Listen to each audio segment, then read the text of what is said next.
Right, guys, appreciate you guys joining in. Appreciate you guys listening. We're back for another space. Do retweet the space, reshare the space. Let everybody know we're live. Lots to get through and lots to speak about.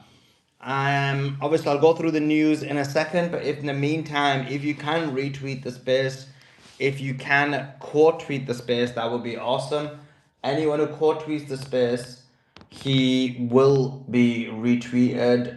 So make sure you're retweeting the space. We're live on YouTube as well. YouTube chat, if you can let me know it's working, that would be awesome. Yeah, let me just quickly. Actually, let me get the news up on here, then I can give the news at the same time. So obviously, the main point of conversation is the negotiations. The question is, are the negotiations gonna go ahead? The Iranians are still adamant that the negotiations will not go ahead unless there is the bombing of Lebanon stops. So they're very clear that it will not go ahead unless the bombing of Lebanon stops. And the bombing of Lebanon has continued. They've bombed a number of areas in Lebanon, a lot of destruction caused, a lot of massacres caused in Lebanon. Abbas Araqchi just came out a few minutes ago and said that they need to meet the conditions in order for the ceasefire to actually uphold. So we'll go through the news on that. We've also got Scott Ritter coming on later as well, so that should be good. Scott Ritter obviously is a powerhouse. So we'll have Scott coming on in a bit as well. But yeah, let's get into the news and lots to speak about. So yeah, guys, if you could do me a favor, if you're on the YouTube, if you can, if you're on YouTube, if you can like the video and do whatever the YouTube equivalent of sharing is. And if you're on X, make sure you retweet it and quote tweet it. I'm literally retweeting your quote tweets right now. So make sure you do that so we can get as many people in here as possible. Sophie with the immediate super chat saying, thank you, Suleiman, Beatrix, and panel and YouTube. Beatrix ain't even here. She turned up so late. It's only me and Simon, and now Doc's turned up. This is it. Why you thanking Beatrix, blood? What's that all about? We're gonna have to have a word with her when she comes. About turning up so late. Andrew's here as well. Doc's here. This is what I mean about chicks, bruv. This is what I mean about chicks. Okay, getting back into it. Yeah, guys, make sure you're retweeting. There's not many, unless it's not showing me. There's not many retweets. So let's just see. Oh no, there is. It wasn't showing me. Okay, so make sure you're retweeting, as I said. And there is a lot of news to get through. So I am gonna go through the news and then I'll go back and retweet your stuff. I've done as many as I can today. And yeah, there's quite a lot of news. The question mark becomes the talks are meant to be happening, I believe, today, as in late today, early in Pakistan time. It's going to be Saturday, I believe. How many? I think Pakistan is it 10 hours or 11 hours after Eastern? So it should be late Eastern when the conversations occur in terms of the negotiations, if they go ahead. But the problem is, the question marks is, are these conversations going to go ahead? Are these negotiations going to go ahead? This is going to be the $1 million question. The Cool says, like the vid, guys, don't be lazy Zayos. Exactly. Good one, Cool. Tell them. Okay, let me get into the news. Okay, so this one. Let me get into the news and then we'll take it from there. Oops. It's not even... Okay, here we go. We have, first of all, Netanyahu came out and threatened the Prime Minister of Spain. So that was interesting. Mamdani came out and said, we are speaking about a war that has killed thousands of civilians. We are spending $10s of billions to kill people. Money that could be made money that could be making life easier for working people. The things we're told are unrealistic would cost a fraction of this war. We always seem to have money for war, but not to feed poor people. The Lebanese protests against the Lebanese Prime Minister was in full force in Lebanon today. Netanyahu issued a threat to Spain. He said, "We have the most moral army in the world, but you're about to pay an immediate price." Threatening Spain. Trump tweeted, he said the Iranians are better at handling the fake news media and public relations than they are fighting. He also said the Iranians don't seem to realize they have no cards other than short-term extortion of the world by using international waterways. The only reason they're alive today is to negotiate. Israel's been carpet bombing Lebanon as well. Trump also praised Palantir. He said, Palantir technology has proven to have the great war fighting capabilities and equipment. Just ask our enemy. President Donald J. Trump, I don't know if J.D. Vance wrote that or he wrote that, but it's definitely going out there. Millions came out in Yemen in support of the resistance. They supported the resistance in Iran, in Lebanon, in Gaza, and in Yemen as well. As I mentioned, huge numbers. A lot of bombing, lots of people killed, at least 8 people killed in Nabatea, and they were literally bombing Nabatea. Mom, really badly. Galibaf, basically the Iranian Speaker of Parliament, and also you could probably say he's the chief negotiator as well. He said this following, he said, 2 of the measures mutually agreed upon between the parties have yet to be implemented. A ceasefire in Lebanon and the release of Iran's blocked assets prior to the commencement of negotiations. These 2 matters must be fulfilled before negotiations began. So I didn't hear about this blocked assets, but I wonder what those are. Is that money? What is that? That's going to be interesting. Uh, it is going Yeah, to be interesting. Iran's got about $100 billion locked up in sanctioned assets. And who's got them locked up? I presume it's the United States, Simon. US, Europe, and any country that's complying with sanctions, except for like BRICS. But how have they got Iranian money blocked up? So once you issue a sanction, so imagine Iran pre-sanctions had a bunch of investments, assets under the Shah and everything. And then your assets are held within the European financial system or the American system, um, and uh, and then they issue sanctions. And sanctions is not just one thing. There's like 5,000 different sanctions. And so then immediately when someone issues a sanction, if you hold Iranian assets from an Iranian investor or anyone that's sanctioned, then you have to freeze those assets until either UK, Cayman Islands, United Nations, or America issues a release, and then you have to report them to the Financial Action Task Force. So they're just held within the financial system pending an order from America that they can be released unfrozen. Great. Okay, interesting. And how long would that process take, though? Then wouldn't it take a while to unfreeze Iranian assets? Yeah, I mean they'd have to. This is where Dot might come in. I was asking him this yesterday. I think it would require an act of Congress or maybe an executive order. I'm not sure, but all they would need to do is go through whatever the political process is in US, and then the Financial Action Task Force will update all the OFAC databases and everything, and then all the financial institutions in the world are then allowed to adjust their process. But if the U.S. government is holding a bunch of assets, then they could release those fairly quickly. But this would all be defined in an agreement. So I'm not like you'd have to actually have written a very in-depth legal agreement to have it where they're released before you'd start negotiations. It implies that there would have been negotiations because that's a very complex contract. But it seems like you're saying that this is essentially basically removing sanctions as opposed to lifting of money that's been held up. And if it's removing sanctions, how could America even do that before the negotiations? Yeah, what was the exact wording? Didn't it say frozen assets? Yeah, yeah. It said Yeah. release of Iran's blocked assets. Yeah, yeah. So there'll be blocked assets, and maybe there's some specifics we don't know about. I do know that they froze a bunch of tether, and so tether would push the freeze function, and that was like 100 million or something, I think, or something quite substantial.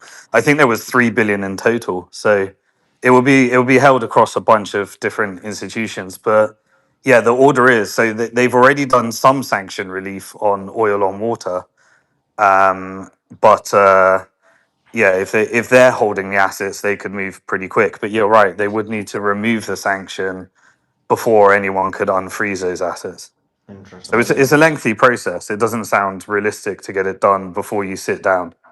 Yeah, that's what I don't get. But we'll ask Doc about this in a second.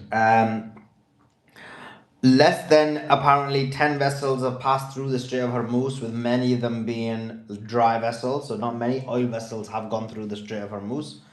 We'll ask Simon in a second about what the market is saying about that, but it seems like the market is not being impacted as much.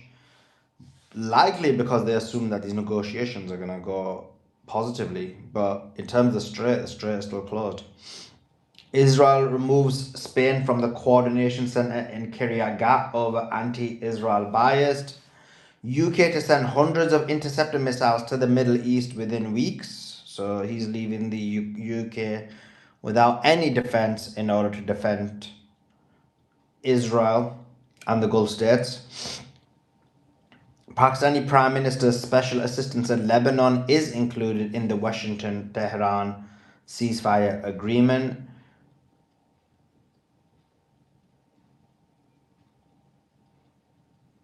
Total Energies announced that Saudi Arabia's Satop, a refinery, will be indefinitely shut down following recent strikes on oil infrastructure. Hezbollah released more footage of missile attacks from them to northern Israel.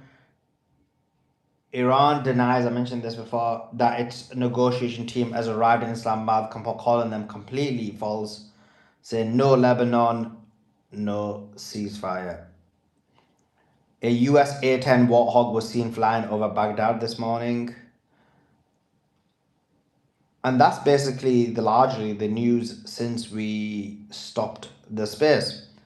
Okay, let's go to Simon. Simon, thanks for joining us. Give us a kind of update on the market, and then I'll do one here from Docker in terms of legal issues, and then we'll get to Andrew as well. Oh, look who's decided to turn up as well. No comment, but go ahead, Simon. Okay, don't worry, we'll hold it down. Um, We've been holding it down. Yeah, we've already done like a whole while Beatrix was trying to come up, we did a whole discussion on sanctions, asset reliefs, like the ceasefire, Pakistan agreement, Lebanon, Hezbollah. Like it's all happened. I think we're ready to close soon, aren't we? Exactly, we've been going for ages. Do you know Yeah, what? This space has had a really bad influence on you, Simon. What a changed person you are. it's Suleiman, man. It's bad influence. I was very squeaky clean and very polite before. Yeah. Anyway. um all right, so yeah, market wise, the market believes that this deal is going to hold. The price of WTI and Brent is below 100. Now, it's shaky. It could go above 100 again if there's any kind of indication that this isn't going to hold. But right now, it's staying below 100. If the market really believed that this was very, very solid and we got a solid announcement, then you'd expect it to come down to like $90, $80, and even maybe stabilize around $70. But at the moment, it's around about 96 to 98 WTI and Brent crude. Market, in terms of the stock market, very flat. Bonds moving in the right direction as if the war was about to end. In terms of the 10-year and 30-year is down slightly. They're not at that danger level, 4.5%, 5%. And the dollar has started to weaken slightly again, back to where the trend that it was pre-war, around that $98. The low was $96 for DXY. It was strengthening above $100 throughout this war, and now it's come down a little bit. And flattened gold. Bitcoin's up a bit. The Bitcoin liked the news around the possibility of this change to a multipolar world. The fact that the Strait of Hormuz might move from international waters to some kind of toll model, which is a radical change in the world from the post Bretton Woods order, where America had to effectively protect the seas. If it moves to a different type of model and people can pay for shipments in Bitcoin, that's a bit of a radical change. As we said, some of the seized assets were Tether. So that reduces the demand for Tether in international trade as a stable coin, knowing that they can just be frozen. And obviously, the relationship between Tether and the US government and the Trump administration strengthened quite a lot because they were a major contributor to the White House ballroom, the Genius Act, and various other backhand deals as well. Um, Other than that, volatility, the market's less fearful than it was, where the VIX is at about 20. It went to a peak, it went up to about 30 when the market was really fearful. Bond market, same with move. So right now, the market thinks that this is holding, but still, it's not a return to normal pricing.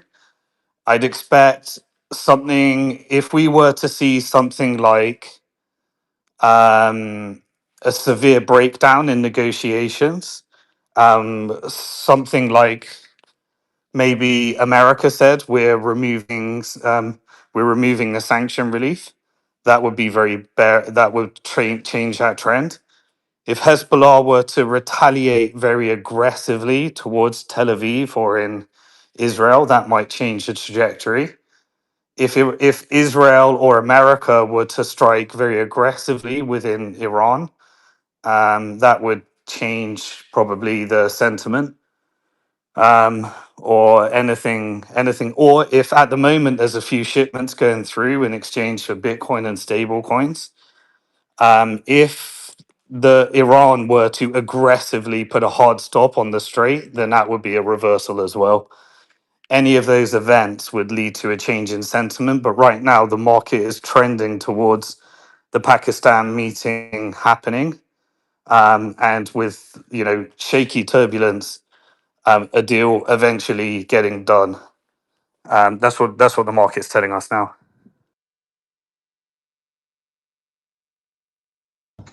Yeah, some more breaking news. Some more breaking news. Apparently, we're hearing reports that Lebanon and Israel are now going to be having a ceasefire, and the ceasefire is going to be announced tomorrow. And then we're also hearing that based on that, the Iranian delegation is headed to Islamabad. So, Iranian delegation is headed to Islamabad.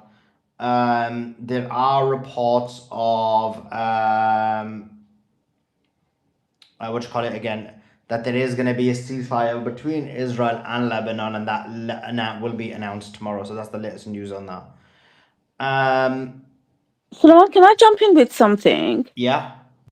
So Hebrew Live, Israeli media is reporting Axios, who says that from the sources that they've spoken to, Israel and the United States prefer that the ceasefire announcement for Lebanon be a gesture of goodwill towards Lebanon and not a result of Iranian pressure.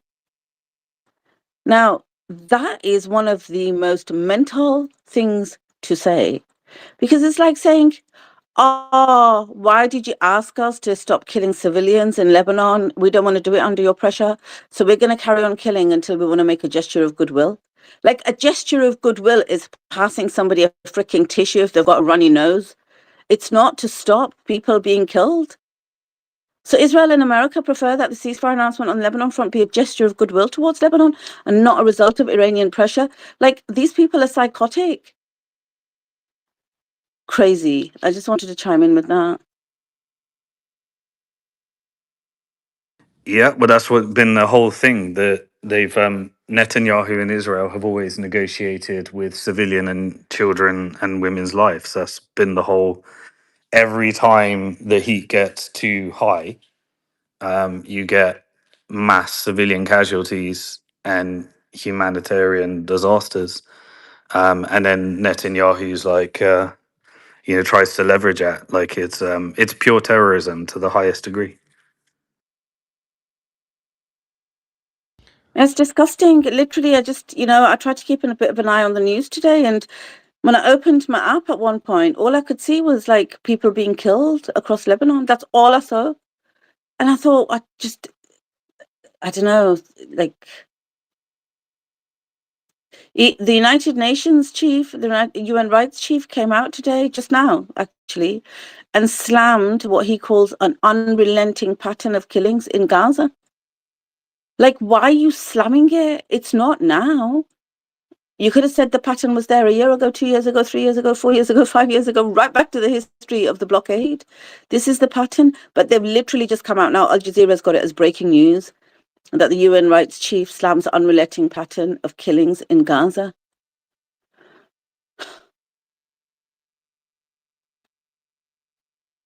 I'm just seeing what else there is. It's crazy, and there's no. I was just listening to Suleiman there.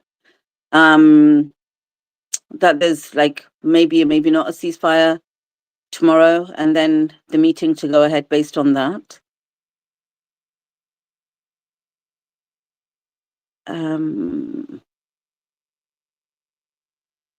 Let me just have a look if there was any news, any other news. So this was reported. This was interesting, right?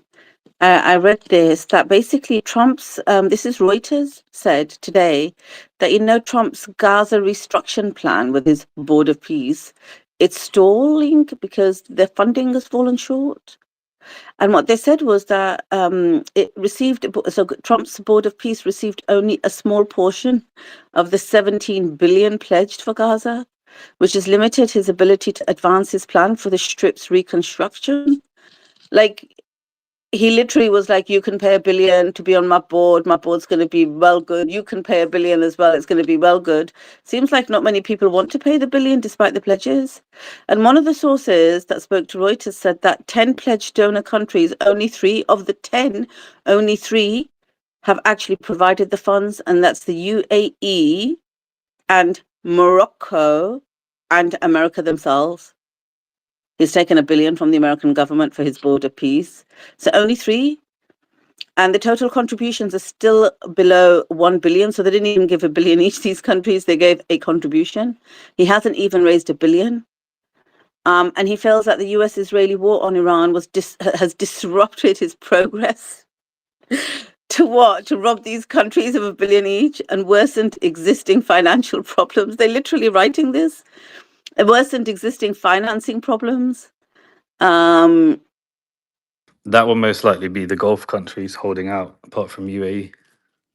Yeah. But funnily enough, when I scanned at this today, I had to think about what you said. In terms of, I was thinking about it last night, that Gaza reconstruction, like they're asking Hamas to, disarm, they want to go in, his border peace, it's going to be his. And then today when I read this, I thought of you. And then Reuters continues and says, a second Palestinian official familiar with the situation said the board had informed Palestinian factions, including Hamas and the NCAG, that the NCAG cannot currently operate inside Gaza due to lack of funding. So yeah, that was interesting news. You'd never get it's as sick as it is to talk about this, but again, don't confuse me talking about this with like the humanitarian side. But if you were negotiating a deal like this, you'd never get binding terms from someone unless there was full, it would be all conditional upon defining peace. And so no one's going to invest when there is resistance and questions about de-weaponization and in Iran war. Like none of that's going to happen. So you either in the contract, and if you're investing $1 billion, you're going to get all of this defined, what peace looks like, or you're going to wait until the piece has actually got a solid agreement, and then you'd assess your risk on that. Like that's how an investor would be thinking.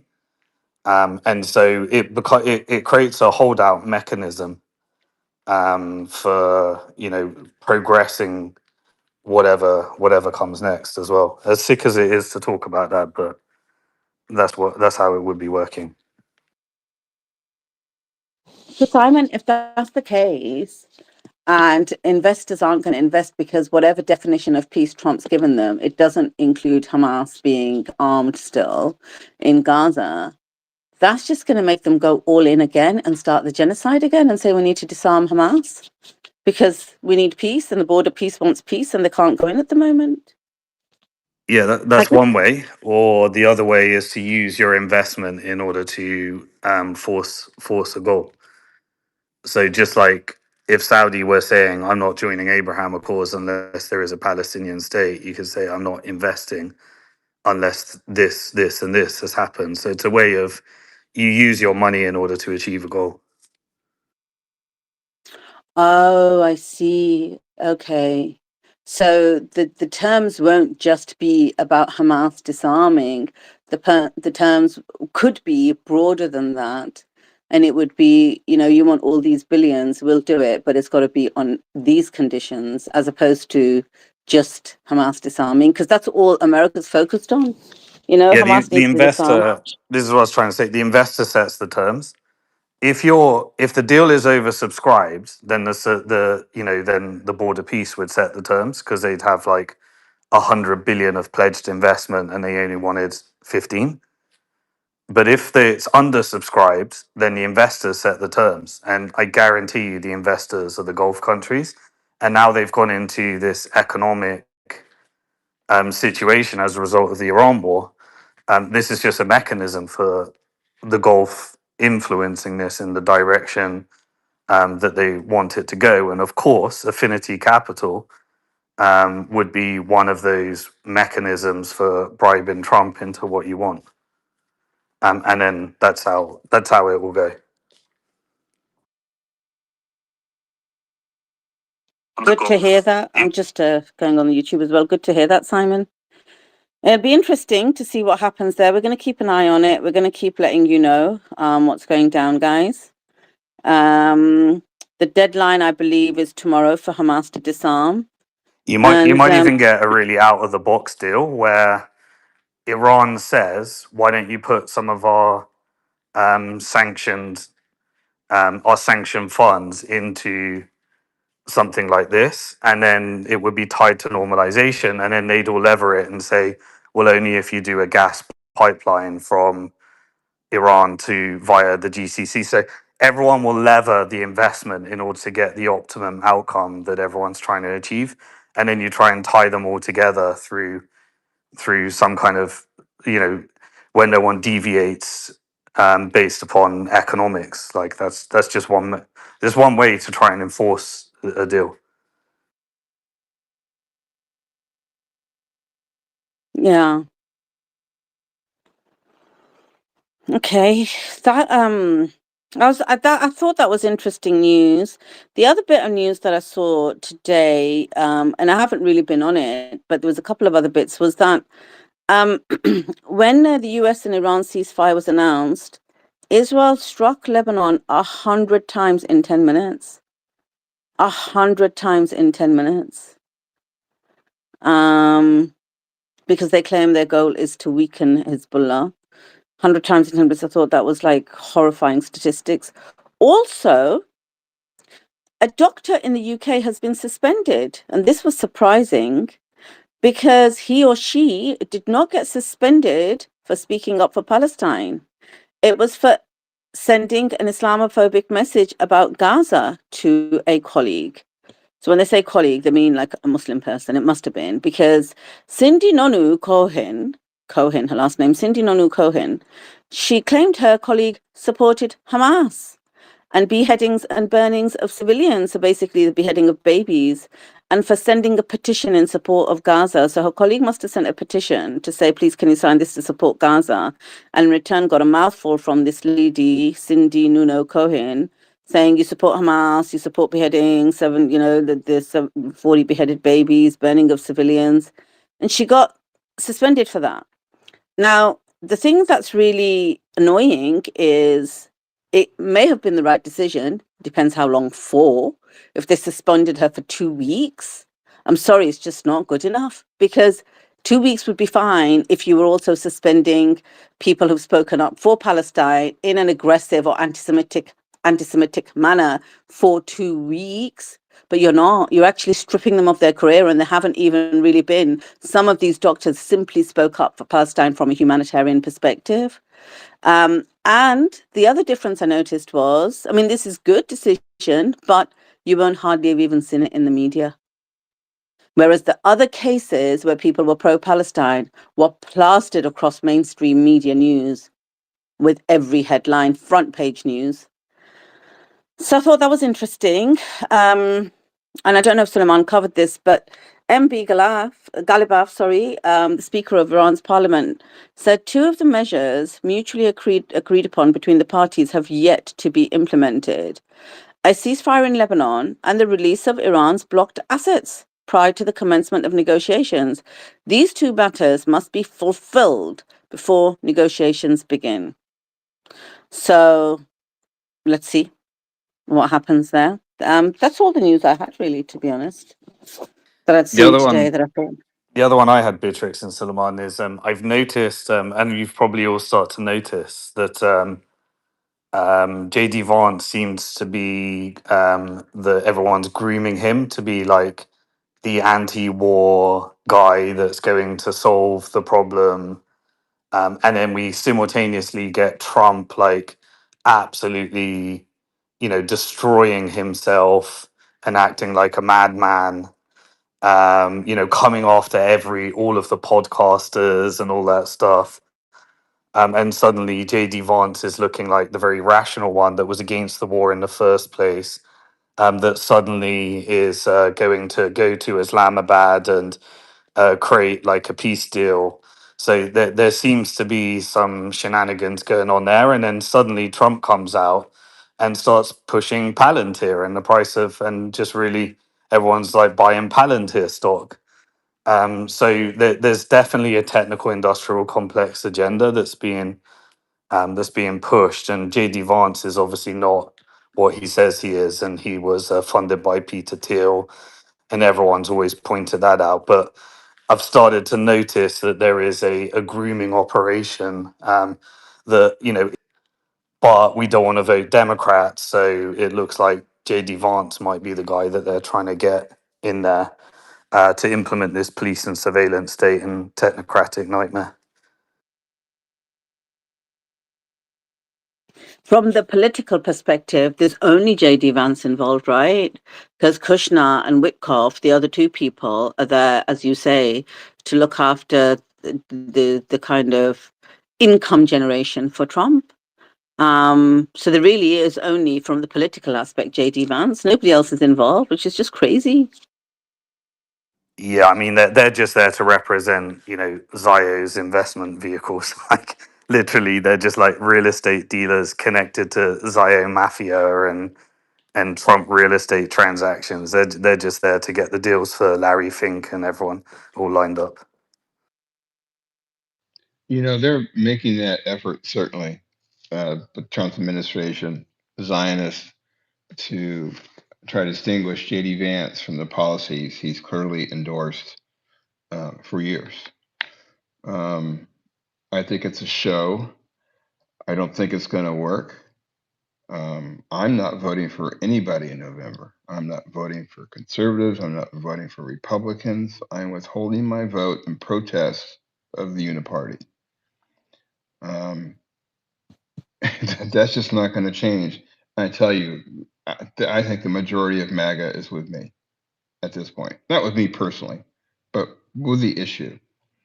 If you go to TikTok and you see Google or look up MAGA walk away, thousands and thousands, and mostly young because it's TikTok, of Americans who supported Trump are walking away from him. And Vance is Trump's vice president. He hasn't come out like Joe Kent. Then I might respect them. right? Call for Trump's impeachment. Call for the 25th Amendment. That's what a leader, J.D. Vance, should do if he wanted to distinguish himself from the policies of this administration. But he's not going to do it. In terms of Trump's turning on Tucker Carlson, Joe Rogan, Marjorie Taylor Greene, and others, I forget the other two or three that he, attacked as being retarded and stupid. I'm paraphrasing his language. You see still the magatards coming out, and the big voices in MAGA supporting Trump are basically down to Gunther Eagleman and Cat Turd, which should tell you all you need to know. You see random accounts posting polls, political polls, of how popular Tucker Carlson is and what his voice means to the conservative movement. And they said, well, there's 24% approval, 36% disapproval. And I'm like, well, I went to Grok and Spotify, which, its ranking of podcasts worldwide, I think is the best and most complete and the most objective. Tucker's podcast he's gone from like 32nd to 7th in the world. He's 1 or 2 in news in the US, and he couldn't be more popular right now. And he's doing it on the backs of condemning Trump for his failed promises, his warmongering, his support of genocide, the failure to prosecute the deep state, the failure to provide the economic relief that he promised Americans. And I had to slap Grant Cardone down. I felt like I needed to because Grant put up a post today, and I want to credit Grant again for calling out that Trump would back away from his support of the war in Iran, which he has done for the moment. I have no idea what's going to happen going forward. But Grant was, listing I think 5 or 6 different taxes, changes in the law that Trump advocated for and are helping Americans like me. For example, I'm on Social Security, so now this year I don't have to pay taxes on Social Security. But money is no longer the issue for me, and I think thousands of other American conservatives. We've come to a moral Rubicon, and some people are going to cross it, and some people won't. And the decisions on who I vote for or who conservatives should vote for should now be based on a moral basis, not a financial basis, not an economic benefit basis. Because at the end of the day, our money's being inflated in a way, and it's going to continue to be massively inflated because of the money that we're spending on the wars in the Middle East and other places. So the taxes are the devaluation of the dollar is going to subsume every tax benefit that we get. So, this is just a horrible thing for conservatism. It's a horrible thing for the political process here in America. But I believe that, America has woken up to the Zionists, the evil of the Israeli occupations and wars, and they're never getting the youth back. They've lost the TikTok generation. So that's my general take right now. Appreciate that, Doc. I'm just going to read this super chat, and it is a question for you, Simon. Oh, yeah, sure. It might not be a question for you, Simon. An insult. So maybe he says, love your work, Suleiman. Are you convinced by Simon's follow the money theory? Do you believe this might be the end of the escalation, or will escalation happen? Thanks. Yeah, obviously me and Simon have a slightly different position on that, but in terms of escalation or a deal, well, what we know is a few things have happened. Obviously, we've been discussing this. We know that Iran put their foot down and said we will not do a deal if the ceasefire in Lebanon does not happen. It seems like the Americans quite clearly have been able to put pressure on the Israelis to make sure the ceasefire happens. So the ceasefire in Lebanon's happened. The negotiations are going to occur in Islamabad. The fact that they've got Vance there doing the negotiations would give an indicator that there's more of a chance it's going to succeed, because I don't think they'd put him in a situation that would be an obvious failure because they want him to be the president. Um, but then the question mark becomes, in terms of the deal, like what type of deal are we looking at, and will Trump completely capitulate or not? He's obviously seen on the media everyone saying the United States of America's lost, and he's been throwing a tantrum saying no, they haven't lost, no, they don't have control of the strait, no, they don't have all of those things that everyone's been saying on these spaces, on the post, and various other things. So that's kind of where we're at. So I mean, I still can't see how a deal could be made, but let's see. Let's see. I just can't see how a deal could be made when you take the Israeli demands and the demands that Israel wants, and how you would need to consider those for any deal. That being said, we are going to have Scott Ritter on coming on in about 50 minutes, and I think his position is that there is going to be a deal. But remember, he thought there wasn't going to be a war as well. But his position is that there is going to be a deal. So this is going to be interesting, and obviously people have diverse opinions and thoughts. Um,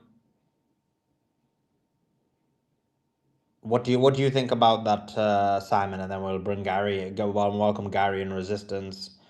Can bring Gary and Andrew. Andrew's here as well. What's your thoughts on that, Simon?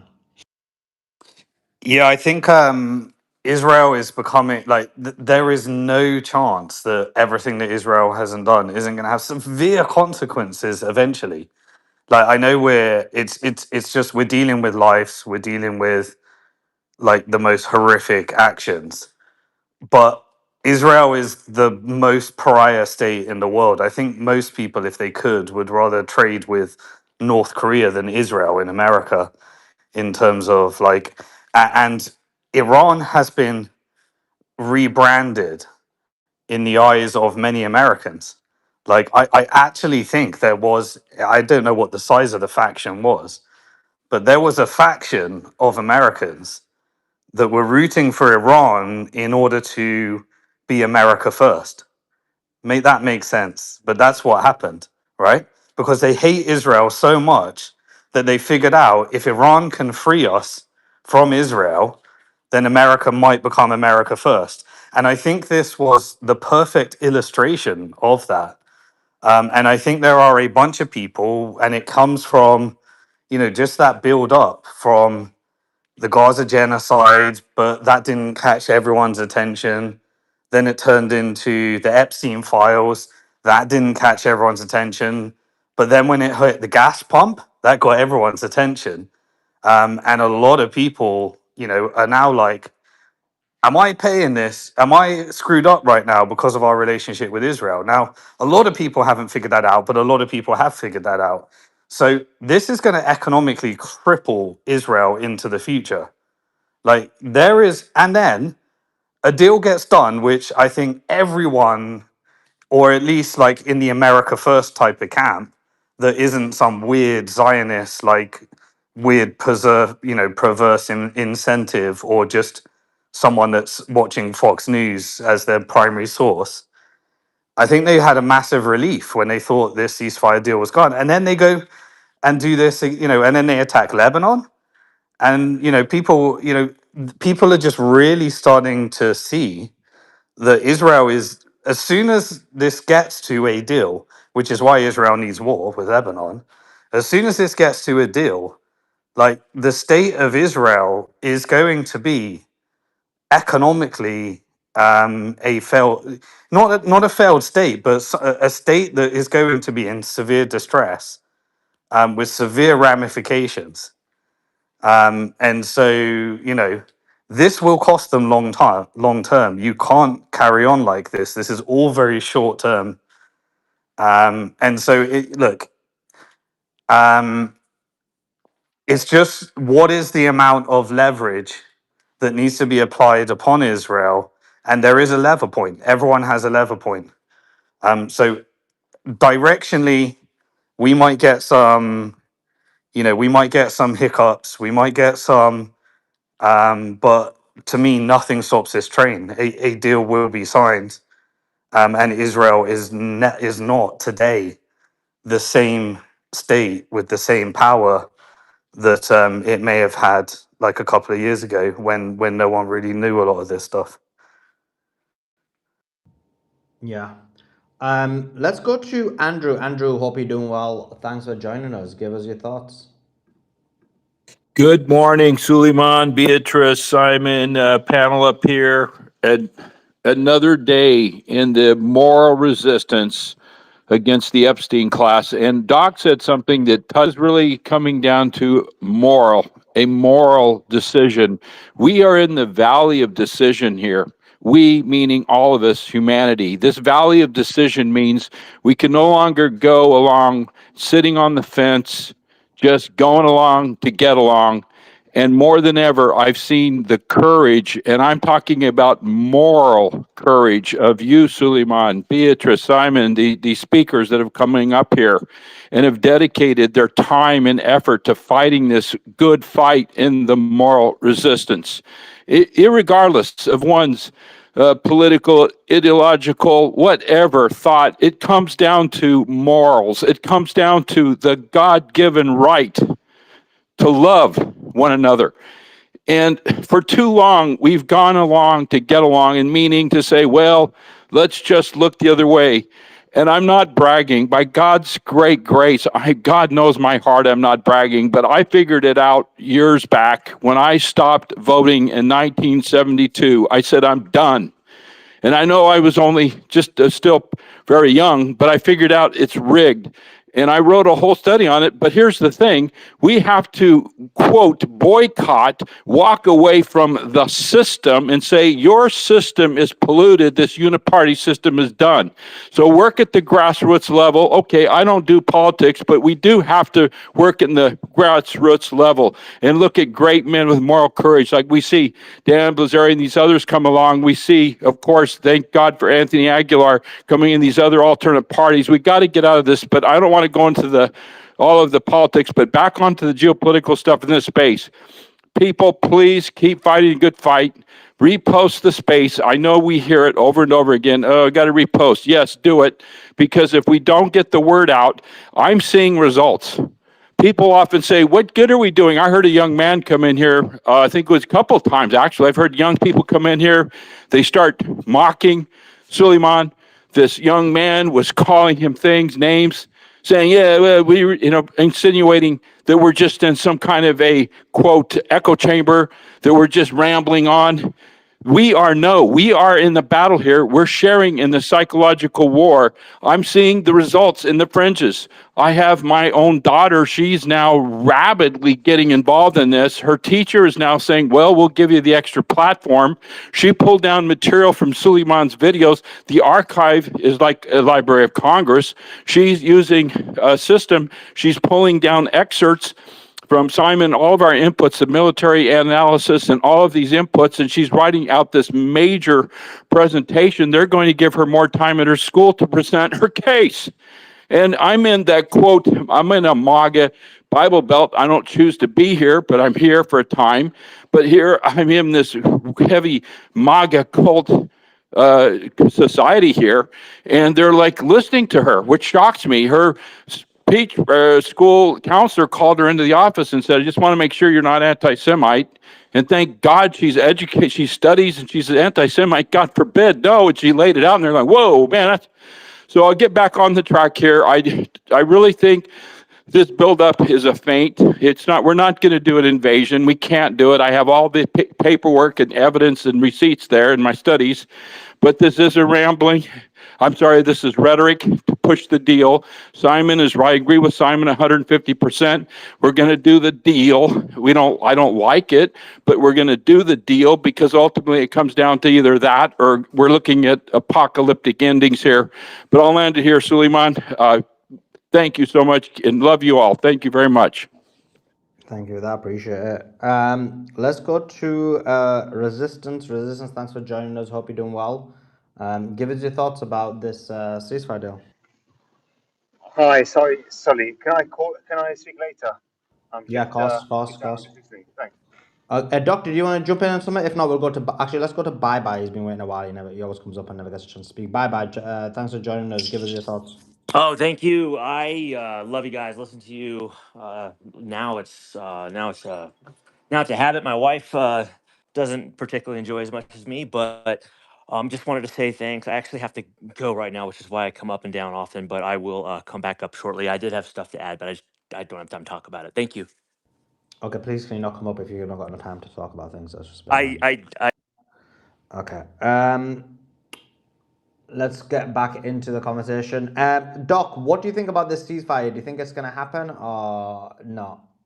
Yeah, I think so because the military options don't exist for America.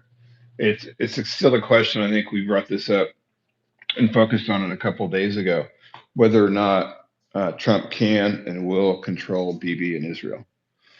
So now we see that there are going to be talks between Lebanon, America, and I don't know can't remember who the third party is.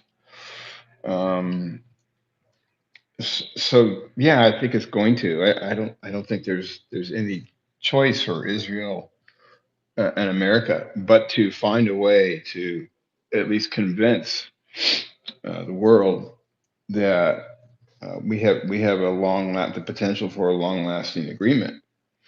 But as we pointed out, Bibi can't withstand individually politically peace. He needs the war to continue. So I really don't know how this happens, but I think it has to happen. I don't know who backs down. I said this before many times. Israel has to back down, and Trump and America have to get him to back down. We're going to destroy the American quote unquote empire. But I believe Trump is compromised by the Epstein files. And he clearly will do and say anything, attack any supporter, regardless of what that support meant to him at the time. Um, and so I guess I think there will be some sort of peace deal. I think that Hormuz will stay closed unless a fee for passage is agreed to by the European countries and by America. Israel doesn't even enter into that discussion, and that doesn't need to be agreed to with Israel's permission. But they're going to keep attacking Lebanon, and they may come up with a ceasefire, and that may lend to agreement on the other or most of the other Iranian 10-point proposals. But the one that Simon was focusing on, which was the return of held assets, Iranian assets from around the world, that could be more than $1 trillion. I mean, I posted it down in the pill and tagged Simon. The $1.7 billion cash payment from Obama to Iran back in 2008 was predicated only on one asset deal. And that was a $400 deal, $400 million deal, excuse me, that was held since 2008. And the total with interest was 1.7 billion. So where do you go from the start of the sanctions and the withholding of Iranian assets all over the world, plus interest? What's that number? I had no idea, but it's a huge number. I thought Iran's proposal of we're not going to ask for reparations was a gift to Trump and America. But cleverly, they said, well, you just have to agree on a fee for passage, like Egypt has on the Suez, and we're good to go. You just pass those costs on to the European countries and to consumers, and that's going to be a much better deal for everyone, including American and our taxpayers here, rather than inflate our currency to pay these bills going forward. So I guess, do I think the deal is going to hold? I think some deal will hold for a while. Bibi will suffer the attacks, the justified attacks from his political opponents in Israel, and he may be the fall guy. But I also think at the end of the day, Trump has to be the fall guy here. He claim an illness or what have you, and retire in favor of J.D. Vance, who's now being propped up by the Zionists as the reasoned voice, the one calling for peace. But J.D. Vance changes his tone and temper on this matter, on these questions, on a daily basis. So it's a good cop, bad cop. They're all bad cops, though. But I do think that the war against Iran is put on hold, at least for now. Israel cannot attack by itself. And I don't think Trump and America are going to tolerate this anymore. Their political base has crumbled, and they have hopes and aspirations they can turn that ship around before November, but they won't. And what will they do at that point?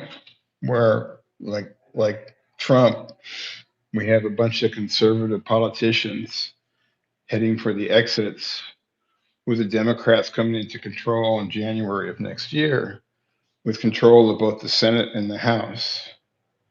Then those officials, including Trump, who are still in power, who are responsible for this, global economic disaster and the deaths of tens of thousands of innocent men, women, and children throughout the Middle East. They're going to go. They're going to, and to the extent that some conservatives are protecting them rhetorically, they're going to go too, because they're on the wrong side of the moral divide. So got some thanks for that, Doc. So got some breaking news. Pakistan's defense minister Khwaja Asif has said Israel needs to be reined in for the US-Iran ceasefire to hold. Also, it was a bit weird, right? And I don't know if this was done as a pressure tactic against Israel, but I saw a few right-wing influencers, Benny Johnson, Nick Sauter, and a few others. And remember, these guys are just relaying the information from the administration. Come out and say, "Oh, Netanyahu lied to Trump, and he should be banned from the White House," and these type of things. Nick Sauter then did a post and said, "Oh my God, they're calling me anti-Semitic," and then he deleted the post because he got scared and realized that he knows where his bread is buttered. But that being said, I actually responded to that, and he's like, "I ain't scared of no one." And then, funny enough, he deleted the tweet, which is hilarious. Now, what do you call it again?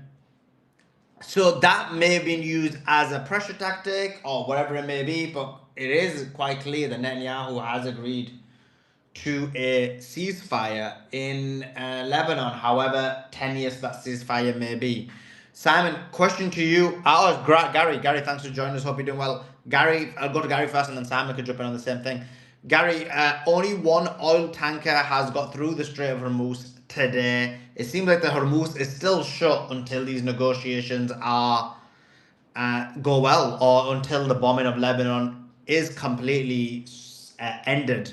What's your thoughts on that? You're saying that it's open or it's closed? Because I'm having a It's hard time on it.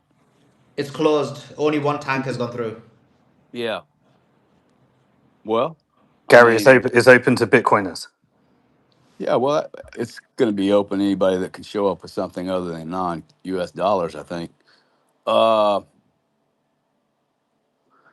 Man, I got to tell you, I think everyone's overplayed their hand completely here. Um, I don't know that I can really answer your question. I didn't expect the Hormuz to be open this weekend. Uh, I don't think anybody's going to do anything in this, weird spot we're in, which is everyone's lying to everyone. Did I hear you say that Benny came out? I saw the post earlier where he said, "Hey, this is uncool." I was shocked. Are you saying he has now withdrawn that post? No, so Benny Johnson came out. No, he hasn't withdrawn it. So there's two different things. Okay. So Benny Okay. Johnson did that video, and that video is That's still out. really And then surprised Nick me. Sauter, who is obviously, I know he's with the Trump administration. He kind of relays the information, and that's how he gets where he gets. But So he came out and retweeted or shared Benny's video and kind of commented on it and agreed with Benny. And then he got a lot of pushback. So he did a subsequent tweet saying, "Oh my God, I don't care. Why are you calling me anti-Semitic when I disagree with the foreign government?" And then I replied and said, "Listen, you're about to learn some painful life lessons. They're gonna come and attack you." And he said, "I'm me, my own man. I'm my own man. Ain't nobody gonna scare me." But then he deleted the tweet like 10 minutes later. So that's what that was. Yeah. Well, uh, dude, I don't even know what to say. Okay. I mean, I just got off the phone with a pretty heavy duty player in the finance world. And I said, "Hey, what do you think's happening here?" "Oh, I have faith, man. It's going to all work out." And I'm like, bro, this is fucking threatening everything. With like we spent, whole lifetime building stuff. And this is extremely concerning. So I appreciate everybody tuning into this show. I think that the more pressure we put on to people to wake up here, I mean, this is the moment to wake up. If you don't wake up at this point, like you're either just so terrified to stand up like a man, um, or just so terrified that you can't stand up like a man, you're just going to keep your mouth shut. Keeping your mouth shut at this point is as bad as fucking sending the enemy money. So Yeah, let's Gary, join I've the noticed. revolution, man. I've noticed you've been like really speaking out, and like I can see how much pressure like people are putting on you and your normal community. So just want to say, like, it's you don't need to be told you're brave. You're but I'm just saying that it's you're getting a lot of pressure, and you're just sticking to what you think is right. So I just want to acknowledge her. Yeah. Look. Thank you, Simon. Because I will tell you, there is like I can now feel it. The pressure is like people are. Anyway, it's quite interesting. But look, only a few people in history, if we look back at it, there's only a few people in history that were called heroes. It's not like 8 trillion people are going to be called heroes. So, uh, man, as long as I know that I'm doing the right thing in my own mind, if somebody can teach me or show me some data that gets me off what I know now, based on like either give me the facts or I'm going to end up buying the rumor. And I'm pretty good at sorting through bullshit from, reality. There's so many holes in this story.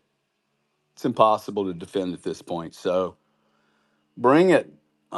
We just need a bunch of men to stand up, dude. Like and women. Okay. I mean, just, we really do. Like, you're going to be defined by what you did or did not do in this moment. And if you're hiding and keeping your mouth shut, by the way, that is doing something, and it's supporting the enemy. So, love you guys. We're in it. Let's do it. Appreciate that, Gary. Appreciate you as well. Legend. Just want to welcome Joa onto the stage. Joa, hope you're doing well. Are you there? Yeah, doing good.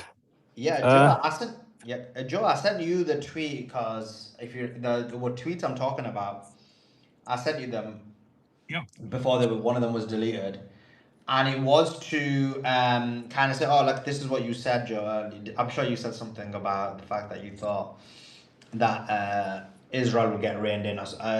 You said basically if anyway, you know what you said. I can't remember. Yeah, yeah. I basically said Yeah. that in very short order, within a few days, Gary asked me if I was smoking anything. Gary, I hope you want some of what I'm smoking, because I see the PR machine turned on to allow Trump to separate itself from Israel to a degree and not go and back Israel in what they're trying to do. And we're seeing the normal pundits that would normally do whatever the White House tells them to do start to spin up that narrative. Um, so I'm starting to see signs that I might be right. Not right yet, but if we have a ceasefire deal, or if America says, okay, we're not going to support Israel.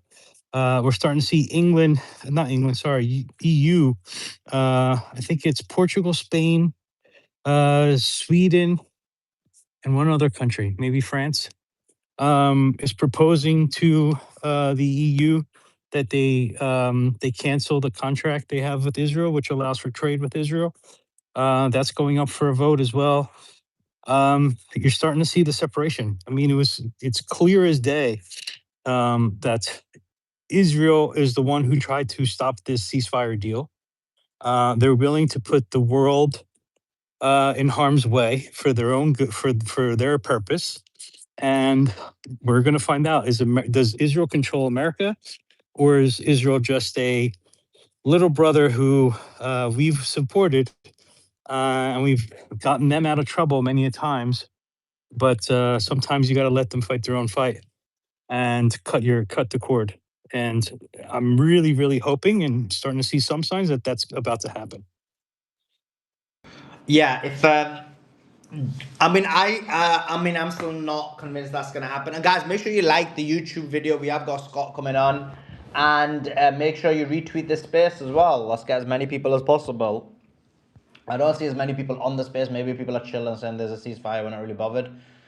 But you need to ramp it up. You need to ramp up the efforts to make sure that this ceasefire holds and everything holds as per what we think it'll happen. I don't think the ceasefire is going to hold personally anyway. But on what you just said, where's it going again? Joa, on what you said, yeah, definitely. When someone like Benny Johnson and people are like maybe thinking on the space and on the YouTube show that, well, why are these guys mentioning two random MAGA people? Well, the reason is this. By the way, like Nick, I know him like in the sense of we basically come up together and became big like together in the sense of I know we split obviously because he was a Zaya, I wasn't. But that being said, at the start point we were like growing together in the sense of through the Zaya the Mario platform, and then after that we separated or whatever. But the point being, he's definitely in the White House in the sense of his job is to take the information from the White House and relay that information to the public. So when he said post something from Benny Johnson saying Netanyahu should be banned from the White House and Netanyahu lied to Trump, that's likely a directive from the White House. Now he did do a subsequent post, Joe, where he was like, "Oh, you're all calling me anti-Semitic. I'm just against a foreign government telling us lies." And then I replied, Sounds familiar. yeah. And then I replied to him. I said, "Listen, you're about to learn some painful life lessons, bro. You cannot deviate." He goes, "Me, my own man. Me, my own man. I don't get paid by sponsors. Me, my own man. Ain't nobody gonna stop me." And then, And Suleiman, let me correct you on and then something. 10 minutes later, he deleted his tweet. Go ahead. You guys split ways not because of the Zionism thing. You guys split ways when he met with Zeb Gorka or whatever his name is, the guy that was like a some advisor for Trump for like Seb 9 months, Gorka. and yeah, and then got fired. Yeah, when he met with him, he gave him a lot of inroads because I heard him in spaces saying he gave him a lot of inroads into the government and into Trump's sphere, right? And then he just started towing everything Trump, like the Trump narrative, every single time, right? And now Yeah. that he went the other way, there's almost no way that he wrote that without, you know, Yeah, there's zero knowing what he's chance. doing. Yeah, Yeah, zero zero. chance. But it still shows that afraid of Zionists because he deleted the subsequent post. But the main thing is that the original post, as you said, would have been a specific direction from the White House. So do you think? But I guess the question to you is before we get more people in the conversation, do you think that was a specific a direction they were given in order to pressure Netanyahu to agree to the Lebanon ceasefire deal, or do you think it's because Laura replied as well to that, and she was like, "Oh my God, how come you're saying this against Israel or something? Don't become woke right or something like that." Or do you think it's that? Or do you think so? Do you think it's solely for that, or do you think it's? I mean, I guess, and you think it's overarchingly for the entire I ceasefire I agreement? I expect during the weekend you're going to see more of this, and if you do, you're going to know it's coordinated, right? Um, and You cut off Joe. And actually, oh, just to add to sorry, what you're sorry. saying, wasn't Jack Pozobiak saying as well? He's been Y- posting quite a lot. Yep. But Yeah, the they're only going thing with Jack is it's a bit confused. So what you need to understand within Marga though as well is there's kind of different circles. So the Benny Johnson, Nick Salt is definitely the Trump circle, the current White House circle. But Hmm. someone like Jack Posobiec is more the Tucker Carlson, that type of circle. And because Trump attacked them, he could be doing it because of that as well. So there's that extra nuance you need to think about. But go ahead. You cut off, Joe. I don't know why it keeps muting. I'm not muting. Um, you're going to take 15. If I was consulting, I would say you're going to take 15 to 20% of your influencers. You're going to put out this narrative, see what kind of feedback you get, and see if it's going to allow us to do this and get the support that we need. Right. And if it's going to fly. Right. And that's what I would advise them to do. So I expect over the weekend to see more of this talk from more people. Right. And then they're going to look at the feedback and see what happens. That's honestly what I think. Just like that other thing when he spoke, and I said, look, this is going to be a sales pitch with a polling session right afterwards. And that polling session showed that nothing changed. People who are MAGA stayed MAGA after he talked about invading Iran, right? And then we went to war right afterwards. Um, so we will see. On the weekend, I expect a lot more of this rhetoric, which is a good thing because I think it'll wake a lot of people up. What was it, And Joe? Sorry, I missed it. What was the rhetoric? the rhetoric is basically you got to get to Netanyahu shouldn't be allowed in the White House anymore. Who did that come from? Basically, Benny Johnson and Jack Posobiec And Nick Salt. and yeah, and one more, yeah, Nick Sorter. And Nick, I know, is literally for him. I know that he just gets instructions from the White House and just relays them. That's basically his job right now. There's nothing independent. So when he's saying it and Benny's saying it, and same with Benny Johnson actually, then you know that this is a direct instruction from the White House. And by the way, I still don't think there'll be a deal. I know Joe thinks so. I think Simon thinks there will be a deal. Maybe I don't know if this one or in the future, but the thing is, it's just I thought it was worth Joe coming up and kind of relaying that Well, because well, at the I end of don't. the day, we this is what we love about this space. That even though I, me, Joe, and Simon have kind of slightly distinct positions, this is what this space is for. So you get nuanced arguments about a variety of issues. But go ahead, Joe. When do yeah, they think a deal will be done by?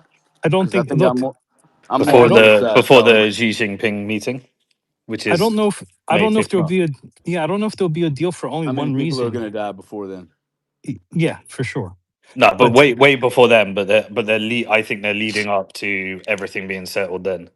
the issue is there might not be a deal, but if there's not a deal, it's going to because of Iran, because they won't take the Lebanon thing without Israel, and America can't control Israel. You know what I mean? So I can't say anything about the deal. But you What I said can they're say, cutting them off, though. That was your whole point. yeah, I think they would cut them off, but does Iran accept that? Does Iran be like, okay, yeah, you cut them off, good, but I don't Yeah, know if Iran would Iran. accept that if the deal with Iran was, listen, U.S. is not gonna fight a war with you. US is going to retreat. The Gulf states are not going to get involved. We're not going to help Israel defensively as well. This is really important. We're not going to help Israel refueling, which is really important. Iran be like, listen, that's gravy blood. Like you're basically saying you're Yeah, going to allow yeah, us to go one on one with yeah, but Israel without they that. can't, they can't promise any more new attacks in Lebanon. So what's Iran going to say to that? No, then it would be. Look, if they said, look, US said, look, we no longer are responsible for the action of Israel. We are not going to help them at all with this war in the sense of offensive or defensive or refueling. Israel continues to attack Lebanon. Iran would just have its way with Israel. Israel would cease to exist. Iran would definitely take that deal. Okay, if you think they would, then there will be a deal Yeah, they because I definitely think would. that's what's going to be. Because how I don't can know if they Israel would. won't even be able to attack Iran? I don't Iran. know if I don't know if Iran would trust America in that deal. Oh, that's different. You Trusting America is a you totally different point. But you that's Yeah, the but wouldn't the problem, trust. deal, isn't it? trust can be solved because you just do ratchet clauses. Like it's just like any M&A transaction. You just do security guarantees from China, Russia, ratchet clauses. Like you just do control, and then there'll be off ramps if anyone deviates. Like a deal is easy to do when you understand. Like you can alleviate trust if everyone wants to do a deal. As I said, a deal will be in 1 year. We will economically build this pipeline between Iran and GCC. Within 2 years, we'll get this amount toll. There'll be some for the Gulf countries, some for Iran, some for BlackRock. Like that's what a deal will look like, and they'll be saying, "How do we?" Some for China, how do we make it where it's not in our interest to bomb to blow each other up? That's what a deal will look like. So I haven't heard the term ratchet clause. Maybe you could define it for the space as well. Oh, it's just like you get goals, and then you say, right, you have to have done this by this date, year one, year two, year three, year four, year five, year six, and if you don't, there's a penalty, and you just you go through all the clauses and all the terms that are important to everybody, and then you make it where you punish them for deviating from it, and you just, I mean, it's just a prop. You just put clauses that ensure every possibility of someone deviating, that there's severe punishment. Right. So it's a succession of contingent agreements, Yeah. not just one agreement. Yeah.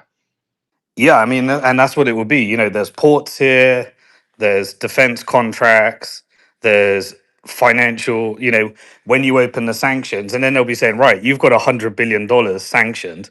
We want that invested here. We want to build a nuclear AI program. You just tie everything together where everything is so compelling for everybody that no one really wants to deviate. Gotcha. Yeah. Just some more breaking news, and I'm blowing this conversation. Just more breaking news. Israel broadcasting, so Israeli news channels are saying that they are preparing for the negotiations between US and Iran to collapse and for the resumption of the war. So the Israelis are saying that they are planning for the possible collapse of negotiations and the resumption of the war. Any comments on that, Joe, before we get David in the conversation? Yeah, look, I don't know. They've said that twice now, right? So let's see. I don't forget that there is a marketing tactic too. Oh, you're not going to do this. You're not going to give way on that. Then we'll pull away, and then they put out Yeah, and they've press got to release or get give people to talk about. they've got to give something, some red meat to the hardcore Zionists in the government. They're speaking to different. Whenever a national leader speaks or something at this level, they're talking to multiple audiences at the same time. It's not they're just not talking to you and your issues. They're talking to issues of various groups that need to be considered and communicated to. So Bibi's still got to play the hardliner for the hardliners in Israel because those are the ones that are really supporting him right now. And at this point, it's just talk. Doesn't mean anything. I guarantee you, Suleiman, that Benny Johnson tweeting that out, maybe Nick Soder, I don't know how big he is, got phone calls to Trump for sure, right? And Doc is right. Like, there's a lot of messages going out right now, and they're all for different audiences. They're all to appease people. They're all to give excuses later. Like, look, we said we were going to walk from the table twice, and then we're kind of left with no choice. Like, they're playing. They're in the middle of playing their game right now. Where you can't really analyze too much. Um, but what goes out to the public, you can kind of see like what they already said yesterday they were going to walk away from the table. Right now it came out again. Then they were going back. Now they're going to walk away from the table again. Like, which one is it? Right. Eh, Yeah, and there's two purposes of it. One is to either try and get something more in your favor when when you're doing a two-track deal, like Israel has been prolific at this. They blow up civilians in order to try and get a leverage in their favor while they're simultaneously negotiating.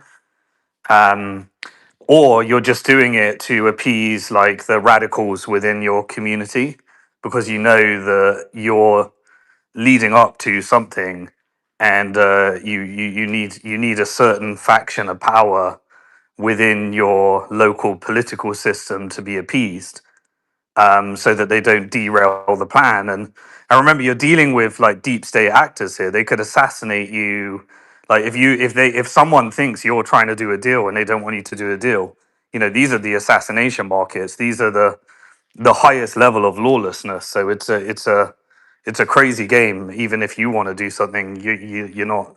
No one's really an autonomous agent in these things because there's a whole set of vested interests. And it could be both of those, right, Simon? So they could be trying to get a better negotiating position in order to appease the voter base, even more so, to appease the radical kind of extreme voter base, to say, but look, we managed to get you a better deal. This wouldn't have happened had it have not been for XYZ. I Very mean, true. Solomon, Beatrix said something very smart there. Nicole, oil is down a lot. Oh my God, literally, like Simon gives me the biggest compliment I've ever had on this. And all Joel can say is oil is down a lot. Like, seriously. Talk about killing a moment, Jonah. What do you want? Some cookies, Beatrix? Because you got one thing Little, right. little Saint Jonah. Wow, Little that Saint hurt. Jonah. I wish I could kept that chat last night. It's hilarious. It hurt. It hurt listening. I'm But so sorry, Beatrice. That hurt. I tell you what, Gary, like imagine you could have bought some oil from Iran with your Bitcoin rather than contributing to the Trump campaign.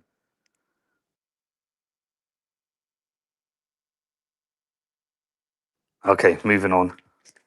Oh, that hurts. Yeah, that's making me feel Let's see awesome. what. Thank you. Thank you for that dumb comment. Uh, Just that's keep what the just space keep the is about. Bitcoin. Who wants oil?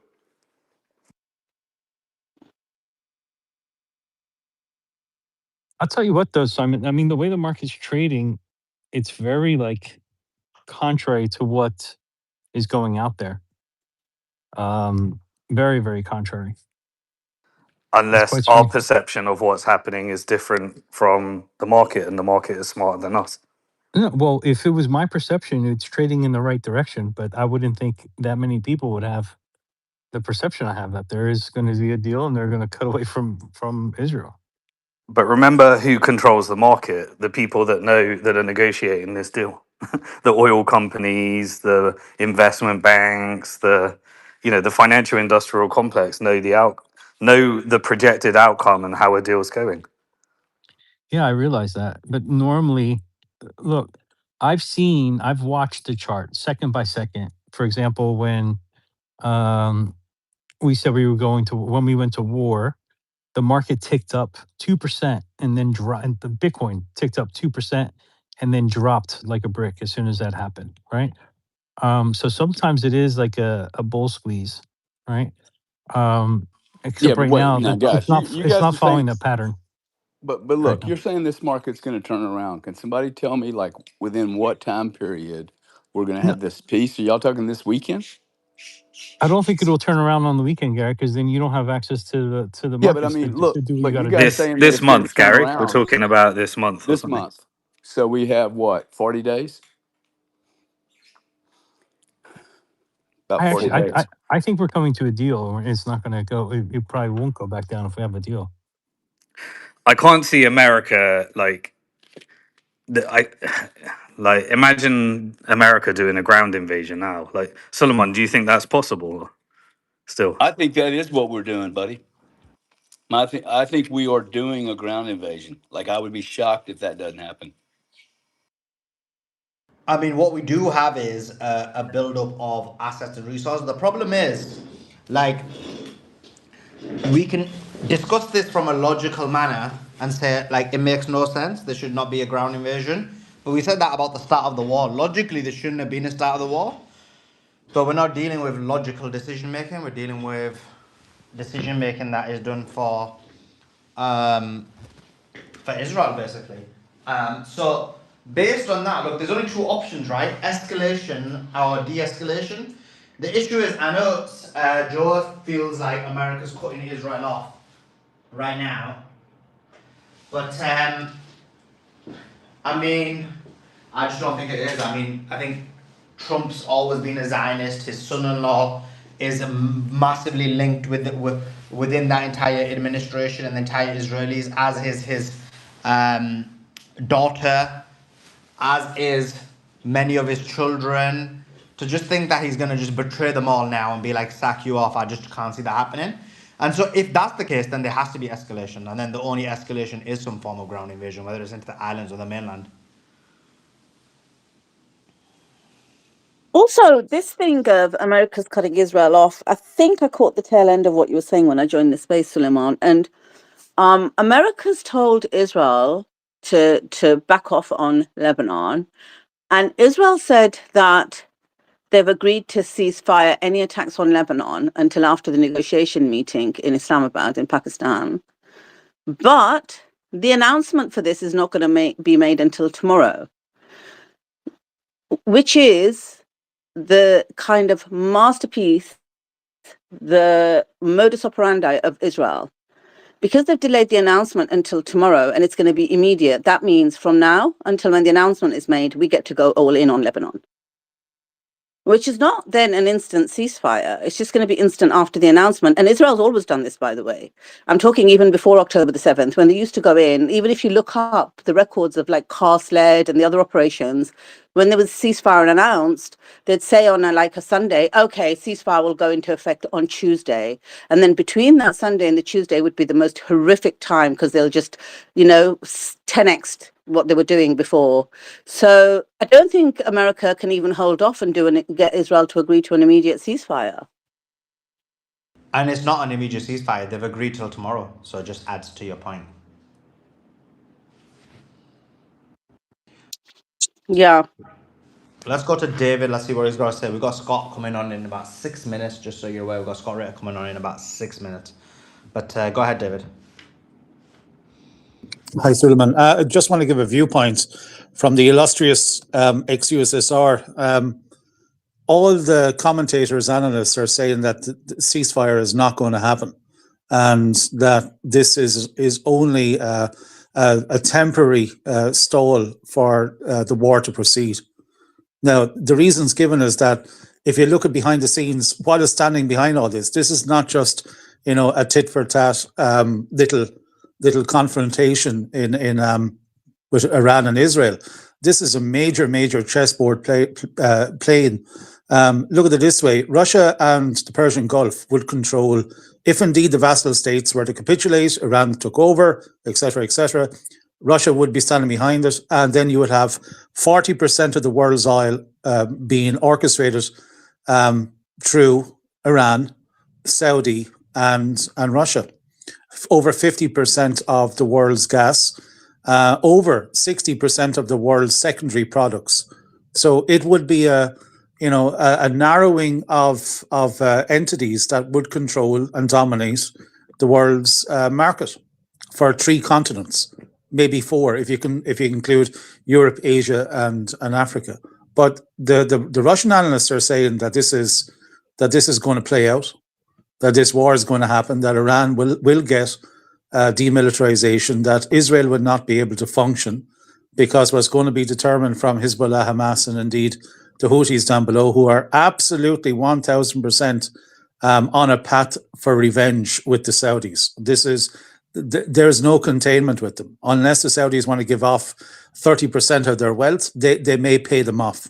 But the viewpoint is in Russia, and this is even some people who are saying, prepare.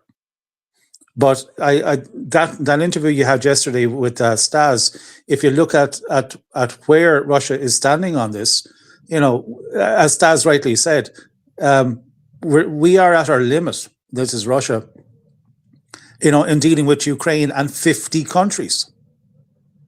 So the Russians, the hardcore in the Kremlin, are stating that, right, pull up our sleeves. We're going to take out Ukraine. If these bastards in Warsaw, Berlin, Paris, and London want to slap, then we'll slap them too. But we are going to work on a proper military engagement in helping Iran. We're not going to allow this to go again.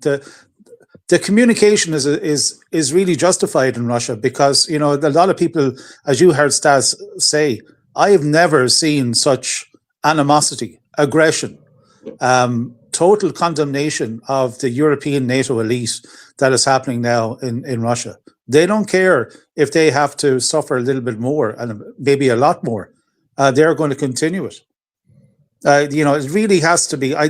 Because we're not reading it in the media, it doesn't mean it's there. I mean, I can drag a couple of Russians on this app here tonight, people who are currently in the army and outside of it, including one or two very prestigious individuals, and they will voice exactly the same. And they're not idiots. They're well placed individuals. And I can only state that their opinion, and if you look at the journalists as well, the major political and military correspondents, they're of the belief that the army is getting set in Russia to have a direct input in Iran.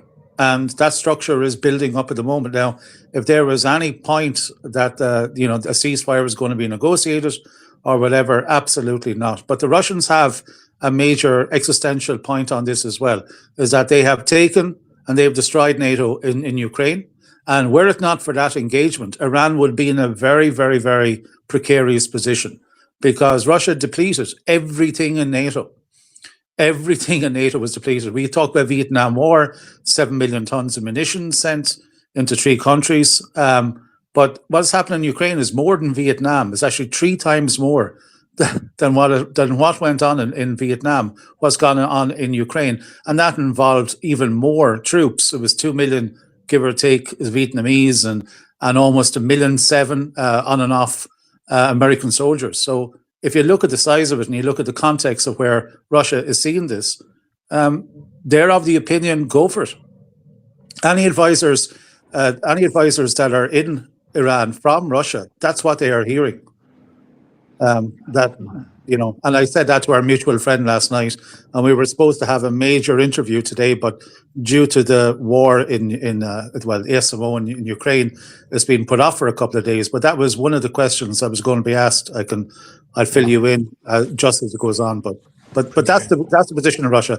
No ceasefire, no nothing. The war is going to engage fully. Demilitarization is being asked, and is going to be only will be accepted. Thanks. Appreciate that, David. Yeah, guys, I'm just gonna on the YouTube. I just want to have this ready for when Scott comes on. He hasn't seen the message, so hopefully he just turn up. But last time he did, so I'm just gonna assume he is. I'm gonna switch the X.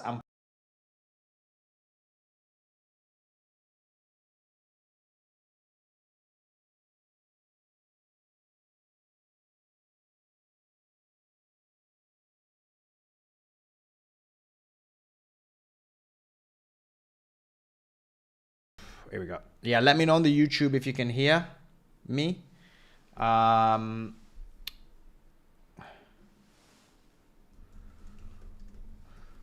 So just asking the YouTube whether they can hear. We will be having Scott Ritter coming on in a few minutes just to give an update on the news while Scott's joining us.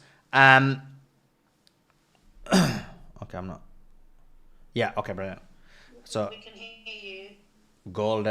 Golden indeed. Can I get my hair right? But anyway, golden indeed. We have Scott Ritter coming on just to give you the news. Wait, what is this? Should do this beforehand. Anyway, we've got Scott Ritter coming on, and what's the news? The news is this. First of all, negotiations with Iran and the US are proceeding.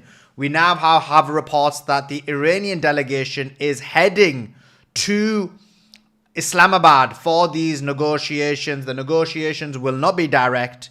The negotiations will be done in separate rooms. The reason the Iranian delegation is heading to Iran is a simple reason. Iran stated its demands. It said that you need to include Lebanon in the ceasefire. Today and yesterday, there's been a significant push in terms of the attack by the Israelis on Lebanon. Hezbollah has responded. They have hit Kiryat Shmona and various other things, and those areas and regions are on fire. They asked for Lebanon to be included. They said that tomorrow the Lebanon ceasefire will become in place between Israel and Lebanon, and that will be in place tomorrow. And so because of that agreement, Iran is heading to Islamabad for negotiations. Now the question mark becomes, what is going to be those negotiations? Trump's coming out on social media, on Truth Social, saying making the opposite statement. He is arguing that they're not going to allow Iran to have the Strait of Hormuz. They're arguing that they're not going to allow Iran to have control over it. So we're going to speak about that. And Scott is here now, so let me bring him up. Let me put the volume up on here as well. And I'm going to tweet this out, guys. Make sure you retweet it and share it. I'm going to pin this as well. And if you guys can put it on the nest as well for me, that would be awesome. Okay, we're live on X. We're live on YouTube. Wait.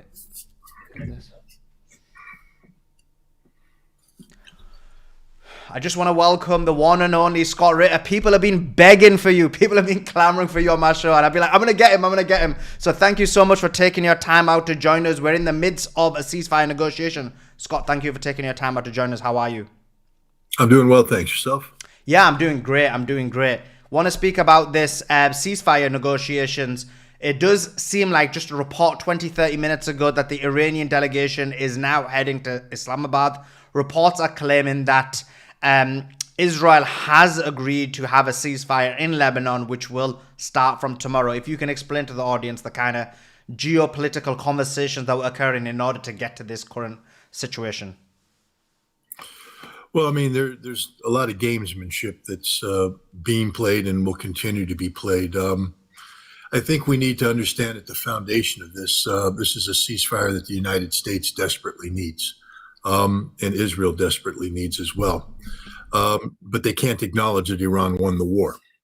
And so there's a lot of posturing going on to make it look as though Iran is the party that needs this ceasefire more than the United States, more than Israel. And, you know, I think that's one of the reasons why when this whole process began, you saw Israel attack Lebanon. And then you saw the United States say, oh, that was never part of the arrangement. The whole purpose of that charade, besides murdering, nearly 300 Lebanese civilians, was to, try and get a situation where Israel could deal with Hezbollah separately, not as part of a comprehensive peace settlement.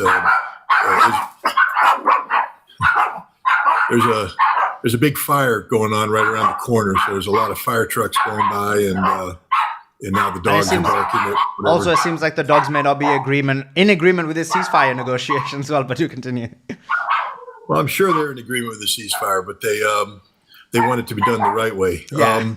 But we also saw at the beginning of this, we saw the United Arab Emirates strike Iran as well, as if to make the case that they have their own say. They've not been invited to the table. They're not part of the process, and they feel left out. So they had to throw in their 2 cents. So there's a lot of gamesmanship taking place as we move forward. But one thing is clear, and I still don't know if the United States and Israel, the United States has met the second prerequisite, which was to release assets, frozen assets. The Iranians made that clear as well. But the point is, to get to where we are, the United States agreed that Lebanon would be part of the ceasefire. That was done up front. And then we lied about it and said, no, that was never part of it, because that's the gamesmanship that has to be played here. We have to make the Israelis feel as if they have a voice. And then we, had the spokesperson of the White House, Ms. Levitt, say that Trump threw the 10 points into the trash. He most certainly didn't. They agreed to the 10 points. That's why there's an Iranian delegation in there. The Pakistani president has made it clear, what the negotiating record is. There's just a lot of posturing going on. This is a very politically delicate situation for the United States.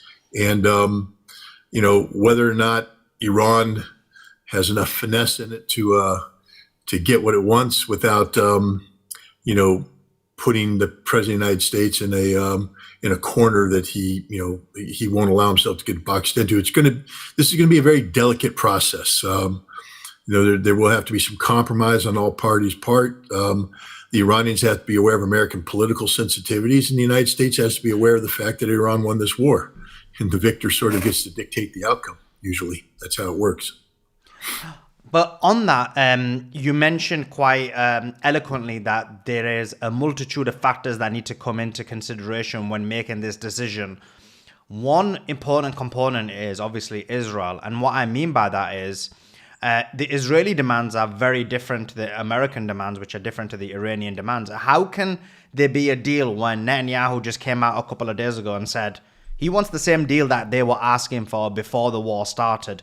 No ballistic missiles or reduced capacity of ballistic missiles, no enrichment, no support of the resistance. How can Iran or the US even have any form of negotiations when those are the demands? It was based on those demands that we knew that there was going to be a war in the first place, because we knew that there would never be an agreement based on those requirements. So what's changed, or do you think nothing's changed? What's changed is Israel got their ass kicked. Yeah. And the United States got their ass kicked, not in the traditional way, but they went in cocky, thinking. I mean, this was Benjamin Netanyahu's wet dream, having the United States join in a full-scale military assault on Iran. This is what he's been pushing forward for decades, and he got it. There it is, the United States pouring in all their air power, Israel pouring in the totality of its air power, no holds barred. You can blow up anything. Children's school, kill them. Kids playing in the playground, kill them. Hospitals, kill them. I mean, you want to kill one guy? Blow up a city block. No one cares. Free for all. Go in. Slaughter everybody. And it didn't work. The Iranian regime's stronger than ever right now. And I've been saying it from day one. The destruction is taking place, although horrific in terms of the loss of human life, is superficial. Superficial. Iran just repaired a rail bridge. Yeah. Okay, and they're going to repair everything. They can pour concrete all day long. All the important stuff has been taken out and put into a tunnel somewhere inside a mountain. This isn't the end of Iran. They haven't bombed into the Stone Age. And moreover, they have the ability to continue to pound Israel. The United States has reached the limits of their ability, to escalate this conflict. To go beyond this, the United States would have to cross the threshold from simply, a mid-level war criminal state into a full-scale Nazi Germany type genocidal maniacal state. And that's something that I believe, while Trump may have wanted to do this, the generals pushed back and said, we're not there. We're not going to do the civilization erasure that you talked about. Trump talked about power plants and bridges and all that stuff. When you're talking about striking these targets 40 days into a war, that means they weren't that important from a military perspective. Anything that was important from a military perspective got hit up front. If you haven't hit it today, it means it's a civilian target. And so for the president now to say that we're going to open up the targets here, for what purpose? To get the Iranians to open up the Strait of Hormuz. So it's clearly collective punishment. You're holding a nation hostage. It's all against the law. It's just a blatant violation of the Geneva Conventions. And I believe the pushback came back and said, no, Mr. President, we aren't going to do that. And then the president had no more options. And so the United States needs this, this ceasefire right now. The Iranians, they maintain the ability to do this all day long for months. Israel, we have to speculate as to what's been going on in Israel because of the censorship, et cetera. But the reality is Israel's been hit harder than it's ever been hit before. And there were, former government officials and current government officials implying that Israel is on the verge of collapse, that they can't sustain this fight. Iran, on the other hand, was not on the verge of collapse. In the West, we've been fed, Pete Hegseth's, fantasy-driven drivel about what we've done. Lethality. He's just up there giving the pep talk. It's meaningless. You're blowing up empty buildings and you're killing schoolgirls. That's it. You can assassinate some high-level people. Yay. But you didn't do what you said you're going to do. You didn't collapse the regime, and you didn't finish the ballistic missiles. Moreover, you can't open the Strait of Hormuz. I mean, this is the biggest shock to the global system.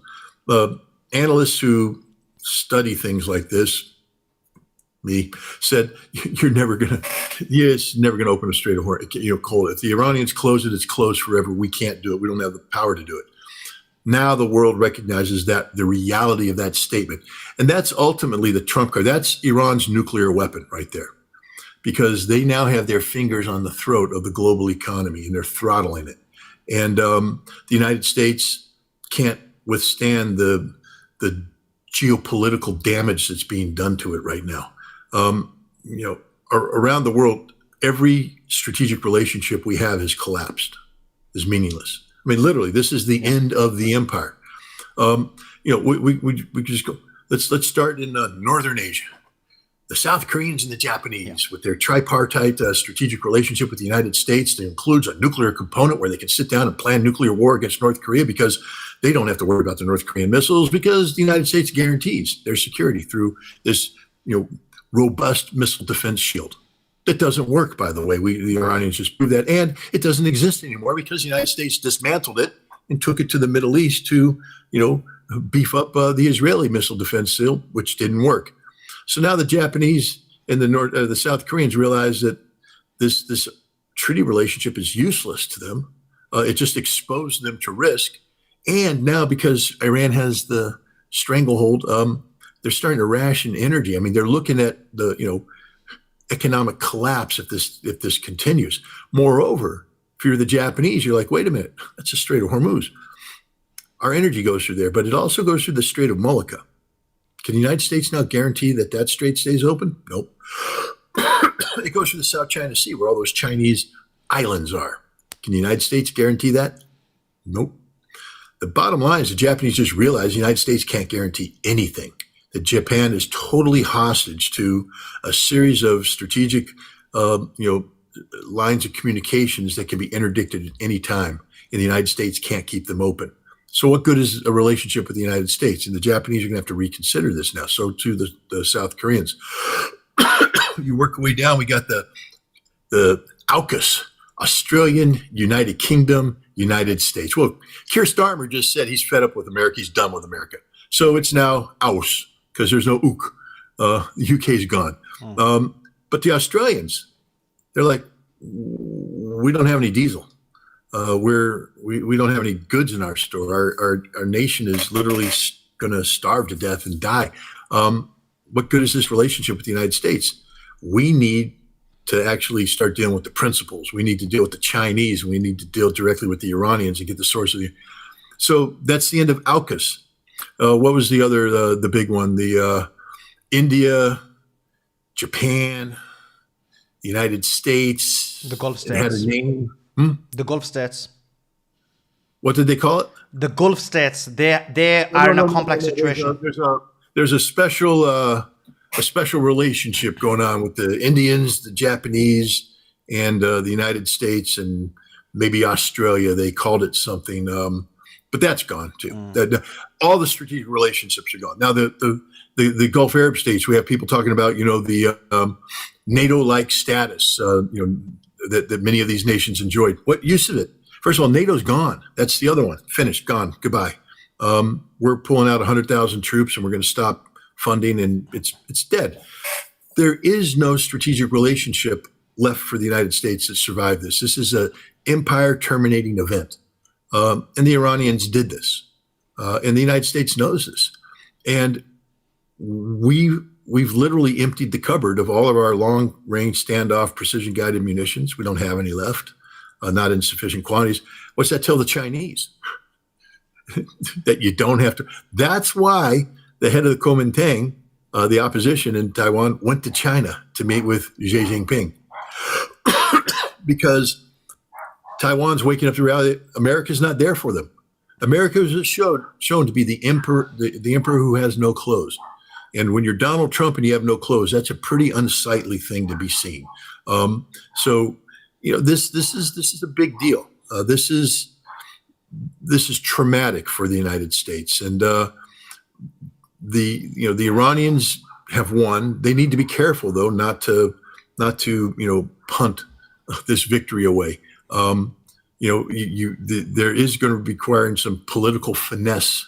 All the people out there screaming for Zarif and Rouhani's head, slow down a little bit. You need some of that political finesse that those guys possess. Araghchi's good. He's sound. The current Iranian president's good. But they're going to, you need to reflect on the reality that Iran got hit pretty hard too. Got hit really hard. And they don't need any more damage. What Iran wants is the lifting of economic sanctions, the normalization of economic relations, and to finally deliver on the promise to the Iranian people that's 5 decades old, that Iran will be able to fully capitalize on the full potential of its economic potential. That means all of the energy being sold on the market at true market value.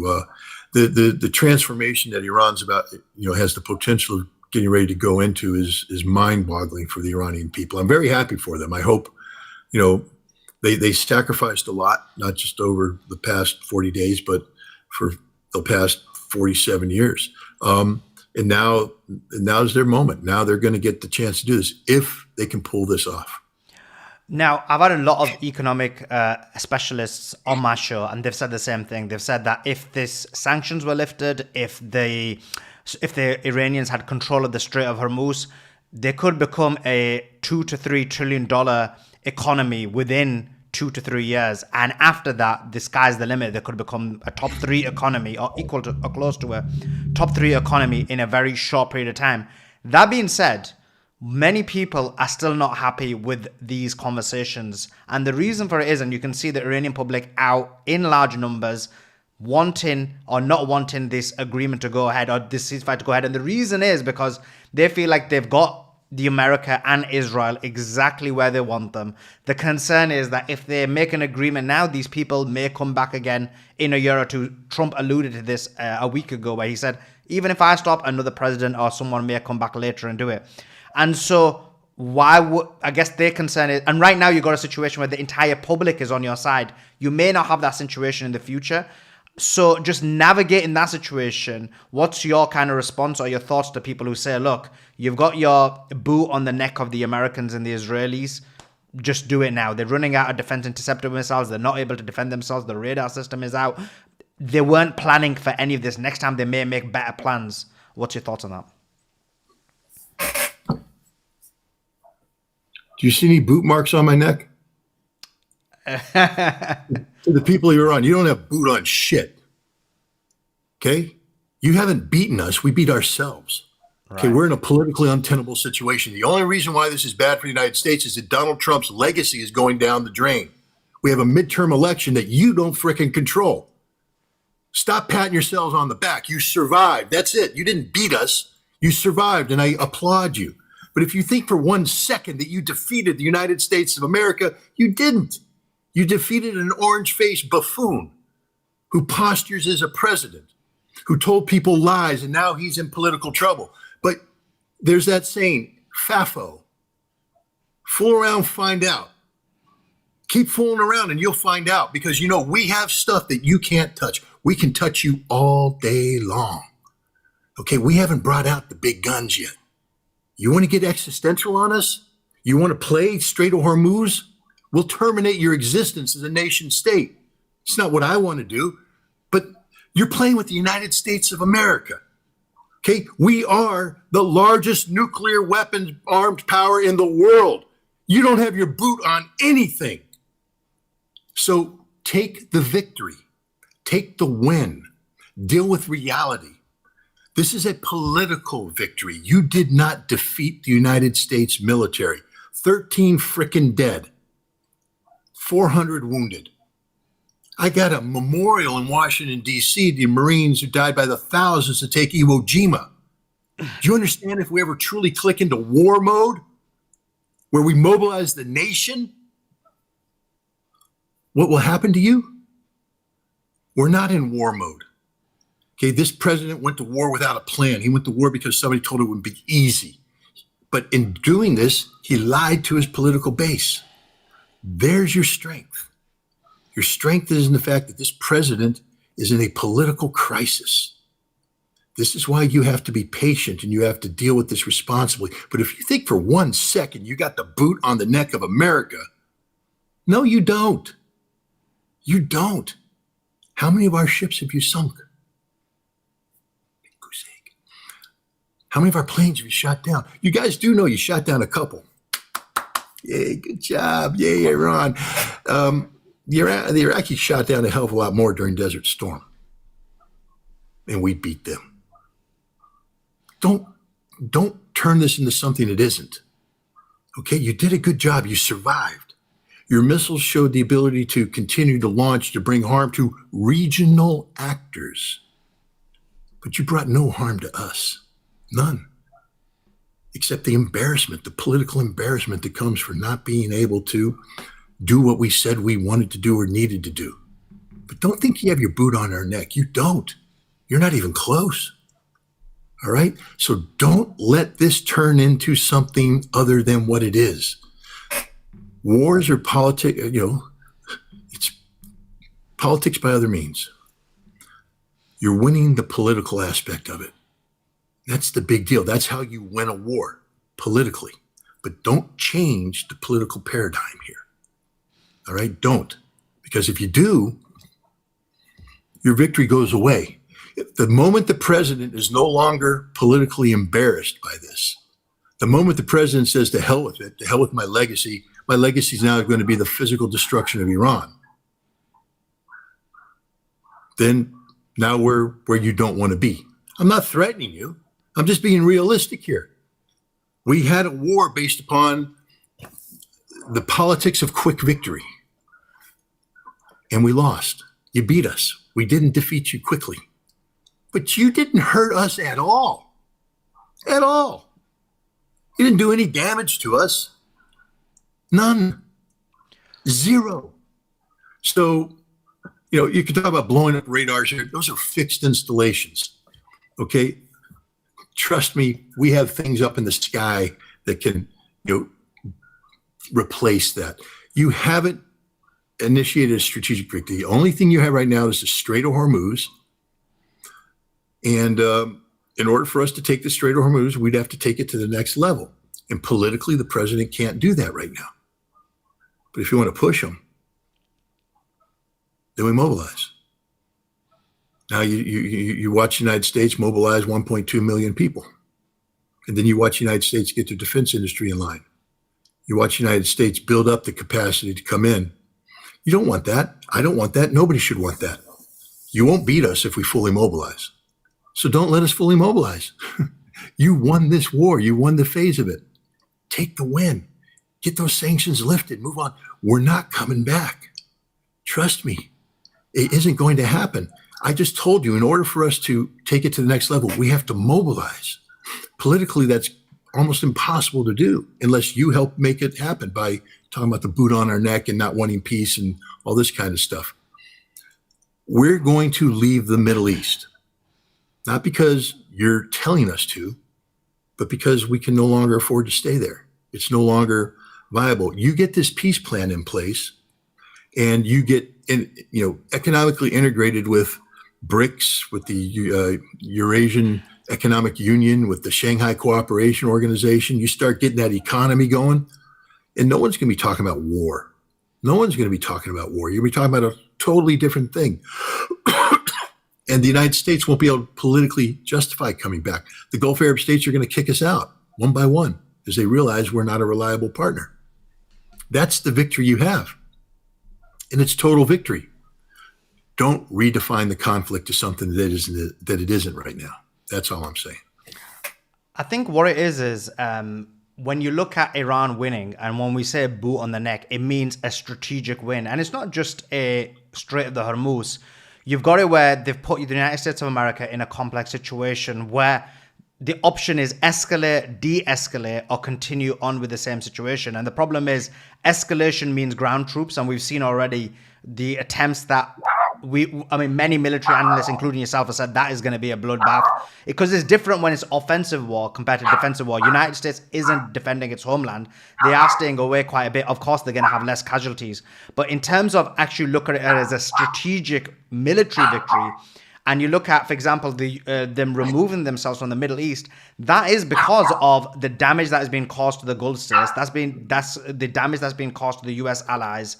And so I don't really see this as solely a financial situation. I see this as a geopolitical and military victory based on the circumstantial situation. And so from Iran's perspective, the reason they're asking for this is that not because they want war, they wanted peace throughout. They were even willing to agree to 0% enrichment one day before the war, which was against their own interests.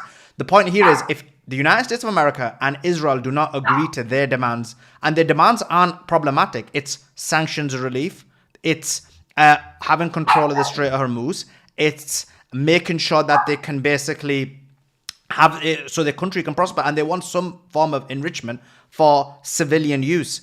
And I'm saying that when it comes to the US, if they're not willing to agree to those things, they should not concede and fall to their demands, and they should use the strength and the power they have to do so. I just think that when you're saying that, like, basically the US is not being defeated, from a military perspective, like, if you look at all the different components that could go wrong for the US, they have gone wrong. And next time, the US is such a good military, they can put the situation much better for themselves, where they don't make the same mistakes again. You mentioned the orange buffoon. He made the mistakes, but maybe the next president or Trump later may not make the same mistakes again. And I'm saying that's their perspective. They're looking at it as opposed to we want war. What's your thoughts on that? That's exactly what I said, though. I mean, you're just rephrasing it in another way. I'm just saying that you don't have your boot on our neck. No one has their boot on our neck. We have our own boot on our neck. This is about domestic American politics, and the failure to get it done right. Look, Iran, though, I said Iran's going to have to make some compromises. If Iran thinks that there's not going to be any impact on their nuclear program, they have no idea what they're talking about. Iran will have to agree to some sort of restriction. They will have enrichment, of course. That's their national right, and I agree that Iran shouldn't give up enrichment. But the 60% stockpile has to go, and Iran should never be allowed to enrich to that level again. The accumulation of enriched materials also has to be limited. Basically, the agreement that Iran had right before the United States and Israel attacked. That should be the thing going forward. This creates political cover for the president, because then he gets to say that he got a better nuclear deal than Barack Obama did. And, then he gets to, say this is what made this whole war necessary. And from the American political, I don't think the Iranians should care about how the president sells this war to the American people. The Iranians should care about the end result, which is you get to have enrichment. And that's a huge victory. And Israel's not going to stop that. Trust me, if Iran puts that deal that they had on the table, Israel will have to obey. Israel can't reject it. They have to obey. Israel can't go against Iran without the United States. Sure. So if the United States enters into an agreement with Iran that's acceptable in the United States, Israel will have no choice but to follow suit. So there's there's the nuclear aspect of the Strait. This is a tough one because Iran can't give up its nuclear weapon, and yet Iran has to be realistic about what is politically, viable. You can't just tell all the Gulf Arab states that are north of the Strait of Hormuz that you don't matter, because they do matter. And the Strait of Hormuz is an international waterway. And so, there's going to have to be a compromise there. I think there's one in the making. I mean, President Trump sort of alluded to it, where he talked about the Iranians and the Americans, splitting the toll. Again, I don't think that's the way it's going to play out. But, tolls linked to, because one of the early Iranian demands was reparations, getting the United States to pay for it. And that's not going to happen. I'm just sorry. It's one of those political red lines. It just isn't going to happen. And the Iranians have to understand that. This president, once he starts paying reparations, is admitting we are wrong. And he can't admit that to the American people. He has to sell it as a victory to the American people. But the idea of, tolls that go into a pot of money that's used for reconstruction, that's a political compromise. That's how you get reparations. That's how you, retain control over the Strait of Hormuz for a period of time. It's going to take a decade or more to rebuild, to recover from this war. So, during that time, the United States will withdraw from the region. Iran's economy will become strong. They'll be closely linked.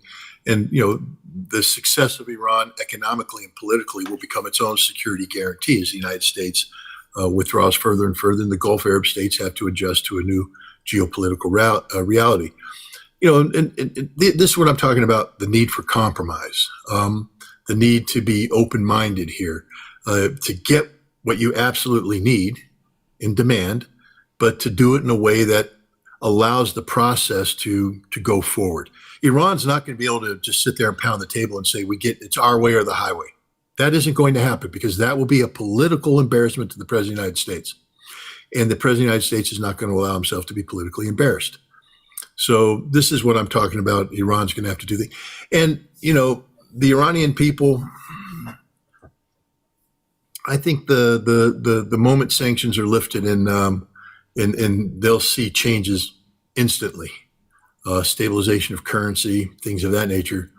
They'll be happy.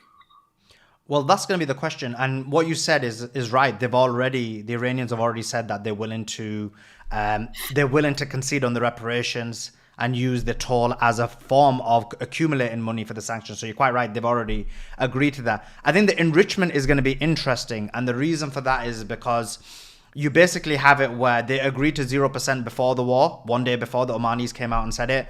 And then America bombed and bombarded and really destroyed their country. And they've been in this war where lives have been lost.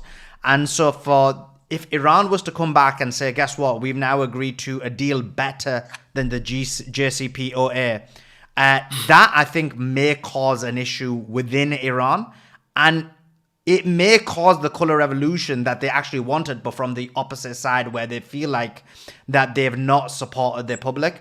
What's your thoughts on that in terms of what percentage you think the Iranian people would be fine with without there being this disconnect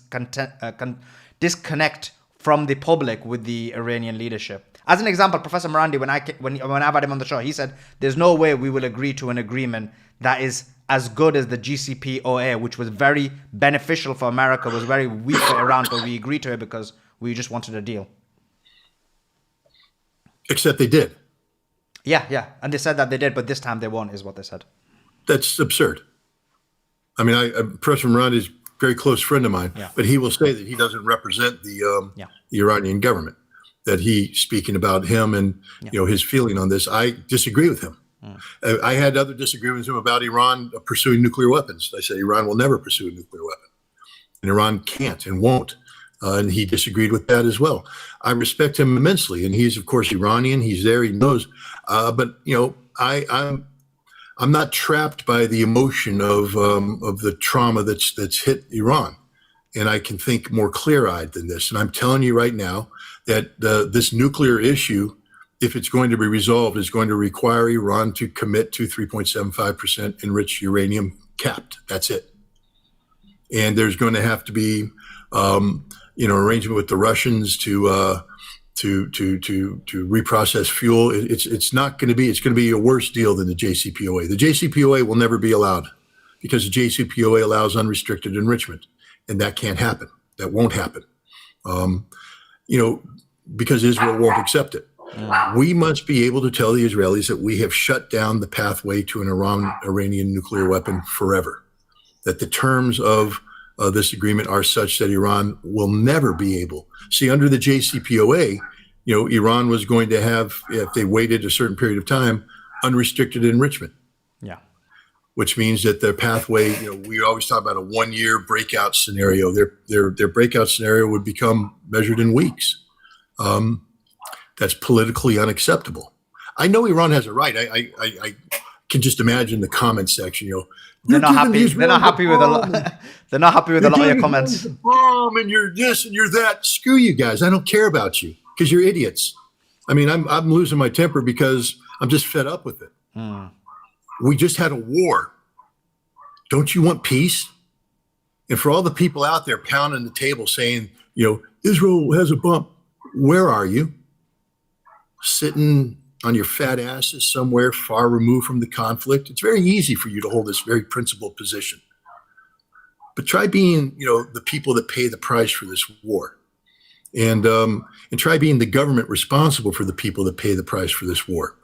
And suddenly, if you're thousands of miles away, articulating a hardline stance on Iran's nuclear program, you are disrespectful of the Iranian government itself that says we don't want a nuclear bomb. We don't need a nuclear bomb. We don't desire a nuclear bomb. It isn't going to happen. So if you're out there saying, no, there has to be one, who are you to tell the Iranian government what their priorities are? Iran won this war by defeating 2 nuclear-armed nations because they didn't have a nuclear bomb. Had they had a nuclear bomb, we'd have gone into the nuclear aspect of conflict, and Iran's not going to win that one. The Iranian president said back in September that their ballistic missiles was their strategic deterrence. Now it's real because now the world knows you can't stop their missiles. Their missiles will hit you. Their missiles will hurt you. And so if there's another war, Israel knows what's going to happen the next time. They're going to get hammered. That's deterrence. The United States knows our bases are going to get hammered. That's deterrence. So, that's where we're at right now. This nuclear thing is about national pride, to be honest. It makes no sense economically. It's very expensive. You can get a better deal by cutting a relationship with the Russians to provide fuel. It's cheaper. But I get it. This is about national pride. This is about, saying we have a right to do this and we did it ourselves and we're not going to give it away. Okay, I'm on board 100%. I think the Iranians must be able to have an enrichment program. But I'm also realistic enough to know that politically speaking, it's impossible for this president to walk away from this conflict with an Iranian nuclear program that's, has better operating parameters than the JCPOA. Please, people, put your thinking caps on. He withdrew from the JCPOA because he said it was a bad deal. He said that he would always get a better deal. He can't. He's trapped. And you didn't beat us. See, if you beat us, you could dictate that outcome. But you didn't beat us. You just put him in a politically difficult situation. Help him get out of this situation by agreeing to what you already agreed to. It solves the problem. I mean, it does definitely solve some aspects of the problem. And just to clarify for the audience, I think what you're saying is not that Iran can't have nuclear enrichment. You're saying they can have it. It's just that it cannot be infinite, the volume of what they have. And you're saying there may be restrictions on the percentage. It could be like 4% or 5%. 3.75%. Yeah. So that's what you're saying. Iran will be able to produce enriched uranium sufficient to make fuel rods for their nuclear power plants. Yeah. I just wanted to clarify for the audience. And then now in terms of the thing is, the issue you've got is, I know you're saying that Iran didn't defeat the US, but in reality, the US was stuck. Like, what could they do in this situation? If they did what you said, which is you can destroy the whole country, yeah, they could. And then the whole Gulf state would be destroyed as well. And that means the whole what? The Gulf state country. So they could have hit UAE, Saudi Arabia, the oil fields, the energy fields. That would have basically destroyed the world. So yes, and this is why Trump pulled out, because he knew that actually this situation that he's got himself in, which is this deadline 1 hour before, he had to cede, he had to bend, because geopolitically he could have destroyed Iran for sure, because you can murder anyone in that situation. But then Iran would have done the same thing to the Gulf states and Israel. And so in reality, yeah, because they're not invading the United States of America, but America's allies would have been decimated. And that's why Trump was stuck, because he knew that the consequences of his demands were the destruction of the Gulf state. If he goes in for a ground invasion, it will be a lot of American troops that lost lives. I know you said 13, but we're not sure about those numbers, but that's fine. But we know that it's not as easy as, like, for example, the situation in the sense of, I do think America lost, because what is a loss? They can't do anything else. You see to the demands. It's not like a loss isn't killing American civilians. That's not the Iranian way. The loss isn't invading New York, because Iran isn't the invader. But in this specific situation, if you look at it from a military perspective, geopolitical perspective, so I've been watching you. You've been saying the same thing. The Americans were stuck. There was a loss when you look at it from this specific situation, which is militarily, they just couldn't do anything else. The only other option was to escalate, and they can't escalate anymore. So what can they do militarily? Well, again, don't say can't, because we can. We can escalate, but it would require a redefinition of the political paradigm that we're operating in right now. Right now, the president is operating in a paradigm that's defined by a midterm election coming up. All right. And he feels like he has his base is at risk because he went to war having promised not. It's the same thing. When we talk about Russia and Ukraine, people are like, why hasn't Russia, solved this problem already? Why didn't they kill Zelensky? Why didn't they hit Bankova, take out the president? Why didn't they strike Europe? Why didn't they do this? Why didn't they do that? Because to do that will fundamentally change the political dynamic of the conflict.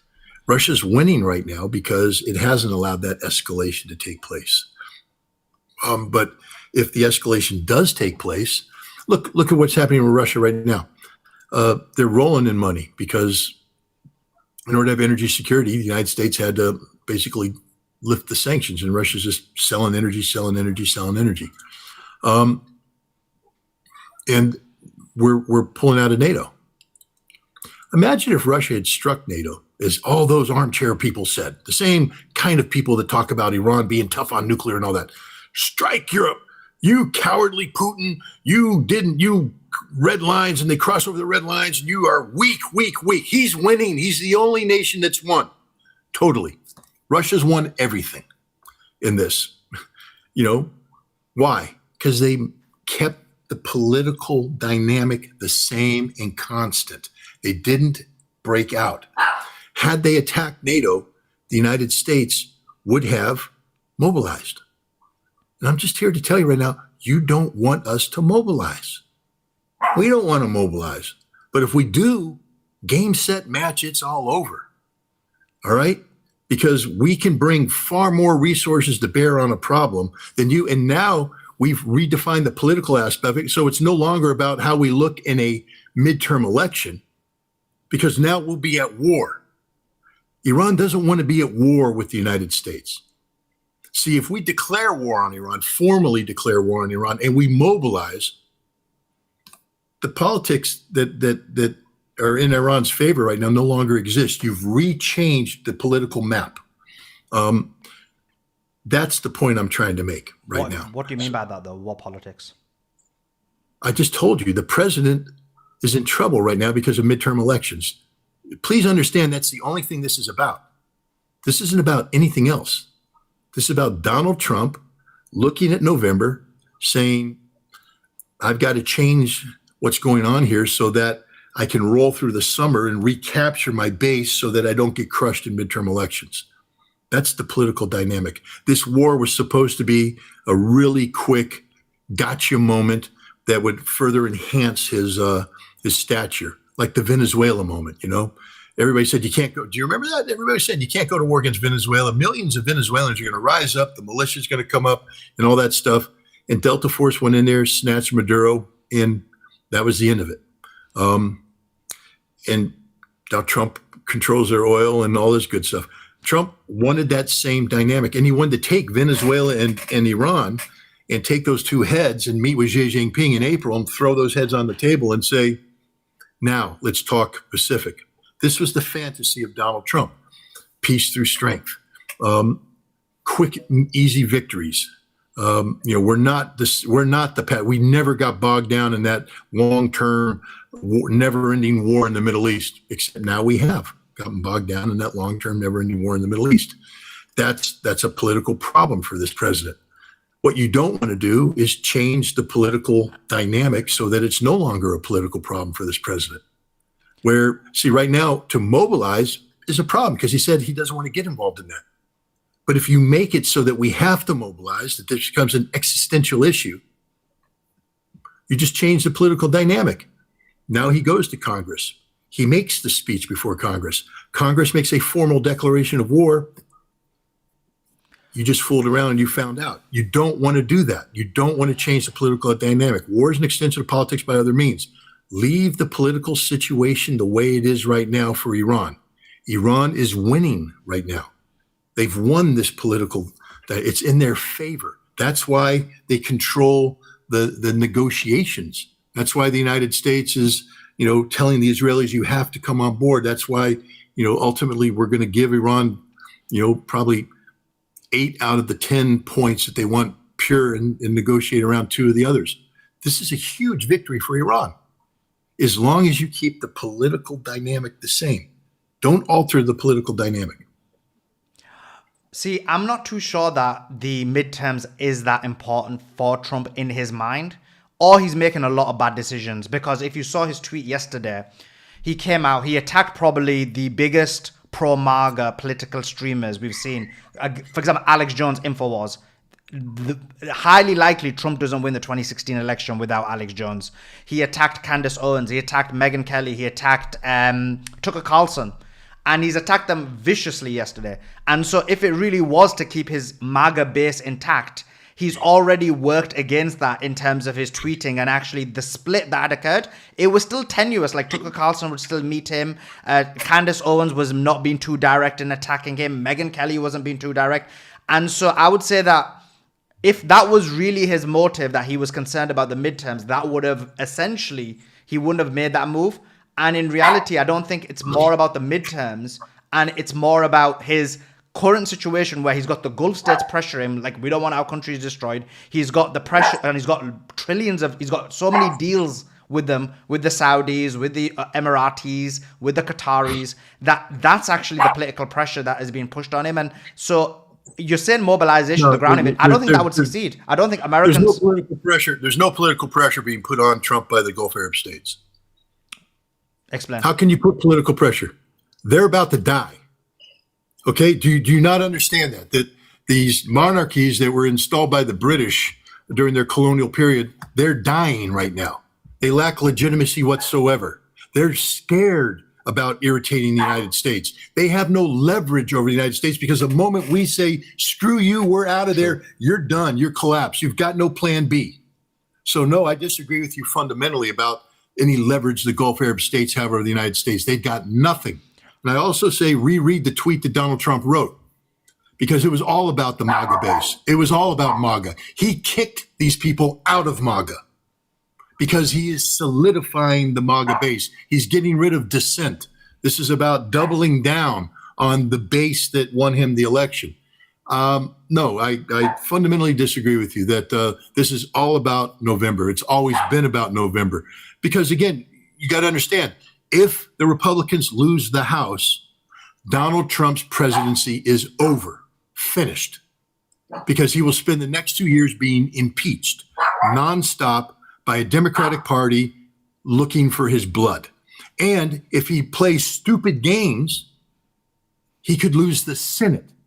And if he loses the Senate in numbers sufficient, he can be impeached and convicted. And now Donald Trump is a narcissist. He's an egomaniac. We're not being governed by a president. We're being governed by a cult of personality. And if you don't, you've got to reassess Donald Trump as a cult of personality. And when you do that, you realize that he cannot afford to lose this election. If he does, it's it. And Donald Trump's all about branding. He's not about policy. He's about branding. He's about perception. And right now, the Trump brand is in trouble. And, he can't have the Trump brand, fall into the ashes of history. He needs to keep Trump as the greatest name ever, That's why this election is so important. This is the single most important driver for Donald Trump, and therefore for American foreign policy, national security policy, and domestic policy. I mean, I think he lost the House the day he decided to go to war with Iran. And even if this deal happens, he loses the House irrespective of what the situation is. I think that's, in my view, definitely going to happen, irrespective of what the situation is. And sorry, what I meant by the Gulf Arabs wasn't specifically with the United States of America. I'm completely in agreement with you.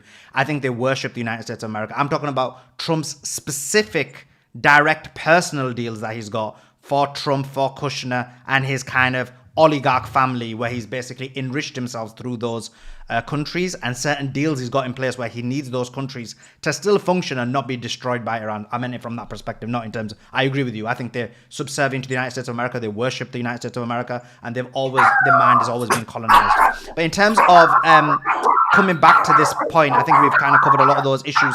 In terms of now, from your perspective, do you think that this deal is going to be done? Do you think the Israelis will get on board, or do you think that because the Americans forced the Israelis to agree to a deal with Lebanon, do you think the deal goes ahead, or do you think this is going to end up breaking down? If the Iranians play their cards right, this deal will happen.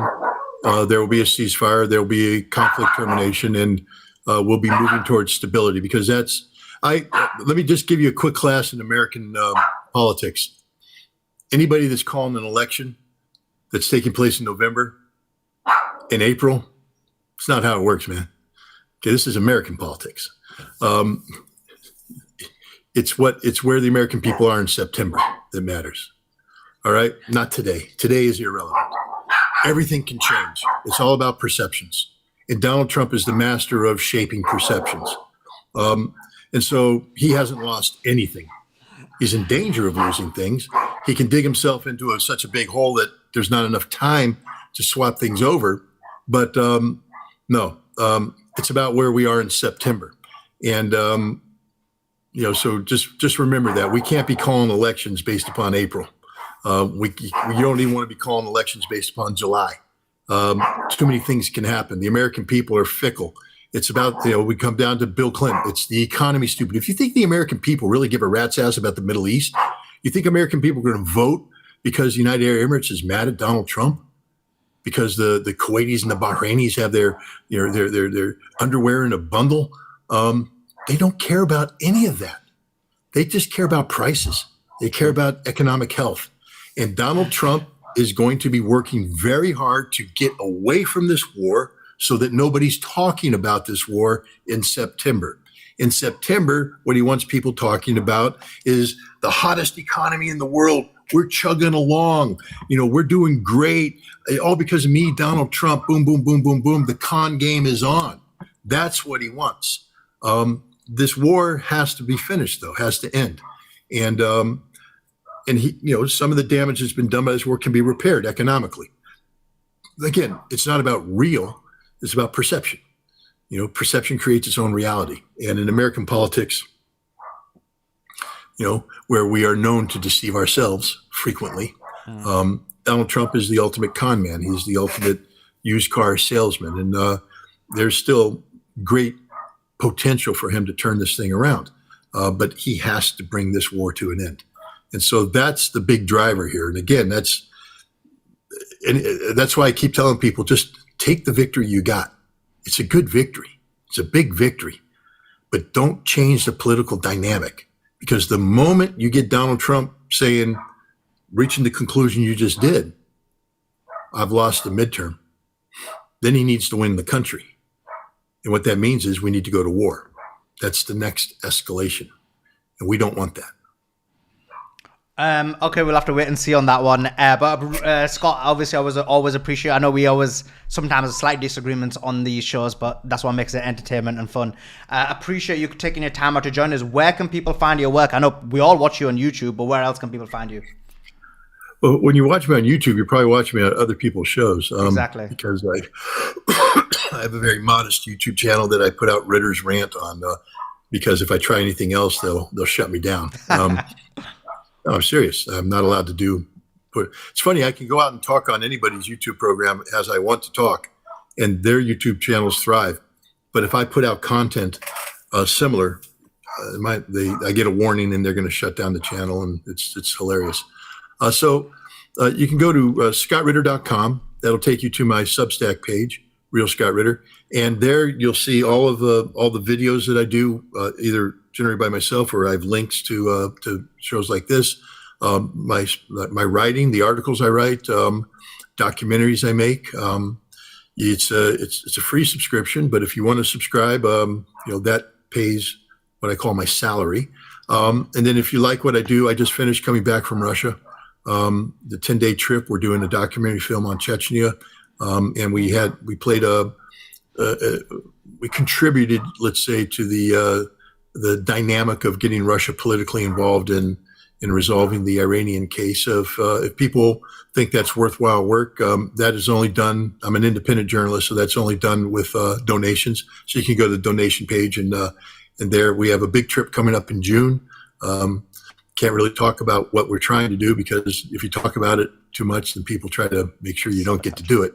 But big trip, big expectations. And again, I want to thank you very much for bringing me on your show. Look, there's no, if we agree about everything, it's about the boringest show in the world. So boring. And the only way we push through issues is to have robust debate, dialogue, and discussion.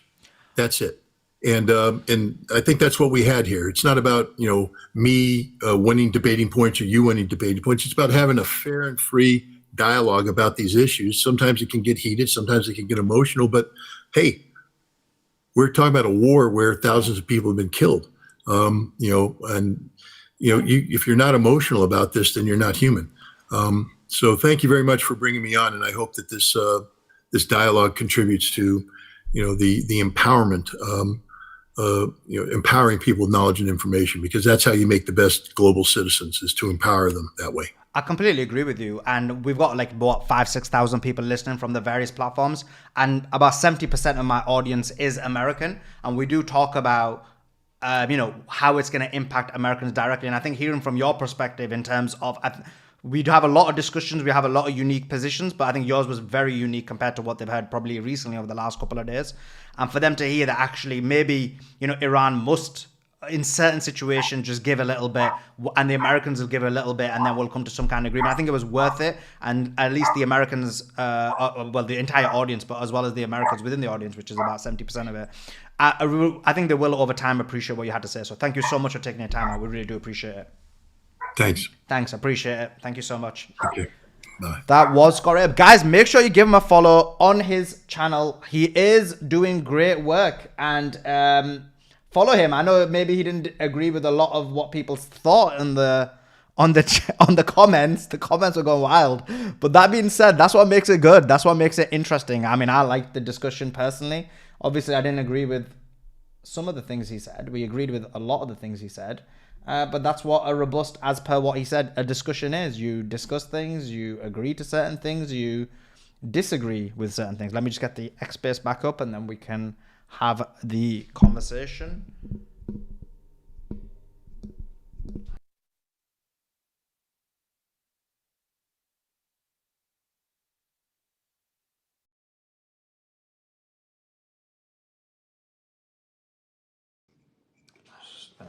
And just need to put echo chambers, right? Well, I don't like echo chambers. I know some of you, some were getting so emotional in the chat. They love the echo chambers. They were like, get him off. I'm like, blood, chill, chat, chill. Don't be so emotional. You're crazy. I'm like, get him off. Oh my God, I'm getting triggered. I was like, blood, just chill. Like, chill. We ain't about that life. I thought I trained you all to be like so open to different ideas and thoughts. I was telling so many different YouTubers, I was like, your audience is so lame. Like, as soon as they hear a different audience, a different person with a different perspective, they're like, oh, like, ban this person, we're gonna unsubscribe, and they cry a lot. And I said, the good thing about my audience is it's the best audience in the entirety of social media. They're not like that. They're like, you know what? Great analysis, great thoughts. We love the nuance. But bro, y'all were crying so much. It was unbelievable. Take him off, remove him. It's like, chill. It wasn't that bad. It wasn't that bad at all. Let's see people are loving the interview. Sean, what is it you're crying about? Why don't you come on the space and explain what you're crying about in terms of that? Come, Sean, come. Let's see if you can articulate your position vocally on the space. Don't cry on the comments. Don't be a weak person. Come on the space and maybe give us your thoughts and see what you got to say. I enjoyed it. I think it's very good to hear a different perspective. Sully, And he's actually saying, look, Iran should concede a little bit. This is how negotiations go. That's his position. And to be honest, it logically makes sense. Like, as much as you may disagree with it, but logically it makes sense. Sam, thank you. He's done a good job. I think what it also was is I think you have to remember he's a patriot. And when he's against war from the pro-American perspective. And maybe when I said boot on the neck, that kind of, obviously his passion for and his love for America was like, bro, don't be saying nothing about America, blood. Like, and he went full red, white, and blue. I think that's what it was. I think maybe I should have been a bit more careful with the way I used some of my verbiage or language. Maybe, I don't know. But No. Scott in the Joe tunnel. Oh no, bro! Why are they attacking Joe with these? Why is Joe been getting shots fired on this? That's crazy. Because I Okay, said the same thing Sully, yesterday. I don't said the watch the same exact debate. Yeah, thing. I don't. I'm loving. I will never do that. Like if you're following me and you want an echo chamber, you're not following the wrong person. There's other people who have their boring echo chambers. You should be following those people. I'm not about that. I'm about making sure that you guys are you have intellectual rigor. Some people will disagree with us completely. I don't think Scott disagreed with us completely. I think there was some difference in nuance in certain perspectives and certain positions, and that's why we had him on. So I don't agree with that. And anyway, I'm looking at the audience. I'd say 99% of everyone's like awesome, awesome, awesome. There's probably a few newbies who got in there and got triggered very easily. Star goes, you triggered him and then he triggered the people. That's funny. That's funny. Johnny said, he called us idiots. Oh, bro, chill, man.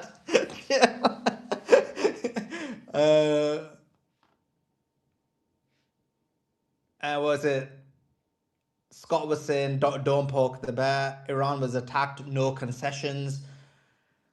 Sully, you triggered him with a boot in the neck comment. Yeah, I mean, I think I did, obviously. But I mean, I enjoyed it. I think it made it more entertaining. I think it would have been less entertaining if it was just an echo chamber.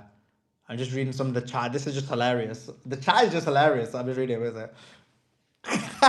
Sub-Zero said Mr. Boot on the neck is his new name. I love it when Scott calls the chat idiots. Oh, is it like a regular thing? Is it a regular thing? I didn't realize that, but that's hilarious. Okay, guys, retweet the space, reshare the space. Why is the number so low? Have they shadow banned it? Have they removed us from the top again or something? It makes no sense why there's so less people in here, unless they're like, oh, forget it, war's over. We're not bothered now. We're gonna go back to our lives. Zio's one. And well, we got. What I don't understand is he never explained what will happen after the midterms. While his explanation about, yeah, I don't agree with his position, and obviously I could, if it was actually a debate, I would have like said, but I didn't want to because I want to keep it respectful. Because before the war, that was Scott's argument as well. He said, "Oh, Trump doesn't want to lose the midterms, that's why there won't be a war." And I said, "There's going to be a war, bro." So obviously Scott does value and thinks the midterms are extremely important. I think the House is lost already. But remember, before the war, when we interviewed him, you can watch our interview with Scott previously. His position was, I was half asleep in that interview. At least this one I wasn't. But in that one, he said that there won't be a war because of the midterms. And I was like, bruv, that's fine, but Trump is subservient to Israel, so there will be a war. So Sully at least challenged and gave some counter arguments. Can't always be the US way. Yeah, I think I did. I think I gave quite a bit of pushback, while keeping it respectful and not turning it into a debate, because I didn't want that. I want to hear. I bring guests on for you to hear their ideas and their positions, not for me to like necessarily debate with them, if that makes sense.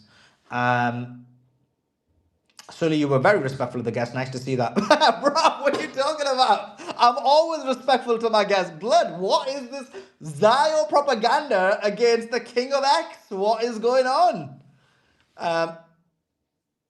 You think Trauma cares about getting impeached? He don't give a... Yeah, I don't think he cares about... I think he's got guarantees that he won't get impeached.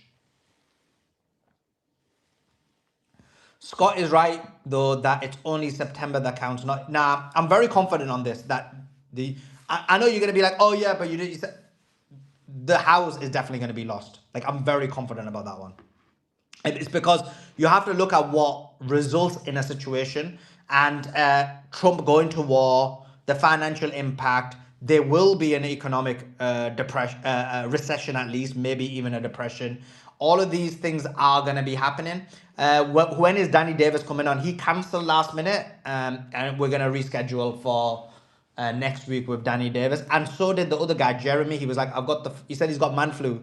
The man flu's going around, so we had to consider. It's only your boy who gets man flu, and it's like blood. It don't matter. Man flu ain't gonna take me down. These spaces are gonna continue, and your boy soldiered on despite the pain of the man flu. Let's see. Is there some breaking news on this Sully, one I had second? man flu as Before well, we get and in, I I was know a lot out. of people in the chat want to speak about this. After the round, Sully should say, "Cool, nah, I like him." Okay. What else we got?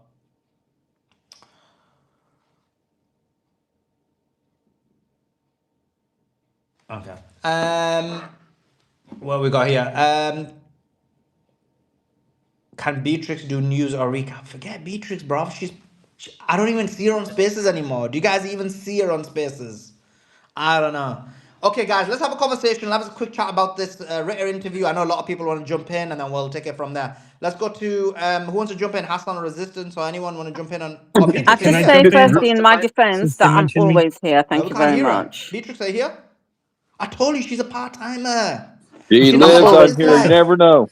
So, Suleiman, can I reply since Actually, the can comments anybody were speak? mentioning me? Yeah, can you hear me? Somebody jump in. Is it me? Am I Yeah, crashing right. out? Well, Can Joe, No, Joe, I can Suleiman, say he all right. two. can't hear anybody. He actually, Andrew, he can't hear anyone. I Oh realized no! that Right. earlier when Resistance was going to tell him about the man flu. Let me call him. Let me call him quickly. Although I'm not sure if I should because it's quite glorious that we can just talk and he can't hear us. Hey, Beatrice, regime change. Beatrice, regime change. Exactly, Andrew, exactly. Okay, There's a I'm back. space I'm at back. two. I'm back. Was Can it? you Was hear us it? now? Yeah. Could you guys not hear S- me? No, no, we We heard could hear you. you, unfortunately, but you couldn't hear us. So when you came off from the interview, I think Gary tried to jump in, and I thought, can Suleiman hear him? Because he tried to say something about Scott Ritter's interview overall in position. Then Resistance tried to tell you 5 minutes later that he had the man flu, and you carried on talking. And I thought he really can't hear people. And I talked all the way through, Suleiman. I mean, I literally held the space down, but you couldn't hear me either. Suleiman, she literally tried to commit a coup. She's like Judas on the panel. Bro, you can't trust these She's chicks. This she is why. said Regime change. Joe, glorious that I always Suleiman's tell not you, here. don't trust the chicks. Listen, have you seen, like, as soon as their guy gets taken out, they're like, let's go to the next one. Guy goes to war. They're, you know what I mean? Listen, Joe, I don't trust these chicks at all. You don't even need to tell me that, and I know that happened. God. Um, Yeah. Let me reply because I know people in the comments were saying he's like Joa. Look, yeah, yesterday, someone said he's with Joe in the tunnels or something. yeah, because I said the same thing yesterday, and God, like, here's the thing people need to understand: Iran cannot wipe out Israel, right? The reason why it can't wipe out Israel is because Israel has a nuke. If you begin to wipe out Israel, then the world would support them using a nuke, right? So you have to play this balance where you cannot allow them to use the nuke because of world sentiment, right? If you push too hard or too much, then it's like they have no choice but to use a nuke and they won't suffer repercussions from using that nuke. If the whole world is going to shun them out because they use a nuke, then they're not going to use a nuke, right? And that is the tightrope that Iran has to walk on, right? So I think Scott Ritter's 100% right. Like, don't forget, America and Israel do have weapons that would wipe out Iran. Don't make it so the world is like, yeah, they should use it. These guys won't stop. And look, they're choking off the whole world from oil. They will have to use it if they do that. Right? He's not wrong. I said the same thing yesterday to Resistance. Right? I said you can't wipe out Israel. Israel has a nuke. You're not taking out a power, and that's why when we got into this whole conversation about South Africa, God knows why, where the guy wanted to deny the fact that they did it voluntarily and it was because of people boycotting all around the world. So it's not the same situation. But a country with a nuke has never been taken out. Why? Because you can't. You'll be taken out before they get taken out. So someone's Joe. People not happy with you. You're getting the Scott Ritter I know, treatment. but look, some people don't like the truth, right? This they're saying little saying Joe. They're saying Joe is out of his depth. If Israel uses a nuke, Russia nukes Ukraine. And I'm gonna let you respond to that, but just before you do, Let me just read a few of the super chats that happened while, oh my God, like people weren't happy with that interview.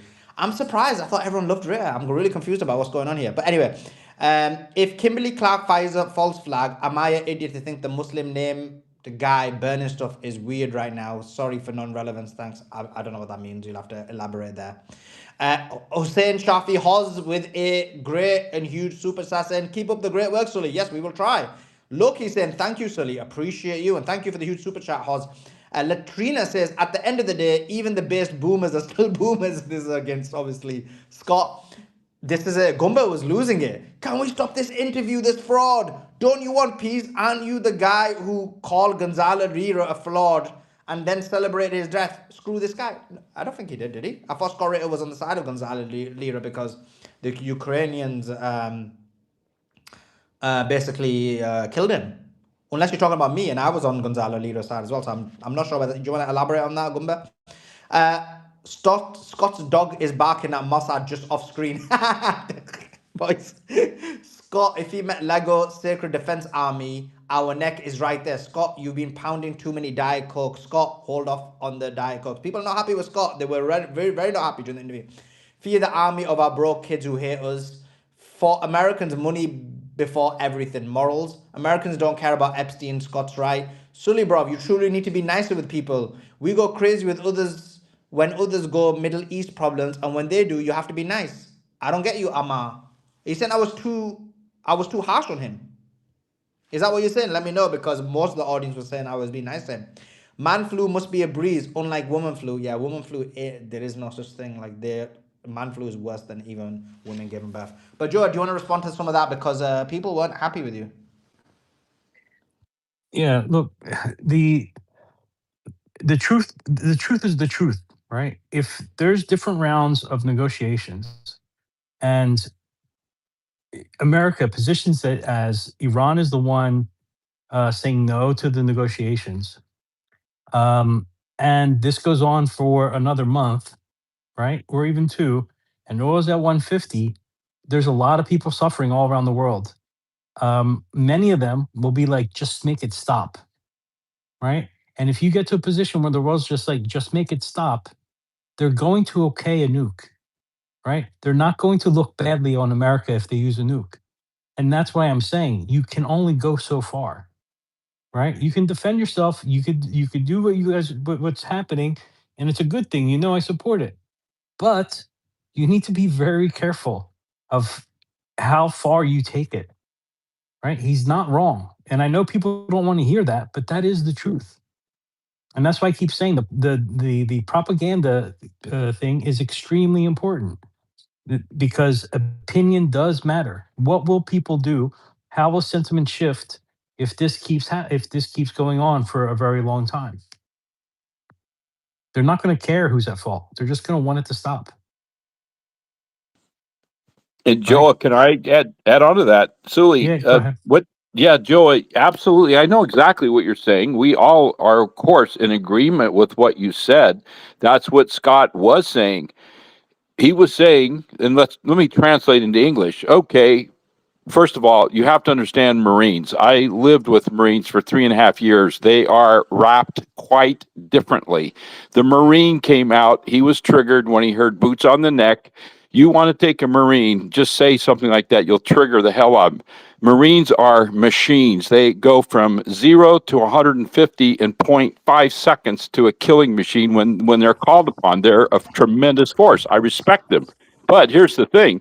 What Scott was disingenuous about, and it really upset me, was, first of all, the war, Sully was right. He first of all said the war had never happened until the mid-elections. I don't know why he's sounding more and more like a political commentator for the MAGA, but he was also very disingenuous when he said there's only 13 dead. What the hell? I mean, why would Scott say that? The number is like exponentially higher than that. Another thing that really bothered me is he kept saying, we did not lose military. The hell we didn't, Scott. What the hell?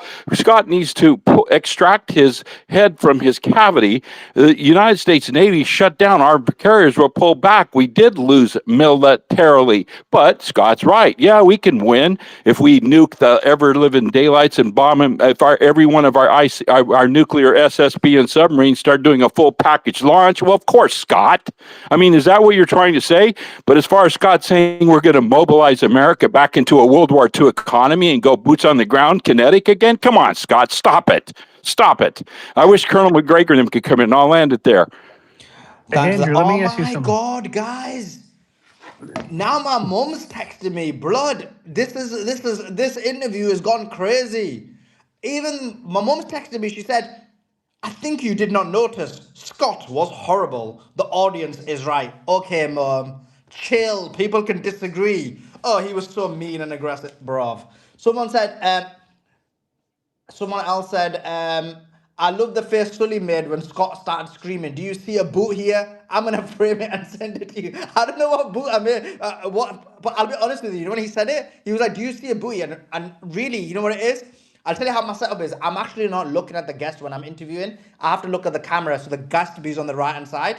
So when I'm looking at the camera, I'm not actually looking at the guest. If I'm looking away from the camera, that's when I'm actually looking at the guest. So when he said it, and I was like, "Huh, what's going on here?" So then I turned right, and he showed me his neck, and it looked a bit bruised. So I didn't know what he was trying to say. I don't know if he was trying to say it is like. So I was like a bit confused, like, wait, is his neck bruised or not? And then I finally got what was going on, but it took me a few minutes. I'll be honest with you, because I was looking at the camera, and then I turned around, and I'm like, actually, that neck looks a bit bruised. I don't know. But anyway, and then the other one says, Sully, to be you should have said, oh, they're going to put a size 14 boot on their neck. That would be even better.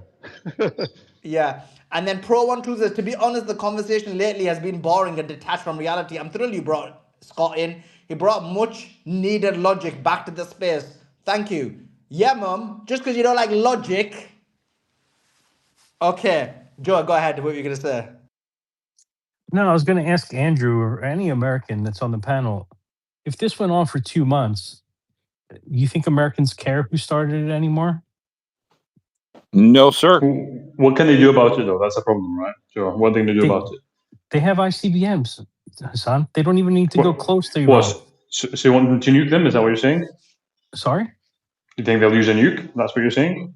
They don't even have to use a nuke. They can use ICBMs, right? They On what? can literally level every city. How? Okay, That's not going to be a win. What's the response of the Republic going to be? Just sit back and take it? They're public. You're not going to hit America. All they need to do then is destroy all the oil and gas facilities in the region, and set back everything even worse. They've got options. You're pretending, you're acting like they don't have any options. So far, everyone said, "Oh, the Republic doesn't have any options," or "It's coming to the table." What you're forgetting is, and No, this is I'm not saying something. they don't have options. Let They me do. I don't think let you're me. understanding what I'm saying, Hassan. I'm saying that right now you guys have options. If pressure keeps mounting, you could change public opinion, and if you do, people's sentiment will shift, and when it shifts, America will support using a nuke, and they won't face any repercussions for doing so. I mean, I don't think you can That's use a all nuke. I'm saying. I don't think you can use a nuke because it's not going to. It's only going to backfire. A nuke is something you cannot use in my view.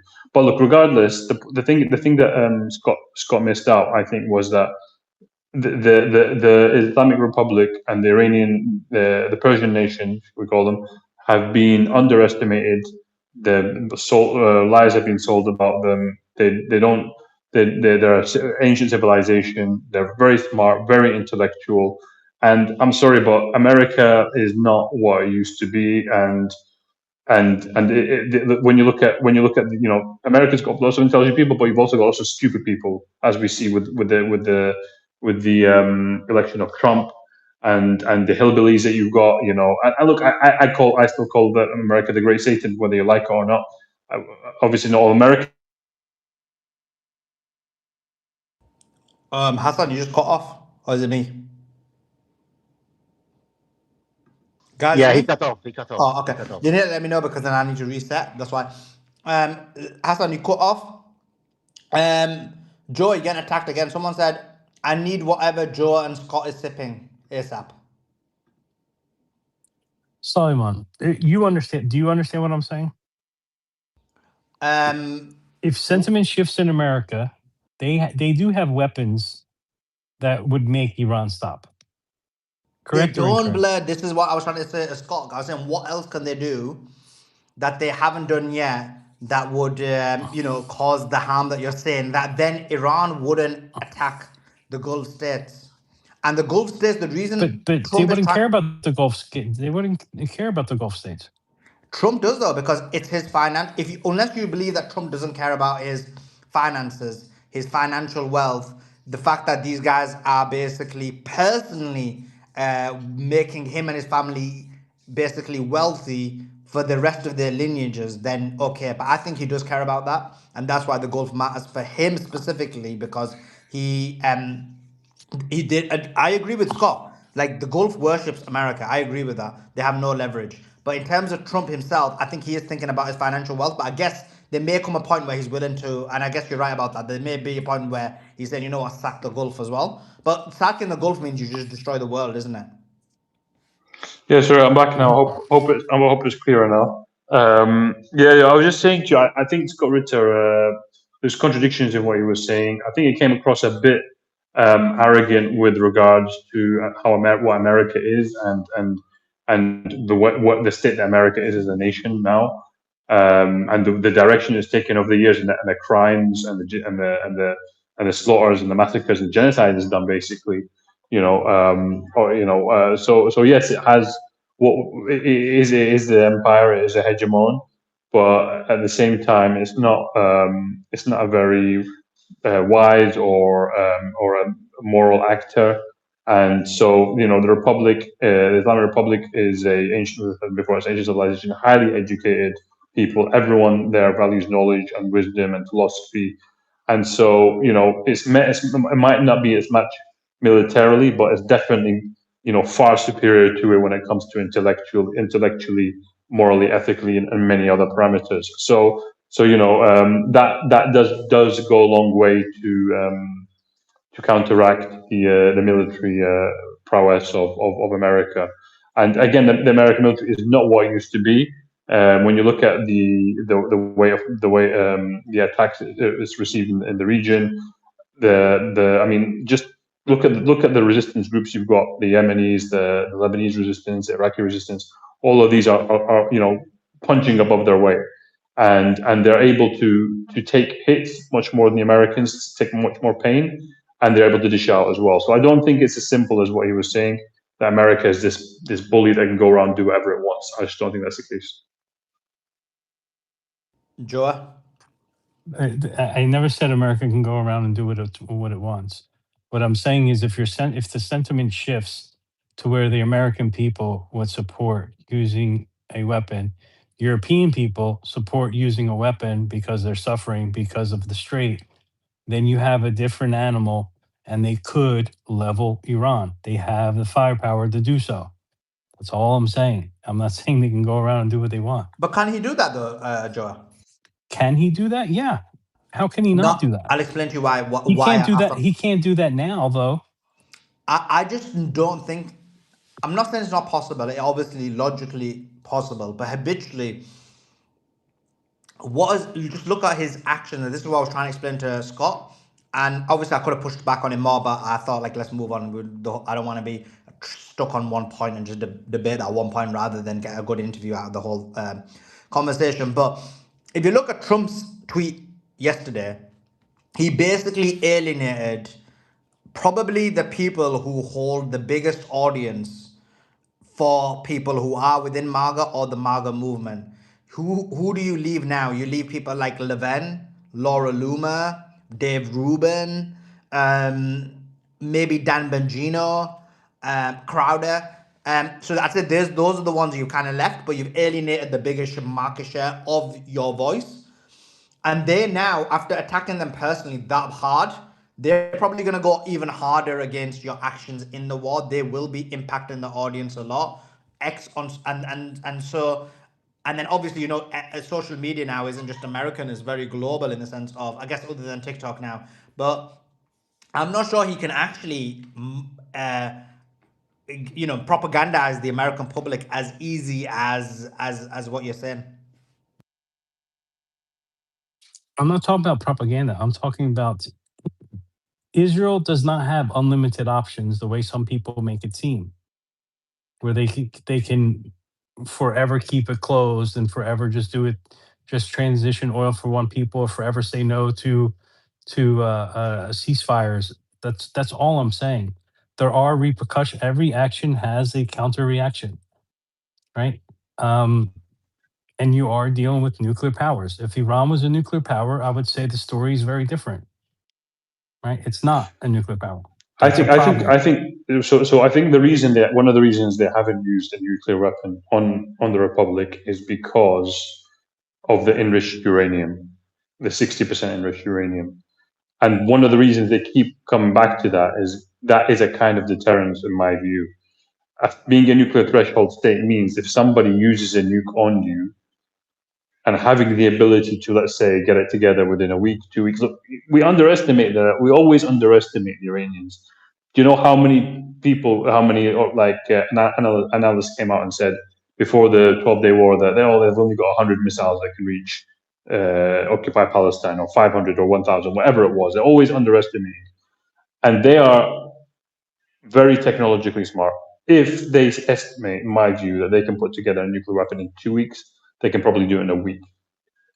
Well, I'm not saying that the number is a week, but I'm just saying as an example, they can probably do a lot quicker than whatever they estimate to be able to do it in.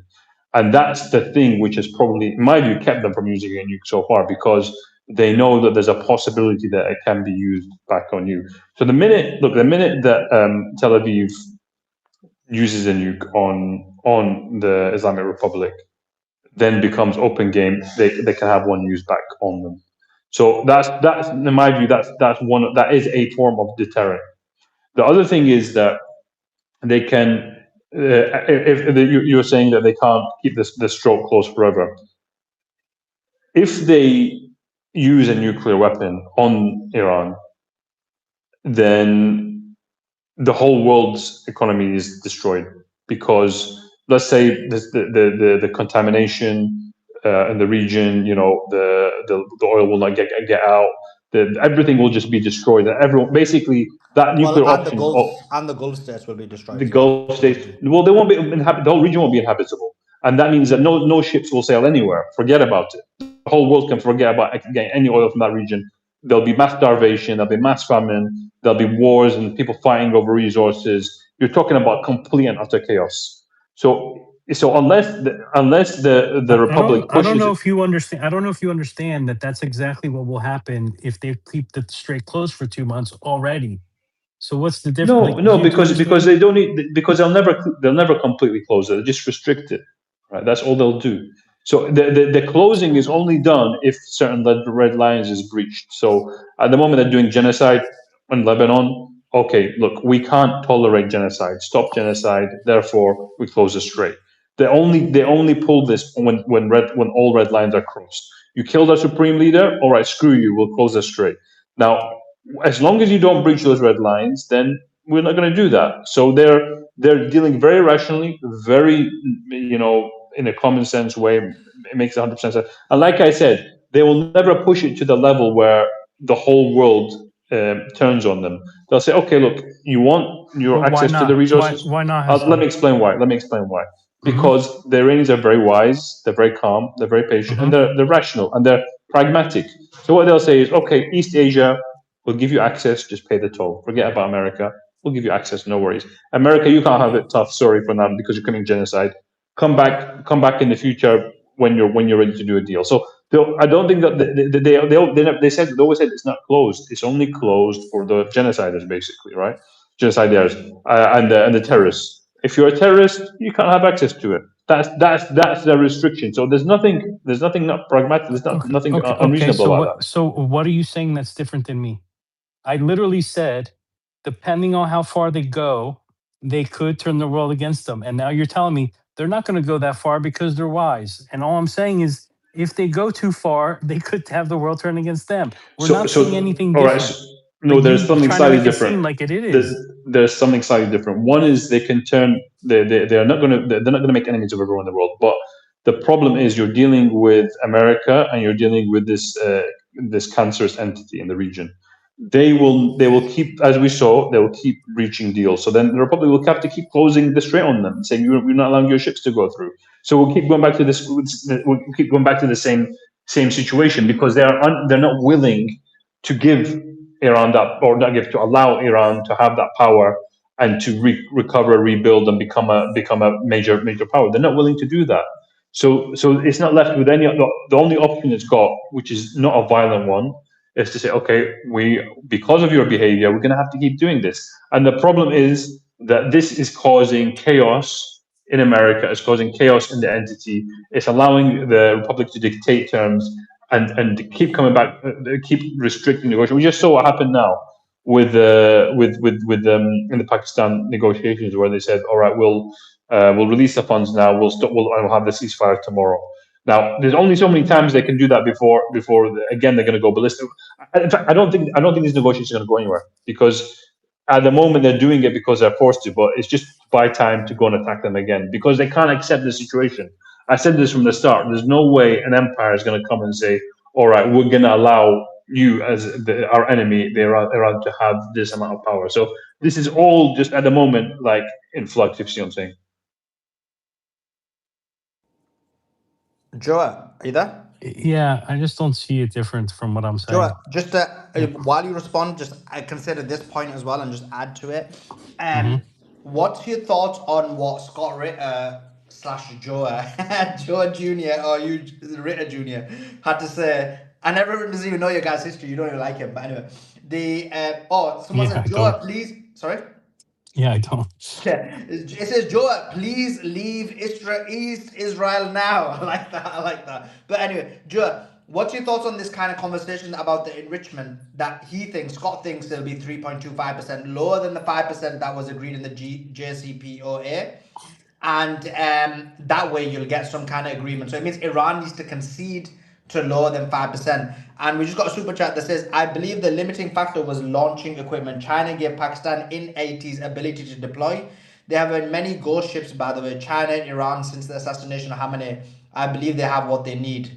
So anyway, go ahead and you can answer both of those questions. Yeah, that I don't know. Like, I don't even know where to start to guess in terms of how much enrichment they would allow or not allow, to be honest. I really don't have a It's position more on of it. a like, okay, so if let's go to Hassan on this, or you dropped resistance, or anyone.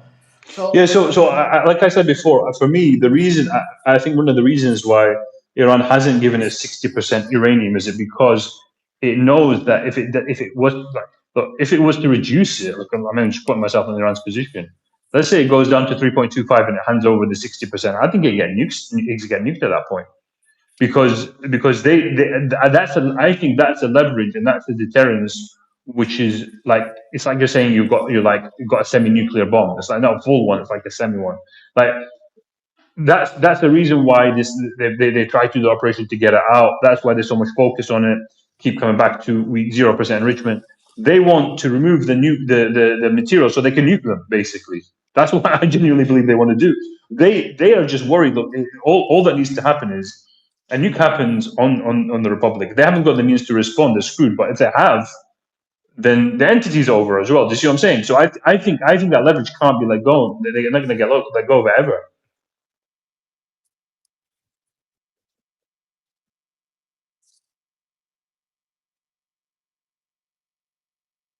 yeah, but Let me aren't get you just some. basically saying that you're using? Oh, nice one here. Oh, you finally turned up, did you, Beatrix? Um, so you're basically, Hassan, saying that it's a deterrent, right? You're basically not a deterrent. Sorry, you're saying it's a negotiating factor and possibly a deterrent.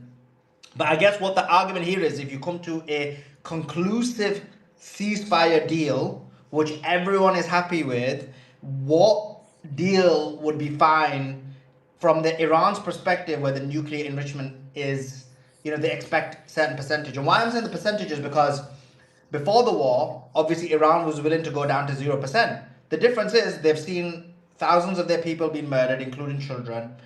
And if they agree to too much of a weak deal, take the nuclear enrichment into consideration, you're basically going to have it where you're basically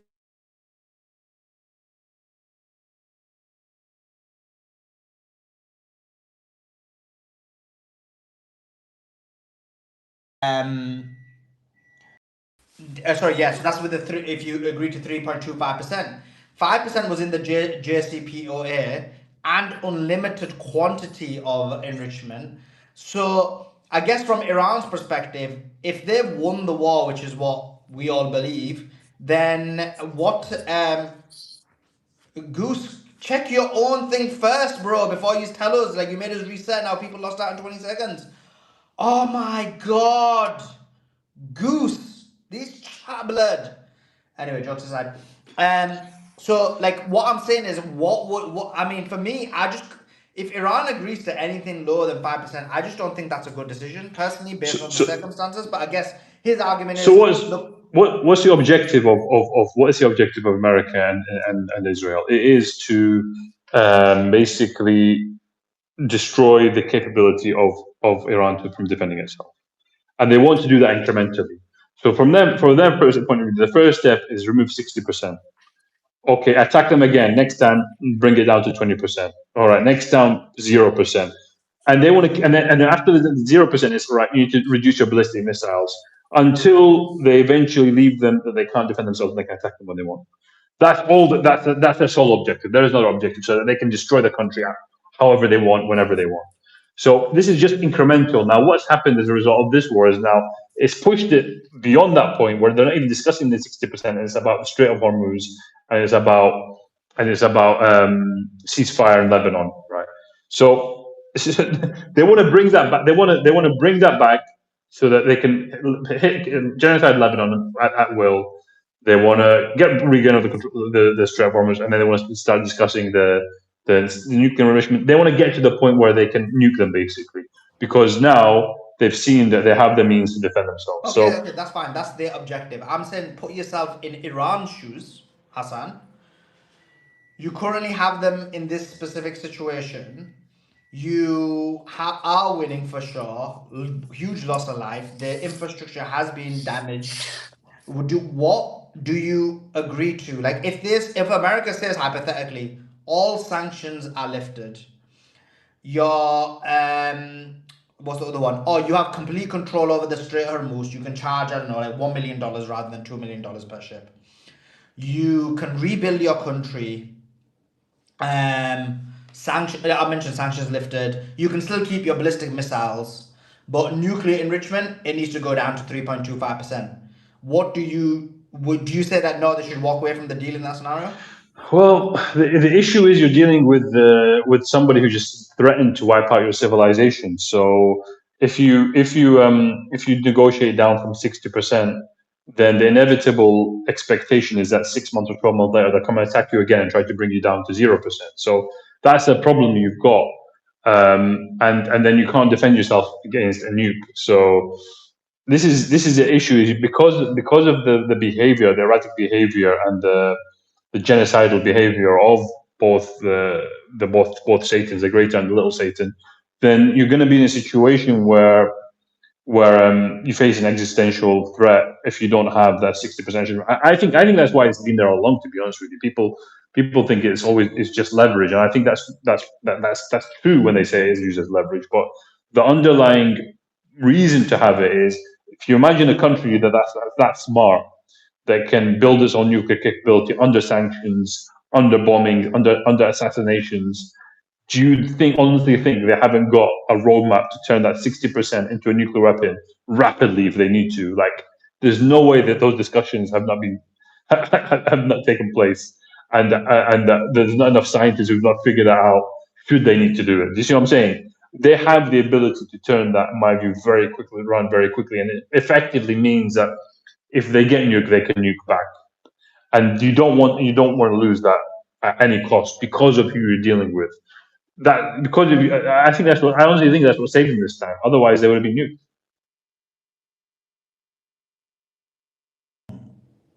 Okay. Yeah, but then based on what you're saying, there should just never be a deal, right? Well, the issue is that the issue is that they're maximalist on the other side, so they can offer these things, but in reality, they'll probably get bombed anyway. Like like we saw last time. Like whatever you give them, whatever you offer them, they're just going to come back and bomb you either now or in 3 months or 6 months time. I don't know. Honestly, I don't know. I don't know how you negotiate with these people. I have no idea how you do it because on one side you want to live in peace and you want to allow your society to prosper, but on the other side you know that every negotiation is a deceit and a method of trying a way of trying to destroy you basically. So I honestly have no idea how they negotiate with them, and I don't know how what outcome is possible with them, because you just saw 1 minute Trump a couple of days ago was talking about we'll make Iran great again. You know, we've negotiated, we're going to come, and then the next day, if Iran does this, we're going to annihilate it. Like how, like what negotiation is that we have with these people? I don't know. I honestly don't know. And that's my biggest issue here, that you can't guarantee that they won't come back and they won't bomb. And next time you may not be as lucky. And I don't mean luck as in luck, but like everything went Iran's way. Like, they didn't expect the Strait closing. They didn't expect Iran to hit the GCC and the as band. They didn't expect any of it. All of it was not expected. Next time they're gonna put better plans in place. Like, America isn't that dumb that they make the same mistake militarily, and so you're not going to be in a good situation. So why not, like, this is so and that's why this current conflict in terms of getting it right is so important, right? Yeah, look. I always say that the only thing you can guarantee is that they will come back and strike you again. And I think they're already talking about plans for enlisting teenagers for the army, and they're trying to find a political way to make this palatable for um, for people in America to engage in this war. So I don't think it's over by any stretch. I think this is just a break for them to try and figure out how to re-strategize. So you're dealing with people who will use that negotiation as cover, and you can't trust a single thing they say. And you know what? Would you be surprised? Let me give you this example. Would you be surprised if those negotiators both got assassinated in Pakistan tomorrow? Would you be surprised at all? If you say yes, if you say no, you wouldn't be surprised. Then this I don't understand what the purpose of the negotiation is with these people. Do you see what I'm saying? Fair enough, fair enough. Got a couple of super chats. The first one says, so offensive to let bloodthirsty Israel have nukes and restrained Iran must abandon. They need a Lego video on the huge dichotomy between their own and Israel's rabid military approach. Today, I'm very angry. Hassan is right. Iran should not budge. Iran has the strait. Just remind the US that they can shut the strait at any time. Joe, any response? And then we'll go to Darkside and Cyrus. No, look, I think it negates the fact that U.S. does have a strong military. They're not going to make the same mistake. No, they can't nuke whenever they want. They wouldn't be nuking now. They wouldn't have support from the people. They would lose the election. Like, there's so many reasons why they wouldn't use a nuke right now unless you have support. It took 2 years to build support to nuke Japan, right? They wanted it even before Japan did Pearl Harbor, and you can look at it by the propaganda. The same propaganda they used on Hamas. They'll come here, they'll rape our women, they'll kill our babies. You can go look, just put Japanese World War II American propaganda, and you'll see the posters as if Japan could raid America and rape your women because they want half-blood babies is basically what they were telling Americans back then. Um, it takes time to build that, right? Um, I'm just saying you can't just do whatever you want and just keep it closed and assume that nothing's going to happen, that there's not going to be a shift. There could be a shift. Um, that shift is not here right now. You have leverage, use that leverage. But don't think like, Iran has really smart people. Imagine being under sections and building nukes. Yeah, they did an amazing job. That doesn't mean that they have a nuke. They don't have a delivery system to America. They can't touch America from where they're at right now. That is a problem because America does have nukes that can reach you. It's like a 7-foot fighter fighting a 3-foot midget. What do you think's going to happen?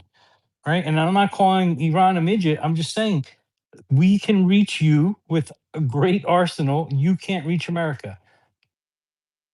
It would win if it got the support from the people to do so. You don't have it because Americans, apparently, majority, actually believe in humanity, unlike our government. Right? So Use why that didn't to they your use him now? advantage I don't understand why they didn't use him now. because the American people and the way the world would treat America if they used it now would be the same way they treated Hitler back in World War II.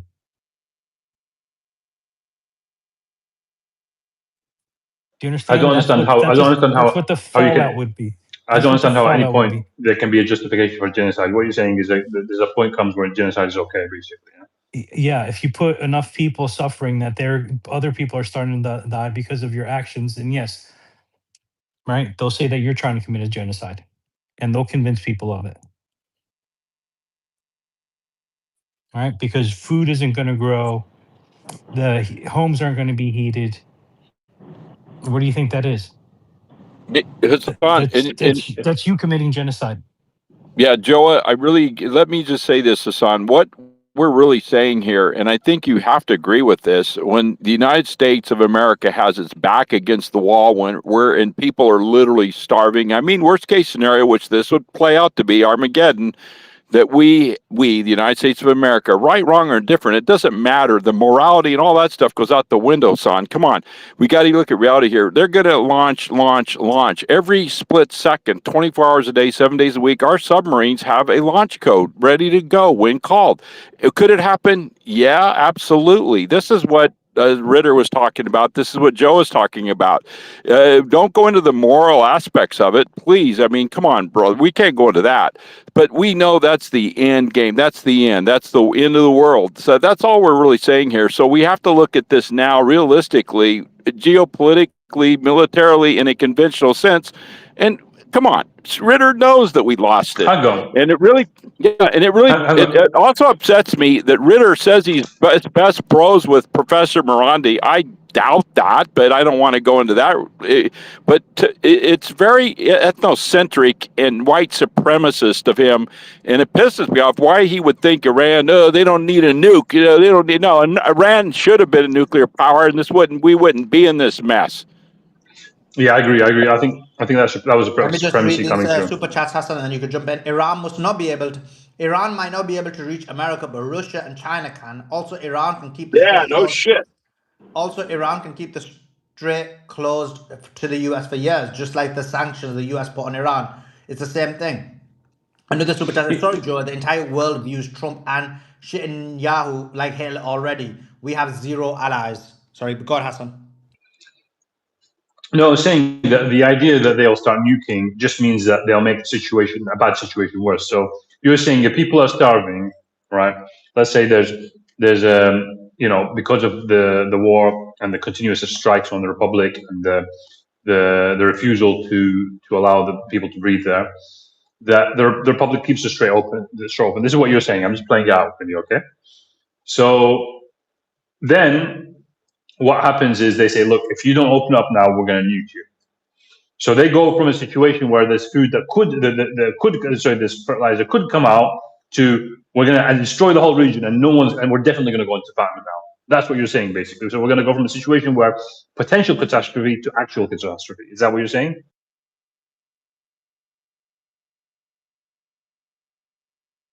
Yeah, Hassan, yeah, exactly. You got it. That's what we're looking at is the very end game there. So you're saying America is gonna what's the phrase? It's gonna spy. It's what is it? I forgot what the phrase. Something is faced despite. I forgot what they're saying, but you know what I'm saying. They're gonna destroy themselves. Yep. Make the decision much more worse because it's bad. You're saying that's what they're gonna do? Yeah. Hey, doesn't make sense. Hassan, Doesn't make I sense. know. Listen, you're looking at this logically and from a moral point of view, but we have to look at this militarily. When the command is given on. No, I'm not. I'm not talking about from a logical point of view. I'm saying from a self-interest point of view. I'm going to now, rather than do a deal with the person, so I have half and they have half, or I have 10% and they have 90%. I'm going to destroy all of it, so no one has anything. That's what you're saying. No, I'm going to the if America cannot reach a deal and they draw that line in the sand and there's no deal, then we would have to look at the nuclear option. But we will, and you know me from the beginning, I've said, Simon, there will be a deal, and I know you disagree with that, but there will be a deal worked out. It has to be, or it's the nuke option. The big stick comes out, which is the end game, which is wrap it up. The nuke option, I told you, will destroy the world economy much worse than the situation. Yeah. So that's what they're going to do. We're I talking think past each other. We're talking, Hassan, we're in agreement. We're talking past each other here. We are. yeah. So the issue is that I still don't believe a deal can be done because any deal will be breached, and then you'll be back to square one, where the Republic will use its now it's the leverage it Yeah, has, and I then know. they'll just continue. It can't. It can't. There's no way to make a deal. The only option I- is for Americans to regime change your government. That's it. And that's not going to happen. Let You me know that. let me give some news, and then we can go to Cyrus. Joe, why are you laughing? I've always been here, Joe. Don't even Is the start. regime change in America? Like I wish, but it's not happening. Right, exactly. Why not? Why isn't it happening, Joa? Why can't they get rid of Trump? I mean, I'm not saying it's going to happen, but it could happen. Why not? Because you still have a large portion of people who defend everything he says. You literally had Tim Pool the other day saying Trump is actually attacking Candace and Tucker Carlson so that he can save them from the wrath of the Democrats once they took over after the midterms. Like, this is how retarded some of these people are, right? You're going to have a civil war before that happens. In order to have a regime change, it wouldn't just be simply a regime change; it would be a civil war. Um, and yeah, that could take pressure off of Iran, I guess. Um, but then you have other problems. Then you also have the world economy hurting. So there is no easy thing here. It's just who gets made the villain. And right now, to a majority of the world, America and Israel are the villains, for I think probably the first time that they've been exposed as such big on a global scale. Okay, um, don't make them the hero, right? And you can make them the hero if you become the villain. That's all I'm saying.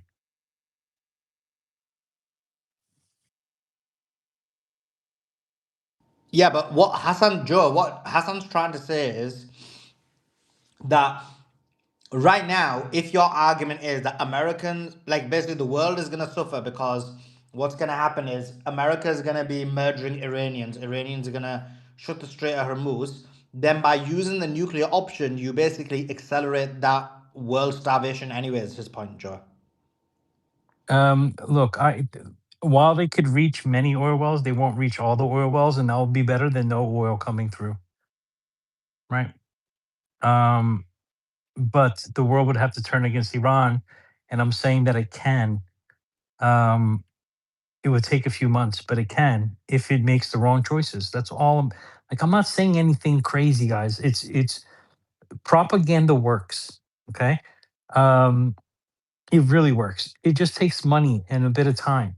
They could turn the world against Iran if Iran doesn't make the right choices, and then that would allow for a complete invasion. That would allow for using nukes. That would allow for using ICBMs. That would allow for all those things. Right now, you have the upper hand. You can lose it.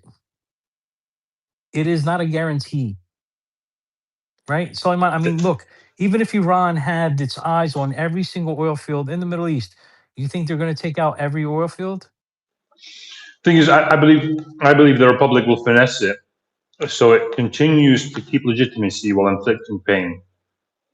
So it keeps. If you look at the situation now with the Lebanon, they said, "Look, we want a ceasefire in Lebanon. We'll attend only if you do that." And you saw the response by the Republic, and this is what we were discussing 2 days ago, Salman.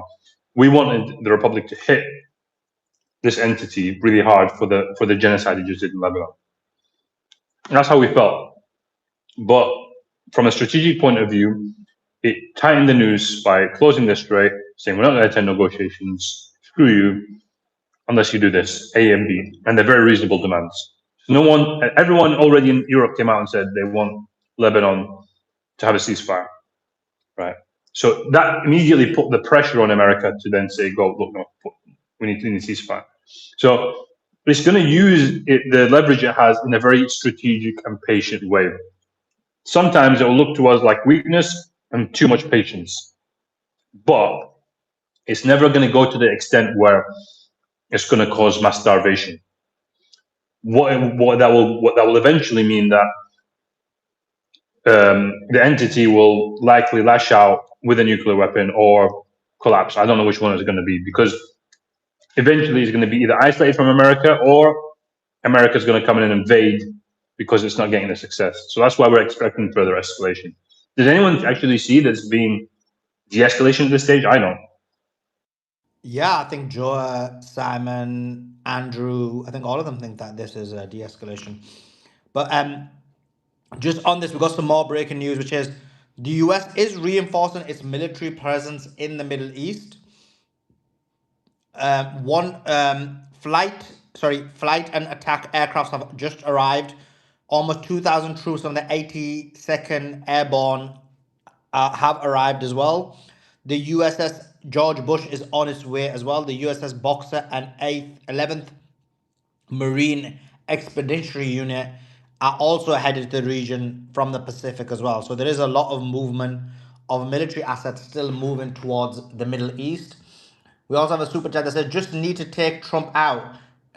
Politically, I presume you mean. Israel has Trump, not Vance, over a barrel. I mean, I disagree. I think Vance is the guy. You should see my interview with Pepe Escobar. I think it was a brilliant interview, and we discussed this, and I think Vance is the same. Totally changes the dynamic. Also read Iran. Also read Iran warned Vance that Israel is examining false flags to assassinate him in Pakistan. Okay, maybe, but I don't think so. I think Vance is their guy, and he was talking about bombing Iran the very first day he became VP. Check my interview. Actually, put a clip out on it as well. But check my interview with Pepe Escobar on that. Joe, just rounding this kind of aspect of the conversation up, like the problem with what you said, it's not just the oil fields. You basically bomb Iran. You end up nuclear bombing Iran. You will contaminate the region. Maybe I don't know how far the Actually, I need to get that nuclear guy in. But you'll Yeah, contaminate the even the area. You'll also have it where Iran will hit all the oil fields. And now we're seeing images where the Gulf states were hiding a lot of the damage, and we're seeing a lot of the damage. We've just got videos come out from Qatar of the Al Udeid air base being completely decimated. We've got video coming out of Ras Lafan in there, which was completely decimated. So a lot of this was kept under wraps. The decimation was a lot worse. Go ahead. Yeah, look, there would if they use nukes, there would be contamination. The desalinization plants wouldn't be able to be used either because it does contaminate the water. If you use tactical nukes, different story. But you have ICBMs that are not nukes that create massive damage as well. Doesn't necessarily need to be a nuke. Um, I'm just like the whole point of the conversation. Everyone gets offended when I say it, but heroes become villains all the time. It constantly happens, right? And the only thing I'm saying is, depending on how they negotiate, they could become the villain, right? And America could get support for, hey, make this stop. This is causing us a lot of pain. Um, Why didn't it happen so during the genocide? why doesn't it what? Why didn't it happen during the genocide? Why didn't it happen during genocide? Because it's on America's side. No. Why didn't the narrative change in terms of propaganda, even though they tried successfully during the genocide? They had the narrative. We made up a lot of ground, but we definitely did not win the propaganda war. But you can't expect to when you're coming from Bro, we 80%. won the propaganda war. What are you talking about? No, We won look, the war. if we won the battle, right? But we didn't win the war. Like it, we shifted the numbers, but we shifted the numbers after it already happened, right? We didn't shift the numbers while it was happening. We got to 60% of Americans now are against Israel after the genocide took place, right? Or let's say during, No, but okay? the But shift 80% of the from homes in Gaza were already gone. yeah, because it took 2 years, and then the point was is they had their narrative. We were pushing it. Remember, you're looking at it from the point when October 7th happens. And what were the figures? It was probably about 80% pro-Israel, 90% pro-Israel. Yeah, probably. Yeah. Like we So made up a lot of ground, a yeah, lot. exactly. So the narrative did shift. This time you're not even dealing with a narrative which is you're shifting 90% of America. You basically change the opinion of, if it's from 90 to 60 the other way, that's like Yeah, what? this one was much easier because the opinion was already formed against Israel, Exactly. right? So right now, So we made up a lot of ground. yeah, but there's no ground to make up. Right now, what I'm trying to say is, such was the level of social media victory that you shifted nearly, what is it, 60% of the American, 50 to 60% of the American public from being so pro-Israel to calling out Israel. Now you're basic, and you managed to shift that, even though they had all these propaganda mechanisms that you're talking about. They were not able to, they not only were they not able to, so basically, because what you're saying is, not only were they not able to shift people, they weren't even able to retain people. They lost people. Here you're saying the other way around. You're saying right now the vast majority of Americans are against this war, maybe 70, 80%. And you're saying such is going to be the good level of their propaganda that not only will they be able to shift people, not only will they be able to not retain, but they're going to shift people, and we won't be able to retain people at a minimum. So you're saying that such will be You the won't. You change. won't Do you get because what I mean? Do you understand the point I'm making? 100%. Look, the first thing you got to do is make people scared, right? Or suffer. When people are scared or they suffer, they run to authoritarian figures, and this is historical. It's always happened, right? They run to authoritarian figures to figure it out for them and take care of it. That's when they want a strong man, right? Um, if there's pain being inflicted on the people, which it would if this continued for 2 months, that's you're we could do all the propaganda we want or all the try to show the truth we want. It's not going to work, and it's not going to work because you have people in pain, and in pain people are not rational in pain. That's why I always say there's no point in looking at polls after someone just got bombed or attacked or whatever it may be. It'll always shift towards whatever is the safest option for them, Can I just jump rational in? or irrational.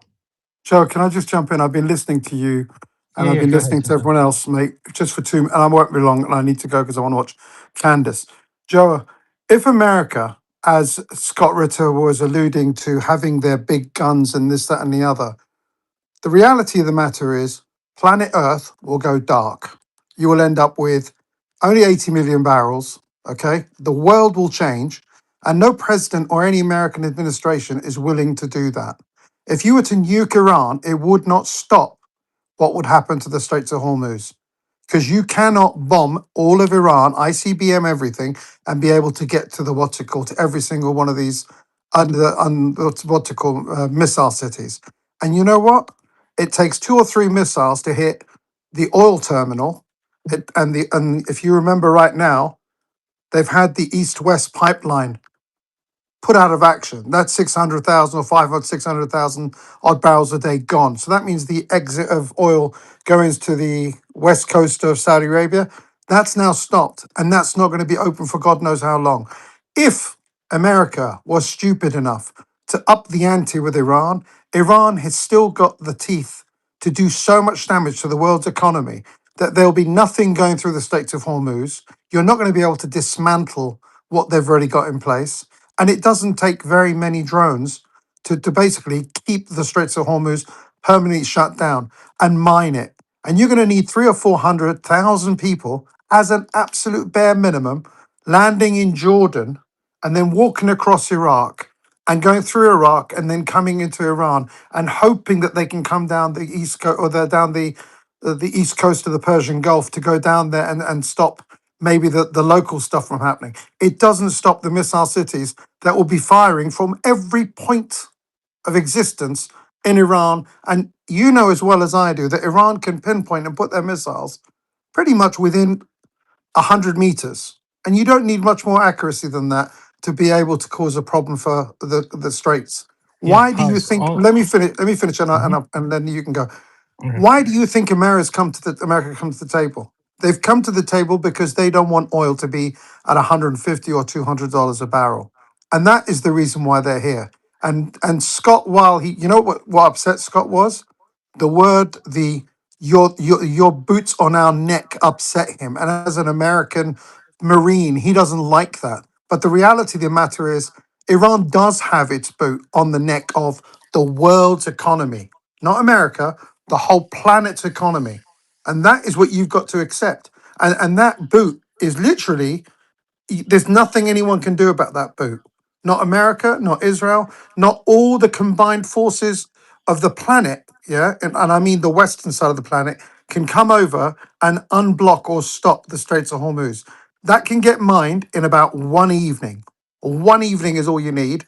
And then everyone, and all it is, then you're going to look at, and you got to bear in mind, yeah, I sent the document to you, Joa. Yeah, I sent you the Hmm. document. As soon as you lose 20% of the world's oil, there is a consequence after 8 days. There's a consequence after 30 days. There's a consequence after 90 days.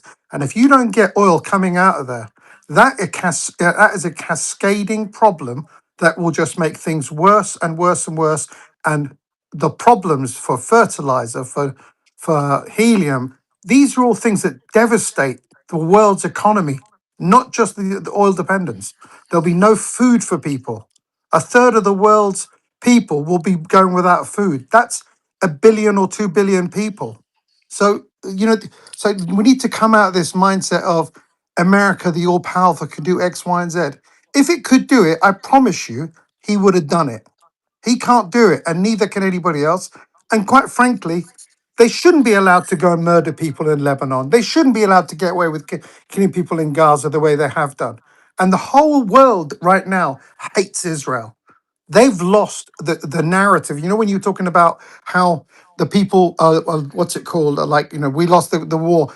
We didn't lose any wars. Israel right now, if you're an Israeli and you go to Italy, guess what? You're not allowed to go into this restaurant because people don't want you there. You're on a boat that you want to go to Greece. Guess what? As an Israeli, don't get off that boat because you're not welcome here. In Thailand, you're not getting food at my restaurant.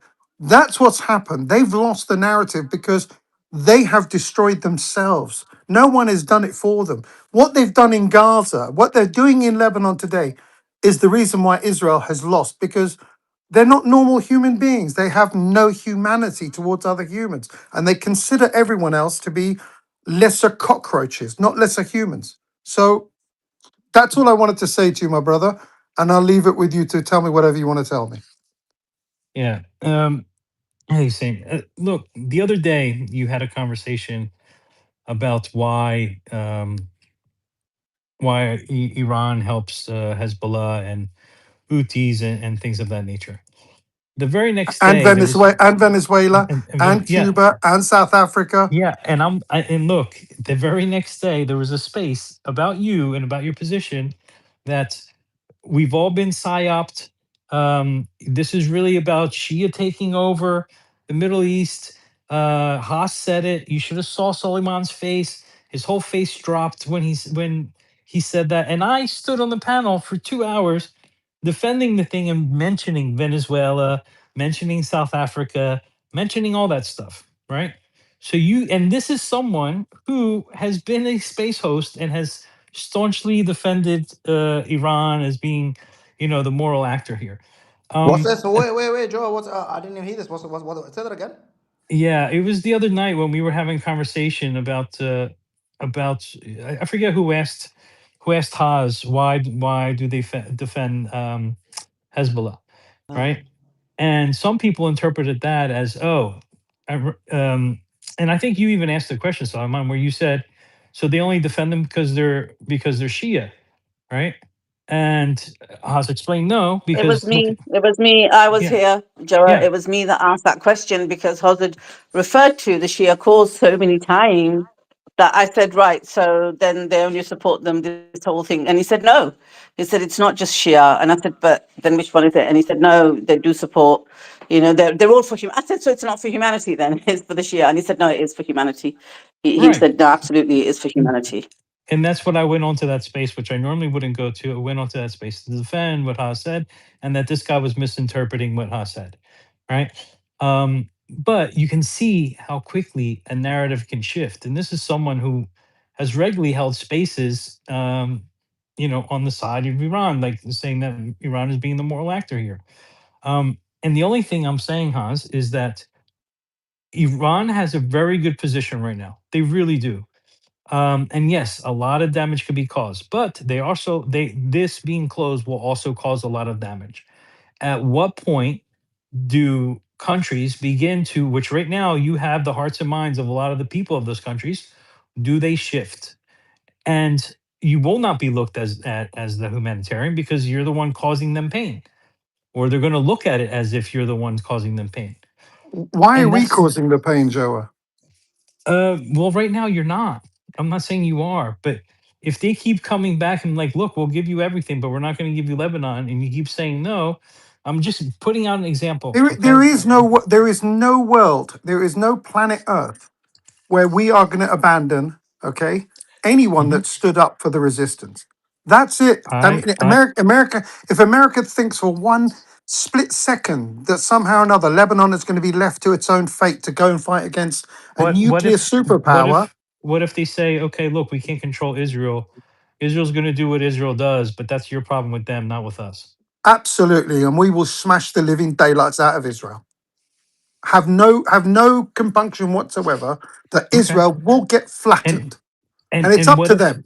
what if you guys say no to that? What do you mean? We're not going to say no to. We're going to listen. I personally, I don't want a ceasefire. I would Mhm. like to completely and utterly dismantle Israel, because what Israel Yeah, is you're doing not the only today, one. and Israel is the only country that I can see in the future going to murder more people in the Yeah. Gulf in the Hans, Persian and Gulf. I agree. I mean, look, I've spent 3 years putting out every single information from how they treat people, how they treat soldiers who kill civilians on video. They are worse than who they call terrorists, right? And I've shown all the evidence to show that they are worse. The fact that the We're Likud was not started by two terrorists. terrorists, not Iranian, you, listen to me. Iranians are not not you. terrorists. I didn't say you. I didn't say you. I said Israel. Oh, Israel is the terrorist state. Okay, that's fine. Yes, Sorry, yes. my I've apologies, John. spent 3 years showing that they're the terrorists, right? Yeah. Through multiple ways. So I am with you. Um, the only thing I'm saying is if decisions are not made correctly, for example, that one, let's say that they don't, and they're like, look, no, Israel needs to stop. We know that it's you that funds them. We don't trust you. You guys have been allies for 50 years. You say it's the strongest ally. Either everything stops in Lebanon or we're not signing this deal. And if that continues for 2 months, I think people's opinions around the world would change. No, they won't, because everyone will understand that the person that's causing the kinetic pain is actually Israel, because Israel's the one that is landing. Because we're not going to come to a They deal they with a won't country care. They'll that. care about their Oh, own they pain, will. though. They will care. And to be honest with you, you're looking at the wrong way. Everyone's going to turn around and say, "Who is causing the problems? Who is the one that is bringing damage to people's lives? Who is the one killing children? Who is the one that's murdering university students and doctors? It's not the Iranians. It's the Israelis." But Hans, don't you think at one point, like they're No, not gonna care about everyone else? They're gonna be like, no, no, no, no, no, no, who's no, the no, no. one stopping from me being able to heat my house and get food on my Israel, table? Israel, Yeah, Israel but I is the don't know one if they'll doing see it it. that way. Could Well, you see that some okay, people would not see you it may that not way? see, matey, Joa, you may not see it that way, but No, the no, I majority of do the see it that planet, way, but I think but the, most Americans won't. oh no, most Americans at the moment actually hate Israel. Yeah, at Most the moment, Americans, yes, I agree. and I promise you that will continue. And everyone in America right now squarely blames this whole thing of America being in a ritual humiliation, a military ritual humiliation on Israel, not on America. They don't even blame themselves. They blame it on Israel, who came and sold them a deal where we're going to be done in four days, 96 hours, and this project is over. Iran will be this, that, and the other. When every single person in their own cabinet who knows the intelligence turned around and said to the president, listen, Chief, you can't do this. If you do this, this is what's going to happen. Even Marco Rubio turned around and said, this ain't happening. We ain't going to get anything done. So everyone in America understands, I think everyone in America understands that your president is an absolute narcissist, okay? And he thought he's going to have another one of these situations in Venezuela where he goes in overnight and takes the guy and arrests him. He's under some misapprehension that Iran, which is the size of Germany, France, Britain, and Italy as one landmass, can somehow be the same as landing like two helicopters in Caracas and taking someone from 40 people. Iran is not the same thing. And remember what I said about the Shia Muslims and what I said about the country. When they killed the leader of Iran, guess what? They lost the war, because you know as well as I do, you're the one who's saying it, Joey. You've seen it, same as me. Iranians, civilians, are going to every single place that's going to get bombed and say, We're standing here. Kill us if you want. You can't win wars with people like that. And if the Israelis think, and you got to bear in mind, and again, this is I would hate to see it happen that way, but the amount of weaponry that Israel has that it can actually inflict damage on Iran, okay, is nowhere near the kind of damage that will happen to Israel from what Iran has got, because Iran is so much bigger. There are parts of Tehran right now which have not had any damage. All they're doing right now is they're hitting empty buildings that have been emptied because they learnt from the last war, the 12-day war. Iran emptied all government buildings. Go and blow it up, mate. And that's what they've done. They've attacked all these buildings where they've got intelligence, these people are this, that, and the other. They're all empty. That's why we haven't got as much deaths as we've got. As soon as they start going for more civilian targets, more like actually going to kill people, then the gloves come off for Iran. Iran's attitude has always been, and you guys call it the, don't call it the escalation ladder. I call it the defensive reciprocity escalation ladder. Okay, it's a reciprocity. You hit something, we hit five of yours. You hit something, we hit five of yours. That's a different thing altogether. We're not sitting here going, let's bring up a list of things we want to blow up. No, Iran doesn't do that. And that's why Iran is always got the people, and I mean by the people, the planet's worth of people on its side. And that's why I don't think in any way that we're going to be get blamed if the oil doesn't flow. Because all we're saying is give peace a chance. Don't kill people. Stop I killing think I think Lebanese. I think what the Islamic Republic is doing now is it's using every opportunity to hurt the image of this entity. We saw with Tucker Carlson. I think is having a big impact. Tucker Carlson's videos all over Twitter, all over Instagram, people watching it, and that's when I said, what you said about the media battle is a major part of it, because you don't want the American public to turn on Iran. What you want to happen is to blame any of the consequences on this fake entity. So I think it makes a lot of sense what Hud's saying there, that you'll be in a situation where if there's famine, they're not going to turn around and say this is Iran's fault. They're going to turn around and say, why did Israel force us to go in this war? This was a cause of it, because that now enough people have said enough times that this war is for the sake of Israel. That's etched in people's minds. So we will get that. I'm sure that's will stick for a long time. And look, Iran at the same time will open up the strait and be rational for its allies, for China, for East Asia, for people in the region, and it opened up humanitarian corridors as well. So look, it will use it in as so far as much as it needs to use it. It always acts to this like lowest common denominator, which means I don't think it will ever face that issue. If anything, you're going to find that genocidal and erratic behavior coming from the other side. Nothing will come from Iran's side like that. Just some breaking news, and then I'll give it to Joa to respond. A lot of breaking news. The Iranian delegation has arrived in Pakistan. In addition to that, the Iranian delegation, we have, first of all, videos of them coming. Abbas Araghchi and Galibaf are the main people within the delegation. And the delegation is called Minab 168. The delegation is called Minab 168 after the schoolgirls that were killed by the United States of America with the double tap Tomahawk missile. The Iranian delegation was greeted by Pakistani Field Marshal Asif Mania. So they were greeted by them. Trump has also made a statement. He said, Senator Lindsey Graham is doing a fantastic job. He is running against a lunatic named Mark Lynch, who supports perhaps the worst congressman in the history of our country, Thomas Massey, of the great Commonwealth of Kentucky. I don't have to go into great detail, but needless to say, Mark Lynch would be a disaster for the Republican Party, and Lindsey Graham just gets the job done. Vote for Lindsey Graham all the way. MAGA, President Donald J. Trump. He also had a statement, a video statement that came out about the strait. He said this, quote, it's the title. Trump says strait will open one way or another. He said, quote, Their military is defeated, and now we're going to open up the strait with or without them. But that will be open. And I think it's going to open pretty quickly. And if it doesn't, we'll be able to finish it off one way or another. So that is Trump talking about the strait and what they're planning to do.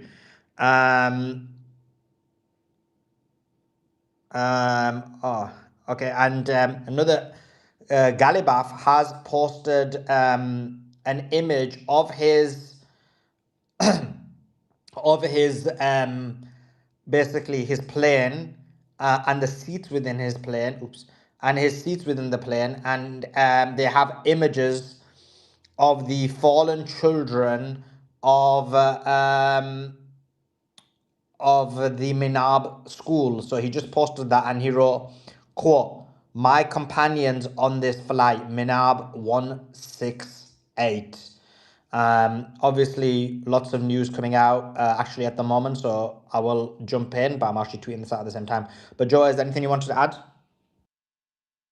No, I think it starts to beat a dead horse. To be honest, I just wish other Americans would chime in Well, on we've it. got Jeremy here, who is a red-blooded American, as much as someone from California can be. This is what the Republicans tell me. I'm joking. Go ahead, Jeremy.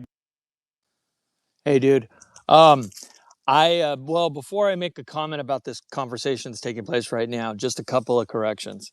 One for Joa, the post by Tim Pool last night was done in sarcasm. And he was kind of just floating all sorts of stuff, looking for a way out. I think he's rudderless, doesn't know whose side to choose. And anyways, that was done in sarcasm and desperation. The other correction that I wanted to give was to Beatrix, and it's a recurring theme that happens in here. Is she refers to President Trump as referring to the UK as that island? He actually was talking about Diego Garcia at the time the original comment was made, and he was referring to that island. And I think it was he could not remember the name Diego Garcia, and he had to say that island. But it was his voicing his whole frustration basically because he thought that the UK was going to ride with him and give them full access to Diego Garcia. And as it turns out, your country controls that territory. So they definitely didn't get what they want there. So I just wanted to let you know that it was Diego Garcia, not the entire UK. But could Um, he have done it about Diego Garcia and the UK? Because I saw it reported several places that at one point he referred to us, and it could have been different instances as that island. But I didn't see a clip of it, to be honest, Jeremy. But it was reported in the media. Sorry. Well, I have literally been, and of course, just like you forget about things and stuff like that. I've been sitting on this since the beginning, and when you were concerned with it, I watched. I remember streaming Trump live at the time and listening to it in context, and of course, you kind of have to speak Trump, and a lot of us have learned over the years to be able to do that. And I knew what he was talking about, but he couldn't get it out. Now, listen, this is just my opinion on the whole thing, and I don't. So I just really believe that at the time and talking about the logistics because they were very logistic oriented at the time, and that Diego Garcia, as everyone knows, is a key forward operating base for the U.S. and your country too. So, anyways, I'll just go with that. I'm 85% confident that's what Trump speak equaled at the time. The Okay, well, I other thing that I appreciate want, that. But one thing I will say, just really quickly, Jeremy, I do appreciate you coming up and letting me know. But the one thing I will say is, even when I said he was referring to the UK, you said I was concerned about it. I definitely wasn't concerned about it. It's the only thing I said he'd got right, calling us that island, because I'm so annoyed with my government. But now you've taken that away from me at 85%. So thanks for letting me know. no problem. The The other thing that I wanted to bring up was with regard to this conversation. And after here we are in 40 plus days of war and looking at everything. And I think that, first of all, I think that the whole nuclear thing is a total canard. It's a convenient canard. The Israelis use it because there's a hatred factor. The U.S. uses it because it's been a go-to for a long time. It's a go-to just in general. They float it with whatever. It doesn't strike the same chord that it used to for Gen Xers, because I think that Gen Xers, we were the last ones that were doing nuclear drills inside the school system. I don't even think that happens anymore. But so that strikes a chord with us. The millennials and Gen Z, I don't necessarily know how it works with them, but I don't think it really strikes the same chord. With that said, using the nuke option and floating it out there and people having the conversation. First of all, in my opinion, that would never happen, especially from the U.S. side. Why? Because in my opinion, my optics is that the U.S. and Israel went at Iran for two separate reasons. Israel for greater Israel and hatred. The U.S. because the U.S., in my opinion, doesn't matter even who the president is on a smash and grab across the world right now. Why? Because the modern world right now going heavily data centric, all of these data centers arising all over, especially through our country, and all of the elements and all of the critical energy supplies needed for that. And I believe that the smash and grab is what's taking place as they're going about trying to gather up all the elements and energy and rare earth and everything they can to dominate so that they can get this system up and running, which, by the way, in my opinion, isn't so that you get better bandwidth and you can stream and all of that stuff. It probably, in my opinion, let me just tighten up the tinfoil hat, we're moving into a completely digital economic system, total accountability, kiss your cash goodbye, and that's it. So the point is Trump's the vehicle. They knew opportune time. Trump wants to be patent. He harkens back to the World War II era. He wants to be looked at as a wartime president. It's not working. I believe that this peace process, whatever is taking place right now, will have some degree of success because there's no manufactured consent in the United States of America to continue this war. Hassan mentioned, he made a point about Americans being stupid. I don't necessarily, and then he said hillbilly. First of all, the hillbillies and the rednecks, dude, if something happened, they're the ones that will actually survive. The intelligentsia inside urban America, they're screwed and they won't. So you'd be surprised. Street smarts is super tough. With that said, I think that right now, and I've posted this on my timeline back in at the 1st of March, that J.D. Vance, in my opinion, by Memorial Day will be president of this country. And I believe that he's going to appoint VP Gabbard as VP. And I think that's why she remains. There's definitely something protecting her right now. The news is the media says it's Roger Stone. I say bullshit. It's not. There's something bigger. But Trump is going to be so fatigued and he's going to be so lost after the outcome of this. And if this peace process is successful, people are going to be looking at J.D. Vance as the adult in the room. And the parties, even if they don't admit it, are going to be looking for an exit strategy to get Trump on his way back to Mar-a-Lago. And that's, basically what I'm thinking at the moment. He's going to be impeached without any question. Whether it's successful in the Senate, hangs on a lot of things. In part, the success of the negotiations, whether we go back to war with Iran. But no, he's not going to quit. And he may seem Well, old to a Gen Xer, well, but Doc, let me say one quick thing that was very interesting and telling yesterday, and so random. Melania Trump coming out and addressing the country about Epstein, and it wasn't to divert the conversation. Something is cooking. Somebody told them that something's coming out. Maybe there's a big expose as far as some journalist has something or something. But for her to come out, make that statement randomly, we don't know. And that could be the TKO that completely takes the presidency down. well, yeah, the New York Times just reported in a flash. I got it on my screen that Trump has said he didn't know what Melania was going to say in this press conference, and that's as much as I could read of the blurb because, like I said, it was just a flash on my But screen. Doc, she came out because of a book that was released, and that book Well, says that she was with Epstein yeah, and first. Sky News is reporting it. There are pictures of her and the Epstein's and the letter that she wrote to Ghislaine. But if you parse that closely, it's not to say that she was a trafficked Epstein client. That's a jump that some people are making based on other inferential evidence that haven't come public yet. But I said consistently that Trump is blackmailed by the Epstein files, and it might be that Melania is going to be the tip of the spear to move her husband out of the presidency voluntarily. There'll be some health excuse, and that might be the best thing for the Epstein class to get away from the issue. If Trump has taken the fall for all this, including the war, support for the genocide, um, maybe that Doc, can I makes just jump in? I want to say good night. Thank you yeah. very much for letting Thanks. me come up and talk. Sully, I love Thanks. you, mate. Keep Appreciate up the it. great work, guys. Take care. Appreciate Good it. night, everybody. God Thank you. bless. Just got some more breaking news as well. Trump says he will not allow Iran to impose fees on shipping across the Strait of Hormuz. So that's probably more of a negotiating tactic. And then he tells you, look, he says the only thing he wants from Iran is no nuclear weapons. That's it. He says that's 99% of it. So seems like he's gonna capitulate on all demands. So I guess maybe it's not gonna be as the conversation we talked about in terms of 3.5% and this percent and that percent. Maybe he just says, look, just don't have no nukes, please. Let us survive this onslaught.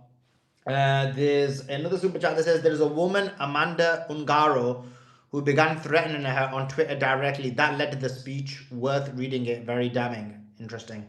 Um, okay, Doc, did you finish your point? Because I think you were speaking, right? Or did you finish it? Yes, I did. I don't. Yeah. I think if So let's Trump is forced out of office, it's going to be impeachment or resignation. cool. But And and guys, I don't see JD Vance. I don't see JD Vance being the hero. I know that's how he's being propped up, yeah, exactly, and everyone is suddenly ignoring his connections to Peter Thiel, exactly. and his background, the fact that he was a never Trumper, et cetera, et cetera, et cetera. So no one. I would never trust JD Vance. Yeah, Never. It's got I'm to with be you. someone. It's got to be someone who's defended the principles of America first from the start. And this is going to give Thomas Massey. It's going to be Tulsi Gabbard. It's going to Well, give Tulsi Gabbard's Robert complicit as Kennedy well. a lift up. Well, I think Tulsi Gabbard's complicit as well. She's stained her entire reputation by standing with the Trump administration in this. And remember, she lied about Yeah, Venezuela. She lied. I think that's defensible because she is looking at the larger picture and want to stay in a position where she continued to release information that's damning to the Zionist state. But yeah, it would have been great if she quit as she was being urged to by some, like Joe Yeah. Kent. And then what sort of influence or power that she has other than going on podcasts?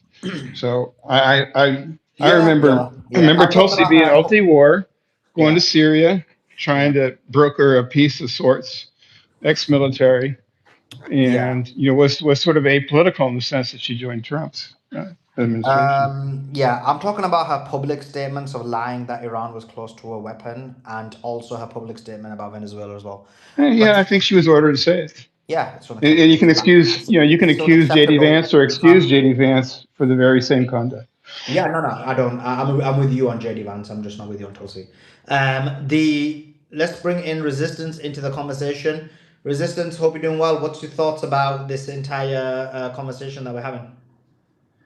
What about Scott Ritter, or is it someone else? I've just Yeah, stepped out yeah, for 10 about minutes. some of the arguments laid out by Yeah, Joe and Scott Ritter. yeah. I mean, fantastic space, fantastic interview with Scott Ritter. Really galvanized the actual space, in my opinion. And it's good having some sort of different nuances to the discussion with Scott's views. Even though we majority don't agree, I think it's really good to have some honest conversations about this and sort of really have some checks and balances, and to make sure that we have a lot of rigor, as you said. So it's great. My opinion is I'm with you. Like when you were asking those questions, I'm with you. I wish you just said a bit more about. Oh well, some people would say, or some experts have said that Iran are defeating United States military, and they can't actually do much about it.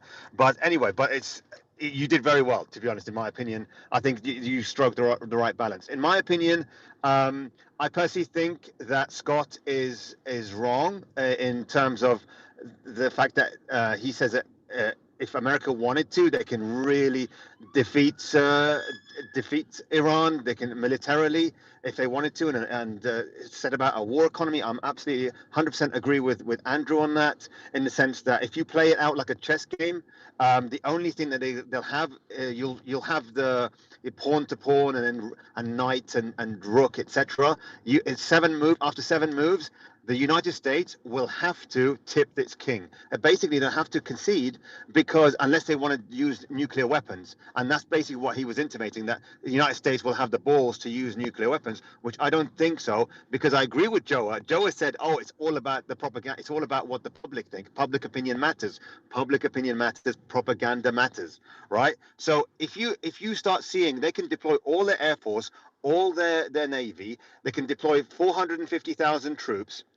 Iran will call up another 2, 3, 4, 5 million, 5 million soldiers on top of the million that they've got already, right? And then they'll have, you think about who else would love to be involved, and that will be China and Russia, who would love nothing better than to supply Iran with everything they need, and they could just sit it out, but supply Iran with everything they need to weaken and set back United States for 20 years militarily, right? So they don't believe that that United States will launch a nuclear weapon. Then you'll see Iran actually destroying aircraft after aircraft, destroyer after destroyer. And when does the public opinion matter? It matters when these things are seen destroyed, and aircraft and crewmen, and you can basically say goodbye to 50, 60, 70,000 of US troops being wiped out and killed. And Iranians are prepared to die. Let's not forget, Iranians are prepared to die in their millions, because this is an existential threat for them. Whereas America is not an existential threat. So if Scott Ritter is saying that actually, oh well, we need America's going to go into full war, in a war of choice, and then deploy the entire arsenal, the entire troops, and that this is the best that Iran can achieve right now, and they should actually sign a deal because this is the best they could do. Actually, no, it's not the best they can do. And I disagree with Joe on so many other things as well, in terms of, oh well, eventually people will get so uncomfortable around the world that they will accept United States nuking Iran. Actually, they won't accept United States nuking Iran, because they know that it will plunge the whole world into even worse chaos, and that's not what they want. They want either one, Iran or United States, to finish it in a most amicable way. No matter how uncomfortable they get, that's what they want to see. And if they don't see that, and if it's really uncomfortable, then to be honest, it will be a case of all other countries trying to mediate some sort of truce and an agreement on both sides, and they will see whoever is winning at that point, where an agreement can be made. So you'll have countries like China and Russia and BRICS and Europe actively being involved, like Spain, and you're already seeing Spain and Norway and Sweden. A lot of them are tapping out or siding with Iran. You're just going to, the longer this goes on, that's what's going to happen. Even France is siding with Iran. So you're going to see all these countries sort of become actively involved. And at the time when they do that, say 2 months, 3 months into this war, they'll see who's got the most chips on the table, or who's got the most cards, all right? And then they'll say, okay, well, it favors that side, and it will likely be Iran, because at that point, the United States don't have any standoff munitions. They've just got the direct strike munitions, which are just dumb bombs. They don't have any interceptors. So all they have is just the nuclear weapons, right? And I don't believe that they will have the gumption to do it, to launch these nuclear weapons, or even the ICBMs. How many ICBMs do they have? Like Russia, Iran, I can tell you. I've spoken to a guy that I've known, who's given me military information from Iran since 2004, and everything he's said so far has been absolutely spot on. He said, you don't know what they have in terms of ICBMs. I mean, Iran already launched an ICBM as a test, and launched it into Siberia with Russia's blessing. This is like 3 months ago, right? And this is only because they've been trying to do that for actually 2-3 years now, the ICBMs, but they haven't been able to because there hasn't been a reason to. Until now, Russia's allowed them to that.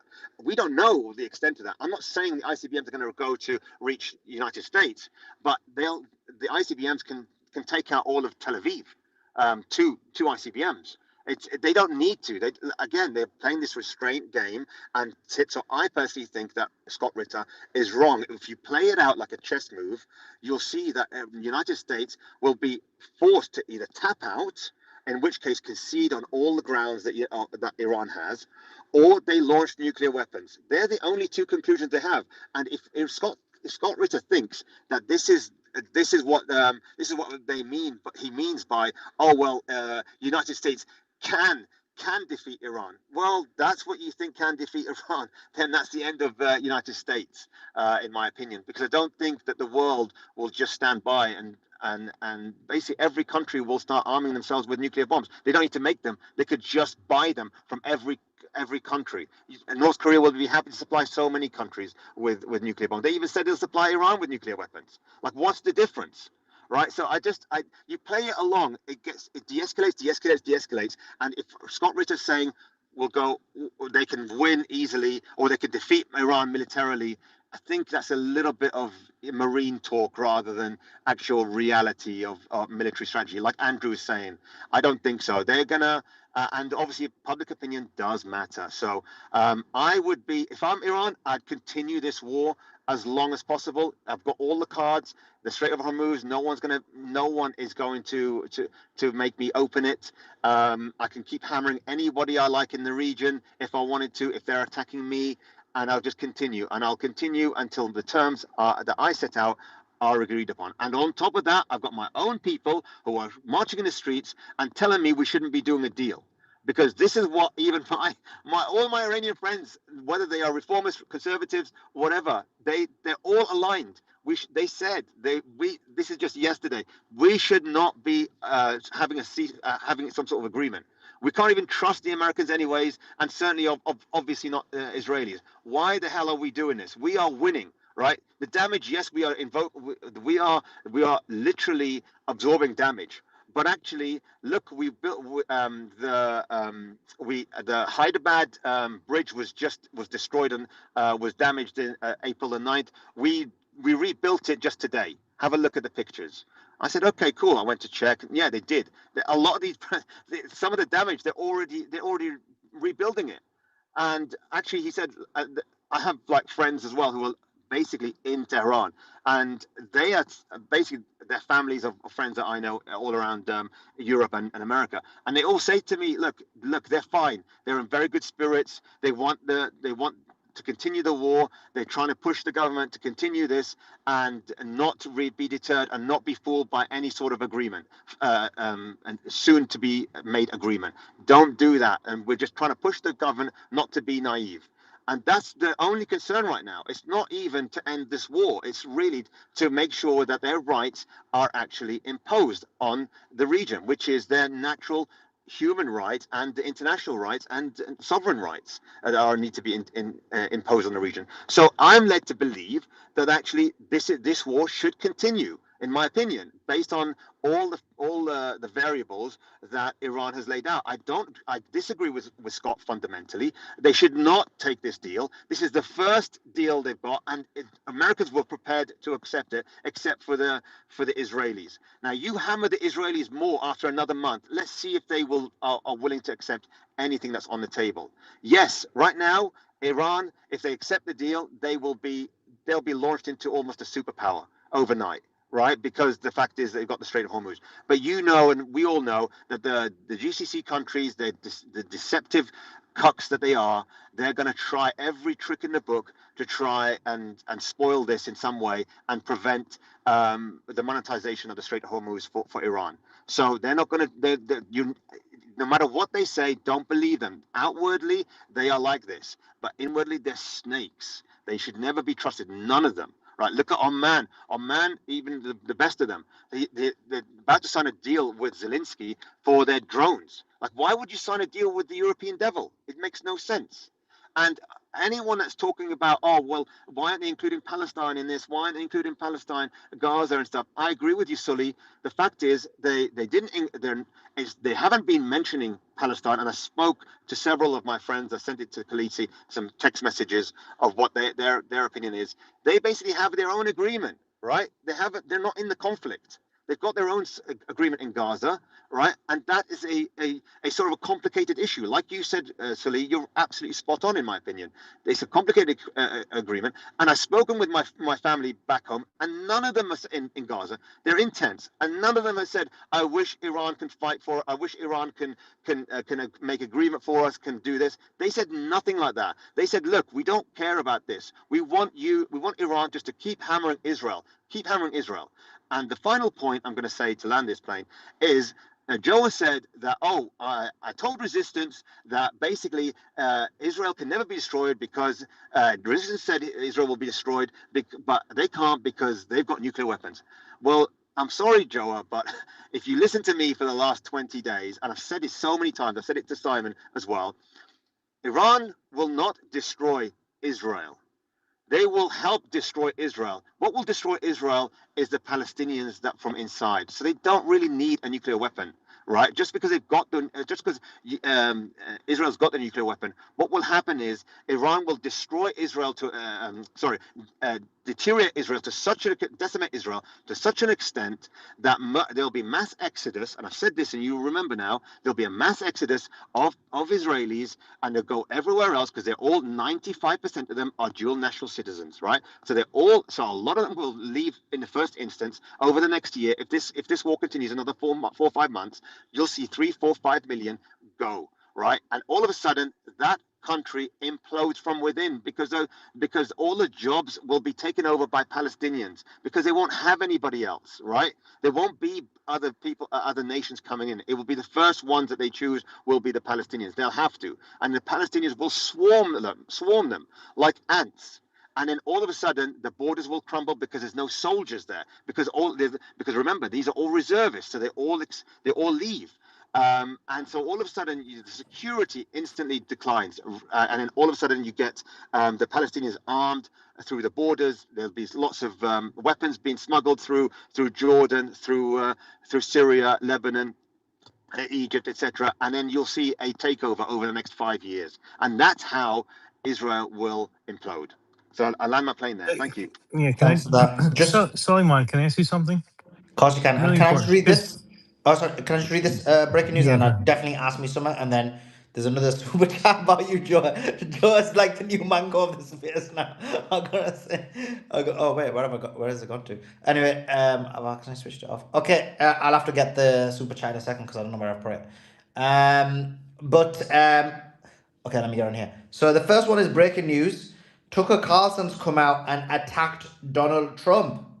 He said the following about Donald Trump. He said, Tucker Carlson says Trump is a slave. He says, quote, I've always liked Trump and I feel sorry for him, as I do for all slaves.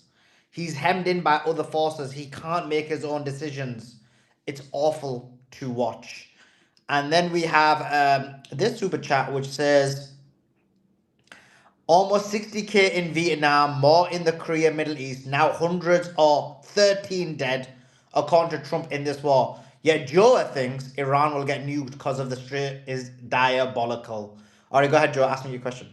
You can respond to that first if you want. No, it's okay. I just want to point something out that was said and dangerous, but I want to ask you something first.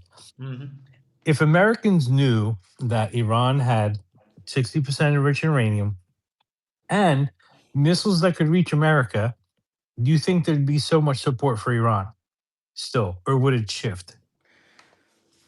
I think it's a very good question. I think with the enriched uranium, they already know that, so that's a kind of a move. But in terms Yep. of if they had if they had Yeah, ballistic, yeah. if they had ballistic missiles that can hit America, I think maybe the sentiment would shift a few percent, not a huge amount, and I'll explain to you why. Because Hmm. when I listen to a lot of the Americans who are against this war and are kind of supportive of Iran, one of the things they keep saying is like Iran's never attacked anyone before, so they're not going to attack us.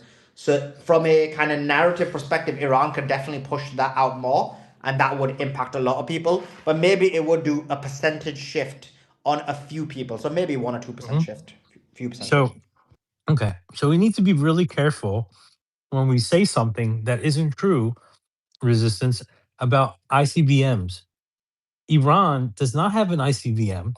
They've never tested an ICBM. And when they reach 4,000, which many of us don't even believe it was actually them, when they reach 4,000 kilometers, which still isn't an ICBM, it was world news all over the place, right? An ICBM has to reach over 6,000 kilometers or 5,500, something like that. Iran does not have an ICBM. So when you go on stage and tell people they already have an ICBM and they tested it in Siberia, no, they didn't. And if you have evidence to the contrary, please post it. But if Yeah, they did, I yeah. guarantee you the sentiment would be very different if Why? people thought they Why? could reach America. Look, you're Iran. Do you want to advertise it that you've got ICBMs? Because for You exactly the don't same have reason that if you you said, launch an ICBM, the world knows you have an ICBM resistance. no, It's no, not no, that no, no. hard. No, you don't launch the full capability of that. You just don't. You launch just 2, 3,000, 4,000 kilometers. That's what you do. But you don't, because if you say it's 6,000, all of a sudden, oh, it's an ICBM. It's not. It's you just launched half capability. Like any nuclear, like any test. You always launch half capabilities. You never launch the full capability. You actually do the rest of the calculations afterwards. But for the exact same reason that you said, Joa, that if you said you asked Sully, oh, if the Americans knew that Iran had an ICBM, how would they feel? Well, when would Iran decide to first of all tell the Americans about an ICBM? When they're being attacked by an ICBM, that's when they do it, because it makes no strategic sense to say it, because that's not what, because you still want to curry the world's favor. You want everybody on your side in this battle, and you want to portray the Americans as the ones that are the aggressors, that are using civilization ending weapons. Resistance. Andrew could tell you, I guarantee you, that we have satellite imagery that would 100% pick up, whether at night or during the day, what a rocket is, right? And Iran's probably one of the most watched places. If you got launched an ICBM only 10 feet, we would know it was an ICBM. Like, do you understand? Like, it's not that Yeah, hard to tell. You can look at fuel right, capacity. There's so much you right. can look at. You're not tricking us because you only Well, launched at 3,000 kilometers.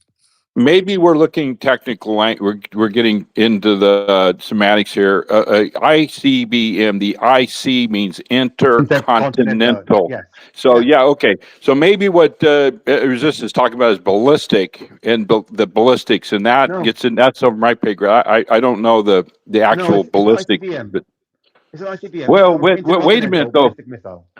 Really, resistance. Wait a minute. That means they could reach the United States.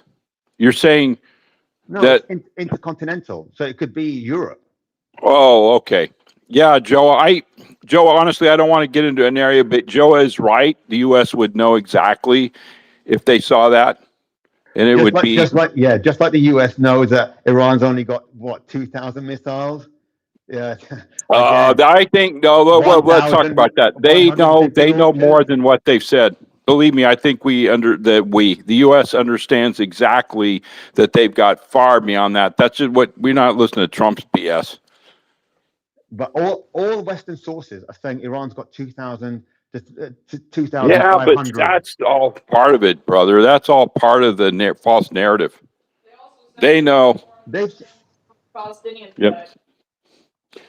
But hey, resistance. We're all in agreement that what we, excuse me, what we hear on media and stuff is not what our intelligence, the CIA, MI6, Mossad. They all know those numbers are high into the thousands. Yeah, everyone is getting a crash course in the last year and a half on Iran's capabilities, and everyone Oh before yeah. this, I wasn't. I unfortunately in my group, amongst Arab Middle Easterns and European Arabs, unfortunately they are all. As well, let's not talk about the Europeans, for example. They were all very highly dismissive of Iran's military capability. I was the only one because I've known about it since 2004 because I have like an Iranian military expert that I grew up with, that we just spend hours watching videos of all the equipment that they had, and just listening to all the military trade shows in Iran and stuff like that. So I've been brought up with this since 2004. So for me, I was the only lone voice. Now everyone is like, oh, Iran is like they're destroying the bases, they're destroying United States, they're destroying Israel. I mean, Scott Ritter really dismisses the fact that Iran's managed to disable 13, 14 bases. Like they're inoperable right now. They haven't completely wiped those bases out, sure, but the whole 90% of those bases are the radar and electronic warfare systems that they have in those We're with bases. you, brother. We're with you. You're preaching to the choir. Yeah. You're preaching to the So choir. by that extension, what I'm saying to you, these are the things that Iran has, but they're not going to show it. They'll show glimpses of it. And you're saying to me, it's the same thing that every hater had said. No, I'm not saying that you guys are haters, but everyone dismissive of what I've been saying, and obviously my Iranian friends have been saying for like two decades. They'd be saying, yeah, right, the Americans would have prevented that. They'd nullify this and nullify that. And okay, fine. Let's just wait and see. We'll play Yeah, it but out. But Iranians resistance. aren't. I never said that. And even before this started, I said on this stage, and I hadn't heard anyone say before, was Iran doesn't need a nuke because it has something that's even worse than a nuke and will cause more devastation, which is within the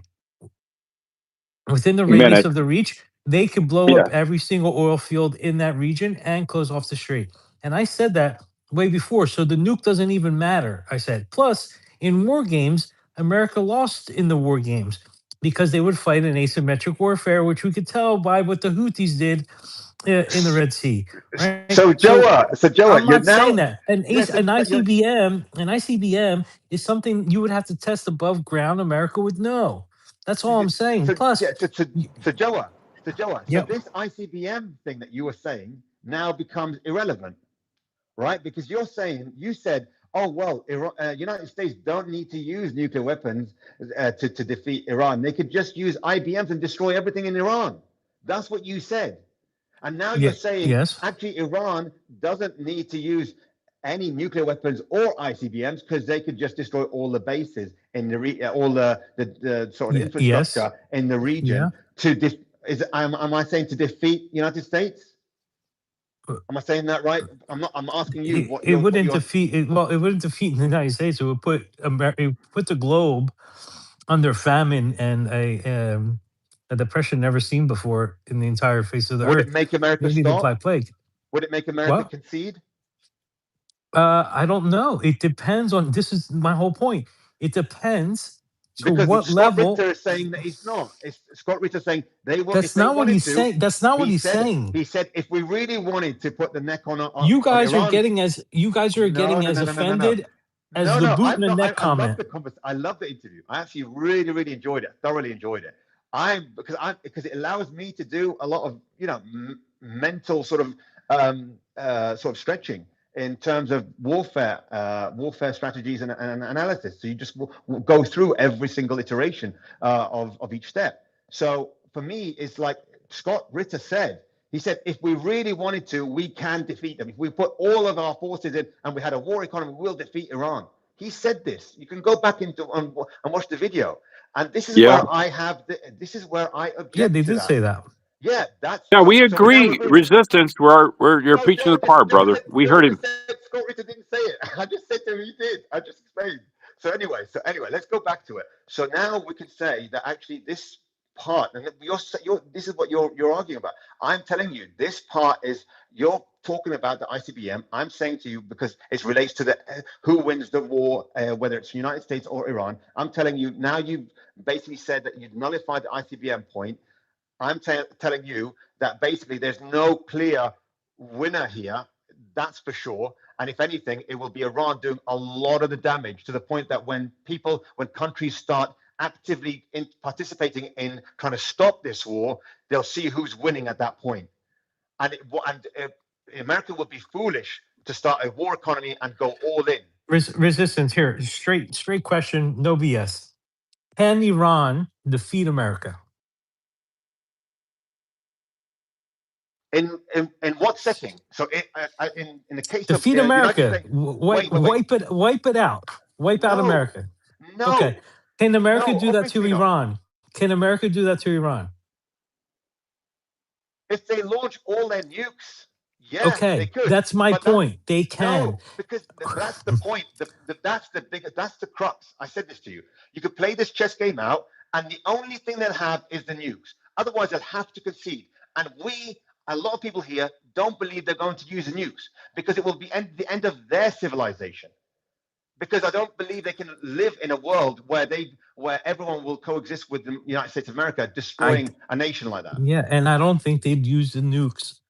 But if Yes, Iran keeps the strait closed for 2 months and people start to die because of it, or see that they're going to die because of it, people aren't going to care who's at fault.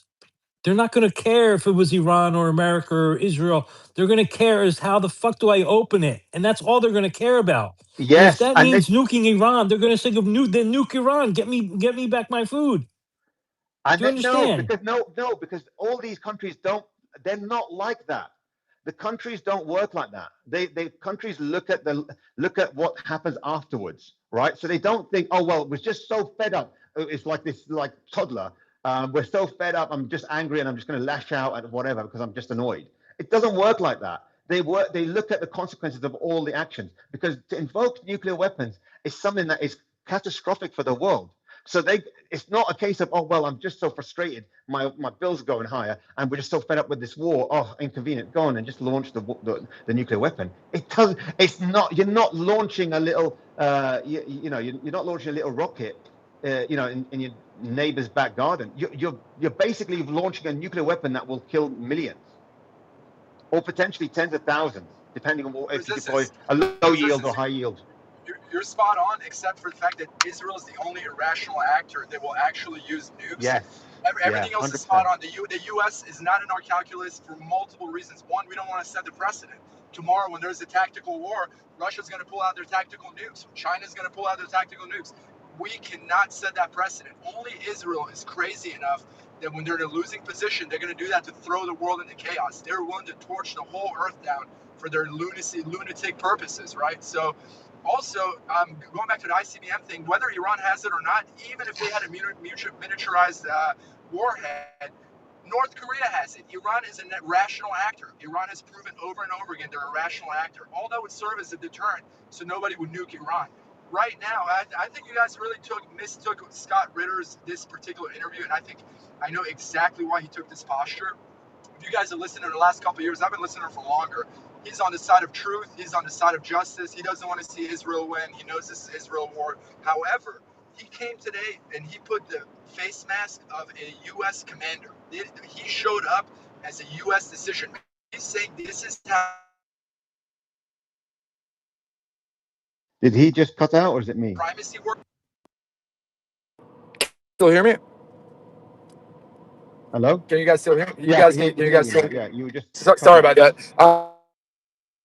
What I was saying is Scott Of course I show get up to change face and be like, oh, he's a different person. He's saying, oh, Iran's lost. I don't think that's how he showed up. He showed up as if we're sitting across U.S. commanders and decision makers. America is drunk with power. We've been drunk with power since World War II.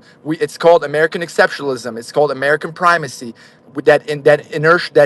Intrinsic inertia will always be there. This is the nature of a superpower. We are ruthless, right? So he's telling you there as a realist, right? So that you shouldn't get offended by it. We should just be like, hey, Iran's achieved a stalemate. They've achieved escalation dominance in the asymmetric sphere, right? So to me, that's not necessarily, oh, Iran has the boots on America's neck in a strategic, tactical standpoint, but from an economic standpoint, Iran has its boots on the neck of the global economy, which is equally as destructive, if not more, as having 10 tactical nukes, right? So Iran has escalation dominance, and there's no restarting this war up, right? Even 2-3 months. The point is, you cannot secure the Strait of Hormuz without 200,000-300,000 troops on the ground, because that entire line is all all kinds of terrain you can hide these missiles in. There's all these different classes of missiles. Some of them are light, some of them are heavier, some of them are easily mounted in trucks and pickups. There's all kinds of ordnance you can lob at the traffic in the Strait of Hormuz. It's only 30 miles across, right? So, so you don't mistake Scott Ritter's posture. He showed up saying that, hey, there's an off ramp for both parties. There's no need for to wave a huge victory flag. Just be happy we all got to walk away from this without a global catastrophe, an economic catastrophe. Let Trump, do his little victory parade. He's a megalomaniac anyway. He'll never admit defeat. In fact, the Iranians should be very smart. I think Scott said it well. Give America a little bit of slack. America will cut you slack. We'll try to put up with Israel until we can fully subdue them. And so don't take, Scott Ritter's the same guy. He's on the side of justice. You guys don't turn on him. He's a good dude. He's very knowledgeable, and he's talking from a very military standpoint. He has a lot of knowledge, and that's expertise I've studied from counter, large scale warfare. That's kind of my area. I understand his language. So, his mentality and his spirit is still where it was last week, the year before. He wants to see justice prevail. Don't be so hard on him. He's just coming across as, hey, this is how America act. This is our air. This is our primacy. This is our exceptionalism. So give him a little bit of a break. And back to a couple things. And if Israel uses a nuke, it will be dirty. They don't have fusion weapons. So just to bring you to a little bit of a nuclear war doctrine. America, however, we have very small thermonuclear weapons which burn clean. It burns about 95% of the material, of the nuclear material, whereas fission devices burn up maybe 70%. So then you do have a lot of fallout. So in the very unlikely event the U.S. uses it, there will be no contamination. However, if Israel uses it, or if Iran, let's say they have some nuclear weapons, it will be dirty. Iran will no longer have the capacity to rapidly build 10 or 12 warheads. The amount of 60% enriched material they have, the 460 kg, can make about 10 to 12 warheads. Prior, they had, it's called cascades of P2 centrifuges. 164 P2 centrifuges constitute one cascade. They had about 100 cascades. So with that, they could have produced about one warhead every 2-3 weeks, maybe faster, right? That those cascades have been eroded substantially, but I guarantee you they have at least a couple cascades. Call it 500 centrifuges, right? A few cascades, deep and secret, hidden mountain They have bunkers. more. They have more cascades than that. They have more Whatever. cascades. But let's look at lower. Let's look at the lower number, right? But Either also, way, you're ignoring they've got 950 tons of yellow cake. but it takes Triranium forever. oxide. But it takes forever to get it to 60%. See, the 60% is a sweet spot because you can from 60% to 90% is Not a hop really. and it's a hop and a skip. But from yellow cake, which is what 0.4%, even to Yeah, 3%, it's a thing, right? So going from 0.4% to 3%, yeah. I'm it just takes saying a that. while. Yeah, I'm saying that the 450 kilograms that they published isn't what Iran's full stockpile. That's what I'm just saying. It's possible, but look, before it got to that Very 60%, very likely. but the IAEA safeguards were so tight. That's why the Iranians were so pissed. You could not even literally take a step one sideways without them knowing The it, right? IAEA, So the IAEA don't know about that. They still haven't seen the new facility that they Iran have, built, a brand new one. but every single centrifuge they had before, all of them were heavily inspected. Iran was very honest. They were Not every playing their single cards, one. No, but not the new one. see, the thing is that they give trace elements that are detectable by satellites, right? Once you actually enrich it and it's ready, you can hide it, right? You can put it into these lead containers, whatever, then you can hide them from satellites. But while it's being produced, it gives those trace elements that are picked up by satellites. And just take it at face value. Iran was honest with the IAEA. They genuinely were. Hey, They and, were and they invited them to the Babylon facility. They just never had time to go. So it's not like they were hiding anything. They were not hiding anything, but in any event, Iran truly doesn't have a nuclear doctrine, and to a detriment. And if Iran's Yeah, biggest mistake nuclear was weapon they doctrine. They thought don't have they one. thought they could be a threshold power and get away with it. Iran should have made nuclear weapons 10 years ago. They wouldn't be dealing with this right now, right? But now that they didn't make that decision, now that ship has sailed. So now their bargaining chip is to be like, hey, America, we're going to give you this 600 and this 460 kg. You're going to dilute it for us. You're going to make it into nuclear fuel rods, and that's the concession, right? So now going back to the deal, this is going to be compartmentalized. It's going to be in pieces, right? The first piece is at the hostilities end. I think we've achieved that so far. The next step is that Iran is allowed to impose its will on the Persian Gulf, because America is not going to pay for all this damages. They're going to be like, all right, cool. We're going to let you tax and toll the Persian Gulf, which is us giving a huge L, a strategic L up to Iran, because this is unprecedented that we're going to yield, right? So that is a massive loss for the U.S. to be like, okay, cool, go ahead and tax these ships. So that is a massive, massive deal. If America gives that concession and Iran begins to collect their reparations immediately, that will satiate them, right? So that is step one. We're 70% there, right? So that But means that's hostilities. why, but that's why, that's why Sully, myself, and a few others think there won't be a deal because the Israelis won't allow it. Because by that But point there agreement, has to be a deal. There has to be a deal. We've ratcheted up to the a utmost. deal right now. This is a true stalemate. The world, we're on the precipice, guys. You cannot discount how far we've pushed it to economic collapse for the world. This up at all. That's why they stopped. I think the elasticity is still there. I mean, you look at everyone talks about European countries, but you look at where they get the oil, where they get the gas, etc. A lot of the European countries are actually they get theirs from Norway, they get theirs from Algeria, France signing a deal with Algeria for the oil, Nigeria as well. Nigeria scaling up. And they've also got Russia. If they wanted to, they can tap Russia for it if they get really desperate. But right now, there's still elasticity in the system. Maybe in certain, even South Korea is going to is making a trip now. The South Korean foreign minister is making a trip to Iran because they've got like 14 ships stranded in the Strait of Hormuz, and they're probably going to do a deal with Iran. So again, Iran can be flexible, can use that flexibility to prolong this war. But I'm just these saying, are individual deals. But yeah. But these are I'm individual saying, deals, though. You know, but with the global I think economy so interconnected, we it's cannot true. we It is. cannot stand this. It is. Well, people say this all the time until there's actually more elasticity in the system, in my opinion, than people are giving credit for, and that's why I think that Iran can control this. You call it a stalemate. It doesn't sound like a stalemate. It sounds like Iran is happy to continue and let the world suffer longer and longer because of Israel, because of the United States. So it's up to the United States to concede. I don't think Iran is in a position that they need to concede.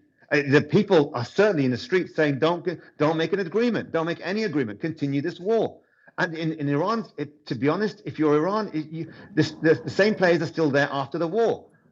Iran will just be superior.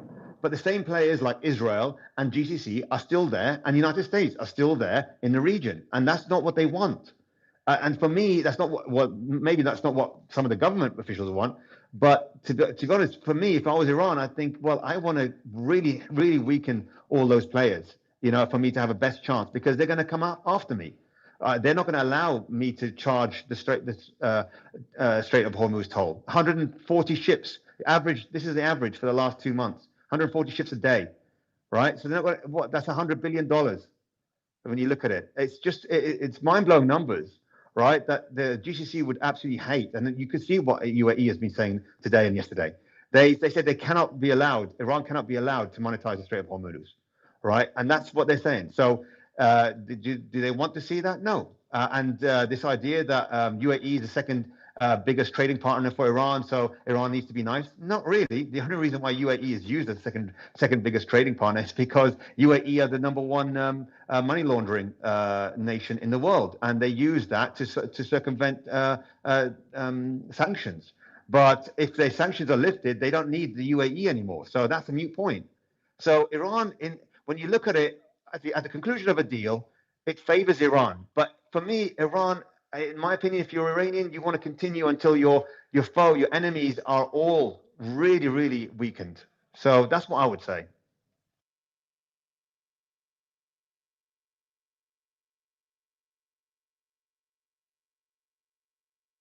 Cyrus got disconnected. Why are people being kicked off? Cyrus, is his DMs open? Oh, his DMs are not open. I can't even send him a link. I'll wait until Suleiman comes back and you can get them back on. That's crazy. It's just too popular, Beatrix. The space is too popular. They got to remove it. That's what they're thinking. How do we remove this? All I can see is you and Andrew and Suleiman's other profile on the panel. That's it. Everyone Oh, else isn't connecting. oh wow! I could see Dark Side, Sanger, Hassan. They're on the I don't. panel. They're on the. Yeah. No, actually, it says listener. Yeah. Sorry. Yeah. Yeah. It's just us four. Yeah, Yeah, I because see the everyone Fine. I same can thing. go on. Yeah, I see the same thing as resistance, Beatrice. Yeah. So we all see the same thing. Actually, they're listeners as far as I know. Unless anyone wants to speak. Hassan, can you speak? Sanger, Dark Side. They must. So they are listeners. So yeah, it's just Yeah, us they're all three. trying Uh, connecting. it's us four basically. Well, Sully's Let me not here. just give you some news in the meantime. This is Axios reporting this. Lebanon and America have. This is a bit confusing for me, right? I'll tell you why. Because when I joined this space, I was little bit late joining. When I joined the space, I heard Suleiman say something along the lines of America asked Israel to stop hitting Lebanon while negotiations are going on. Israel agreed, but the announcement's going to be made tomorrow. And so when the and it's going to be an instant ceasefire, which basically we were saying on the space means between now and when the announcement's made, we'll go all in because we always do. And then as soon as you make the announcement, that's when we'll stop. We want to buy more time to kill more people. We were saying that. Anyway, this came out then later on, so it's a bit confusing. And it says Lebanon and the US have asked Israel to pause its strikes ahead of planned talks next week. Right. So there's two parts to this. The first part, that is that, and the confusing thing there is Lebanon and America have asked Israel. I would have hoped Lebanon, as in the Lebanese government, would have asked Israel to stop this day one if they had the power, not today alongside America. So Lebanon and the US have asked Israel to pause its strikes. And then it says the US supports the move, but Israel hasn't agreed yet, with Netanyahu still reviewing it. That's what this said from Axios, something King writes. So are we now saying that the whole thing that was reported a couple of hours ago, that Israel had agreed to do it tomorrow morning, is just gone? They got the Iranians there and changed their mind? Sorry, I, Cyrus, you're back. I didn't notice you were back. I'm back. Can you Jump guys in. hear me? Yeah, Yeah. yeah, jump in. Yeah, sorry about that, guys. I'm patchy today I'm on the road. So back to the main points. So you guys should really try to understand that this is the kind of war where you don't need absolute victory. For America, the best case scenario is that we don't lose. For Iran, they will have a guaranteed victory if they get even 8 out of those 10 points. If they get full sanctions relief, and then this will roll out in the next 6 months. It's not like a one button you push and the sanctions are gone. That's massive. If they're allowed to secure concessions from the Persian Gulf, massive, right? So these are huge victories for Iran. So the reason Iran shouldn't continue pushing, because again, we've ratcheted up to the utmost. And if the world slides into a global recession, everybody loses. And I'm talking every industrialized countries will lose. And they don't have a dog in the fight. The only people with a dog in the fight are the Iranians, the Israelis, and the US and the GCC. These are the only people that actually have a stake in the game, right? Everyone else is just standing by, hoping that they don't get broke, that they don't their economies don't collapse, right? So there's no room to ratchet up, guys. I mean, like the ones that are like, oh, Iran's winning, Iran. Just be happy that Iran has somehow managed to get escalation dominance. What Scott Ritter put forth, you guys got to internalize this. The American war machine, it is frightening, it is scary, it is awesomely powerful. The fact that Iran has managed to pull this off and reach a true stalemate is a feat. This has never happened. Every war we've done, we've pulled away at our choice on our terms. Yeah, but they Everyone. use dumb tactics, Cyrus. They've been using dumb tactics. They blew the whole load in the first 4 weeks. That's not good military strategy. That's the I'm only sorry. strategy you have is firepower. What's Exactly. the That's what's the other that's strategy? it. They're going on. They went into conventional war and they got beat Yeah. in an asymmetric war. In an So asymmetric war, they knew they're going to lose. All the war games indicated this is what's going to happen. I've been studying this scenario yeah, for but you look 15 at years. the destroyers, for example. They deploy all their destroyers. Each destroyer's got 80 missiles on them, and after that, they're sitting ducks. So you deploy all your destroyers there. This is why you Yeah, but don't the see the firepower is carrier not coming groups. from the destroyers. The firepower comes from air supremacy and those The air F-15Es. supremacy, They get sure. the air But then the air once, the F-15Es can carry five. sure, They, sure. they can carry The American five to public is, 2,000 pound bombs. But I'm just going to put your concept of firepower. I understand, sorry. But the moment the Americans see falling F-35s, F-16s, F-18s, they're destroyed, like in their 20s, 30s, 40s, all of a But they're sudden, not. But they're not being destroyed. no. America has I'm saying in the air event superiority. you're saying they got air superiority. They've got standoff. They're using the standoff munitions outside. It's not air superiority if you're outside You're, Iran and you're launching. JDAMs aren't standoff. They're flying in They're peers. flying over Iran. You're saying they're flying over Iran. That's not what we're. That's not what we're saying. That's not what we're hearing. They're not flying over Iran. They're using standoff munitions from outside Iran's airspace.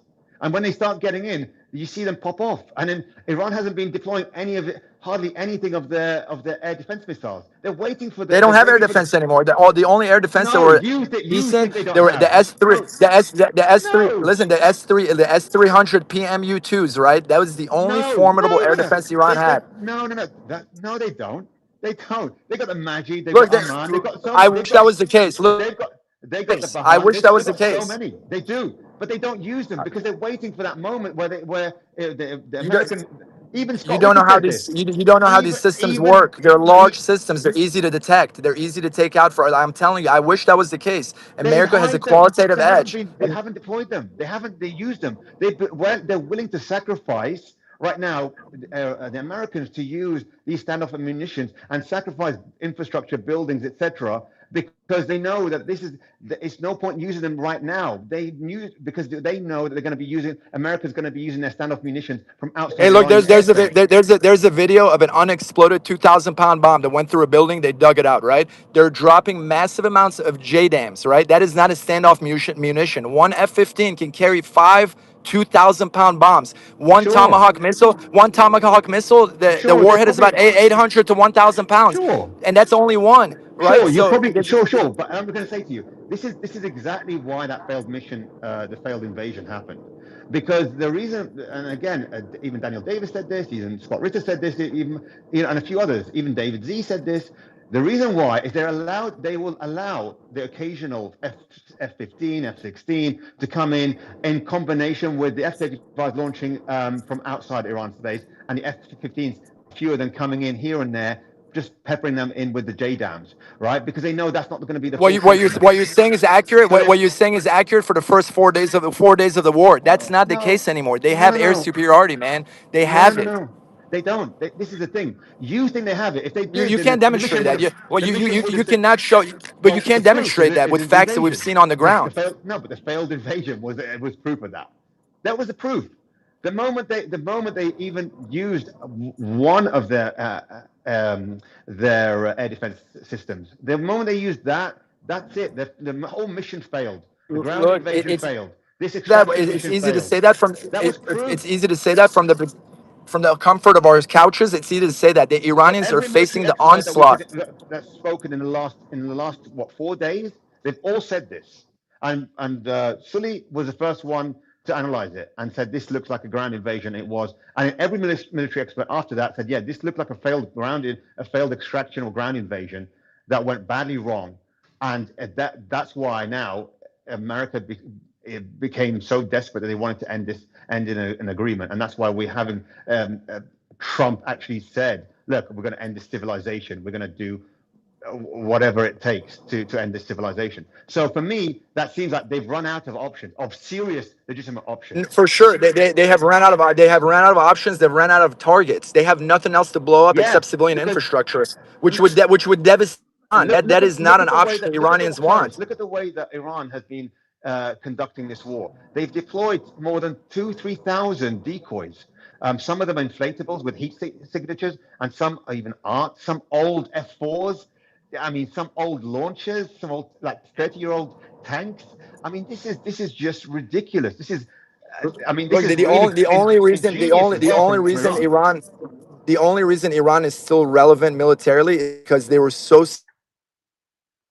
all their major resources into these underground in the mountain Yeah, missile cities, right? yeah, Which is yeah. brilliant because they knew Where the no matter how good their air force is, No matter how good their air force is, they knew it's going to get destroyed by the U.S. The U.S. can do this to China, Exactly. let alone Iran. Yeah, America exactly. is that So, superior. You can't exactly. discount the qualitative edge America has. Right. You guys are discounting that. So America is a look at it war logically. machine. It's a scary force. So look at it logically. They've got maybe 200 missile cities. They've got tens of thousands of missiles. They've got thousands of air defense systems that they hide underground and that they're not going to show. They're not going to expose them for America to destroy them. It makes no sense.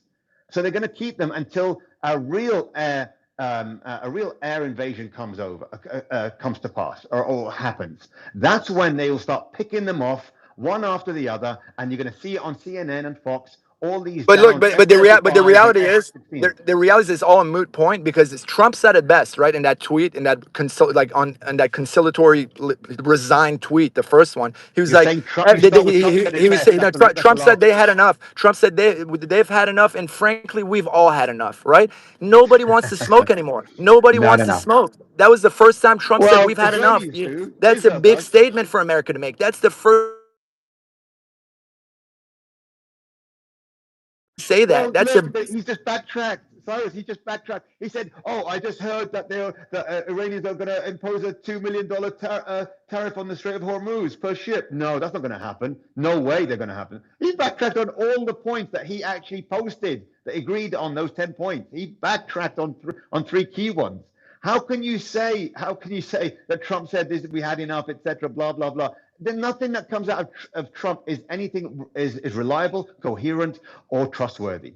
Yeah, but he Please do stopped not the use Trump. hostilities. But he stopped the hostilities because they couldn't take He it anymore. hasn't stopped it. It's We're still it's a truth. But listen, the stakes are so high. America knew if they would have followed through with that threat, we're on a precipice. If we go to a you're on major the global precipice. recession, You're on we, the the, precipice. the world Iran's been is the global no, economy no. is. We're Let me interconnected. tell you We're something. interconnected. Iran's been living with crippling sanctions for 30, 40 years, right? They have been, and this is another point that Scott Ritter fails to understand, is that Iran will not give up its nuclear weapons to somebody, or sorry, nuclear enrichment capability somewhere to another country, because you listen to the Russians, you listen to the Chinese, they always complain about Iran wanting to do things internally. They always want to figure it out. They always want to self. They don't want to be dependent on any country. Yes, they want to make partnership with countries, of course, but they want to either retrofit or reverse engineer things and build upon it and improve upon it. That's what they're like the Chinese in that sense. They're very intuitive. Yeah.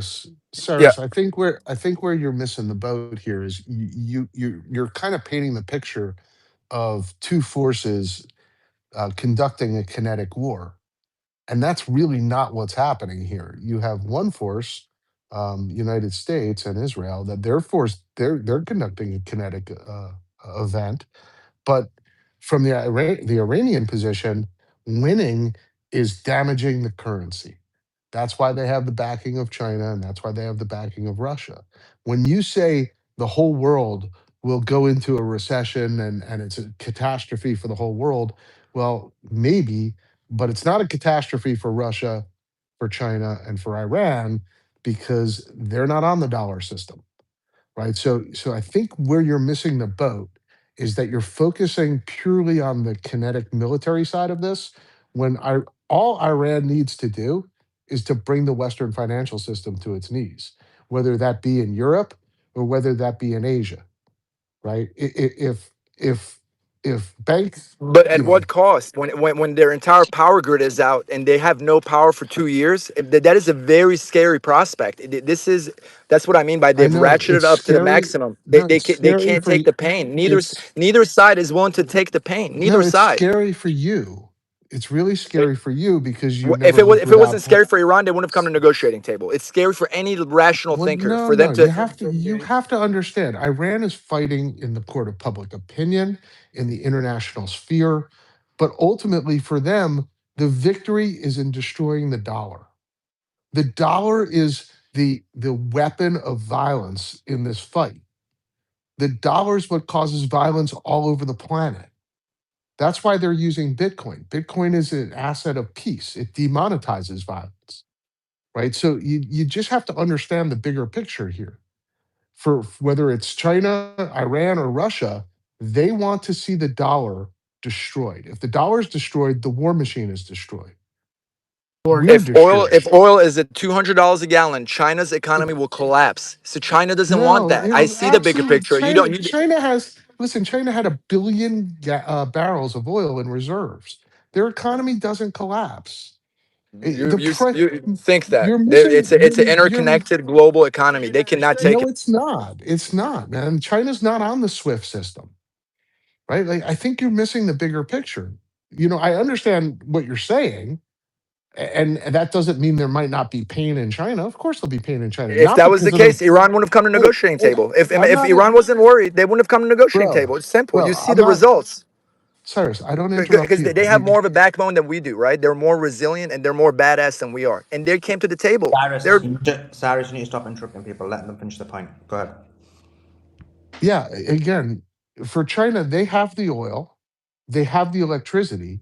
They're going to be okay. Now, they will take a hit on the manufacturing side if they throw the West into global chaos.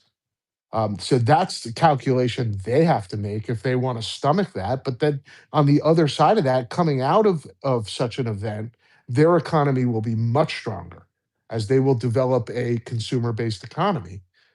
So again, I think you have to expand your view here and understand that the weapon that's being used by Iran, China, and Russia is one to get at the dollar.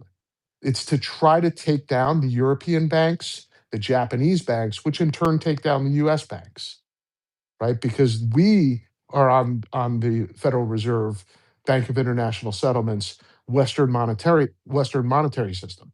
That's their weapon, is to hit the big Bank of International Settlements, right? That's a victory for China.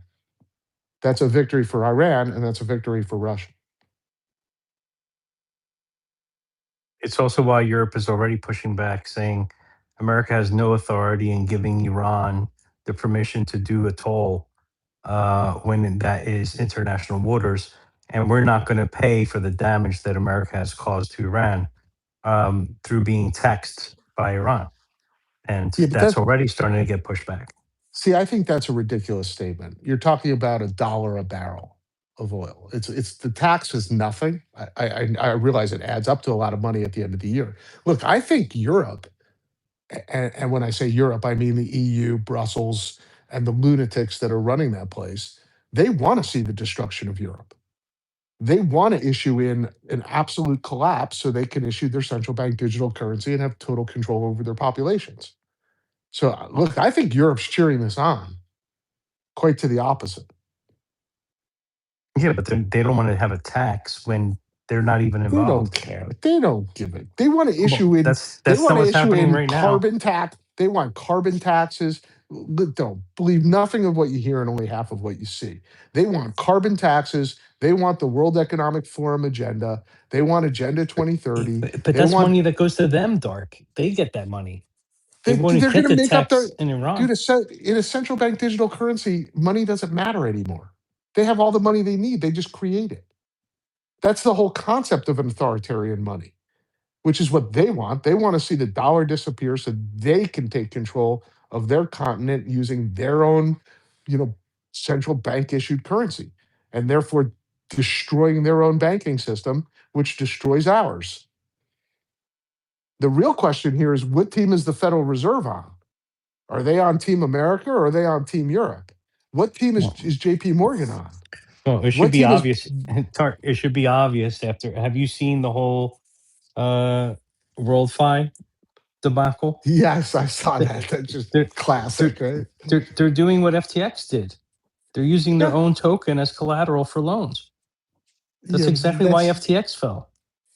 that's just another Trump family scam, right? Like, again, this is my point. We're at the looting phase of global economics. This is before the entire thing collapses, you loot everything you can get your hands on. And that's what I think is really going on right now. Just loot it. Because after you destroy the currencies, whoever owns the assets before owns the assets afterwards. Right? If you own the railroad before they destroy the dollar, when you issue a new dollar, you still own the railroad. BlackRock will end up owning all the assets. I'm with State you. Street That's and why I keep Vanguard. telling people. That's why I keep telling people. Learn what hard assets are and buy them. That's how you save yourself. You're not going to change the government. Hey, Dark, we had a conversation earlier today on Bitcoin Today around some of the cybersecurity issues that are coming out of Anthropic's Mythos, and they had Mytho. some emergency meeting. You know, when I joined, you guys were talking about the difference between Iran's military capability and the U.S. and how we define it traditionally, and there's really no rational person believes that it's even a contest. And Iran has got to be sitting there. You know, they were burned by Stuxnet, and you got to think that cyber capabilities and the use of AI tools against zero-day threats are part of their arsenal that they have not launched yet. So I'm not saying it's happening. I'm just saying people should be thinking out of the box in terms of if you were in Iran's shoes, what are the vulnerabilities of the U.S.? And I can think of two. One is what I just talked about, which is the zero-day threats and the use of AI to exploit that. And the second one is the use of third-party sleeper cells and sleeper cells to their agency groups in Europe and the U.S. against physical infrastructure in the U.S. It's a soft underbelly, very hard to protect in an open society. But this idea that we have all of our attention on classic kinetic warfare through the military forces in the Persian Gulf and being limited there probably means it's not going to be limited there. We're gonna see Iran strike back when the time suits their needs to do so. Yeah, worse yet, Thomas, the cyber threat, because of the nature of it, it's really impossible to see where it came from. So it's also a false flag attack, right? Um, you know, you could see any country could take down the U.S. banking infrastructure. We talked about this again on Bitcoin Today, and I've been kind of sounding the alarm on the cyber threat of AI ever since DEF CON 2024, when it became clear that AI can break into just about any system. Now, with Mythos, apparently they're going to make it so any 15-year-old can break into any system. But these capabilities by state actors, they've existed now for at least since 2024 when I became aware of it. I posted in the Nest, just if anyone wants to read it, what happened with Mythos. Anthropic did not release it. It's one of their frontier models, and it precipitated a meeting with Bessent, the Fed chair, and the banking heads this week. It's alarmist in one sense, but this happened. So now you just have to put the pieces together and say, if this happened and it's visible to us in the public realm, what is not visible to us at the nation state level? And what did they actually talk about in that meeting with Bessent and Powell? Yeah, and for those that aren't aware, the banking infrastructure, and I talked about this today on the show. The banking infrastructure, specifically the exchanges, the financial exchanges, are built on very legacy tech. So if you think about an exchange like the New York Stock Exchange or the CBOE or the Mercantile Exchange, these exchanges haven't shut down other than COVID. They haven't really shut down for any period of days um, since their inception. So it's not as if they get to rip and replace technology when they add to their systems. And that's why it's called layered tech, right? So, at these exchanges, they're still running, Microsoft Server, and Windows 98 type appliances, COBOL, Pascal, who knows, right? It goes back, decades. Their tech stack from the 80s is still present, 90s is still present in their market, in their systems today. So when you talk about AI exploits and the ability to take down these systems, those particular pieces of infrastructure are child's play. And the only thing that protects them is firewall technology. In other words, they put appliances in front of the software to try to protect them. But if you get through So those layers, go ahead. you're talking about perimeter security measures and cybersecurity. There's very little or an underappreciated amount of post perimeter security. So if the AI is able to breach this, and basically what they said is basically every browser, every OS can get in. I'm assuming many financial systems. Once they get in on a post perimeter, the AI could sit there in the system and control what's going on. Now, you talked about a lot in the last few months and a lot recently this past week around the Great Taking and the DTCC systems. The DTCC system says who owns what. It's the database of record for U.S. equities. They get into a system like that, mess it up, and then question what is true. Like, who owns 100 shares of Apple? Do you own it or do I own it? And how do we know? When they go to fix the system, is it the system so corrupted, or is the fix now corrupted? So now all of a sudden there's a loss of trust. So trust really can become the victim, and it becomes the underbelly. The two underbellies of the West, in my opinion, are one is digital, it's eroding the trust in our systems. And the second underbelly is analog, which is in an open and free society, we don't protect our infrastructure in a way that we probably could or should. And so we're vulnerable to both of those things in the analog and the digital realm. Now, whether Iran has the capability to exploit those vulnerabilities, or we have defenses against it, I don't know. I'm pointing out that they exist. Yeah, that's 100% right. And remember, it's not just Iran. There can be any one of a actor can create a cyber catastrophe and then blame it on Iran. So you run yourself into false flag land now. And obviously, we know who would like to see this war continue.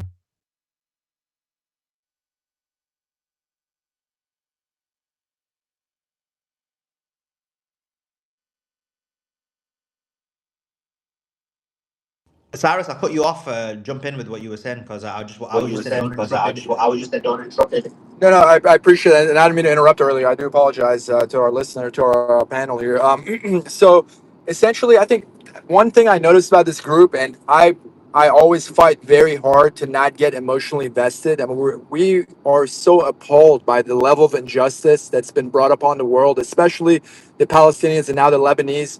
Iran represents justice. They represent equity. They represent the only force that is facing this demon, and they have a demon, right?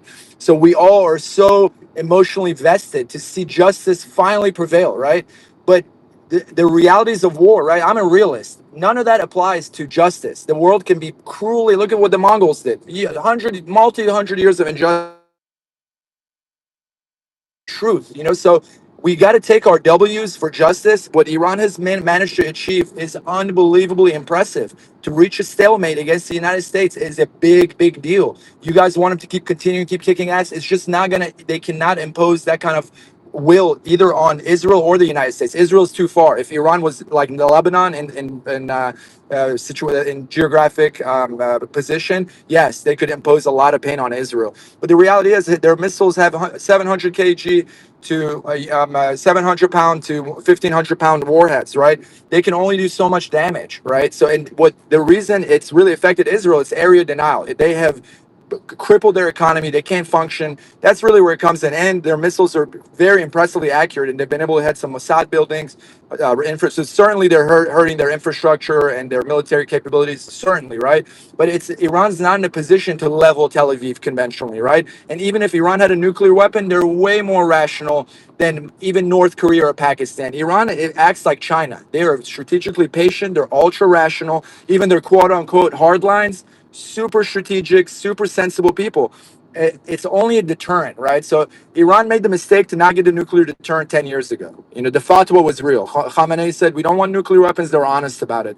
And the West took advantage. Iran wanted to make a deal. Let's remind everybody, when 9/11 happened, not only the Iranian people spontaneously had candlelight vigils, so we have a population in Iran that is truly just, that they don't want to see anyone come under terror attack. But Iran, the government, linked up America with the Northern Alliance. America wouldn't have had that sweeping success in 3-4 months. Operation Tora Bora, that unbelievable asymmetric prowess they demonstrated, without, that was a classic special forces mission. Go link up with the local fighters. I mean, classic, masterfully executed. Without Iran, they wouldn't have gained an inch. It would have taken them a year to make that ground. What they did in 2-3 weeks, it would have taken them a year, right? Iran did that when ISIS attacked Iraq.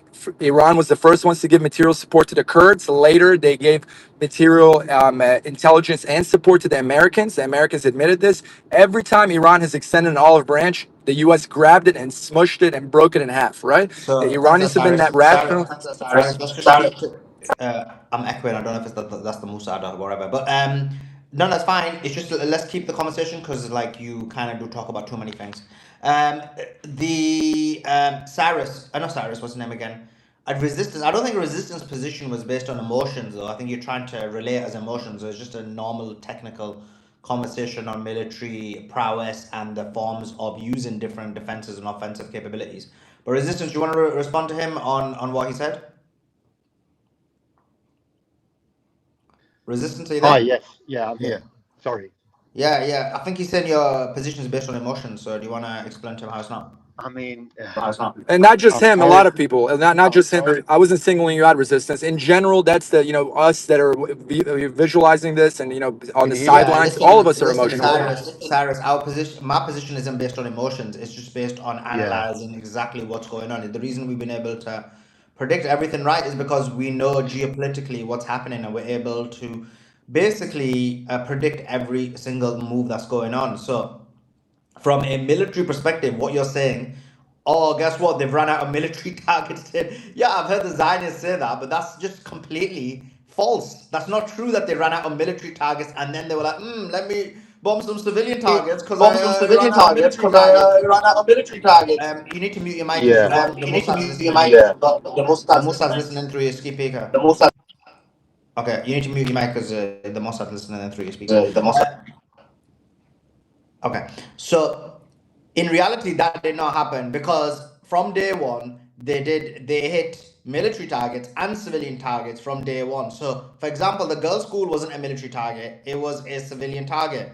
In addition to that, when you say military targets, all of them be taken out. There's none left, bro. That is the biggest propaganda you could ever hear.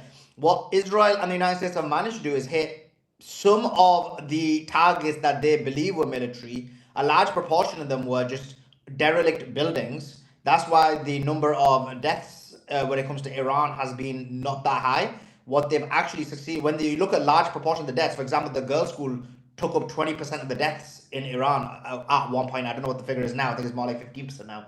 But at that time, it was 20% of the, or 25% of the deaths was girls in different schools.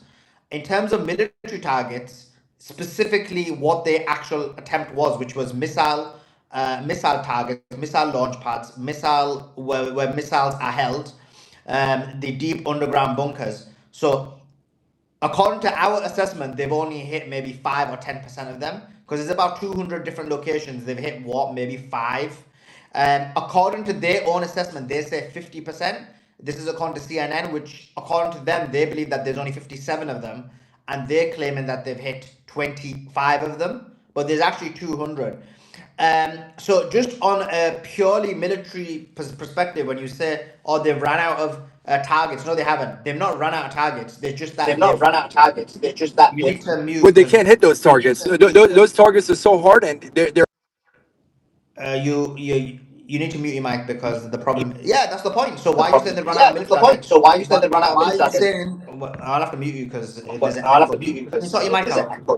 Sort your mic Cyrus, out. you need to sort your mic out. Cyrus, there's something wrong with your headset. So when you unmute the same time as Suleiman, it kind of gives this like repeated echo. It's quite painful to hear.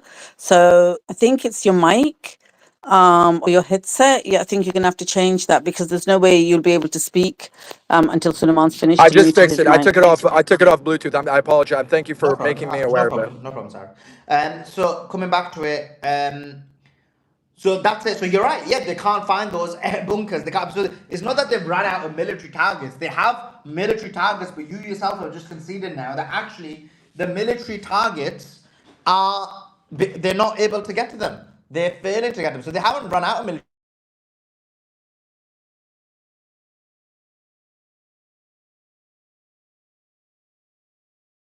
military targets are of lack of intelligence in terms of intel. I'm talking about not intelligence as in IQ. That they don't even know. They're not even aware of the different military targets, and that's the more such is the level of lack of intelligence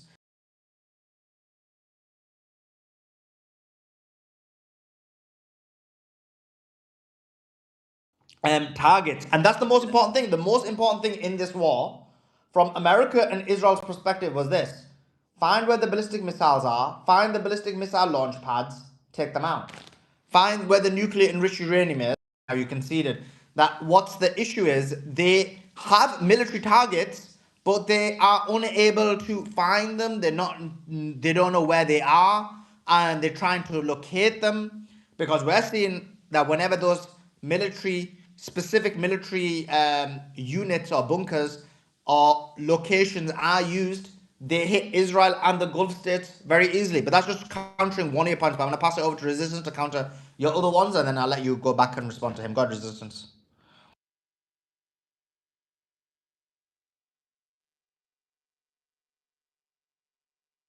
Resistance, are you there? Yeah. Yeah. Did you want to Yes, I counter his did. other points? Yes, I did. Yeah, So without any emotion, if you can, Resistance. I'll try not to. I mean, I maybe it's me, but I thought he was quite Cyrus was quite emotional.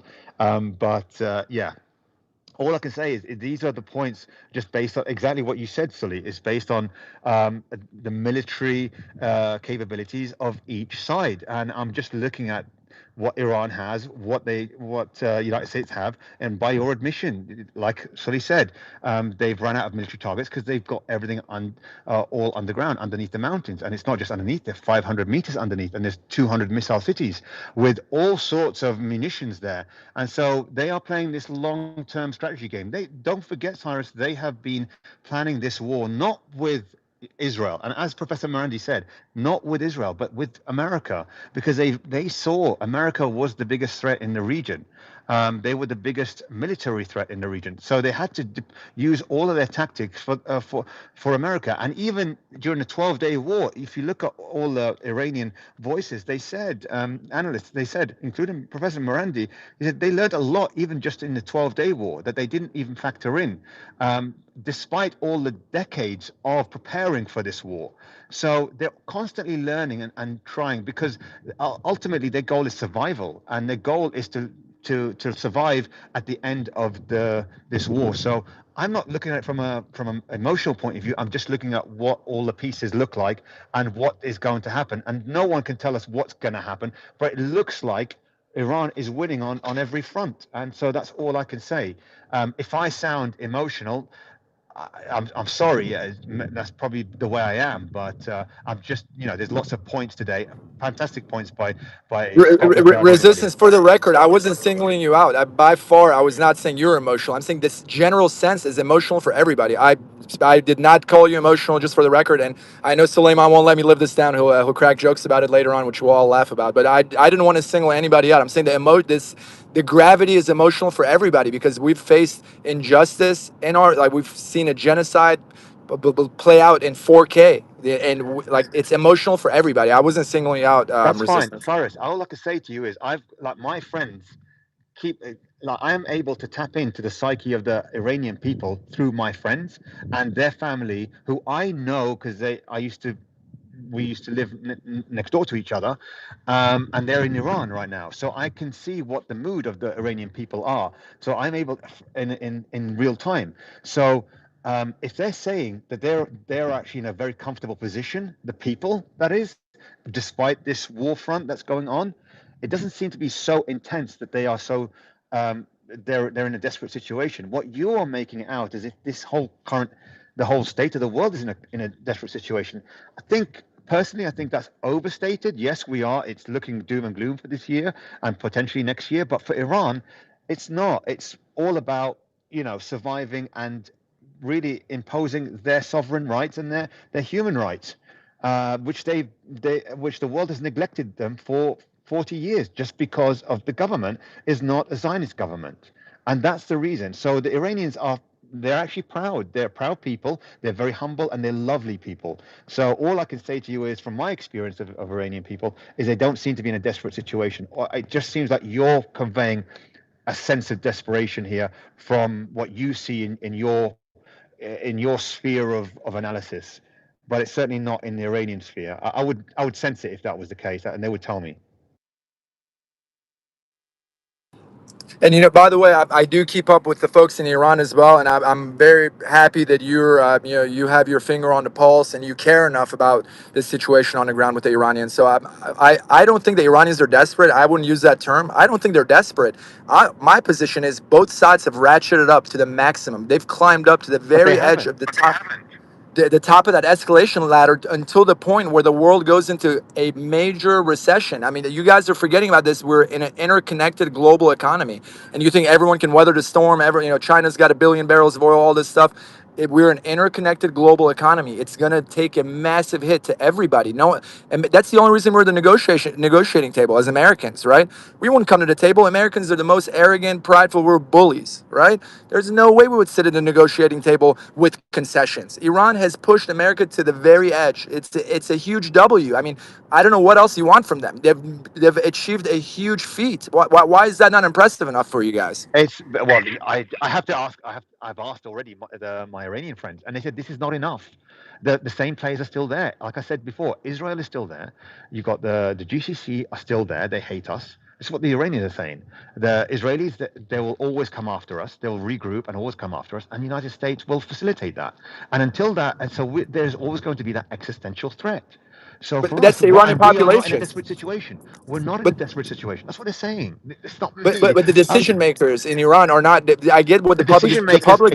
except for Yeah, a few, except for a few. Let me just finish, please, Cyrus. of Except course, for a few, please. right? Except for a few people like Masoud Pezeshkian and a few of these soft reformists, everybody else in the government and the IRGC and even Mojtaba Khamenei, from what we understand, they seem to be in a comfortable position. They don't seem to be, especially because they also have China and Russia subtly supporting them for supplies and everything else that they need. And they haven't really asked for much from China or Russia. So they're really in a comfortable position. It seems like what's in a desperate situation is maybe for the United States, sure, because they got no cards to play, but the Iranians got lots of cards to play. So why should they end now? The people are on the street every single day, marching every night, marching, saying no surrender, no surrender, no agreement. This is the things they're saying in Farsi. So why should they? And if and the people are the pulse of our representation of the government themselves. Even Galibaf said this. He said, "Look, if we some other ministers from the government have said this today. They said, look, if we'll continue the war. It's not a problem. Lebanon's not included, and in terms, and if the United States are going to backtrack on all these points or any of these points, then forget it. Let's go continue with the war." So it seems like, and Israel's not going to allow the United States to make an agreement. That's what my opinion is, and I think a few others, Sully as well. So I think this war can continue, and I think Iran will still be comfortable. You might not be, and you might feel that the rest of the world are going to be uncomfortable. Then unfortunately that's your analysis, but I don't think that's the case, and it's certainly not going to be in Iran either.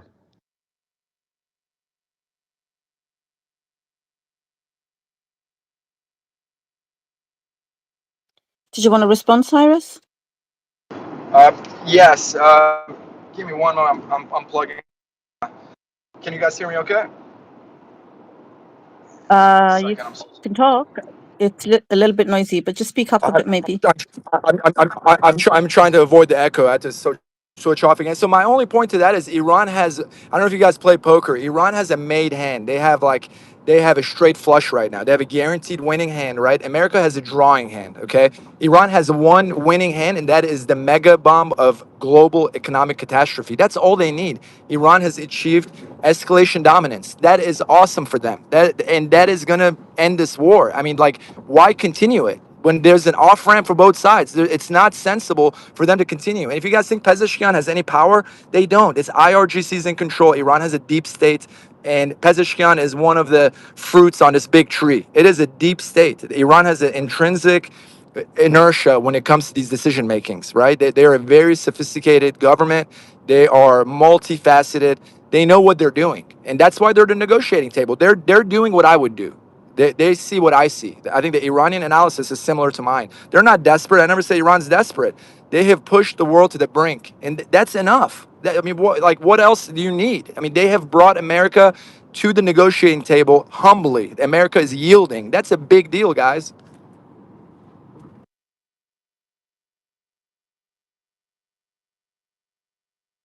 But you I think what's think, going to happen then at the resistance? Give it to you. But this is a yeah, question that I want to ask.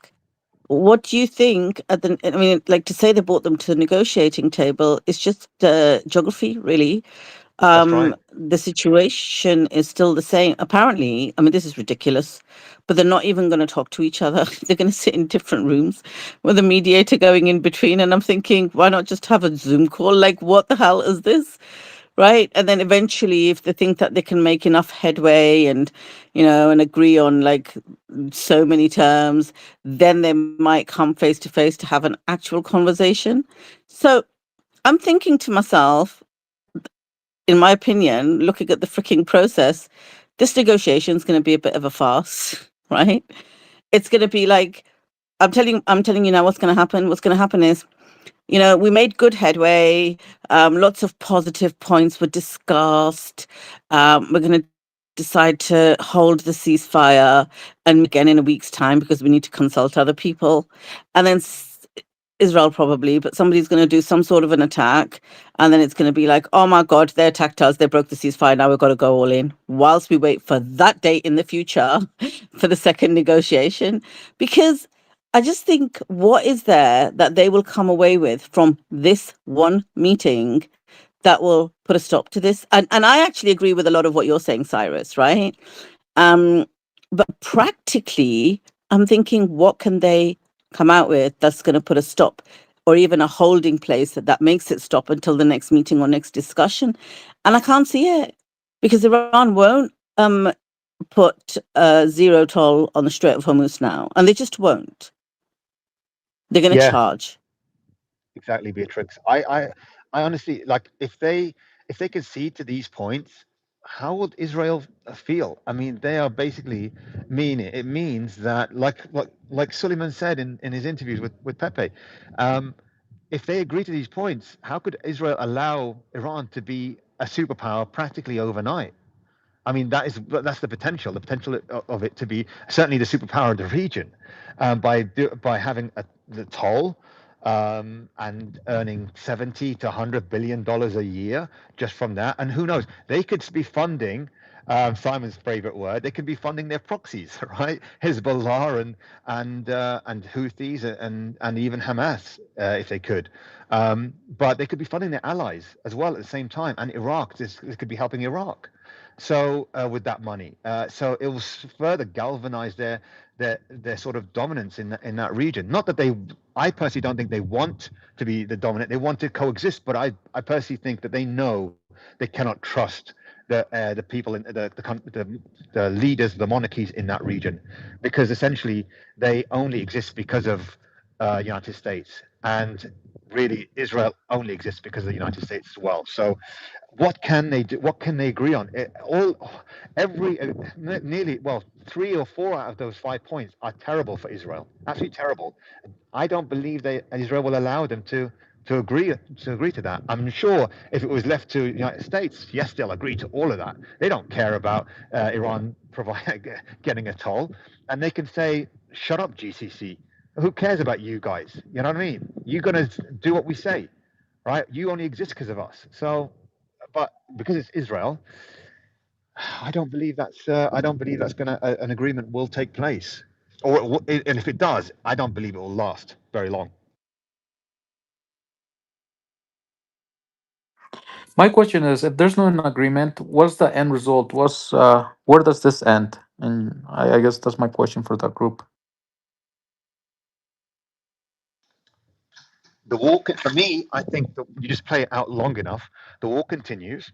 Again, it's tit for tat. Iran deteriorates or decimates Israel if Israel continues.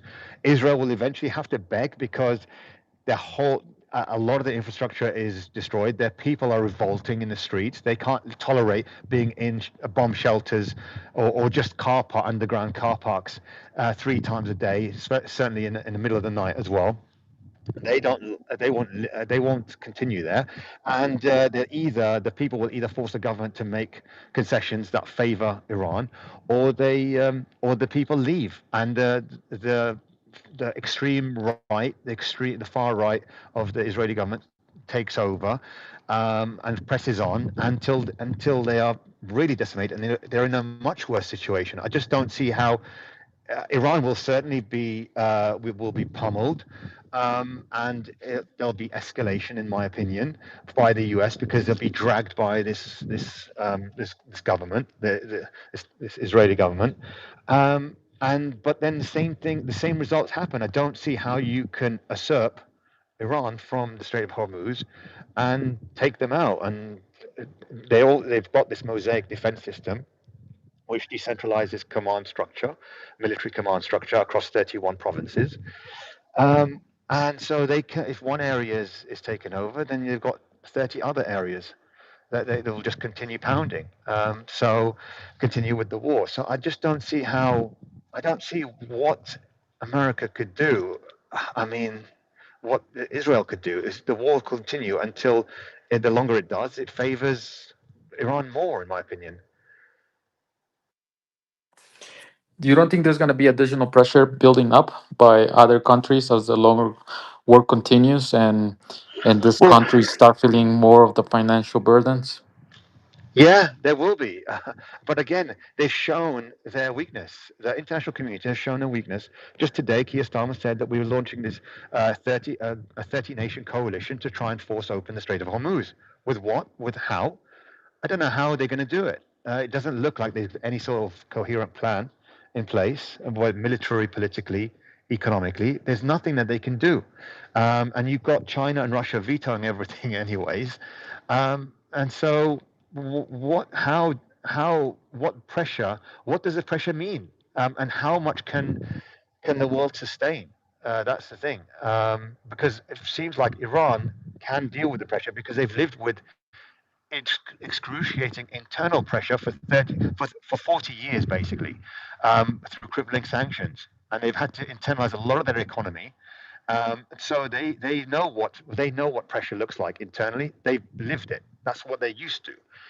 So much so that when Scott Bessent really collapsed the Toman, the Iranian currency, then all of a sudden, they were still marching in the street, but it was only like 3,000, 4,000, 5,000 people, and then until the cells came out, the Zionist cells came out.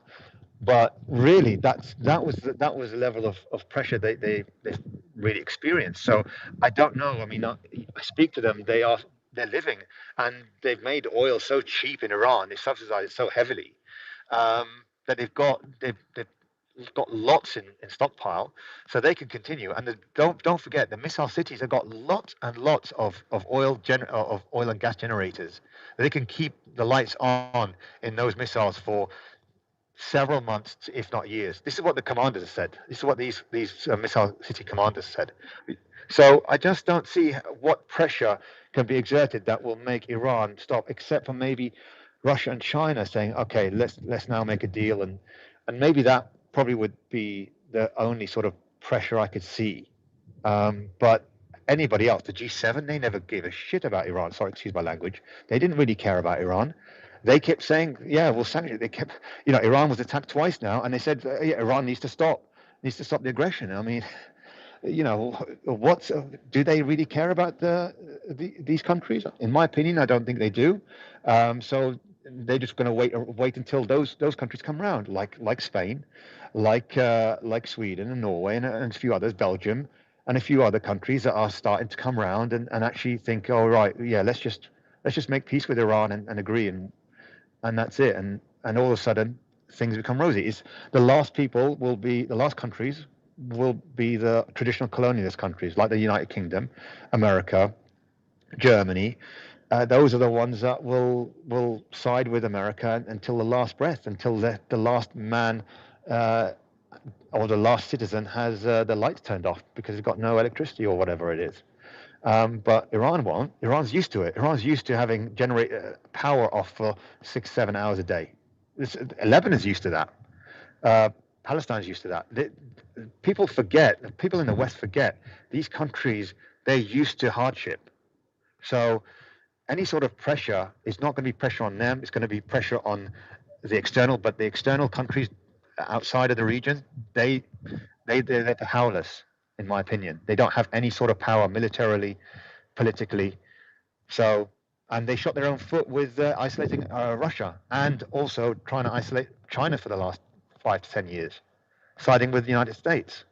So there's no love lost between the BRICS and Europe and the United States. So yeah, so I don't know what pressure can be exerted on Russia outside of Russia and China, on Iran outside of Russia and China. And I know there's other speakers. Just last point, I do agree with you that the most significant pressure that Iran can experience this is China and Russia. But in my opinion, I mean, China has its own strategical and financial goals as well. And I mean, it is an interconnected country. I can see pressure from U.S. and other European countries, perhaps with their trade policies on China and with Russia. I mean, respect to the Ukraine war, there's a lot of angles U.S. can play to perhaps push for this pressure from Russia and China. I don't know if you agree with this or no.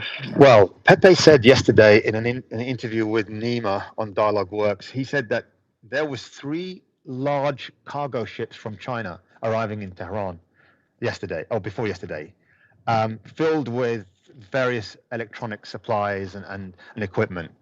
So they are really supportive of Iran. So I don't know how you're going to exert any sort of levers over China to try and convince them to sort of put pressure on Iran if they're supplying them right now with what we believe is more air defensive munition parts. So I don't know what you could do. It doesn't look like, and you speak to David Z, he said that China are fully supportive of Iran. Not actively, but they're supportive. Their people are supportive. The government is quietly supportive of Iran. So how can you? I mean, they shot them. The G7 have shot themselves in the foot by isolating Russia. Russia for me, no reason whatsoever. It was all inflicted by the United States. And so I think that Russia are just playing the strategy game, the war strategy game. They're playing the geopolitical chess game pretty well, and it's working in their favor now. And so is China. China, the ultimate pragmatists. And right now, the status quo favors them, and it seems like it's also favoring China. Think about the Amur gas facility that's 150 kilometers from China. China was only buying, it was only at 60% capacity in terms of how much LNG gas, LNG, and I think some oil as well. But now they're going to scale up. I heard they're scaling up rapidly, like from what David Z said, they're scaling up rapidly to try and support China's energy needs. And because it's only like 200, 150 to 200 kilometers away, this war has accelerated things and brought the two countries, for me, closer together. So why should they stop this? It doesn't make it. I mean, their enemies are getting weaker, they're getting stronger, and their ally Iran is defending themselves pretty well. So why should they stop this?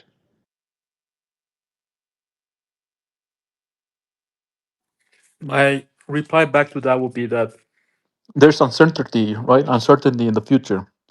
Right now, there's a certainty of a possible ceasefire, and to have for China to continue to have a strong ally in the region.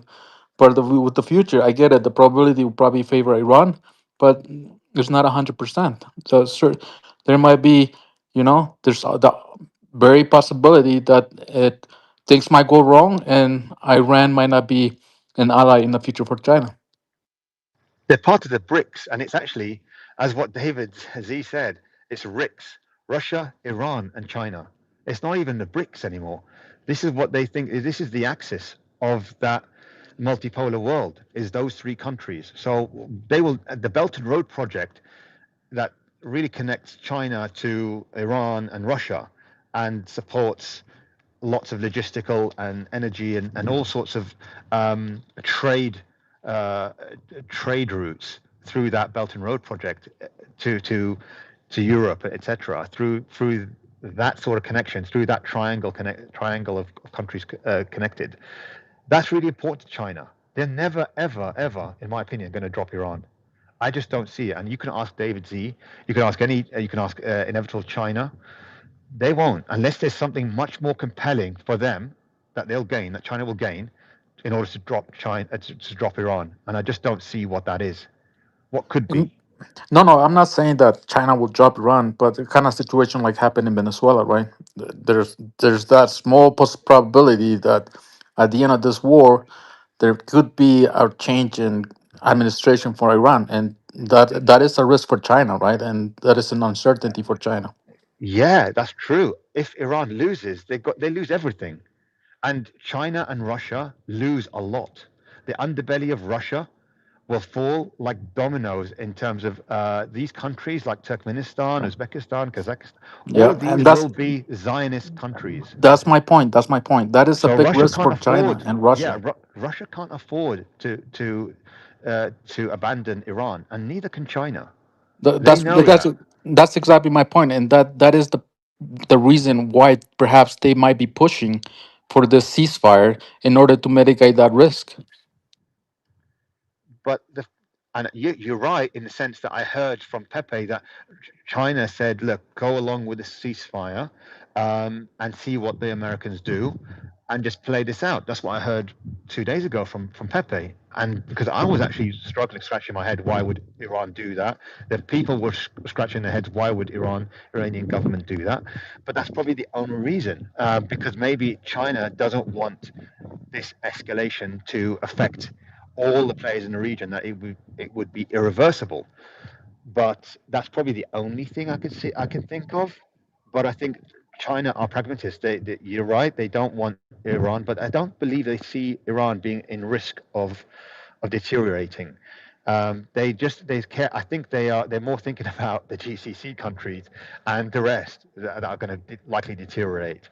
And so that's probably why they're sort of playing this sort of strategic game, which I can understand. That they're pragmatists and they're looking at all options on the table. So yeah, Iran doesn't lose from having a ceasefire. They'll get stronger, not weaker. So China will probably think, yeah, make the deal. You're still going to be coming out stronger anyways, and the GCC countries will live to survive another day, and maybe they will toe the line, and Israel will get weaker. That's probably what they're saying. But for Iran, and Iran is going along with it. But I don't believe that an agreement will take place because, as Beatrix said, what it will be a farce. What can they agree on? They're separated, I think, to appease the Israelis. They're not talking directly, and it will probably be sabotaged. So, yeah, I don't think it's going to. It's an agreement's going to be made because an agreement will ultimately lead to Iran being the victor, having all the cards or a lot of things in their favor: sanctions relief, toll charge of the Strait of Hormuz, being an economic powerhouse in the region and potentially globally. They're gonna that's a win-win for Iran through no fault of their own, but for being attacked. So yeah. But yeah, that's why Israel, I think, will sabotage it, and I don't think they're going to allow it.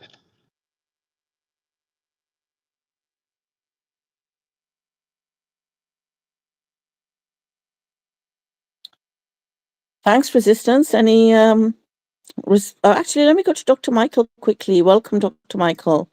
Thanks for joining us. You're listening to the discussion, Dr. Michael, in terms of the perception of, well, quite a few interesting things. There was a conversation going on for a while about the perception in terms of, you know, America should just, America's kneeled. This is unprecedented. And I'm paraphrasing here. Iran should take that, negotiate a deal. People will turn eventually on Iran if they have to struggle for the next, like a few days is fine, but if 2-3 months down the line, um, there isn't a deal and things have become very difficult for people in like across the world or America or UK in terms of fuel prices and the economic cost of this, there might even not be much goodwill left for Iran. So Iran should take the deal. What could the possible outcomes be of this ceasefire negotiation? Why Iran even agreed to it? Those are the kind of themes we've been talking about, Dr. Michael. So thanks for joining. Jump in. Hey, good to be here. Thanks for holding the space open. Excuse me a little bit. I'm a little under the weather, bit of a flu or something. But I would say that if I was Rip Van Winkle and had gone to sleep, not for 30 years, but for just a few hours, I would see that there was supposedly a deal and now there's no deal. And they're talking about another deal. It's crazy. Is there a deal or isn't there a deal? I guess there's never been a deal, even though these 10 points were supposedly agreed upon, the Iranian 10 points. But I guess there's no deal after all, and the fighting continues. If you look away for 5 minutes, you see that the complexion of the response by the U.S. and its statements will change dramatically. It's like you're talking to a schizophrenic when you're talking to the United States. There's no stability in the interlocutor that you're trying to talk to. So it's almost impossible to negotiate with this rather slippery rhetorical entity, the Zionist-controlled entity, United States of America. So, I mean, I don't think this ceasefire is going to hold up. If it even has, it hasn't held up at all anyway. I don't think it's going to hold up. I don't think that the UK or any of the other EU nations have the power to stop to make the Strait of Hormuz problem go away like Trump wanted him to. They just don't have the ability to do that. People are going to pay the toll or they're not going to pay. And so I don't know. I can't believe we're talking escalation again because they can't, because, the Trump stepped in it here. He stepped in it and can't get out of it. And because he doesn't want to retreat in a losing posture, which he would be at this juncture, he's willing to throw it back into the ring, which I think is going to be a grave mistake. In other words, Trump is going to be putting tremendous forces, U.S. forces, at greater risk, and possibly continuing and maybe even dramatically escalating the economic crisis that we're under already.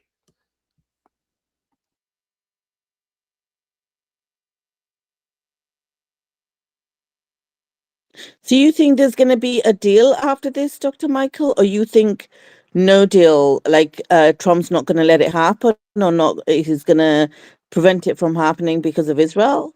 Do you think if that is the case, they just go back to fighting again, and until when? I mean, what's the ultimate then outcome going to be on this? How do you see this playing out? Well, I think they want to keep a semblance of the belief that there's a deal and uh, that there's a deal in place uh, uh, and that it's not been, that there's maybe been violations, but we could keep the semblance of a deal together. I think that's what the United States wants, is to keep a semblance or this belief that there has been a deal struck so they can keep the economic crisis from unfolding immediately. They're trying to hold back the consequences of the economic crisis that they've initiated here.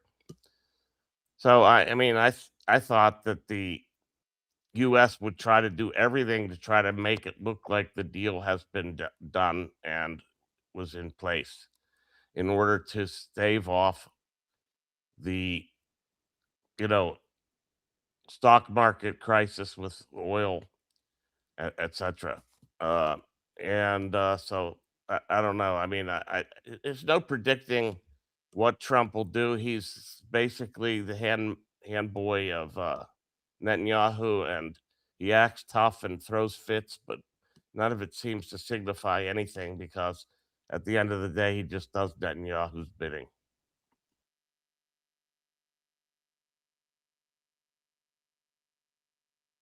So let me just ask this, and then I'll bring in Resistance and Cyrus and other people and Chris into the conversation matrix. If you think they want to keep a semblance of the deal to, in essence, keep control of the market, play the market, because every time previously Trump's talked about deal, it affected the oil prices. They came right down. If they want to do that, what is the other side of that coin? They want people to think there's been a deal, but if there hasn't really been a deal, does America, you think, just want to continue fighting Iran, bombing Iran? Until when? What's the objective here, do you think? Yeah, I mean, who knows? The objective, I think, was basically Trump was sold on the idea of attacking and was told that it would be a very simple operation. It wouldn't take long. We'd win within 24 hours or some other nonsense. And there would be like, regime change because the people would revolt. None of that, of course, ever happened and was never going to happen. That was absurd on its face. You don't bomb a country and expect the people to turn against the government. They're going to turn against the people that are bombing them, and that's Israel and the United States. Going back to the question, I guess I think that they're going to try to keep patching it together and making it look like it's holding, at least in terms, and at least until it becomes too critical that the Strait of Hormuz is still being regulated to the extent that it is, and that is causing world economic crisis. Uh, until that becomes too much, I think they'll try to pretend that there's a deal in place. And then Trump will throw a fit because he'll see, because they know very well they're not going to control the Strait of Hormuz. It's going to be controlled by Iran, and that's just the way it goes. And since that's going to be the case, and it could start to, it's already had tremendous impact, but now we're talking about the impact rippling into not months, but even years. Um, and at that point, I think they'll pull the ultimate threat on Iran, uh, hinting towards either a ground invasion or a nuclear attack. I'm not sure they'll ever do either, but who knows? I mean, I can't predict this anymore because we're dealing with completely erratic personalities in terms of Trump, and you have, the overriding objectives of Israel really at play. That's really what's at stake. I don't see any other real motives that make sense other than that Israel wants to get rid of all kinds of threats and what they perceive to be threats to their total hegemony in the region. And that includes, of course, parts of Lebanon uh, and so forth. So I think that's what this has all been about. There's no other real rational cause for it. There's no economic calculus that made this happen. This happened because Israel wants it to happen.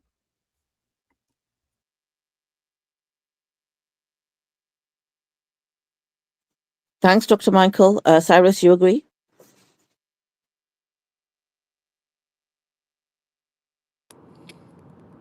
Hey guys, can you hear me okay? Yeah. Oh man. Okay, good. A couple points. There's an assumption that I've come to the conclusion that the United States does want to de-escalate and reach a deal. So with that assumption, I still give it about a 60% chance that this will succeed long term, and it will be a 6-month rollout of this potential deal. So the key points, maybe 70% of it will be done on the front end to ensure that both sides trust each other, that they truly want it. Right now, Iran wants assurances that the United States is serious. They've backstabbed Iran 3 times. This time it is different. I think the U.S. is coming to the negotiation table because they have no choice. So it's a different posture the U.S. is taking. So everything comes into Israel's realm. How well will they? Because they're definitely going to try to sabotage this for sure. So to what level can the United States reassure Iran that, hey, we don't support Israel doing this. Please bite the bullet. Let's get through this tough times, and we're going to try to rein in Israel the best we can. And the best way the United States can show that is to exert pressure on the Lebanon situation very overtly and very publicly so Iran can see it. So the U.S. needs to make very concrete steps to show Iran that they're willing to turn a cold shoulder towards Israel. Now, can they take that pressure from APAC?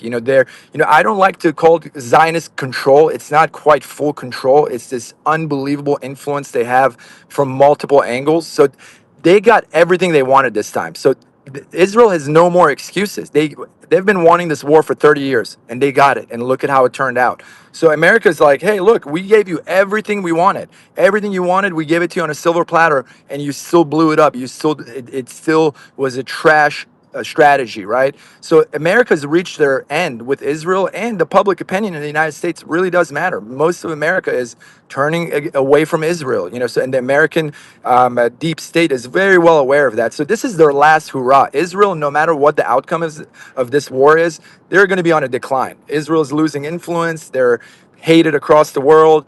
They are going to be, and they're at the end of their fun ride. Now it's just going to be a rocky road, and they're going to get bumps and bruises along the way, and they're going to get humiliated.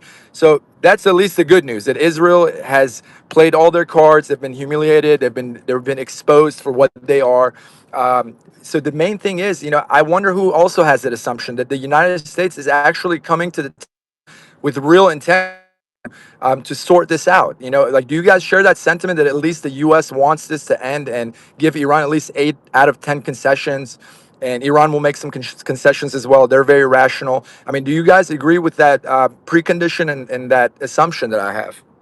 I don't think so. I mean, I think that the United States may want the deal. They definitely want out of this mess. But I don't think they're going to have the wherewithal to extract themselves as such without Israel complying. And I don't think Israel will comply. They've already shown that they're not going to comply with the full terms of any agreement that they've supposedly already agreed to, which would not be no attacks on Lebanon, and apparently, by implication at least, on Gaza, and that's still not going to happen. So you're not going to. That's the wild card now is Israel, and you're not going to. We're not going to control them. The United States doesn't have any control over Israel. Now, it was mentioned the question about control of Zionists over the United States government. I agree. There's a kind of intermediary relays and pulleys and stuff that you have to exert to pull on to control the U.S. government, but they may as well have remote control over the U.S. military at this point because Trump is just abdicating his position as the commander in chief in a sense and effectively just responding to what Netanyahu wants. Now, I think they maybe try to let Israel vilify itself further by continuing to make grave mistakes and continuing to violate ceasefire. And in that case, the United States might try to use Israel as a kind of foil and say, "Oh my, they're the bad cops," So kind of a good cop, bad cop routine with Israel as the bad cop. And they may try to play it like that. It's not us, it's them. Please don't, keep bombing our bases and please let the oil go through. It's not us, it's them. But the two are tied at the hip too closely, uh, strategically, economically, politically, rhetorically, religiously, and every other way you can even imagine. The United States isn't under Israeli remote control, but effectively they may as well be. Thanks, Dr. Michael. Let's see what Resistance has got to say, and then I'll give you a chance to respond, Cyrus. So Resistance, you probably heard Cyrus's kind of question. Do you agree that America is there at the negotiations because it does have an intention, I'm paraphrasing here, to negotiate in good faith because it does want this to end? Well, good faith is very, for me, I don't believe that. They've never negotiated as a good faith. Sergei Lavrov, the Russian foreign minister said America are agreement incapable, which means that any agreement they sign, they never follow up on it or never obey it. So if there was to be an agreement, I just don't think they'll obey it. I think it will be broken very, very quickly. They'll always look at angles to how to break it and how to reduce their how to reduce the enemy, Iran's strength in that agreement. So they'll try all sorts of tactics in the meantime to try to do that. If they ever sign an agreement, I think that it's not in their hands. I think it's, like I said, I think it's in Israel's hands, and I think Israel will sabotage it. They'll convince Trump to backtrack. They'll do all sorts of things. But the good thing is that Iran's got the ace in their card, and that's the Strait of Hormuz. They can open it, shut it anytime they want. And really, despite what Scott Ritter says, there's really nothing they can do about it, except if they want to do about it, then bring your ships over, and let's see how they handle. Let's see if they can escort any of the oil ships. Bring your destroyers and your carrier groups. They don't seem to be there anymore. So yeah, I just don't think they have, and I don't think they will agree in good faith. There's going to be some. I think I agree. I think this could be a farce. This is stalling tactics. I think the Russians are saying that. Andrei Martynov said that today. They're stalling. The Americans are good at that. They use that to try and regroup. But I think the Iranians know that. And they're just playing along because I think maybe China's telling them to play along or just advising them to play along. So, as Pepe said. So I think, yeah, I just hope that they are playing along and they obviously keep their guard up and see how this clown show unfolds. Yeah,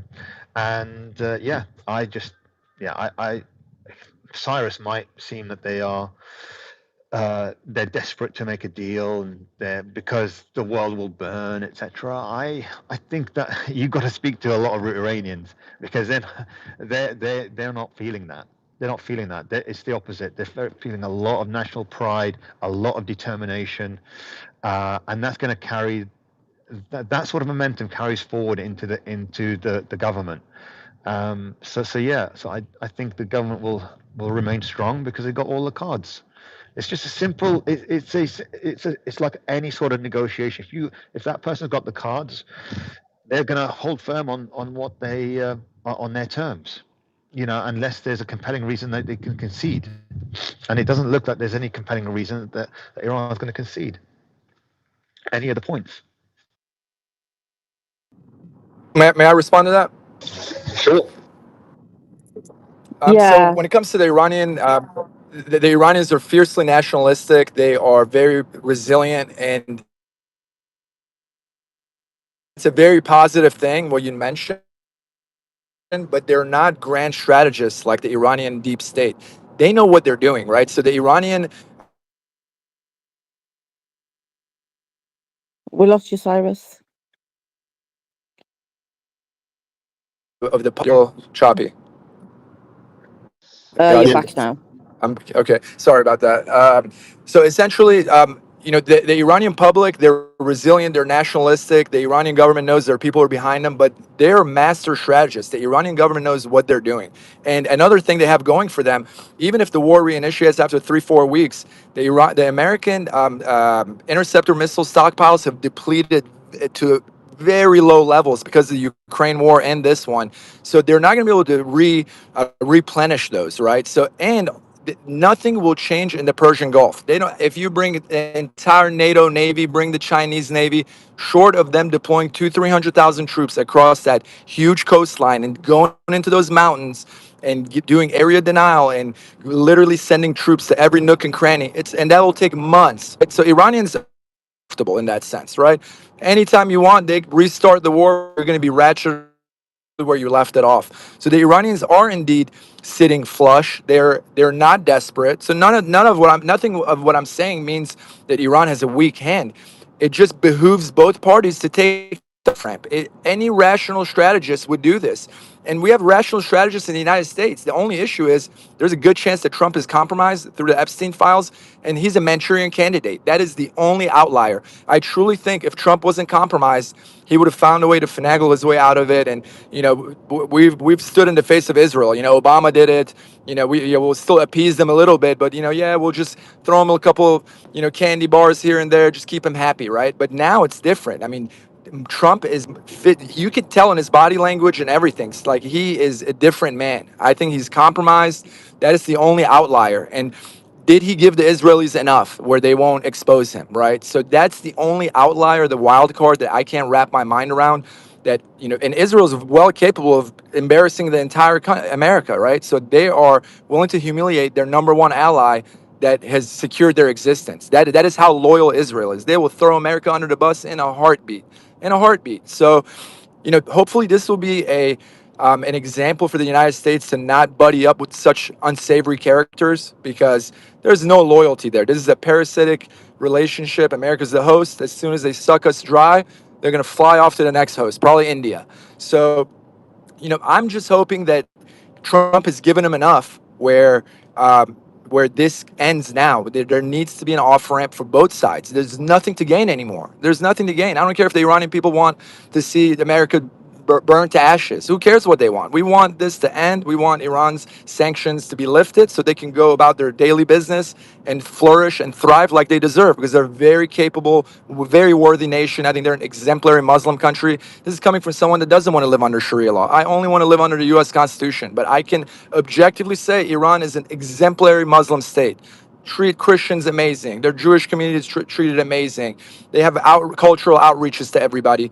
Iran is a very rational, cool actor, and they've been demonized for 47 years unjustly. And now the whole world loves them. Iran is the fan favorite.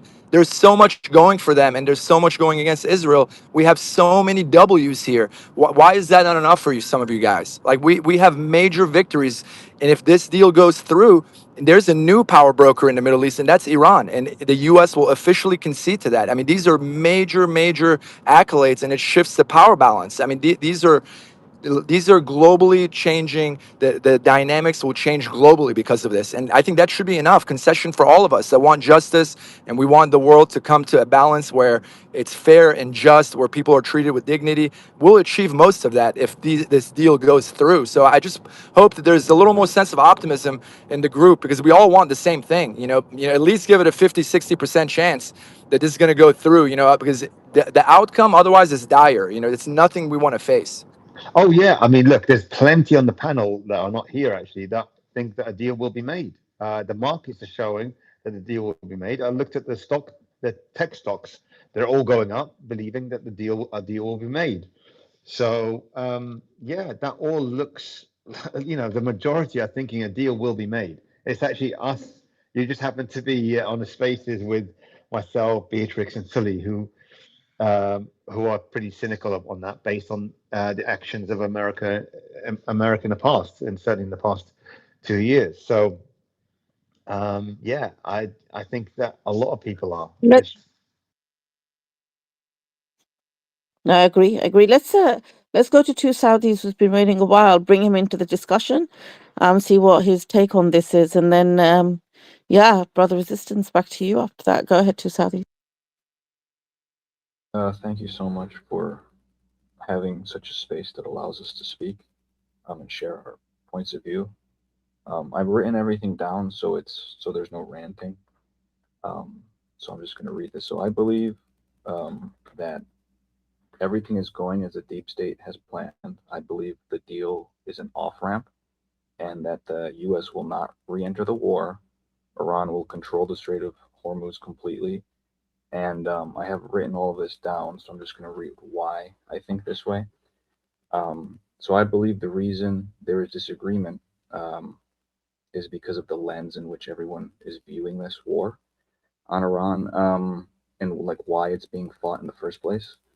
Some people think it's for nuclear weapons, regime change, Israel, Epstein class, global financial elites, or Great Reset, or global digital surveillance. So I'm going to put my tinfoil hat on for a second, and I'm going to say that the view or the lens we should be viewing this giant geopolitical event that's taking place is the lens that sees this as an entity known as big government evolving into the next form, which is total digital surveillance. With this lens, it becomes apparent that we are witnessing the deep state slash Illuminati slash powers that be changing their strategy as of like a year ago when people like Nick Fuentes getting platformed and Tucker finally coming around, um, which is why some of us can't agree on like who's pulling the strings. I personally believe that the deep state is now cutting loose ends, quote unquote, and actually using what the Epstein class was to it all along, a fall guy for the public to blame and a reason to traumatize the American public enough to accept the coming digital surveillance state. I believe the plan is to crash the entire global economy, bring about the Great Reset, along with crypto blockchain technology, which will wipe out all financial privacy. The American public has still not comprehended the scope of the situation. The situation being Zionist child abusers have complete control over their government, and this comprehension and realization of what happened to them will only set in when the Great Reset comes in, and basically when they can't afford things in the first place. And they're going to ask, who, how, and why. I believe this realization of the Zionist control being egged on by the new deep state media will bring about a witch hunt in which the American public will be fooled into accepting more digital surveillance in order to catch the Zio traitors that did this to them in the first place. So, Almost so finished. 230, just bringing it back. Yeah, I just want to bring it back to the Yeah, war because, it's related. It's almost finished. So in yeah, because you're conclusion, talking about the consequences and where this goes. I want to yeah, bring it back. There's a negotiation going on. I'd like to bring it back to yeah, that. it's just related. I'm almost finished. So I think in conclusion, I think the deep state is throwing Israel Zionism under the bus in order to use the trauma as a way to bring about total digital surveillance and slavery. Right? My worldview sees the start of the war and having Iran close the Strait of Hormuz as the whole point. Basically, that's how it's related. So Iran closing the strait brings about this global economic meltdown that will finally cause the Americans to question why their country got controlled in the first place. And this is the emotions that's going to cause them to basically give away their privacy. So it's kind of like a giant psyop. Okay. So I think So there's just not going to bringing be it back to any. this ceasefire negotiation, do you think so? You think America is going to come away tomorrow or Sunday by saying, yeah, that's fine. Iran can keep the Strait of Mhm. Hormuz? Yeah, completely. I think You that do. the whole Okay. plan was to have this happen. They got what they wanted. Okay. Yeah. So resistance, what do you think? Do you think America's going to walk away from that saying, yeah, you can have the Strait of Hormuz and all the money from it? I don't think they. I mean, if it's left to themselves, maybe they would, but I just don't believe that they can. That Israel will accept that, and even the GCC will accept that. So not that the GCC had that much power, anyways, but um, it will, and it will really be obvious to everybody that Iran started a war when the Strait of Hormuz was open, and United States started a war when the Strait of Hormuz was open, and then it ended the war with the Strait being reopened, but Iran charging a toll to everybody and causing oil prices to go up like 70, 80%. That for me, I mean, the Americans aren't that dumb. They know that means that they've lost. The aura of superiority has been obviously extinguished. Um, so I can see that they probably they won't accept that. They'll be reluctant to accept that. I mean, if it's left up to just the Trump administration, which we all know is not, that is not America. It's the deep state that controls America. We all know the Trump administration would love to just make a deal, and they don't care, and they'll spin it in whatever way they want to say they've, yeah, we're the victors and stuff like that. We nullified Iran, or we neutered Iran, etc. But no, I just don't believe. I don't believe there's so many moving parts. Like, for example, Beatrix and Saudi is basically like what happens to Lebanon, for example. Israel and Lebanon, the Lebanese government, are in negotiations for ceasefire talks in America, and yet Iran are sort of in negotiation with America over Lebanon, but with the purview of basically safeguarding Hezbollah and their rights in Lebanon, as well as the entire Lebanese government, as well as the entire Lebanon country. So how does that work? So the government agrees with Israel. So Lebanese government agrees with Israel for a ceasefire, but then Israel will say, well, you have to disarm Hezbollah, and then at the same time, the Iranians negotiate with the United States. Say, yeah, look, we need a ceasefire in Lebanon, but obviously we're never going to abandon Hezbollah. Hezbollah will always be there, and there will always be the natural resistance army of that nation. So there's no way. So how which deal is supersedes the other, and does the deal with America negate the deal with the deal with Israel in America? Does that deal negate that deal that or the point in the agreement that Iran and the United States are negotiating on? So this is the thing, and I believe that it's just, for me, it looks like that's just another angle where Israel will intervene and say, no, we're not going to accept that. We've got a ceasefire agreement with Lebanon, and they have to disarm. Otherwise, we'll continue bombing the hell out of Lebanon.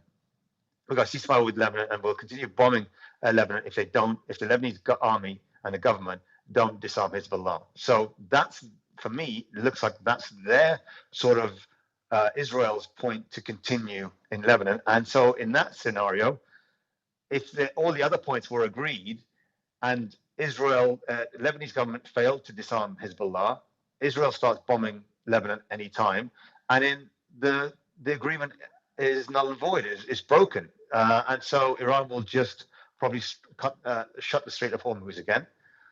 And we're back to this escalation and sort of quasi-war. So there's lots of things, there's lots of points that need to be sort of ironed out. I just don't believe that. And you've got J.D. Vance. I'm led to believe, is it J.D. Vance that's going to be negotiating with whoever else? I mean, he's a clown. He's an idiot. He's got no negotiating capability whatsoever. And he's going to be on the phone with Israel, and they're going to say, no, you can't agree to this and you can't agree to that. I don't know anyone that thinks that Iran is going to negotiate a strong hand into a weaker hand. That anyone rational anyone rational thinks that a country that you're going to negotiate down when you've got all the cards, to what for? Because they were all Iran was under sanctions, and they've been living through a tough life for 40 years. So why, they can withstand a lot. They don't really care so much about the rest of the world. They're only probably doing it because China's asking them to do it. But I think China is probably pragmatic enough to think, well, just continue the war anyway. It's not bad for us. You're weakening our enemy that wants to divide us and Taiwan. So, and Russia's going to say the same thing. The more that the war continues, the more that the Europeans will probably be desperate to make a deal with Russia. So yeah, the whole backdrop for me just looks like it could favor a deal, but also there's lots of forces, external forces that are showing that maybe a deal won't be made, and there's a rational rabid dog in Israel that cannot accept Iran being a potential superpower as a result of the points in those deals. They cannot accept it. And also another point is, if Iran wins and imposes their terms, the United States agrees and manages to get Israel to agree, what does that say to the people that were indoctrinated for 20 years? And remember, 75% of them voted for this war, agreed with this war. What does it say to them when basically their mortal enemy that supposedly poses an existential threat to Israel and showing it through the bombing of all of Israel, they are not only they come out of this war, intact and with the same regime or same sort of government and ruling party, um, but also the fact is they're stronger, they're richer, they can deal with everybody in the world, and they're only going to go from strength to strength. That means that these people will think, okay, well, they've been indoctrinated for 20 years thinking Iran is our enemy, and if they survive, that's it. That means that Israel doesn't survive. So why should they stay in Israel, especially in some of the ruins in Israel? Certainly whether it's now or whether it's later. How can the government say? How can the government spin this in a way that the people will believe them? Because they've been indoctrinated to think, oh well, Iran is the mortal enemy, and we're our future is not going to be rosy anymore if they survive. Not only do they survive, they're in a much stronger position. So I think there'll be a mass exodus of Israel, and you'll see a massive depopulation of that region, and the Palestinians will take over, and then it'll just be a matter of time before they implode inside, and the Palestinians take over. And so it's lose lose for Israel.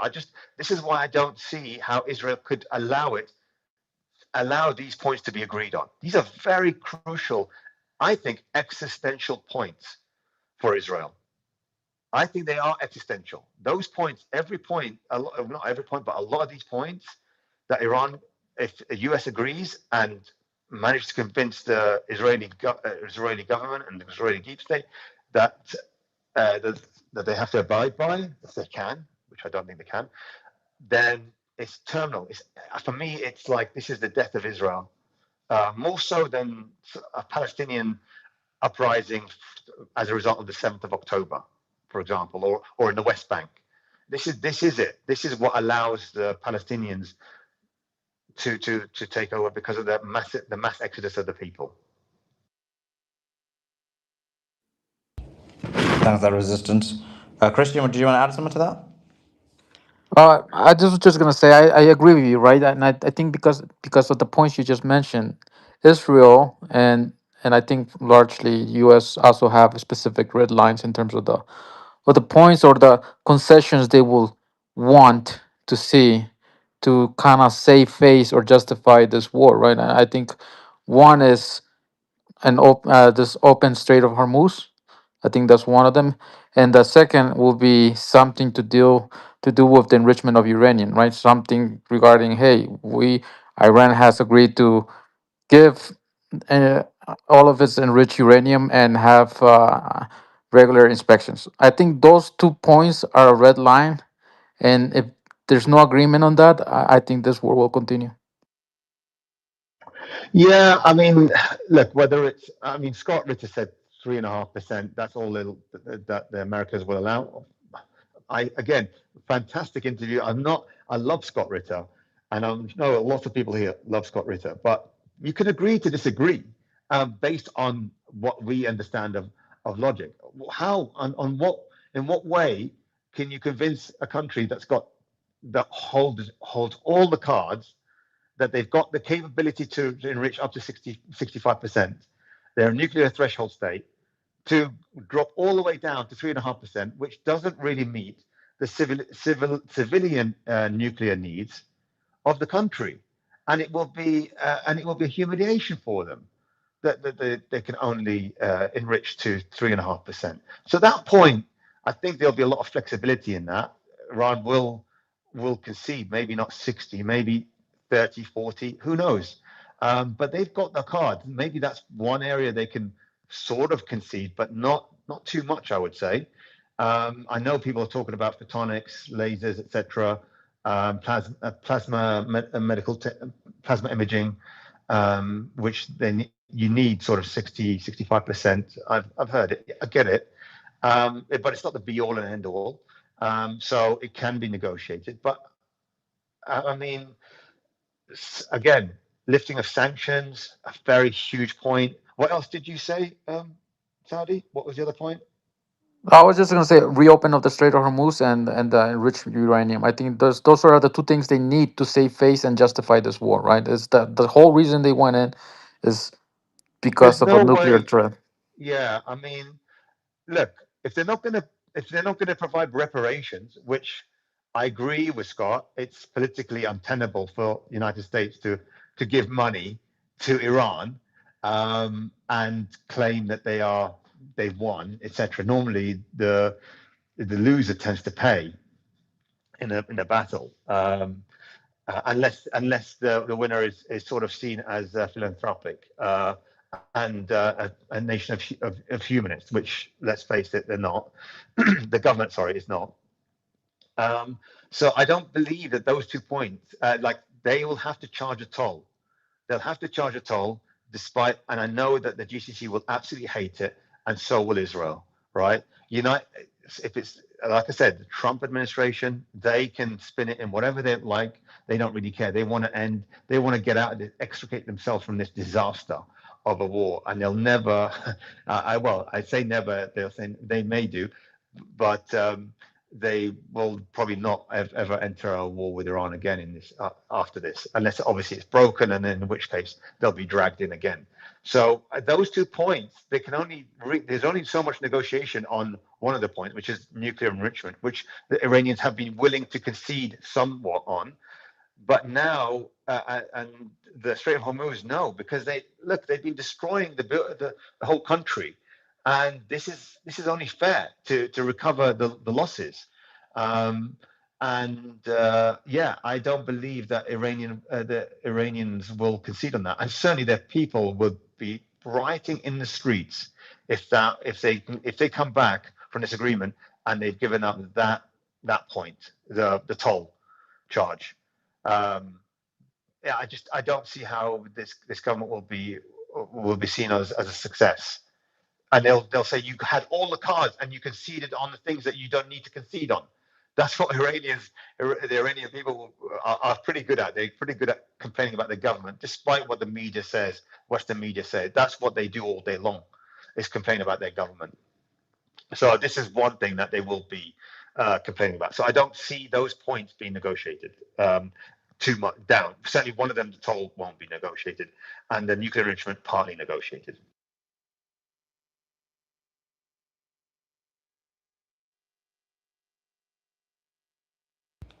Matrix. I mean, sorry. Let's go to Pete. Pete, thanks for joining us. Give us your thoughts on this current topic.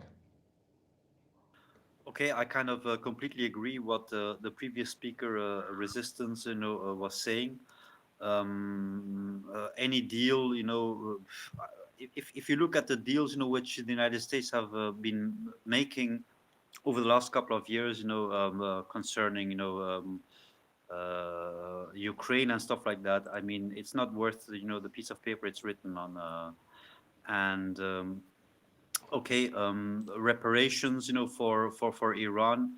I mean, a good start would be kind of lifting all the sanctions. I mean, it's the second most sanctioned country in the world right now, so that would be kind of a start, without having to do the reparations. But I don't think that kind of Israel would kind of agree to anything which which they're doing right now, because I mean they're basically invading Lebanon. They're doing kind of an ethnic cleansing, in the southern part of Lebanon, and also in the southern part of Beirut right now. I don't, unfortunately, I don't see anything good coming out of this. I think these negotiations are kind of purely for optics, to kind of win time, so that they kind of can reset certain things, on the battlefield, this and that, and to go in harder, unfortunately. So yeah, I mean, this is my personal opinion.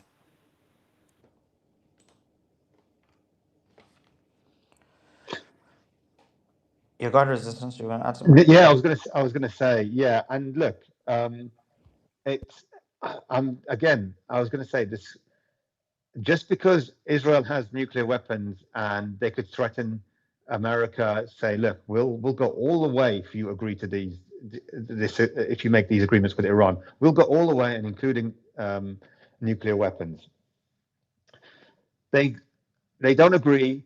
The war continues. Same sort of result. Israel is weakened. They come back to the table and they beg the United States to make a deal because they're being hammered. All right. If they do agree now, then obviously they implode, and those nuclear weapons they implode from within. Lots of people abandon Israel. The Israel project is over. They know there's no future there. Iran that becomes a dominant superpower in the region. Completely the opposite of what Netanyahu said, like last week, where they said that they're the superpower in the region and the world. Those nuclear weapons will be useless if the project collapses from within. So this Samson option, so maybe the United States will think, okay, well, this is really uncomfortable for us. We don't really want to be in this war, but maybe, we'll just have to play along, and then we'll sort we'll half-heartedly support them, but not fully, because we're trying to withdraw. We'll give them less and less resources. They get pounded more and more, because they didn't allow us to make an agreement, and then they'll come back and be desperate to make a deal, and in the end they'll have to make a deal that is probably worse than the deal that is happening right now, or supposedly this negotiations are happening right now. So it just, no matter what I mean, unless they got some sort of ace in the hole, which is not nuclear weapons, I don't believe the United States are going to use that. Unless the United States and Israel have some other thing, some discombobulator type weapon that could really eliminate, I don't know, the Iranian government and break this mosaic decentralized defense system, then we have to we have to go down this route of these negotiations and the logic of how this war plays out. If an agreement is not made, and you have to follow who's got the most cards. So it's riding on these negotiations. I don't. Israel is not in the right state of mind right now to accept them. And if they do, they'll look for ways to break them. And that maybe the chink in the armor is this Lebanon ceasefire agreement, where they can exercise, they can use the fact that the Lebanese army is incapable of dearming Hezbollah deliberately. Now, if you look at it with that scenario, the Israelis have been the biggest obstacle that prevents the Lebanese army from getting any sort of funding. By the United States and Europe and all sorts. They've been the ones that prevented the Lebanese government from developing, from having money to develop. They've been actively pushing for Lebanon to be a failed state. So although that worked the last 20 years, they've been facilitating. They've been facilitating the Lebanese government getting weaker, but it's hindering them now because they can't disarm Hezbollah. And Simon will probably tell you, well, that's by design. They want that so they can, it can justify more funding, military aid to Israel. But if that's the case, then that's a very fine line that they're treading on, because it works until it doesn't. Because then you get Iran to. If Iran is funding Hezbollah, which yes, they are, that's not in question, but Hezbollah's got their own economy there as well, and they've got a lot of popularity, and more so with every conflict. That's also going to play a part, and I think it's the way that Israel's playing it is playing it in a foolish way. They've weakened Lebanon and they've strengthened Israel, strengthened Hezbollah. So I just I don't know. I mean, I'd love to see where this goes. And I don't believe that there's going to be an agreement. If there is, then it's bye Israel.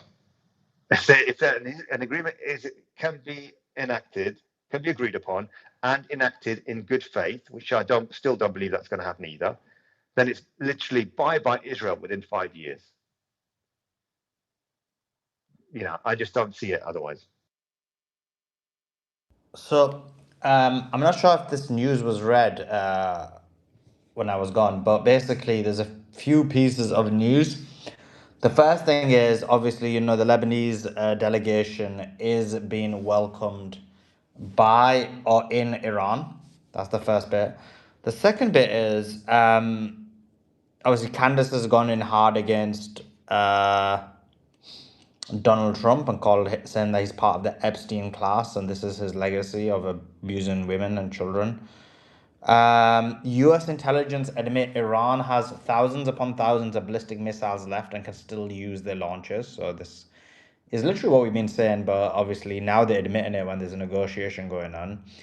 Galibaf said the following. He says, in the upcoming negotiations, if the American side is ready for a real agreement and to grant the rights of the Iranian nation, they will see readiness for an agreement on our side as well. However, in the current conflict, we have shown them that if they intend to use negotiations as a futile show or a deception operation, we are prepared to secure our rights through faith in God and reliance on the capability of our nation.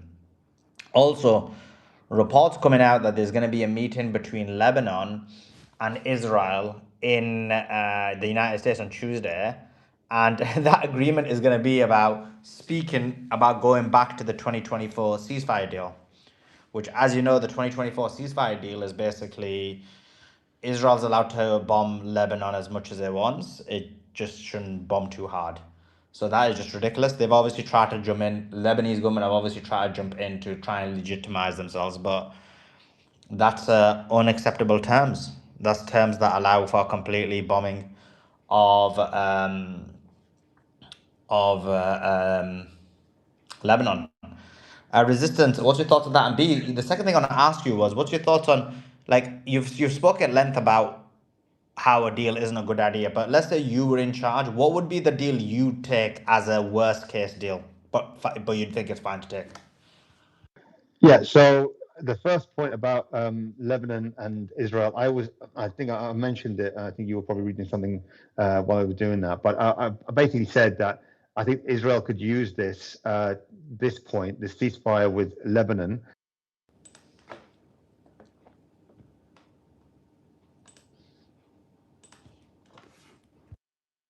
Yeah, resistance.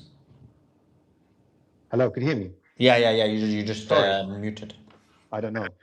Yeah, I was just saying that Israel would use that ceasefire agreement with the Lebanese government to hijack that point of one of the 10 points.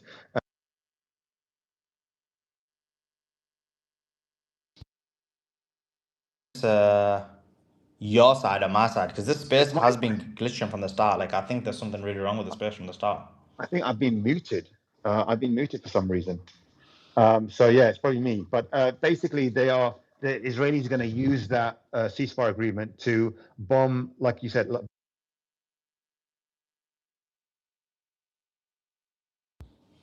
You have to just keep on muting resistance. I think this happens to Simon as well on the space. It just mutes, and Andrew, it just mutes, he says, automatically. Okay, I'll keep an eye on it. So yeah, it's just so I think that Israelis will use that to supersede this agreement with Lebanon to supersede the other agreement that Iran and United States are making. So that way, if then they can bomb Israel. So they could, because you remember part of that 24 deal was that the Lebanese army needs to disarm Hezbollah, and so they will go into Lebanon and bomb Lebanon and say, well, you haven't managed to disarm Hezbollah, and it's by design because they didn't want. Israel has been weakening the Lebanese army and the Lebanese government by lobbying America to deny them funding, and obviously preventing them from having an air force, etc. So they can they could bomb them at will, so that they can eventually take them over as part of the Greater Israel Project. So this could be their inroads to, if then a deal, if an agreement is made between the United States and Iran, this could be the inroads to break that agreement by bombing Lebanon and saying, yeah, that's look, they didn't disarm Hezbollah, so we're going in and basically doing it ourselves by bombing Lebanon. and that's how they break the agreement. And it gives them, it restarts the conflict at their time of choosing. So, so that's why I thought. The second point, if I was negotiating on behalf of Iran, look, I'm the wrong one, silly. I'm the wrong guy. I mean, if I was really thinking about the long game, I'll need to assess what damage has been done and what the capabilities are of the capabilities of the United States are. But I'd just keep all the points and maybe just negotiate on the nuclear enrichment percentage from 65 to say 30%, and that's the only one I would sort of deal with. I'd obviously want to safeguard all my allies in the region: Hezbollah, Houthis, um, Hamas. It's a complicated case, so I'll leave that as it is in Gaza, um, because we've already done a lot of heavy lifting, destroying Israel. So that's those points. Obviously, definitely need the toll because it caused a lot of damage,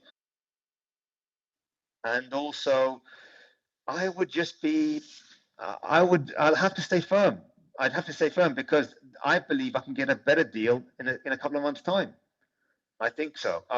The people are all on my side. My people are on my side. So why should I just stop right here when I can continue further and probably get better terms? The uncertainty aspect of things, what could happen around the corner? Well, unless they've got some sort of discombobulator, which I just don't believe that that America is going to use or are going to has, will make an appearance in this war, and they're going to have to go down the route of nuclear weapons or threatening to destroy our oil infrastructure, etc. But I think that because the players are still there, and so either I accept the deal, yes, but all the terms, and maybe negotiate on one of those, which is the what else? What are the other points in the 10-point deal? I can't remember now. I need to have a look at the 10-point deal, but generally We there can't. is. Just 1 second. Resistance, Suleiman. Can you hear us? No, I'm speaking. Can you hear me? Yeah, I can Yeah, hear we you. can now. I've been saying it for ages. Flipping hell, this people. I don't get why people are just chilling on the panel and then I'm speaking and no one's even like. Okay, so but I don't get it. The space might crash because I can't even hear all, and I don't know whether to reset. Reset it, Suleiman.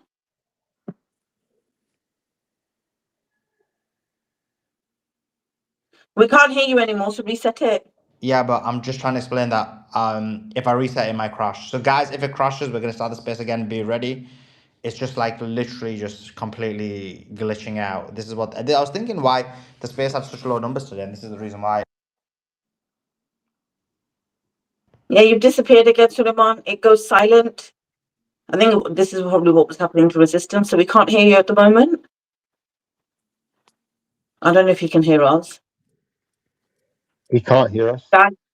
No, he can't. If it crashes, guys, make sure you're following Suleiman. And make sure you've got your notifications on for home. Press the bell icon because otherwise you're probably not going to see the space. People have been complaining they can't see it. I'll just give it a second and hopefully he'll come back. I better keep an eye out just in case he does struggle, but he'll restart as soon as he comes back, if it crashes. Let's have a look. Okay. Right, guys, give it a second. Can you hear me? Yeah, yeah. Yes, Yeah, Suleiman, give me a second. I've got still got the same problem. I think I'm gonna. It's like I can see resistance. I can see some of the speakers. It keeps muting me, and I can't see any of the listeners. Oh,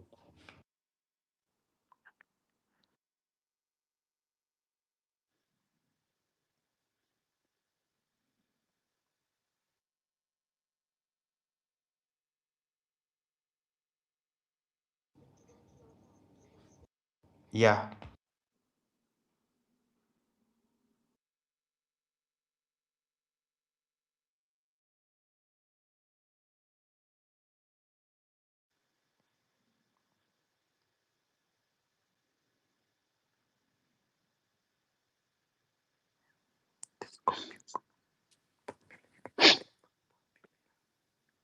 Guys, sorry, just 1 second. We're just trying to sort this out. Okay.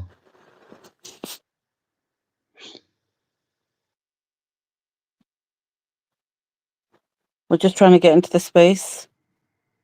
It keeps kicking Suleiman out of the space.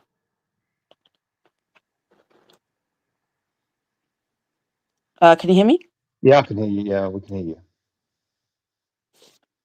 We just think the space might crash, so we're trying to keep it going. Okay, it won't even let me do it. Hold on 1 second, guys. Everyone who's just joined, thank you. I think there might be a problem with the space. We're just trying to sort it out.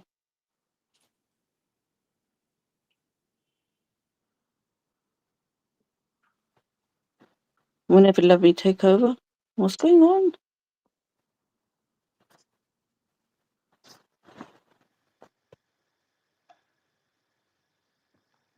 I think we're the only ones that hold the contrarian view.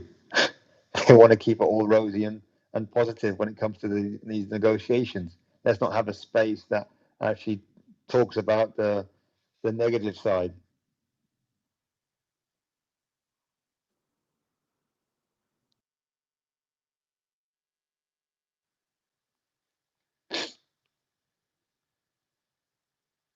What's your take, Cyrus? Just while we're trying to, guys, we're trying to fix the space. Make sure you're following Suleiman and put your notifications on for him, on here and on YouTube.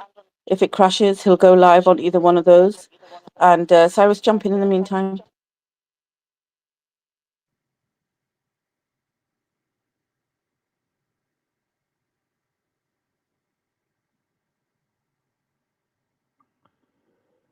Yeah, I don't think he's.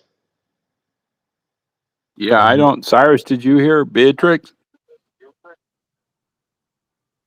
Yeah, I don't think he can hear. Andrew, I never actually asked you.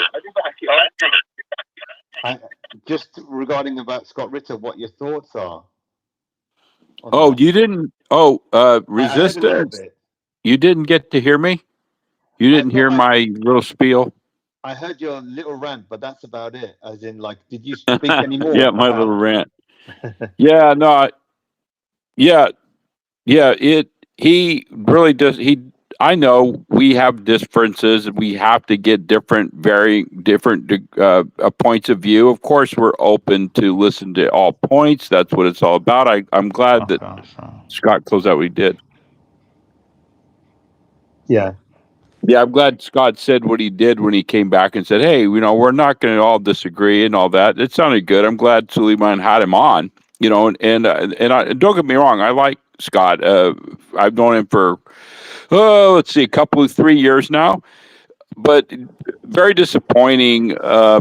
3, 4. I think I said 3. There's actually 4 points that I really disagree strongly with them. I don't at all. In fact, it's laughable that we've only lost 13 is the casualty rate, which shocked me that he would That's say right. that.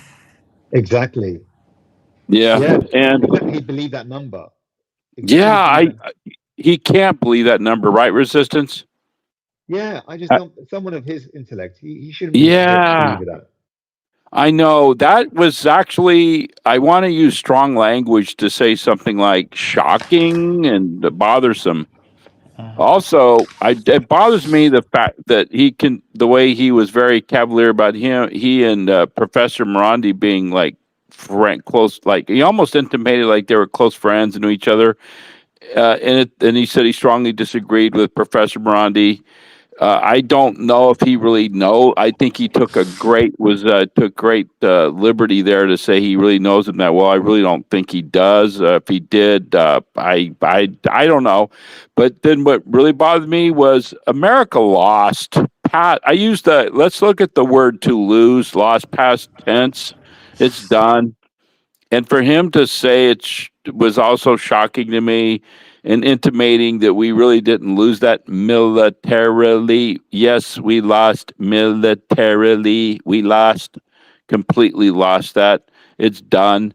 We cannot win in any conventional sense. We know this. And I made that, it was shocking that he would say that. And then it was also very bothersome that he all of a sudden it sounded like he's turning into a Trump MAGA political commentator. He made himself look a little bit. He really made himself look a little bit kind of ridiculous when he said the war would not happen until the midterm elections, and Suleiman clearly made it like, what are you talking about? The war is going to start, man. And Yeah. I've been saying to, yeah, that. And I don't want to keep rambling on all of his points, but I was just disappointed by overall. And I kind of think he got kind of nasty with Suleiman. And then we started the whole boot on the neck. I understand why he said it. And I kind of, knowing Marines, I mean, I'm a retired, I don't know if, but I know you don't, but I lived with the Marines, and when I say lived with them, I mean imagine spending years, of which really comes down to years at sea, with one deployment, almost 10-month deployment at sea with them. I mean, we bonded together, and also I was in a terrorist attack, and their Marines saved our life. We lost 20 some people in less than 20 minutes, Wow. and the Marines saved our lives. They know without a doubt if the Marine Corps Rifle Company was not there, we'd have been killed. All of us, they'd have wiped us out. So I love the Marines. Hold them in the highest honor, and I know why. Scott, the Marine, came out of him, and I respect that. The boots on the neck. It's silly, I mean, kids, come on. I was like, whoa. But It was yeah, but brilliant. overall, Scott's a good guy. I mean, hey, I know he really calls out. The thing I really like about him is he doesn't put up with the crap he calls the Zionist Israel. He knows that they're a rabid dog that's caused all this hate and I mean caused all this destruction and mayhem. He sees that clearly.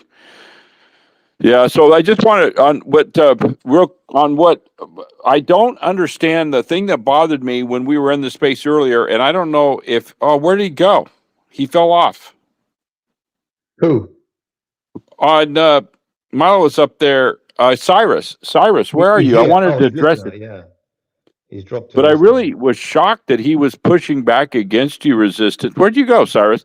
But he was. What was Cyrus talking about? Iran has total. I'm sorry. America has zero. Where'd you go, Cyrus? But he was. What was Cyrus talking about? Iran has total. I'm sorry. America has zero in Israel. Zero air superiority. We have no control. And those radar defense systems with China backing them up and Russia. No, come on, Cyrus. He was really wrong there. Also, Cyrus kept saying, "Oh, we need 60,000." No, no. Young man, we would need three, and I'm going to spell it out 3 million, up to 4 million soldiers to go in with a force to be reckoned with there. And Scott Ritter, shockingly, he's a Marine. I'm not a Marine.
Okay, guys, appreciate you guys joining in. Appreciate you guys listening. We're back for the restart of the space. That was craziness.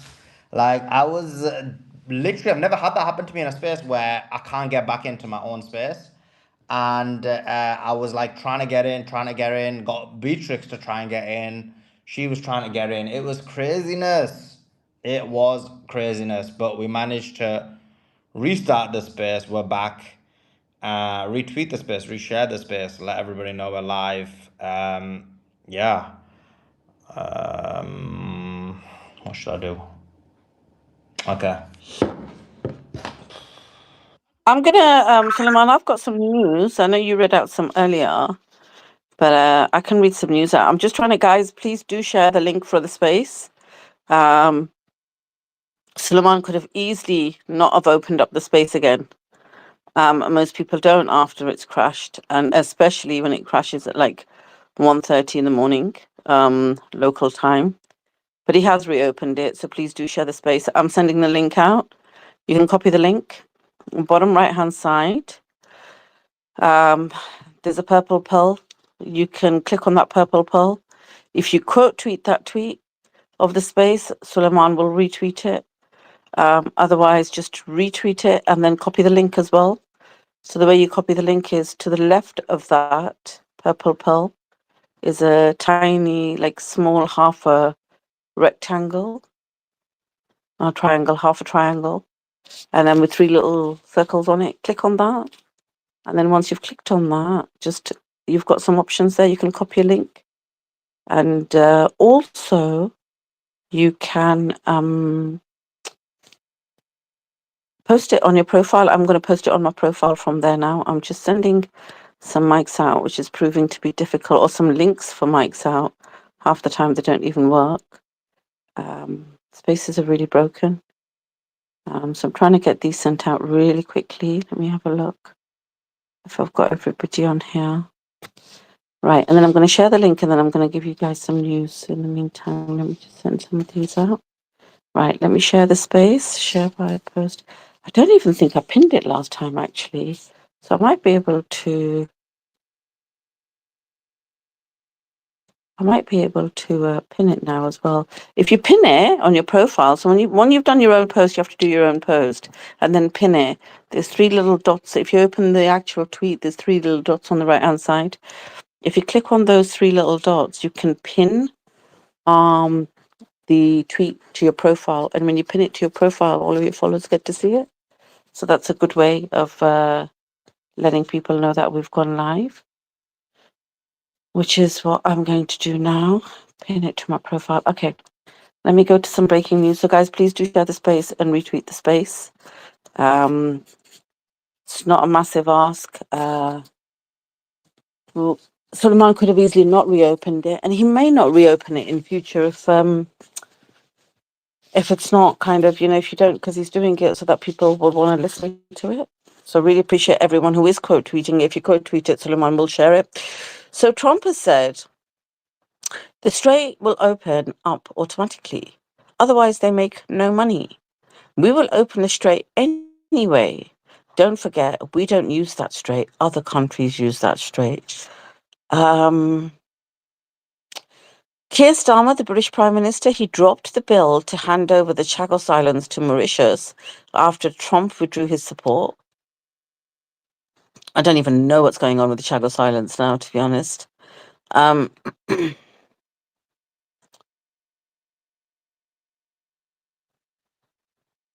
the Lebanese government, from what I'm reading, they're going to this negotiation or whatever discussion with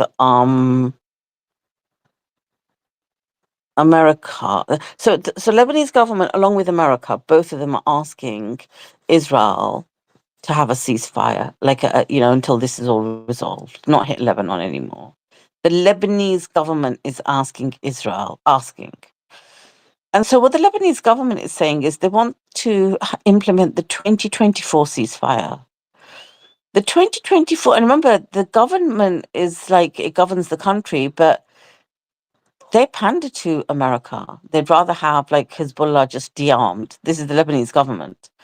And then they want to implement the 2024 ceasefire. And in the 2024 agreement, Israel could bomb in self-defense if they felt an imminent threat.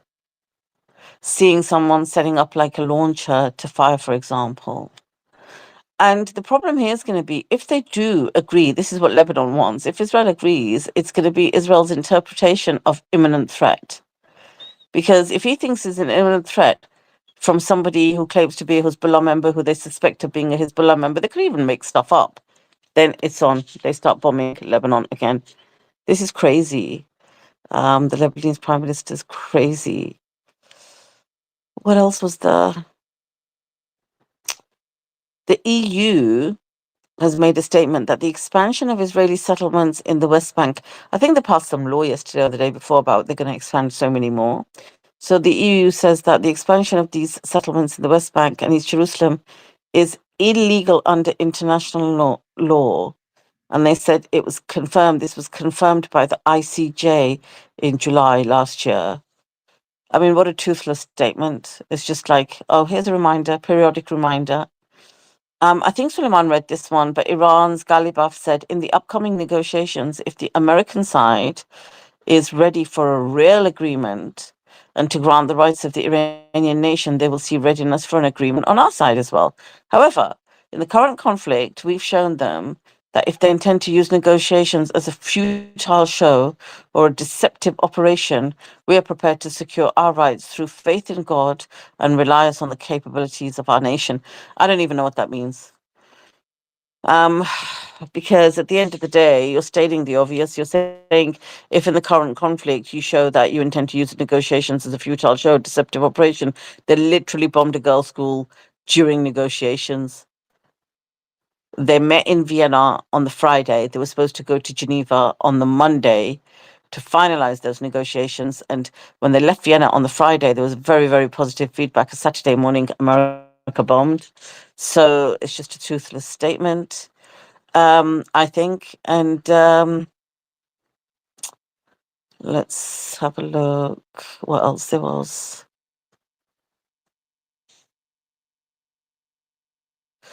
Trump, this will come as no surprise, and it's definitely not breaking news because it's a daily news. Trump declares that the Iranian Navy has been destroyed again. Again.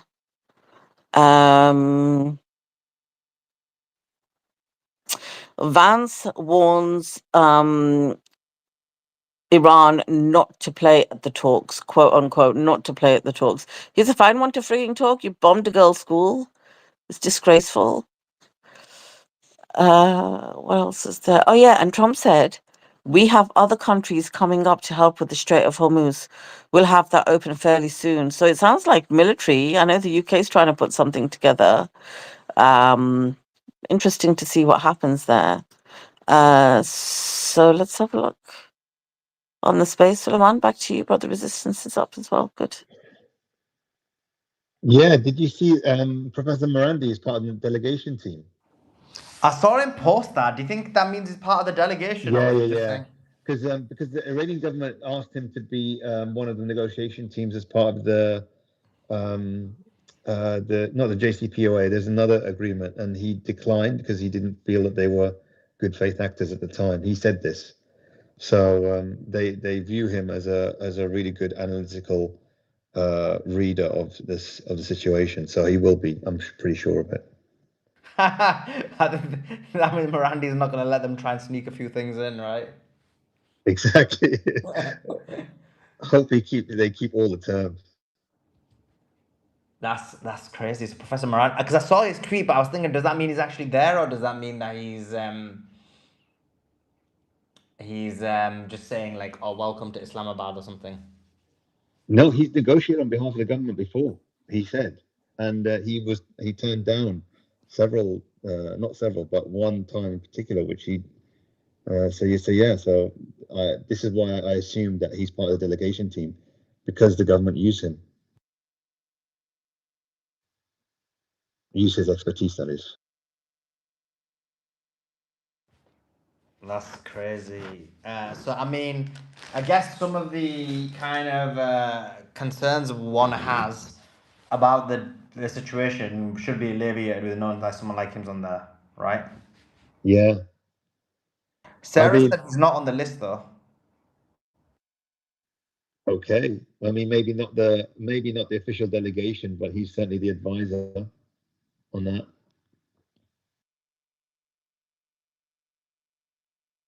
I mean, they're serious with this delegation. They're serious. 86 delegates.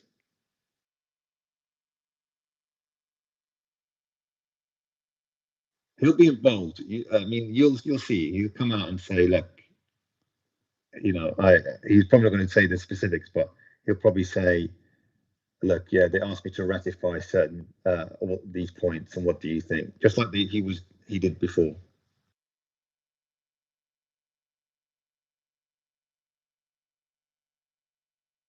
Yeah, so that's going to be interesting. I think Professor Morandi coming on there is going to be, I think, adds an important dimension to it because I think he's spoken to many of us. He's spoken to, he knows the kind of understanding. If you look at a lot of the things he's been saying, listen, no deal, like Gulf states are going to be destroyed, that type of stuff. So him saying those things means that any deal he does is going to be on the basis of him thinking this is a very strong deal. If you remember, one of the things Professor Morandi sent to me, not in this last interview, but the interview, maybe like 2 or 3 interviews ago, he said the JCPOA, we agreed to it, but we didn't believe it was a good deal, but we agreed to it because we wanted a deal. We didn't want war. But now things are different. Like, you guys have engaged us in war. We're not going to agree to even a deal that is on the level of the JCPOA. And if you remember, the JCPOA was 5% plus unlimited ability to create enrichment at below 5%. So Yeah, it's going to be interesting how, like, for example, Professor Miranda, that might not be his specific brief, but that's going to be interesting how he deals with that, right? yeah, he turned that one down. I remember in one interview he said he turned that one down. They invited him, so he said no because he doesn't have faith in that the government will agree. Is it the Obama administration will honor that agreement?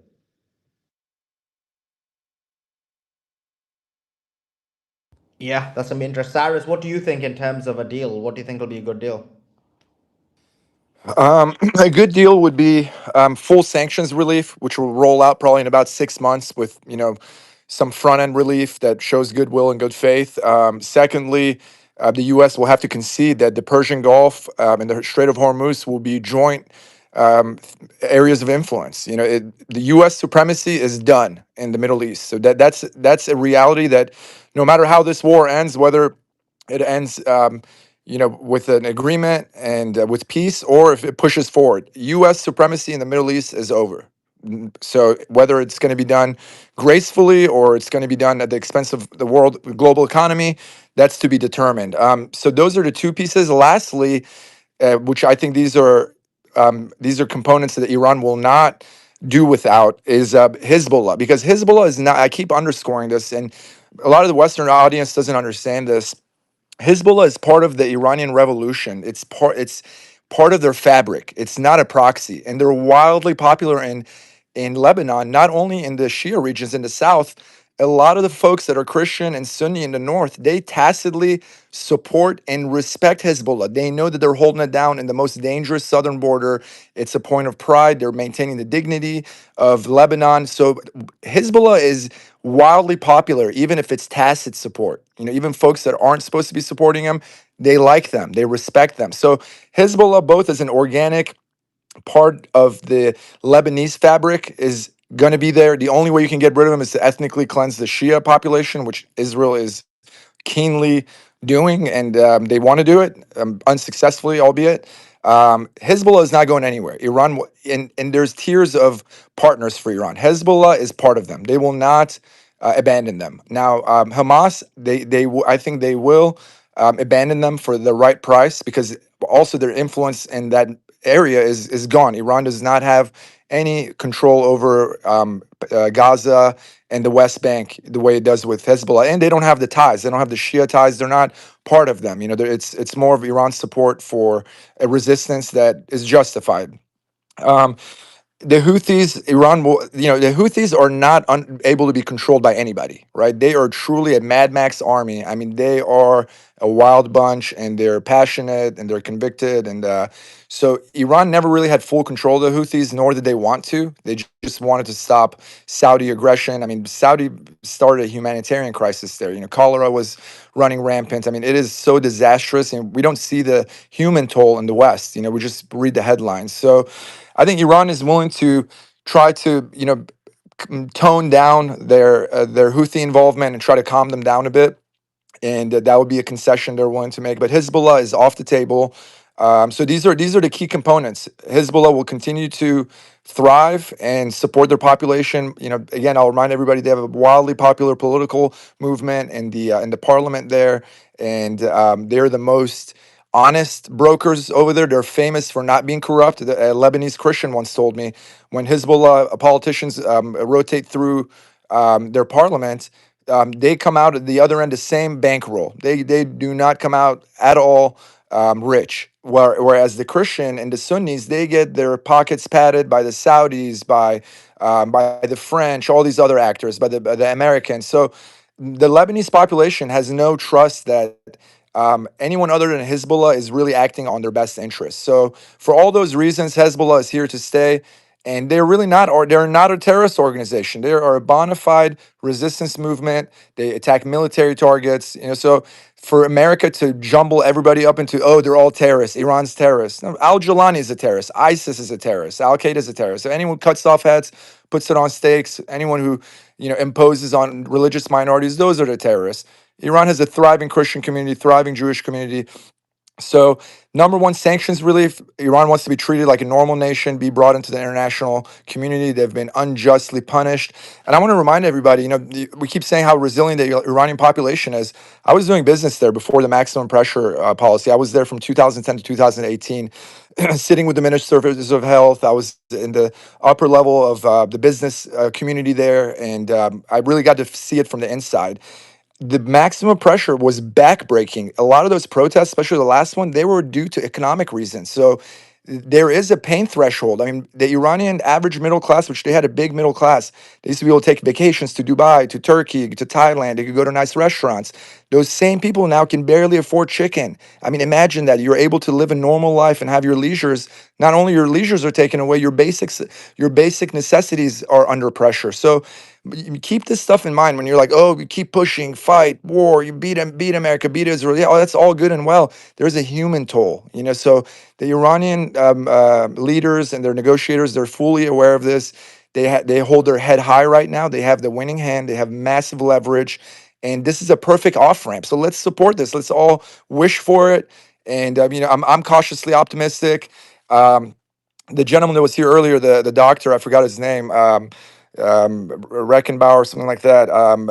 He mentioned something about the energy markets and the stock markets. That's especially the energy markets is very indicative because they do have inside information. It's kind of like the military industrial complex. The U.S. government engages with them and gives them inside secret information. So I sense that the US administration has reached out to all the elite of the oil industries and said, hey, we're really trying to wrap this up. Don't worry. And the prices in the oil market are reflecting it. So that is a point of optimism for me because not only the markets are smart, but some markets like the military industrial complex and the energy markets have inside information. The US government certainly gives them under the table info to satiate their needs and to alleviate their fears.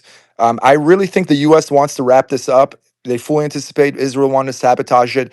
How will they relate to this to Iranians? The more candid they are, the better these negotiations will go. They have to be upfront. We can't control Israel. They are wild and rabid.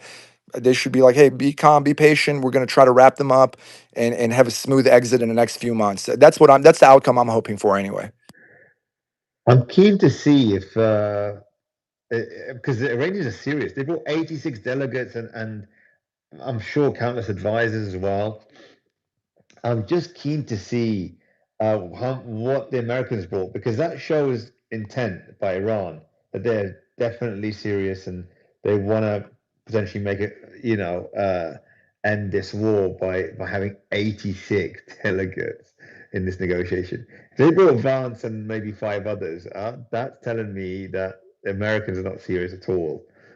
So that would be interesting. Um, I just thought I'd mention that. But I also another thing, I just posted in the Purple Pill a video of Erdogan, Turkish President Erdogan, saying on the day of the ceasefire, Israel killed hundreds of innocent Lebanese. Netanyahu's blinded by blood and hatred. If it wasn't for Pakistan mediating, we would have joined the war. So he must be sweating it right now, hoping that they make a deal because I know he won't be joining the war. Well, you don't think that's just posturing? Like he wouldn't have joined the war, bro, in any scenario. And that's what I'm saying. He must be sweating right now in negotiations, hoping that they make a deal. And if I make one correcting statement, Andrew mentioned that I said something about 60,000 soldiers. I never threw that number out. I said 200,000 soldiers just for the coastline, just to stop the attacks on the Strait of Hormuz. That's not to take over the country. That'll take 600,000 to 800,000 combat troops. So I'm keenly aware of what it's going to take, and I don't even think that's going to end up in victory. I really don't think there's a land warfare solution for this puzzle for the U.S. I mean, the Iran. Look at what Hezbollah is doing in southern Lebanon. I mean, they're employing very advanced tactics, mainly using ATGMs. And dude, they are handing the Israelis assets to them. So I mean, you can only imagine what it's going to look like in Iran. I mean, it's not a pretty picture. These folks know how to fight. They're not some ragtag army, pulling up in technicals. These folks know how to fight. They know advanced tactics, and they've shown it to us. I mean, look at the 2006, the 33-day war.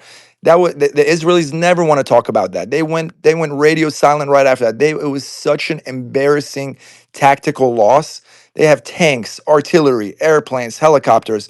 Hezbollah handed their ass to them. So all this is in the report card. This is not some nebulous theory on how those things are going to roll out. They have demonstrated this, and they'll do it again over and over again. And they're doing it right now in Lebanon. Why do you think Israel is mass bombing apartment complexes? Because they're embarrassed. They cannot take 1 kilometer of land from Hezbollah. It is embarrassing for them. Yeah. Cyrus, also, I'm glad. Yeah, thank you for clarifying that. And also, you do understand the asymmetrical naval threat. Of course, I know you're very familiar. I'm sure you are the naval asymmetrical threat, submarines, mines, and all that. We never even touched their navy, really. That's the real Navy, exactly, because they had 7 frigates. That's easy to sink. Iran never invested super heavily in that. They wanted to master building frigates themselves, and they did a decent job. They never put a lot of weight on that. They knew exactly where to invest.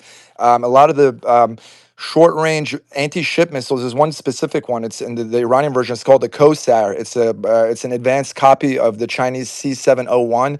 It's about a 30-kilometer range, very lightweight. You can put it in the back of a cover truck. You can put it on speedboats. These will wreak havoc on the Gulf. So these haven't even been employed yet. Iran hasn't even pulled out the arrows out of their quiver. They haven't even shown what they can do. The Persian Gulf will be a bloodbath for any ship that wants to for the foreseeable future. They can do this for 3-4 years on end. That's why the U.S. is at the negotiating table. We've war gamed this. I know the results of these war games. I mean, Iran has not pulled out any of their cards when it comes to asymmetrical naval warfare. They don't have to. The America knows what's coming. The writing's on the wall. Yeah, Cyrus, you got it. All right. Sorry about that. Thank you for clarifying. The only other thing is that when you were resistance, do you still really believe that that U.S. has air superiority? Did I misunderstand you? No, I mentioned the U.S. has air superiority. They've demonstrated that. I mean, like it's hard to argue against that. Like Uh, that's nothing to be ashamed of. I mean, the United no, States no, Air no, Force. It's no. like We don't. what do you No, we expect Iran to parked do? our Like pull ego. out like lasers and like UFOs? Like what do you want from these guys? Like the No, American Air Force is supreme. no, no, sir. No, sir. Not in this case. We had 2 Air Force guys that would be debunking. One had to leave the space, but I have. Let me call some folks up here who are experts in this. It's not my expertise, Yeah, I'd but love to hear it. another thing too. We've been in here 42 days, and you come in a little bit on the land here, but I'm really impressed with your knowledge. I really am, and it's great knowing you. But Okay, let me cool. get Let some me guys jump in in. here Let that me jump can. in. Yeah. 1 second. Let me jump in. So this air superiority point is just Zionist propaganda and American propaganda.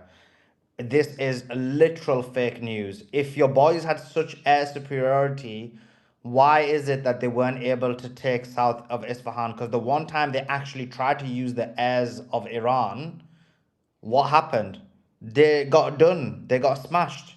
They lost two MC-13 130s, a couple of little birds. They lost some Black Hawks. They had to run and escape and abandon the ground invasion. That's demonstrative of the fact that they don't have air superiority. Great points. Great points. In But addition, Mhm. go ahead. Yeah, so my point is this. So I should have qualified that. Excellent points. Okay.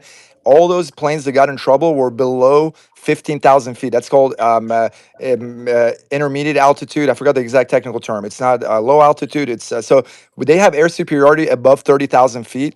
Anytime you dip below 20,000, look at what we did to, look what happened to the MQ-9 Reapers, and anything that comes below that 20,000 threshold certainly is under threat.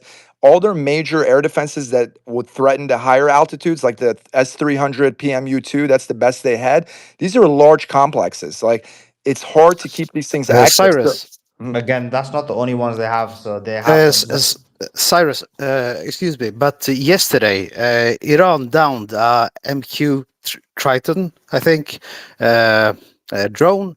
It The was operating. MQ-4, the Triton, yeah, those are Yeah, very yeah, expensive. yeah, yeah. It was at 52,000 feet in the air. It's the same height that you have B-52 bombers, Yeah, but it and flies at 150 miles an hour too. It's super slow. yeah, but it's Iran is one of the five countries that has its own long range air defense, and Yes, the Bavar and the Hordot system. I'm familiar with them, but they're not as advanced, and they work very well. But they can only track like the S-400 and the S-300 PMU-2s. They can track up to 200 targets, and they can engage up to 30, 40 targets, which is actually super impressive. The Iranian systems can only track maybe 20 targets and engage three at a time, right? But they are yeah, advanced. So but I just want to be realistic with their capability. I mean, they are up against it. The United States military is a well, okay, scary, let me scary. respond. You're not being realistic. You're just spewing Zionist propaganda, right? So let me just push back on what you're saying.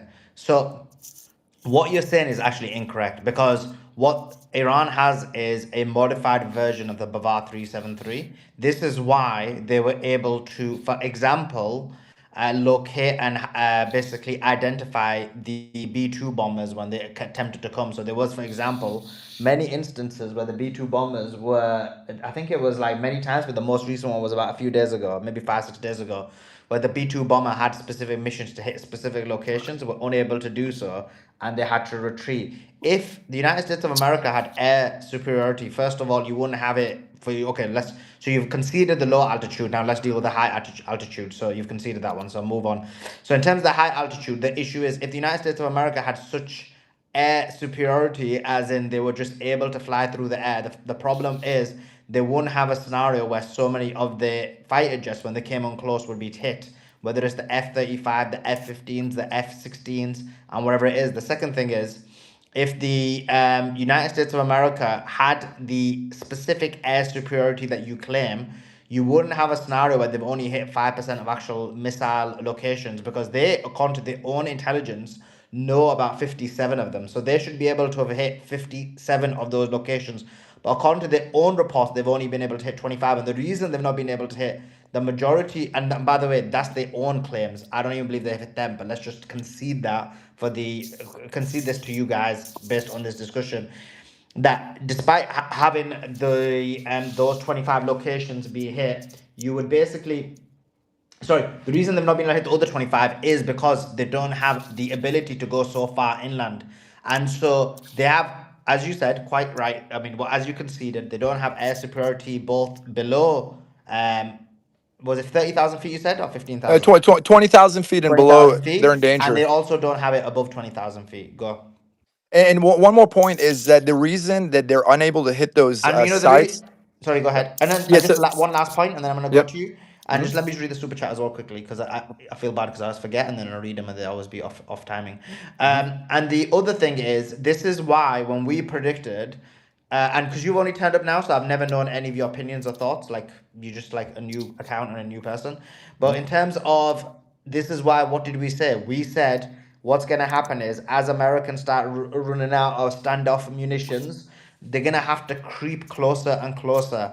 And what you saw was up until they bent the knee and agreed to a deal, they start getting closer and closer, and that's why you were having so many F-15s, F-16s being hit. And so what we were saying was that they're going to get tapped up more because of they were running out of basically munitions that they were able to use from far away, and then the standoff munitions, and then they were having to creep closer, and because they're creeping closer, that's the reason why they're getting hit. But sorry, go. Oh no, let me read the super chat, then I'll give it to you. So this one says, first of all, ABC, thank you to your level 1 membership. Appreciate you being an important member of the community. Same with Voodoo. Voodoo, thanks for joining and being an important member of the community. And Voodoo says, from Canada with love. Coffee break and tea break time. Bro, I just had my break. I had a nice hour break. I had a nice relaxing one. Yeah, it was golden. We got Wadge. Thanks for your sponsorship. Thanks for your space. Your space on X is literally a black screen, but yeah, we had to reset, unfortunately. And they've done something to it. I don't know what to do, to be honest, but we just keep going. And what also says, stay blessed. Thank you for your hard work. Really appreciate your support. Sorry, Cyrus, go ahead. Yep. Just some closing points on the air superiority piece. So the reason they're unable to hit these sites, again, Iran brilliantly planned this ahead. I mean, I'm just so impressed with their foresight. It takes a long time to make these underground mountain cities. I mean, this is a feat, right? So when these missiles pop out, they shoot. It's called loiter time, right? These sexy fast jets, they don't have a lot of loiter time, maybe 15 minutes, 30 minutes tops, right? So our SIGINT will pick up the signature of the launch. They'll feed the data into the network, right? The closest air asset will be like, hey, I'm the closest one, go for it. Because of low loiter times in Iran's vast size, they're not able to get to it in time. It's scoot and shoot. So they're shooting, they're scooting back into That's the not the mountain. point. I think you're missing the point. I'm not saying I agree with you on that one. That's you're And right. and the You're MQ very but accurate. and the MQ9 Reapers are the only asset that can loiter for 24 hours. But guess what? They're dropping like No, no, flies. no, no, They're no. dr- 1 second. You're actually conceding your point while not conceding your point. So, like, can I just explain to you what you just said back to you? yeah, so I'm saying the MQ9s is the only thing that can actually loiter, but they're taking them out left and right. I Why, mean, why, why are they? Why? Wait, why? First of all, why are they only? Why are they the only ones that can loiter? just by design, they have a Rotrex engine that is very very low consumption. It's a glide. Essentially, it's a glider No, that no, no, no.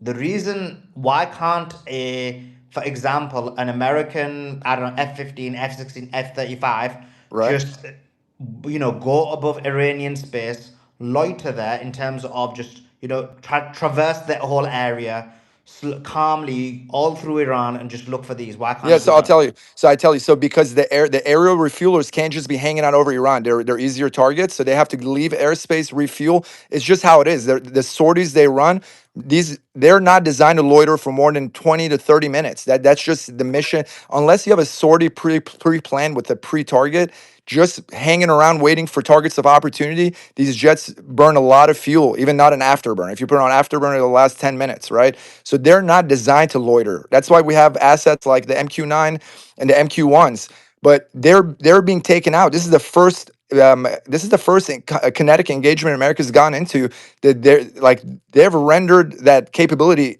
completely useless. They've taken out, I think, like 15 MQ9s. These are expensive assets. They're very sophisticated platforms, and they've been rendered useless. I mean, my point is this: like, even if America had, perceived air superiority, Yeah, what one Iran? second. You're just wrong. Now, I Well, just want to I read hope again. I You am. keep I hope I talking. am.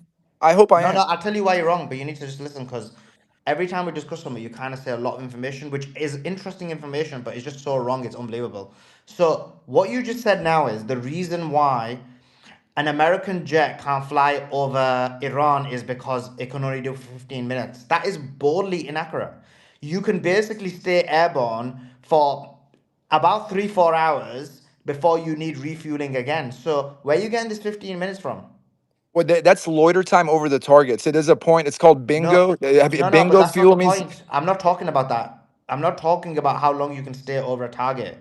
I'm talking about how long you can stay above Iranian space.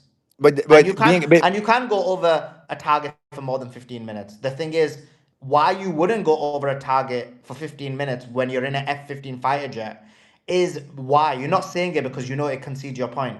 The reason you wouldn't do that is because why? Iranian defense would actually hit you because you're staying within the same space for way too long, you're traversing Iranian airspace for too long, and then therefore you'd be hit. And that's actually the real reason why they're not able to use the fighter jets, for that reason, because it would effectively end up being their fighter jets will be taken out, the pilots could be risked, more people would die. This is why they're having to use these cheaper drones. First of all, they're cheaper, they don't mind them if they do get taken out. You can basically figure out the locations and you can loiter for certain areas for 10-15 minutes. So what you're saying is actually wrong. Like, the reason they're not using the jet, and the reason I've given you that example intentionally, was you conceded about the low altitude, and now I'm demonstrating to you how the high altitude, the same issue is. If you had complete superiority in the air, you would never worry about those things. But the reason they have to, because you could basically have an F-15 and multiple, many of them, flying around all over Iran space, figuring out where these locations are, going back, refueling, checking again. But the reason you don't is because you're going to get hit. You're going to get tapped.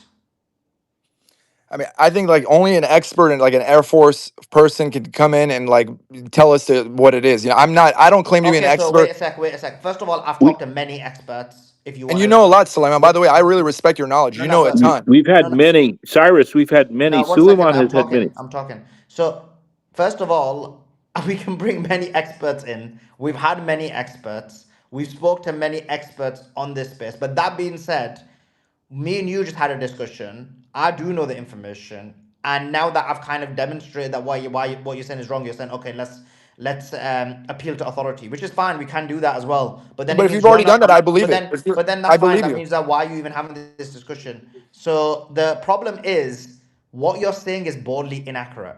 This is the issue, and I don't want to sound mean. No, It's you're not not. that. And I hope you're right. I truly hope No, you're it's right. not a hope. I know I'm right. I'm trying to explain to you guys, and I like you having you on the space because you seem quite young and quite enthusiastic, and I like that. Well, I don't know. You may not be young, but you come across. But how old are you? Man, that's an old picture. That picture, I'm 33. I'm 41 now. Oh, you're my age. Okay, cool. Okay, so I'm the same age, bro. Right So on. um, yeah. Can I ask a question? Can I? One, let me finish my point before Oh, you ask sorry, like a sorry. random, unrelated question. So what I was saying was, coming back to the point, it's very simple. It's not that I have hopium, it's that I'm looking at the information in a detailed manner, having covered war for, I don't know, like 2 decades, geopolitics and philosophy and these things. And I'm not saying it to try and boast, I'm not really bothered about that. But the point being, when you look at this from a military perspective, if there was a scenario, maybe this is what you mean, and maybe just to kind of steelman your argument, if it was the United States of America against Iran in a third unknown location, one on one, then yeah, America would win. If Iran against America, if Iran tried to invade America, America would win. It's very clear, and there's so much writing on this. And actually, I would say that it is now exponentially accelerated. That said that in modern day warfare, after 1945, it became very difficult for an invading army to defeat an army that it was invading. And as military tech has improved throughout the world, this isn't me saying Iran is uniquely better, but as military tech has improved throughout the world, what's happened is defensively, countries have struggled even more to defend their. Countries have been able to defend their nation a lot better than the offensive army. And I think what this war has shown even more so, it's like an accelerated curve, it's not linear, that as these ballistic missiles, as these hypersonic missiles, as the levels of drone technology, as the levels of defense technology, as the levels of different technologies have increased and become extremely better, even more so now it's demonstrating that actually invading armies are just going to struggle against armies that they're trying to invade, especially when that army isn't just some militia group. And so, bringing this back to the situation, you're seeing it as okay, America is the best army. We spend $1.5 trillion. We must be top dogs. Yeah, if you were to like make a list, if you were to make a list and say, okay, Americans' technology, is it good on X, Y, and Z? I would say on some issues is good. The only problem now is that some of those technologies aren't as good as you said. For example, myself and Ryan Dawson said about 5-6 years ago, he said it, I said it separately as well, that the F-35 has multiple issues with it. There's multiple problems with it, and this was demonstrated in this war where the F-35s started being taken out to the point where they started to use them a lot less. And so, but before this war, you would think, whoa, F-35s, they're literally the number one fighter jets in the world. But we found it not to be the case. And coming back to the point, when it comes to now, when I'm telling this whole boring story, I don't think it's boring, I think it's interesting, but this whole story to kind of bring it back to this whole point, which is now we look at America offensively trying to invade another country. Well, offensively, they've been struggling. So they were really good at using Tomahawk missiles from a far distance and murdering children. There's no doubt about that. They're the best at it. They were really, even if you look at the Gerald Ford, which was meant to be essentially for the audience, which obviously my audience knows this, but maybe there's always new people in there. But it's meant to be basically a military base on the sea. It had to retreat. Now, some say it's because of mutiny, others say it got hit. Whatever it is, the Gerald Ford had to retreat. You had the Abraham Lincoln, which according to you, they have superiority, but such was the level of superiority that it was only 300 kilometers away from Iran and had to retreat to 1,200 kilometers. We had all of these fighter jets that have been taken out. They always say they're an accident. Okay, you can believe the American position that everything was an accident. There was so many accidents. Or you can believe the Iranian position that they hit them. And I just think when you look at a lot of the visual evidence, it does seem to suggest that a lot of them got hit. And when they've basically run out of their standoff munitions, they've now had a situation where they get tapped up. Now, your response may be, but Suleiman, guess what? There's been instances when they've used B-2 bombers. So does that not mean that they've been traversing Iran's air? And to that, it's actually a very simple answer, although that is right. That what happens is tactically you have a decision to make. When the United States of America traverses your air or any of invading force, you can shoot down all of them, but that tactically isn't the right decision because sometimes that B-2 bomber may be over a target that isn't an important military target. And so you have to make a calculation as a military commander and say, look, like there's a B-2 bomber there. They're going to bomb a kind of location where either we've put a spoof or it's actually a building which we've emptied out. They'll bomb it. They'll use their bombs. And actually there's nobody there. And so we're going to let them use it. And so they'll use it, they'll hit it, and then they'll leave. So the real question becomes, how many times has America been able to use B-2 bombers on legitimate locations and able to take those legitimate locations out? I would say I've only seen one or two. And unless you can give me evidence of more than one or two specific important locations, as in where missiles were held, I'm more than happy to look at that evidence. I've not seen it as someone who literally watches the news 24/7, except for when I'm speaking on the space. So that's Sully, Cyrus said to me that the failed military invasion, the failed ground invasion, was not evidence that US don't have air superiority.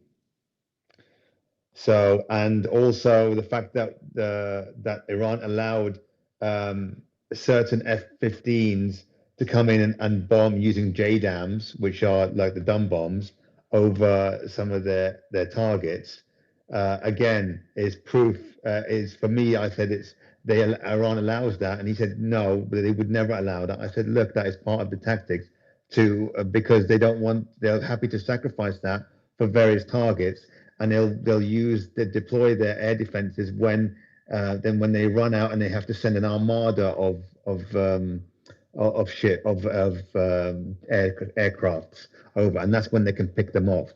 So they're strategically using them. And Cyrus said, no, that's still America still got air superiority. So that was that was the argument he said.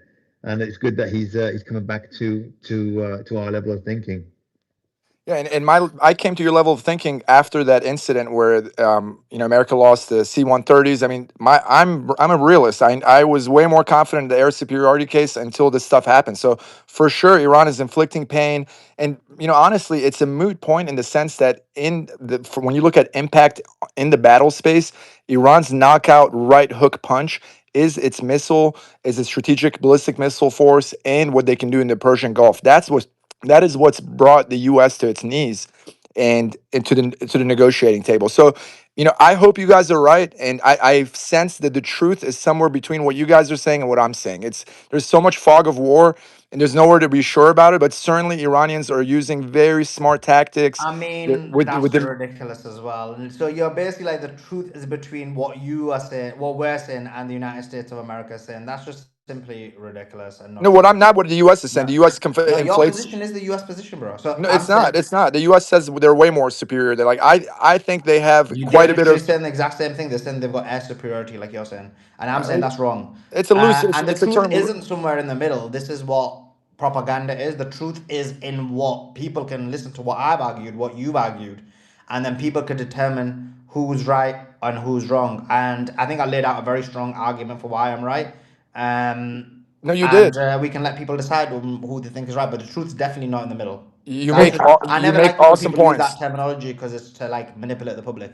No, you make great points, but I mean to insinuate that I'm using some kind of propaganda. Propaganda is good when it works. So whether Iran has aerial superiority, whether the U.S. has aerial superiority or not, does not affect what's happening. Iran has got the U.S. in a really bad spot. No, whether I'm right or wrong. So like. I want the same thing you guys want. So what's the purpose of my propaganda if I'm doing it? Propaganda is intention. Propaganda is Well, I don't know. intentional. I don't know because I'll tell you what could be. For example, I know you've been on some Zionist spaces, so maybe it could be to get because how it works when to get on Zionist spaces, you can spew kind of talking points that they prefer. That could Have be you one have you example. have you I'm not played the saying that's the recordings? reason. I'm not saying that's the reason because I really don't know you. No, But the play the point, recordings. They cussed me out. They kicked me out by. They literally cussed me out, saying I'm a Zion, that I'm a spy for IRGC. I'm a good Hamas. luck. So go listen to the things. They That's literally hilarious. cursed. They cussed me out of the space. This is the only space I found out that you guys are not neo Nazis and you're not Zionist Nazis. It's literally It's such an extreme space. Like, you guys are the only realist group. This Appreciate is it, such an appreciate it. awesome place. Well, Like look, and I'm maybe I'm being privileged to too be here. harsh, Like but you guys okay, are maybe so I'm. kind to me. Like I'm Well, I so appreciate privileged to be here. Cyrus, and to be honest, maybe I'm being too harsh on you. It's possible. Although I don't know, I'm such a soft guy. I don't know, but maybe I'm being too harsh on you. It's But all that well being said, taken. It's all well taken. but the point being, I think the point about the US having air superiority, it's not about, for example, the truth being in the middle. The truth is based on what we observe. And what we observe is what I said. So now, if tomorrow, let's say the negotiations was a breakdown and the US was above the airs of the Iran and just bombing military assets as per where they will, without any pushback whatsoever, without us seeing fighters just come down, I'd be like, Cyrus, you know what? You were right. Flip, I thought Iran had control over the skies, but quite clearly it's not. But up to now, based on all the evidence we've seen, I'm right. It is that basically the United States of America does not have air superiority. Now, things may change, but it's quite clear. If they had air superiority, they wouldn't have gone without between the tails, between the legs, and out of south of Isfahan. If they had air superiority, they wouldn't have had a scenario where they failed to take out any of Iran's ballistic missiles. They've been using standoff missions, and as they get closer and closer, they've been hit.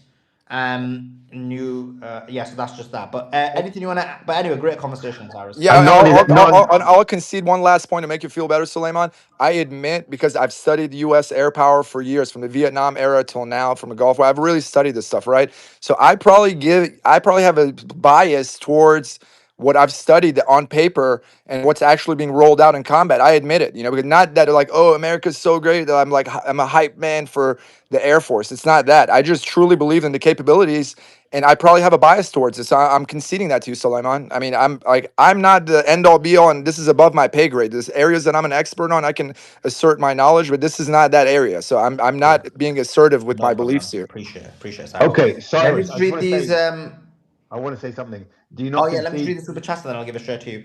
It says the first one says stay I've mentioned that one. Second one, South Korea agreed to release 6 billion frozen assets. The defeatists look more stupid every day. Brilliant. Yeah, I saw that. I was going to tweet it out. And then that was from Spidey Cell. And Zyriab says, I only joined X because of this space. May Allah reward all of you. If you need pro bono legal support in the US law, got you, fam. Blood! I do need US legal support, bro. I do actually need it. Everyone's coming after your boy.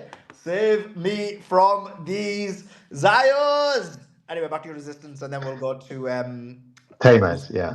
and we got David, and then when you go David, he's this guy. Cyrus been attacking you so bad. Yeah. He's been saying Russia's so weak.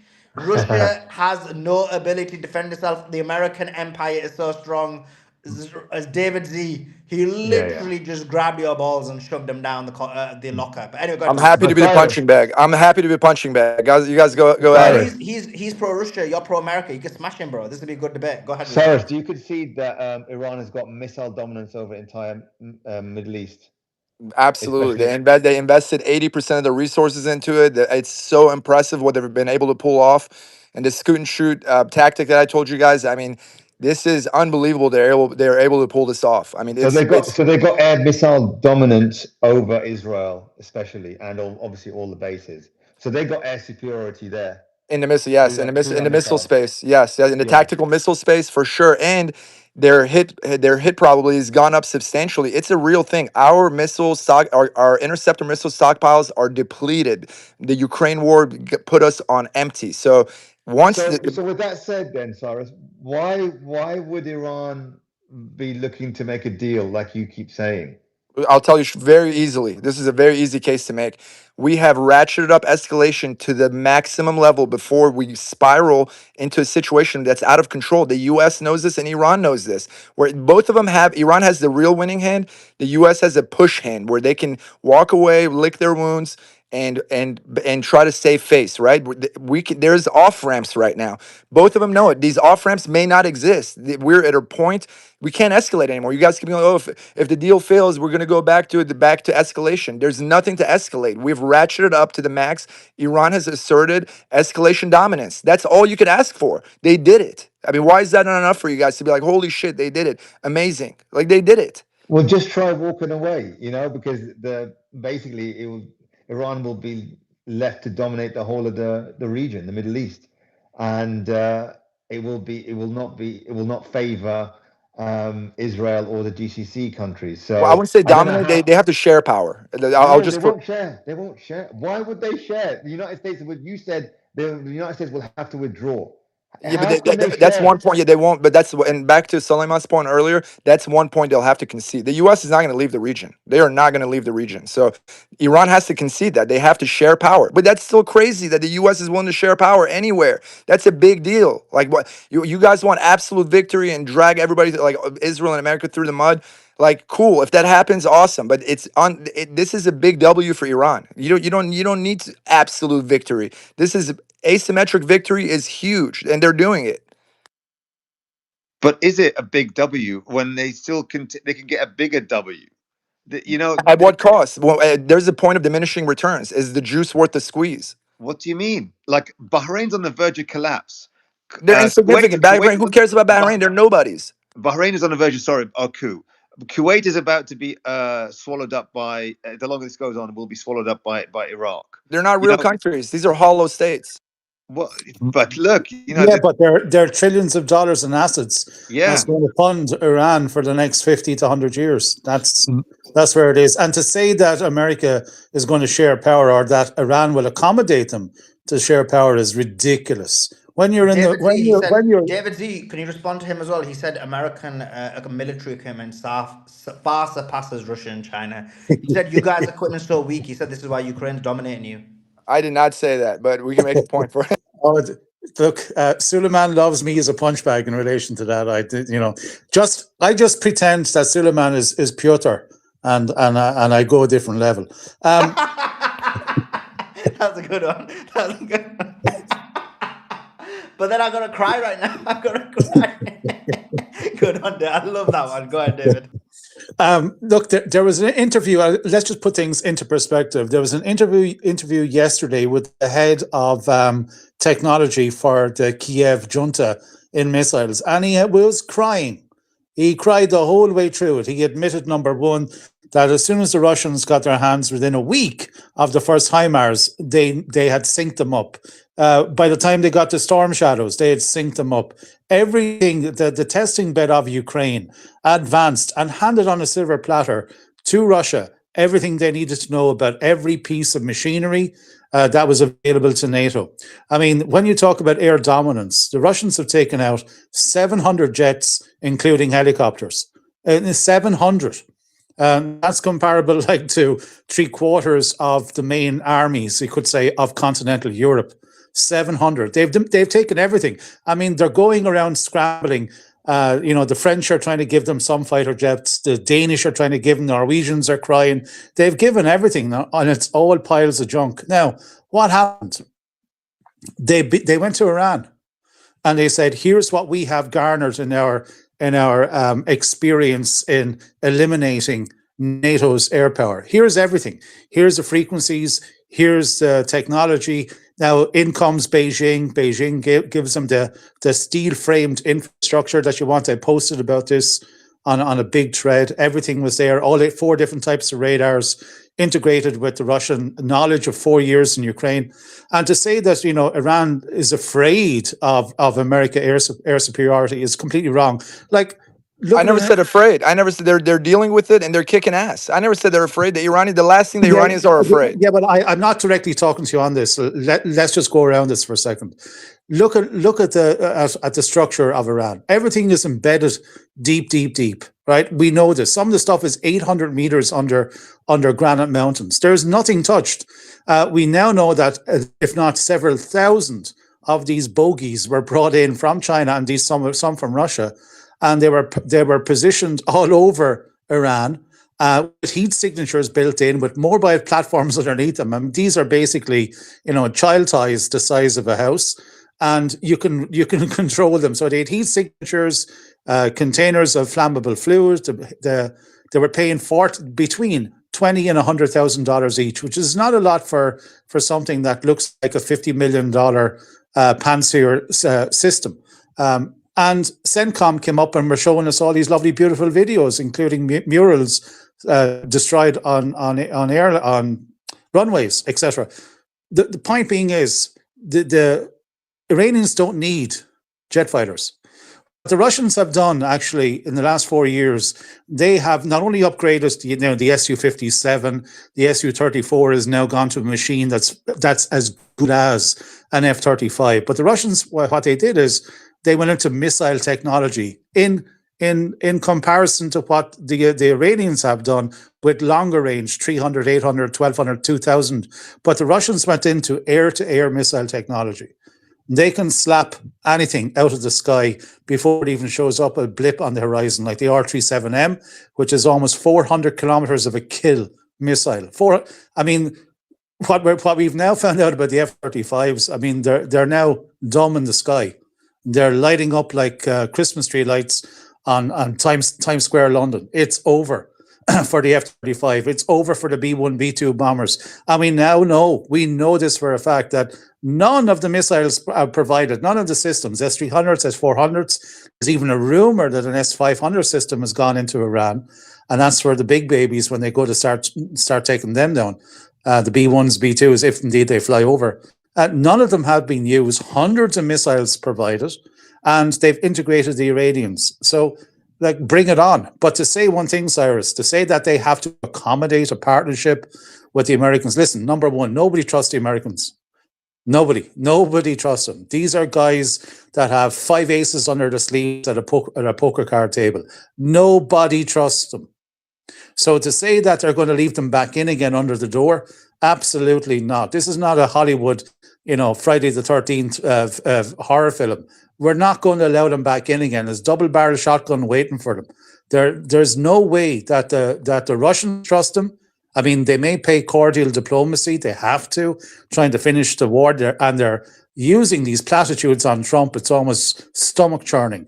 But, even Stanislav Suleiman will tell you that he was told at RT. Now he was on with Rick Sanchez 2 weeks ago, but he was told at RT, "You're not going to be allowed back on again if you're anime derogatory towards Trump." Now that came from the Kremlin. So everyone is trying to placate the idiot that is currently in the Oval Office, and they're trying to do diplomacy, and that's why the Russians are very hands-offish. But I can tell you, even what I was finding out today, well, is publicly known, that even today, I mean, there is a huge push with the Russians providing, I mean, as Stanislav said, nothing would make the Russians happier, the conservative element, the radical conservative element of the Kremlin, for Tehran to ring Moscow and ask for the same partnership agreement as Belarus and North Korea. I think I said that several weeks ago.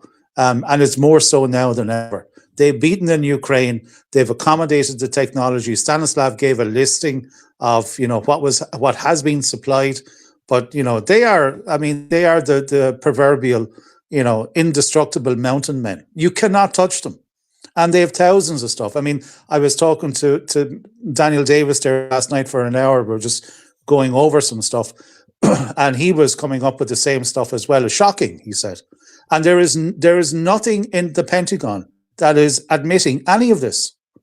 And it's right in their faces. This is the same as I said several weeks ago when he was saying for 2.5, 3 years, David, I know the people in Pentagon, I know this, I know that.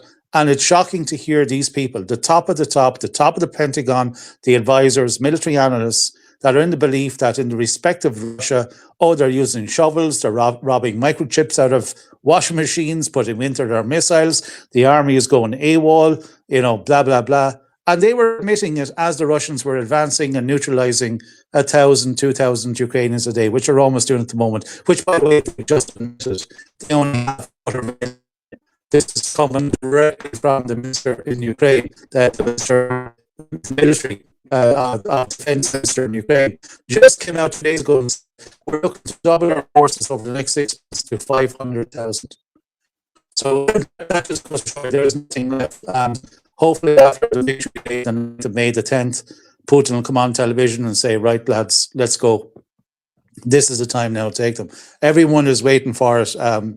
And I can tell you the Russians know more than anything else. But that means the good thing for Iran is, they are allocating a lot of resources. Look, the Russians have just sold military two Su-57s to Algeria.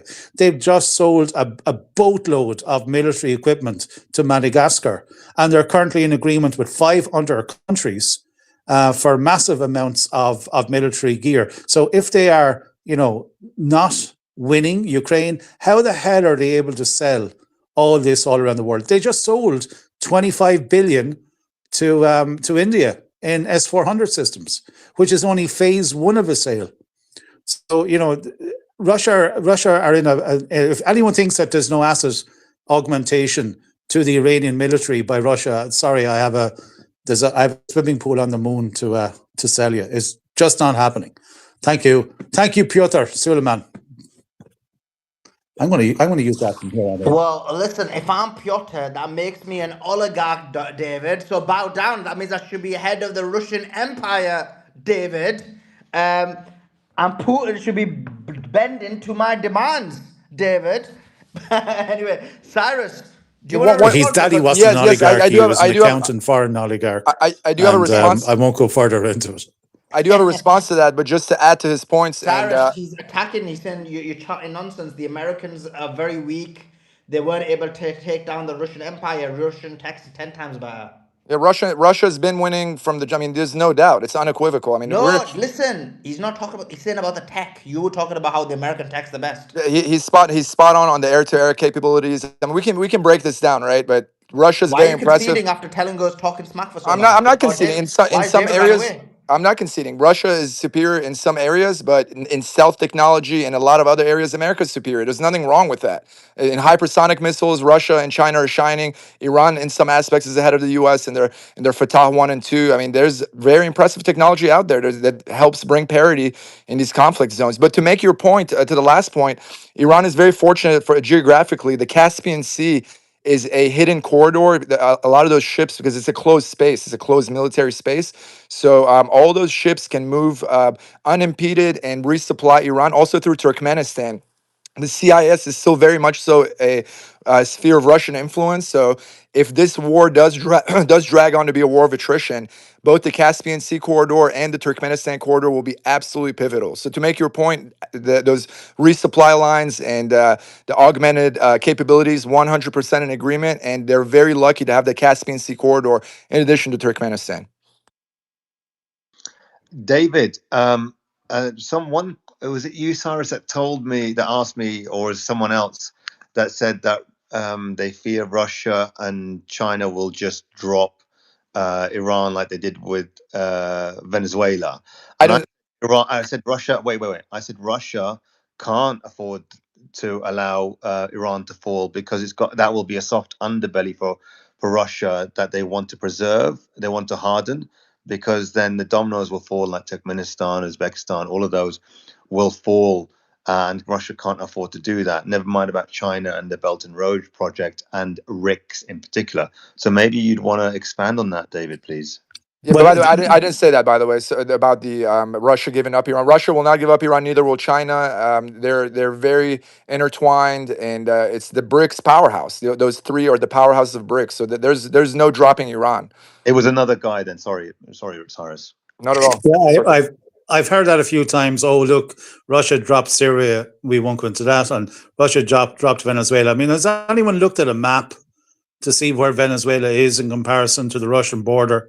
I mean, look at 80 years, 90 years of history. You know, Russian troops were part of Iran. I know it's World War II, and that's why they have this. Damn those Russians! They used to call us, or call the Russians, the little Satans.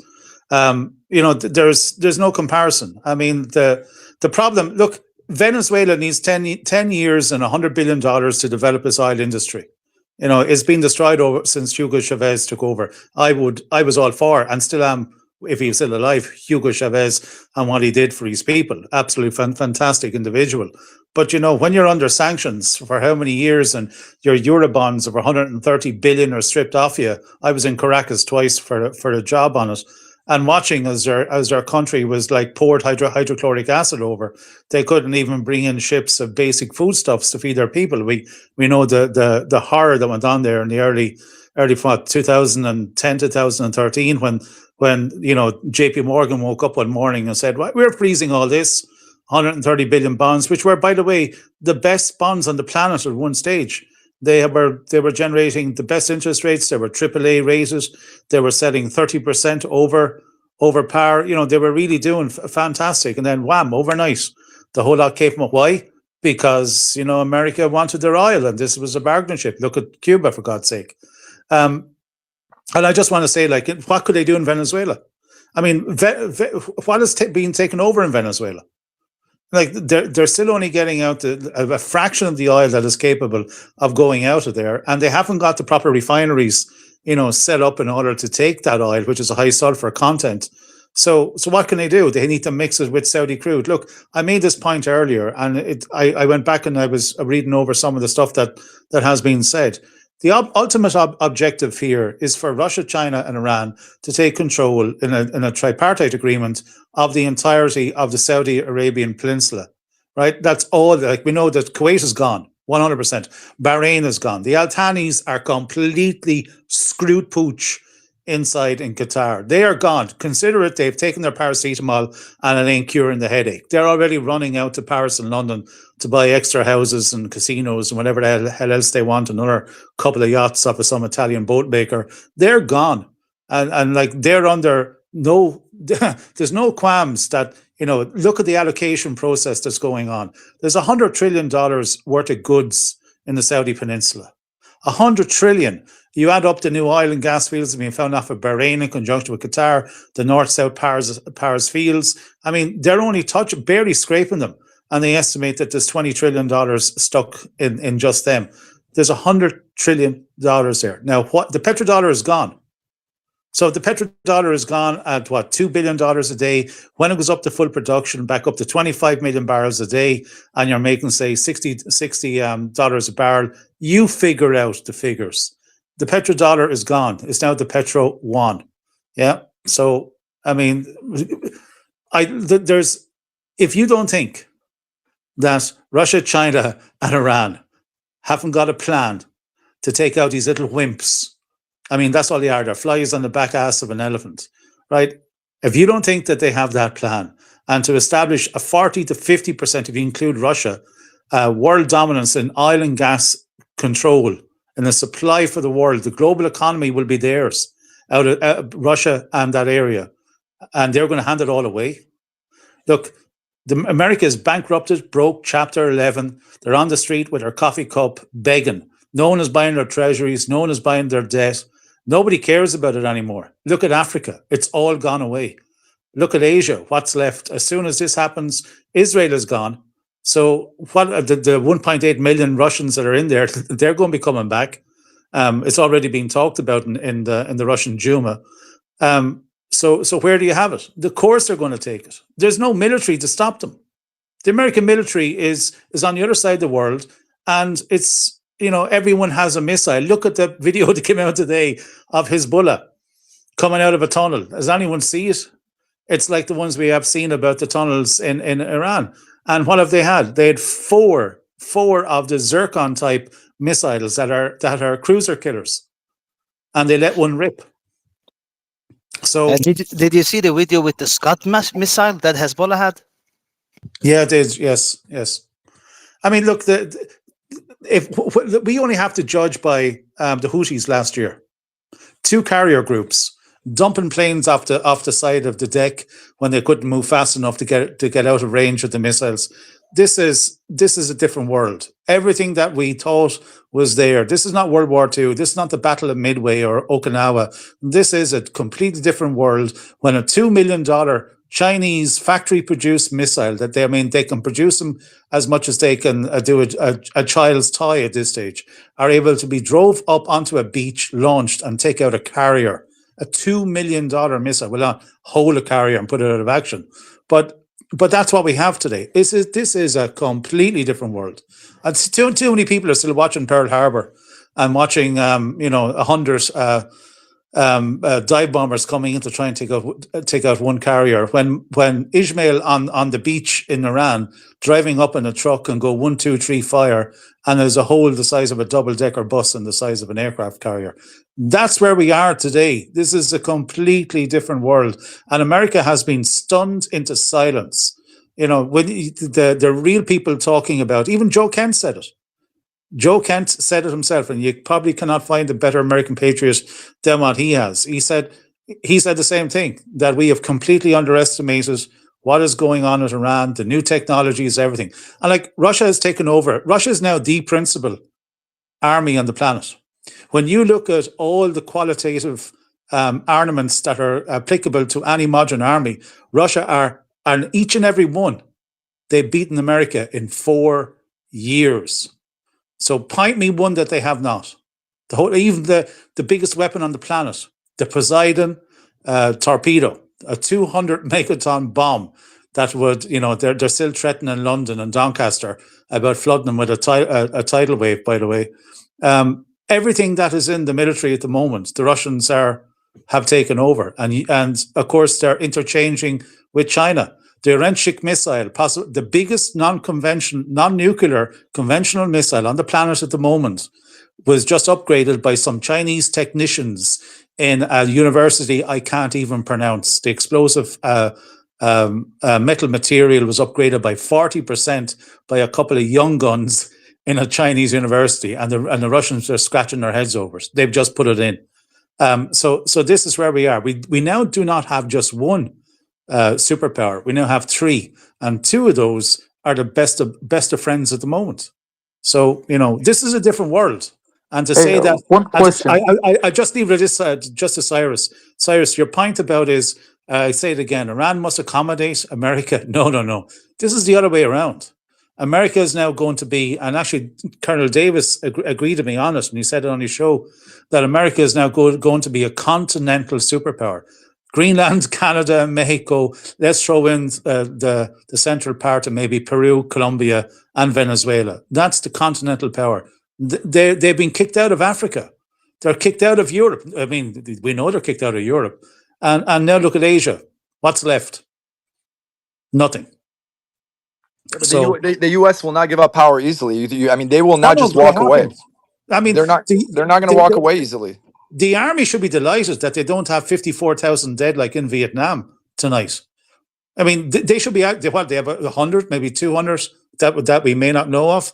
They don't have 54,000 dead, and 3 times that committing suicide in the last 40 odd years. So they should be delighted. Okay, we tried it. We screwed up. We cannot power project anymore. It's on the other side of the world. Let's pick a country. Yeah, Bolivia.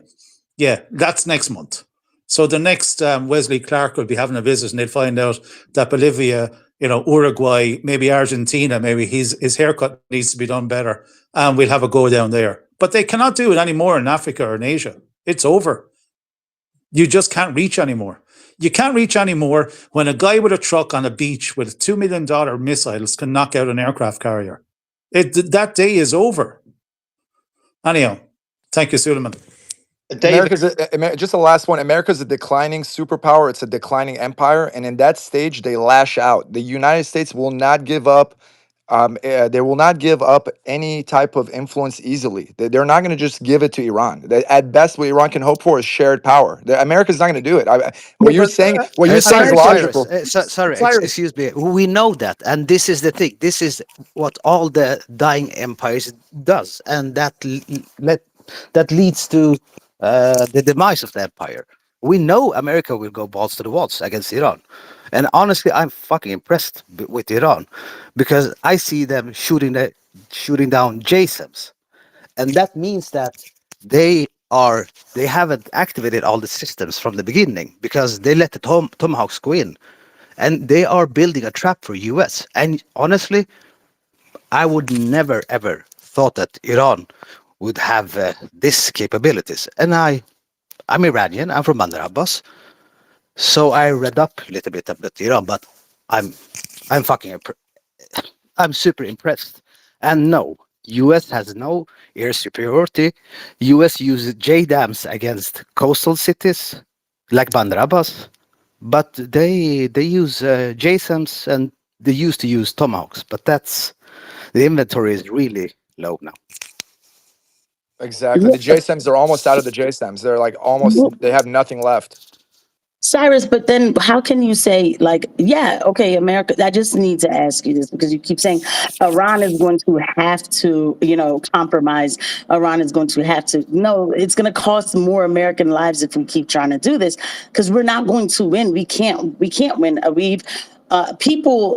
Iran knew we were coming, and other countries, they've been preparing for us. They've been focused individuals, and we kept putting a boot on their neck. And when you put people in a corner, they amass like a resistance like nothing we've ever seen clearly, right? Because we've been spoiled, chilling, like, let's keep it real. America doesn't think really about defense as much as they think about offense. So these people are thinking about defense, and they came hard with their defense, and they're still not done. I think that Iran still has missiles we still haven't even seen. So, Cyrus, it's weird. So, like, you think, and by the way, America does need to leave 100%, and Israel's infrastructure needs to be taken down 100%. It'll be great for Americans if that happens, and then the rest of the world. So why do you think, we should, that Iran has to compromise?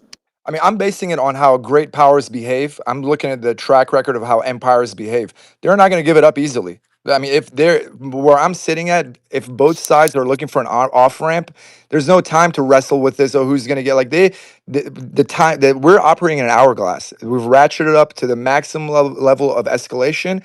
They need to get off this off ramp. We're in a perilous. You guys are just wanting this absolute victory. We should all be celebrating if both sides take an off ramp. This is a potentially disastrous situation. Yeah, I have a Cyrus, question. I mean, just to understand, analyze the situation, right? If everything you guys are saying is true, right? And Iran, U.S. doesn't have supremacy. U.S. doesn't have any sort of type of military advantage over Iran. Why did Iran come to the table in terms of negotiation? If that was the case, I would agree. Iran should have never started this even negotiating because they have the winning hand. China pushed for it. So you think that's the only reason? I don't I even mean, think it's just the China. situation was that Iran can't be U.S. pushed. was That's their about to decision. bomb Iran in 1 hour, right before they started negotiation. Bullshit. But one The thing you U have to the have in U.S. mind. blinked. The U.S. is the one who Yeah, blinked. you have to understand one thing. The decision makers in Iran has counted that US will bomb them with atomic weapons. You know, Iran has a missile, a satellite launcher, Qiyam. It's not only a satellite launcher, it's a really special intercontinental ballistic missile. It's dual use. And they have planned everything. And if you want more information, it's a guy on Twitter. He's an Iranian military expert, Patamares, and he has a YouTube channel, Right. Deep Dive Defense. And so, as far as that question too, by the way, because I'm not promoting anybody else's show, I'm sorry, but as far as that question, why would Iran back down? Well, a responsible leader of a country wouldn't want more of their people to die. This is why we shouldn't have been in this war in the first place. But we don't have responsible leaders, so I don't think they back down on the strength of like we're scared that they might, atomic bomb us. I'm not going to put it at that at all. It's just protecting their citizens. I think that's really what I'm putting it at. But again, America needs to go, and yeah, they're going to lash out. You're right, and it's going to be at the detriment of us, the American citizen. Our people will come back. They will go, vertically and come back horizontally. We will pay for this. Trump just asked for $1.5 trillion for defense. Like, what are we doing? And then we're not going to have healthcare or anything. So yeah, the empire is going to sink from within, and then trying to fight a war that they have no business being in and that they cannot win. So I don't know. And also, I think it's important to note what are the priority lists for the Iranian negotiators and the Iranian regime. And so being the sole superpower of the Middle East is last on their list. They were super happy to get all sanctions lifted, to be able to continue to support their beloved Hezbollah that's part of them.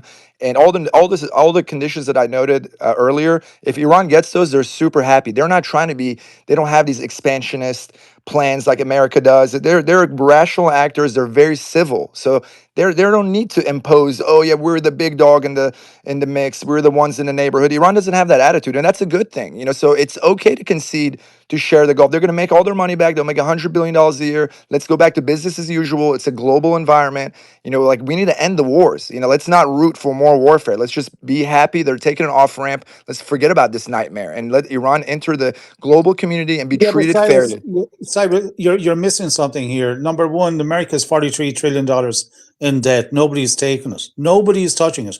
They have half the world sanctioned. They have 32,000 sanctions still on Russia with no sign of them being taken off. The second that they loosen all those ropes around these countries' necks, their control is gone.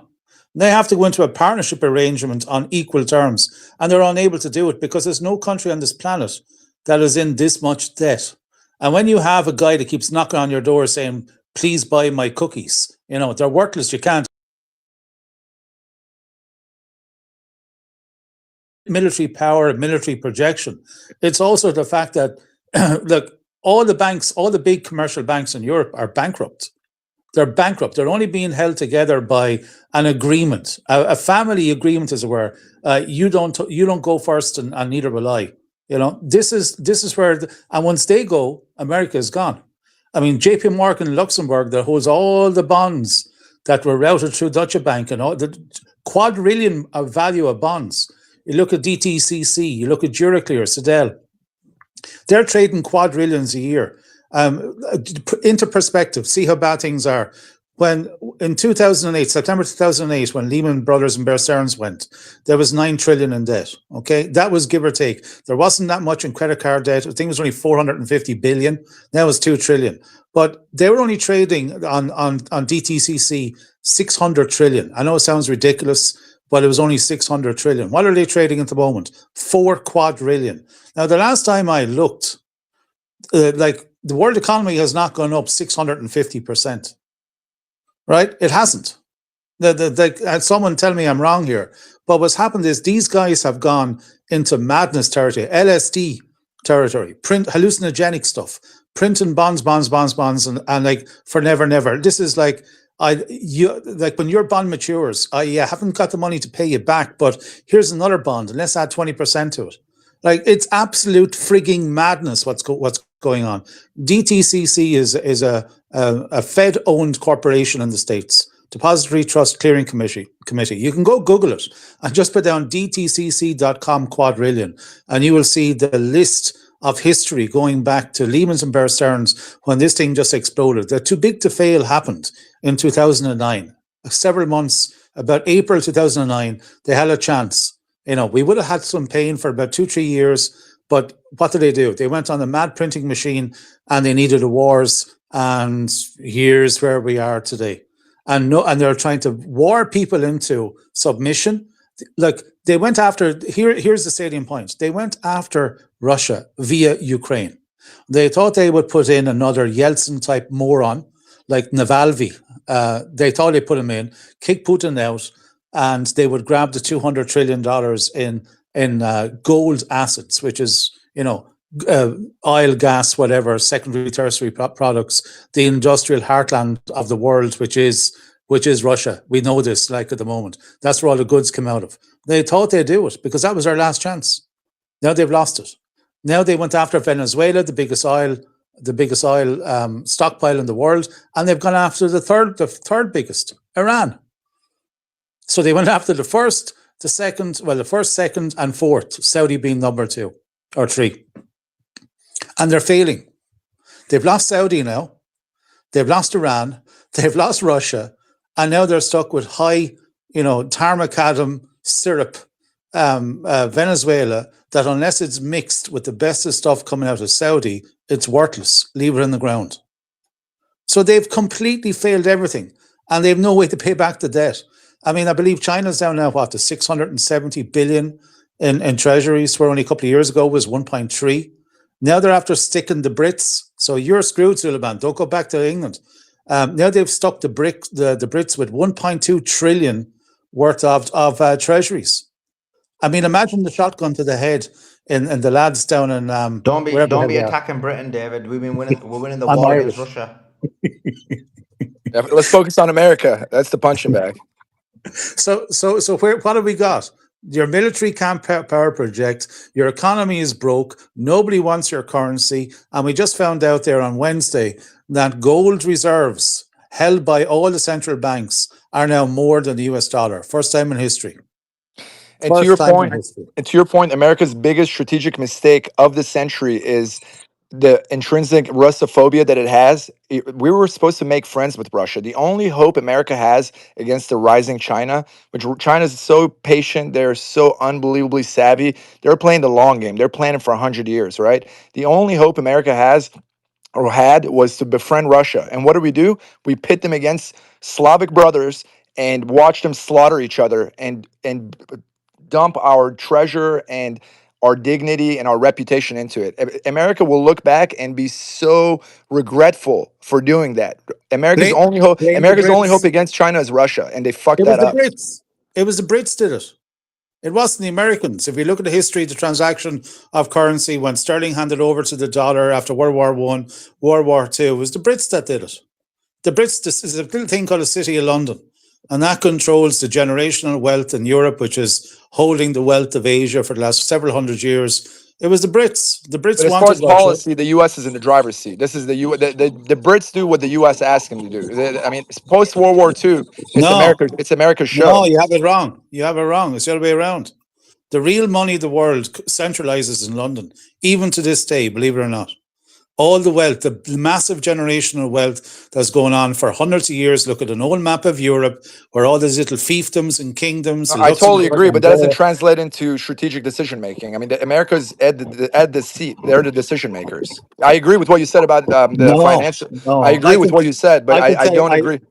I lived in China for 3 years. I worked for a royal family in the Middle East, and I travel around. And I can tell you, the real wealth on this planet is not in America; it's in Europe, and it centralizes around a board table in London that dominates the world in the use of financial money. That's it. Sorry to tell you, it's not New York, it's not San Francisco, it's not Boston, it's not Washington, it's London.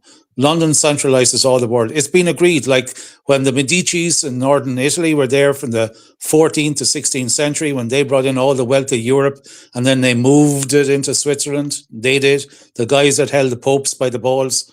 Then it was the Brits that took over. I mean, Hitler did not touch Switzerland for one reason. That's where all the money is. Right, guys. I just want to remind you guys. By the way, we'll come back to this conversation. I just seen. Listen, it was the Russians against the American. The American just completely conceded. This ain't looking good, bro. I saw The David. gentleman that was I saw speaking as a Cyrus Russian, just is bend that? the knee. Cyrus, I'm talking, bro. Just speak me, man. I saw Cyrus just completely bend the knee to the Russian Empire, bro. This was crazy. Oh my god. Where's This is Joa? crazy. Where's I brought Joa? David. I thought David's gonna get a smash, but it was like I was like Boris Johnson trying to make this war continue while there was a ceasefire, and then all I watched is the Russians dominate the Americans again. It wasn't great. I just want to play this because we interviewed Scott Ritter earlier. This is a trailer, thanks to Siddha, who basically did this trailer for me. It was fiery. It was fiery. Listen to this. Wait. Let me put it on one speed. So I'm telling you right now that this Wait, nuclear issue, wait, if it's wait. going to be resolved, is going to require Iran to commit to Sorry, guys. 3.75%. I'm used to playing things on 2 speed, isn't it? But okay, one second. Watch this. This is a trailer. You need to. We're gonna watch. We're gonna obviously when we end this, I want everyone to go and watch the Scott Ritter interview. But this is the trailer from it. Flipping banging. Watch this, bro. So I'm telling you right now that this nuclear issue, if it's going to be resolved, is going to require Iran to commit to 3.75% enriched uranium capped. That's it. You've got your boot on the neck of the Americans and the Israelis. Just do it now. Do you see any boot marks on my neck? For the people of Iran, you don't have boot on shit. Okay? You haven't beaten us. We beat ourselves. Okay, we're in a politically untenable situation. The only reason why this is bad for the United States is that Donald Trump's legacy is going down the drain. We have a midterm election that you don't frickin' control. Stop patting yourselves on the back. You survived. That's it. You didn't beat us. You won't beat us if you're fully mobilized. So don't let us fully mobilize. You won this war. You won the phase of it. Take the win. You won't get what's left of the war. We're not coming back. Trust me. It isn't going to happen. Yes, you're that. Screw you guys. I don't care about you because you're idiots. I mean, I'm losing my temper because I'm just fed up with it. Oh damn, bro. That's so hot. It's the hottest trailer.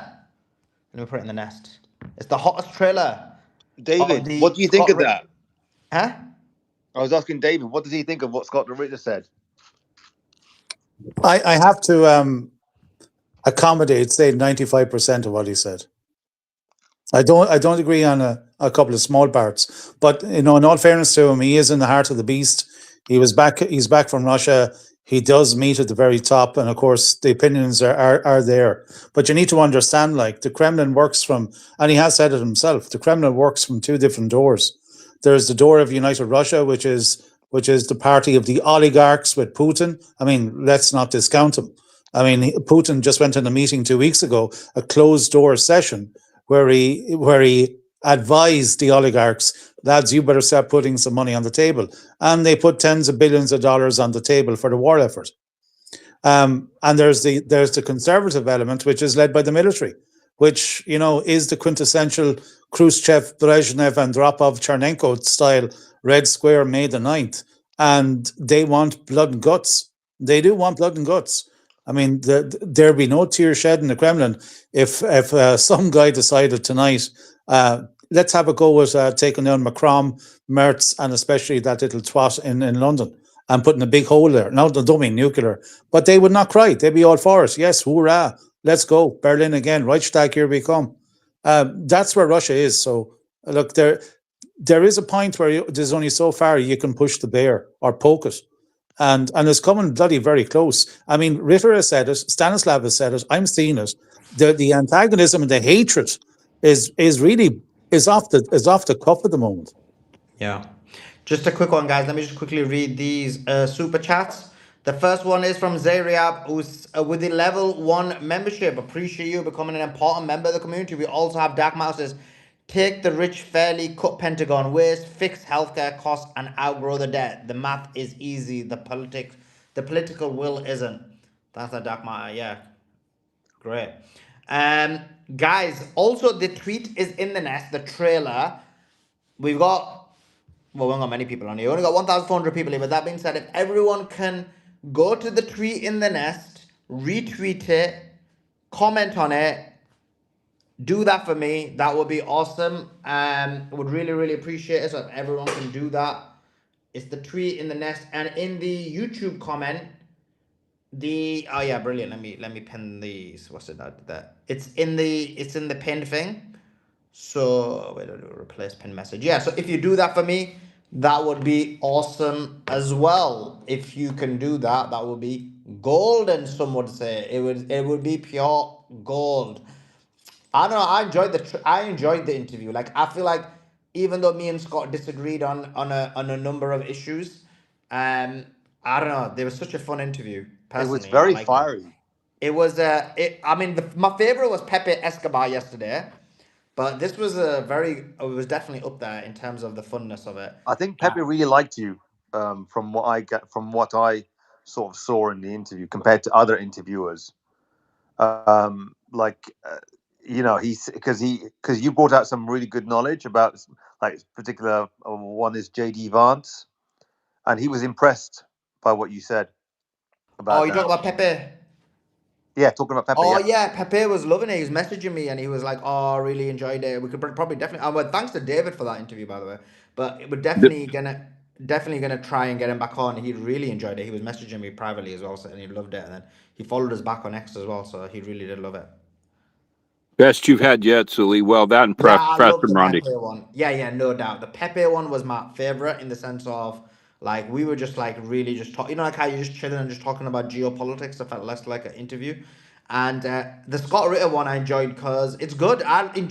One thing, like I know some people get triggered on this, and I'm trying to train. Well, I have trained my audience, but obviously as the audience has gone bigger and bigger on YouTube, yeah, they've obviously a lot of them are new, and so they're not emotionally as strong as my normal audience. And so they get triggered if there's a slightly difference of opinion. So they should get trained because I'll always have difference of opinion. I I've mean always he had a lot of different opinions to you. To be fair, Solly, I think that's why the chat was was enraged. Yeah, which is fine. I mean, but the point is, like, we have that, right? We've like I'll give you an example. Like, I did a collaboration. It was me, Prop and Co, and Myron. When I posted our collab, my audience was like, "Oh my god, this is such an awesome collab." His audience got so triggered, so emotional. They were like, because I think he's mainly got like Salafis or like left wing people. They were all like unsubscribe. Like nearly 1,000 of them were like unsubscribe, unsubscribe, unsubscribe. I can't believe you did it. This triggered me. Oh my god, you are a kafir for bringing this kafir on. It was crazy. Like you are a disbeliever. It was crazy. I was like, Who bro, Prop and Co? Which audience? Which ones? Prop and Co. Oh, okay. No, I like Prop and Co. He's an amazing guy. I'm not saying about him. I'm saying his audience. So I'm trying, and I'm not even saying about him. I'm saying generally. I'm just giving you an example that this is how people's audiences are largely speaking. They're very single-minded and single thought. Whereas and they like literally were losing it. Like all of them, like unsubscribe, unsubscribe. It was crazy. Why I'm saying that is to say like my audience didn't do that. My audience is normal now. Obviously, we've grown, so we've started to end up getting kind of we were getting a lot of new people and some of them were getting triggered, but obviously the aim is to train them up so that they realize that difference of opinion is good. This is how you become smarter. Like this kid here, Cyrus, he's got a different opinion, and maybe I was a little bit too harsh on him, but this is why we have him on. It's good to He's have your this. age, silly. Huh? He's your age. He's not a kid. Oh yeah, he's my age. Yeah, he just talks you really young, innit? It talks like he's a young kid. Uh, He's my age. Yeah. No, I just used a younger picture. I'm catfishing you guys. Oh, I'm an bro, old this man. is it. This is your manipulation, Cyrus. This is what I mean. This is why we always got to call you out. You got me. Um, I'm exposed. exposed, badly blood. When are you 42? September coming up. Oh, okay, cool. Yeah, so you're almost the same age as me. Joa, Joa, What's up? What's up? Joa. Oh, is there anything you want to add? No. Oh wow. Not really. I wanted you to Uh, be the battering ram for a few minutes. The what? Okay. David, did you listen to? Just Did you before actually listen resist, to just before you Sully's? go, just resist. I want you to ask this question actually, but just before you do, guys, tweet in the nest. We've only got 35 retweets. What kind of dogs are you? I'm gonna. If anyone who quote tweets that one, I will retweet their quote tweets on that one as well. Don't be dogs. Right. Let me see who's retweeted it. Let me see who's quote tweeted it. This one I need Beatrix here because Simps, like you're all simps, isn't it? So you all be like, oh God, a chick said it to me, so I gotta do it. We're simps. So let me just let me see how many people have done it. Okay. 2 people have quote tweeted it. Siddha and Darius. I like Darius. Well worth a watch. 2 greats on the Iran negotiations. Suleiman has got. Oh, Darius, I'm definitely retweeting yours. What a flipping golden comment. Legend, Darius. Hey, I'm still learning X. How I did it, I pressed share via post. Is that different than quote tweeting it? Yeah, when you hold it and then you can write a comment above it, and then that's what quote tweets it. I hold which button? So can you see the one that you can see The where the heart square. is? Sorry, got resistance. You can explain. Yeah, it's just a square. Hold down the square. Okay. I mean, I see the box with the arrow pointing up, the one Yeah, that No, you that's don't it. says. press. You press the square. You don't hold it down. So you press it, and then it'll say repost quote, and then you click the quote one.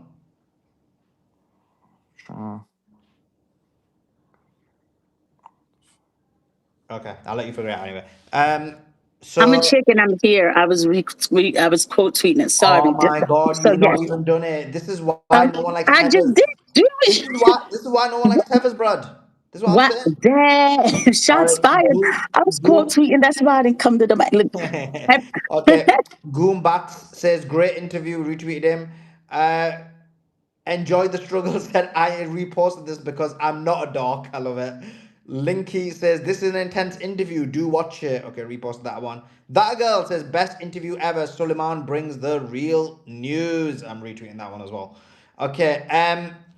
The resistance. You had a question for David. Yeah, I did. Did you? Because it was quite a fiery interview, David, between Sully and Scott Ritter. Because basically, Scott said, I'm wondering if you watched it, but it's worth a watch because it started with it was triggered by Sully in the sense that, or he was triggered by Sully in the sense that Iran is putting its boot over US's neck, and then he said no, US hasn't been defeated by Iran. They can if they wanted to. They can throw bombs at it. What can Iran do if they, they should take the deal right now because that's the best they're ever going to get. Did you listen to that?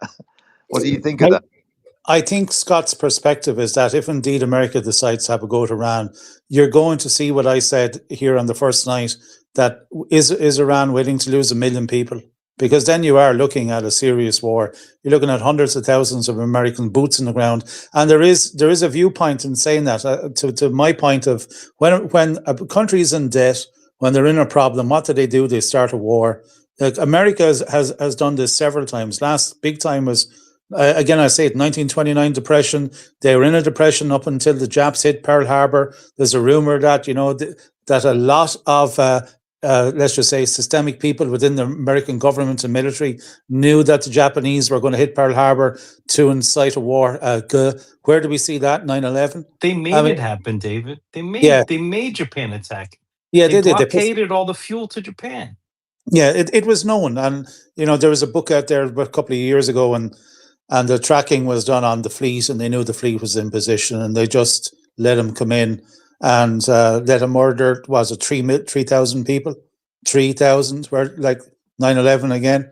So, and here we are again. You're $42 trillion in debt. Nobody wants you around the place. Nobody wants to buy your debt.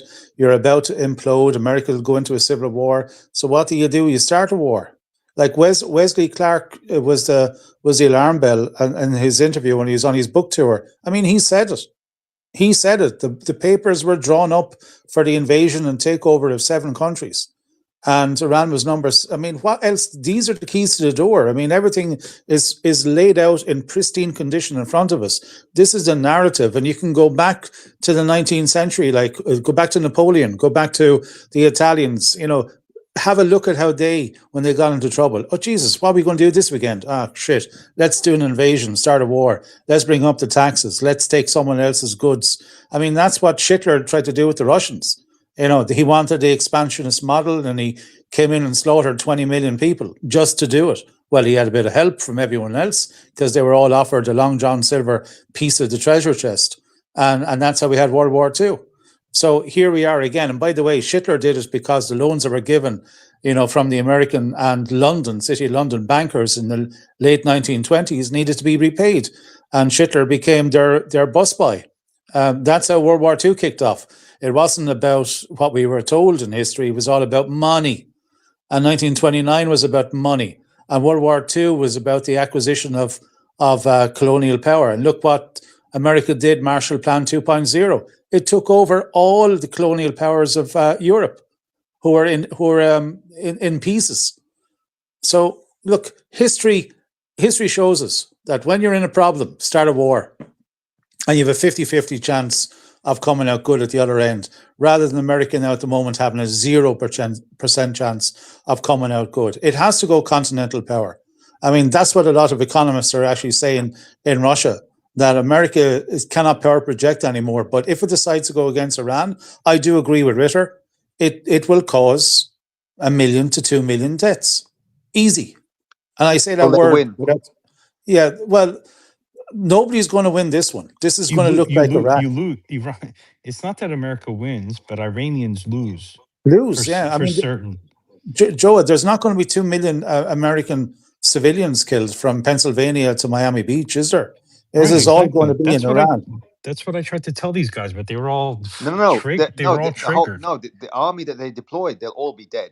The Oh yeah, but 450,000. oh yeah, but that's the same as Russia and Ukraine reversed. There's 2 million Ukrainians dead, and say 200,000 Russians, including civilians, dead. I mean, these numbers are mind blowing. 2.2 million people are dead in literally 4 bloody years in the middle of Resistance, continental Europe. You're saying, yeah, but do you understand what we're saying? You'd have millions dead, and Americans would have a few 100,000 for soldiers. Iranians, it's this is an existential war. This is fine for Iranians. Wait, that's not true. Wait. Who said that? What? I just heard that. You're saying there'll be 2 million Iranians dead to 200,000 Americans? No way. 400,000 Americans. I'm using the comparisons, Suleiman, of Ukraine, Russia. But that's not right though, because it's well understood, especially in an actual military conflict, the invading party will lose more lives, generally speaking. That's not true. Look at Russia, Ukraine. Look at Russia, Ukraine. Russia, Ukraine, obviously, again, it's a slightly different situation, but generally speaking, that's where it'll be. If the US goes in, and remember, you have to remember, Russia's coming in from their own homeland. America's going to go in to a foreign land to try and invade into Iran. It's not like America and Iran are attached together the way Russia and Ukraine were. If Russia had to go into a third country to then invade into Iran, it would be 3-1. Look at Iran. Look at Iraq, dude. You don't even have to go far. Just go. No, Iraq but didn't have an Joa, army. please don't Iran compare didn't have an Iraq to army like Iran. Iran. Don't compare Iraq to Iran. Let me just tell you something. Do you know the topography? Do you know the region? Do you know the landscape? Do you know the area? Do you know the 1 second resistance, because you Solomon, Aaron how jumped many in were because civilians? no one responded back to him. That's why I jumped in, because I was like, what the hell? This is the opposite. So Look at how many civilians. Sorry.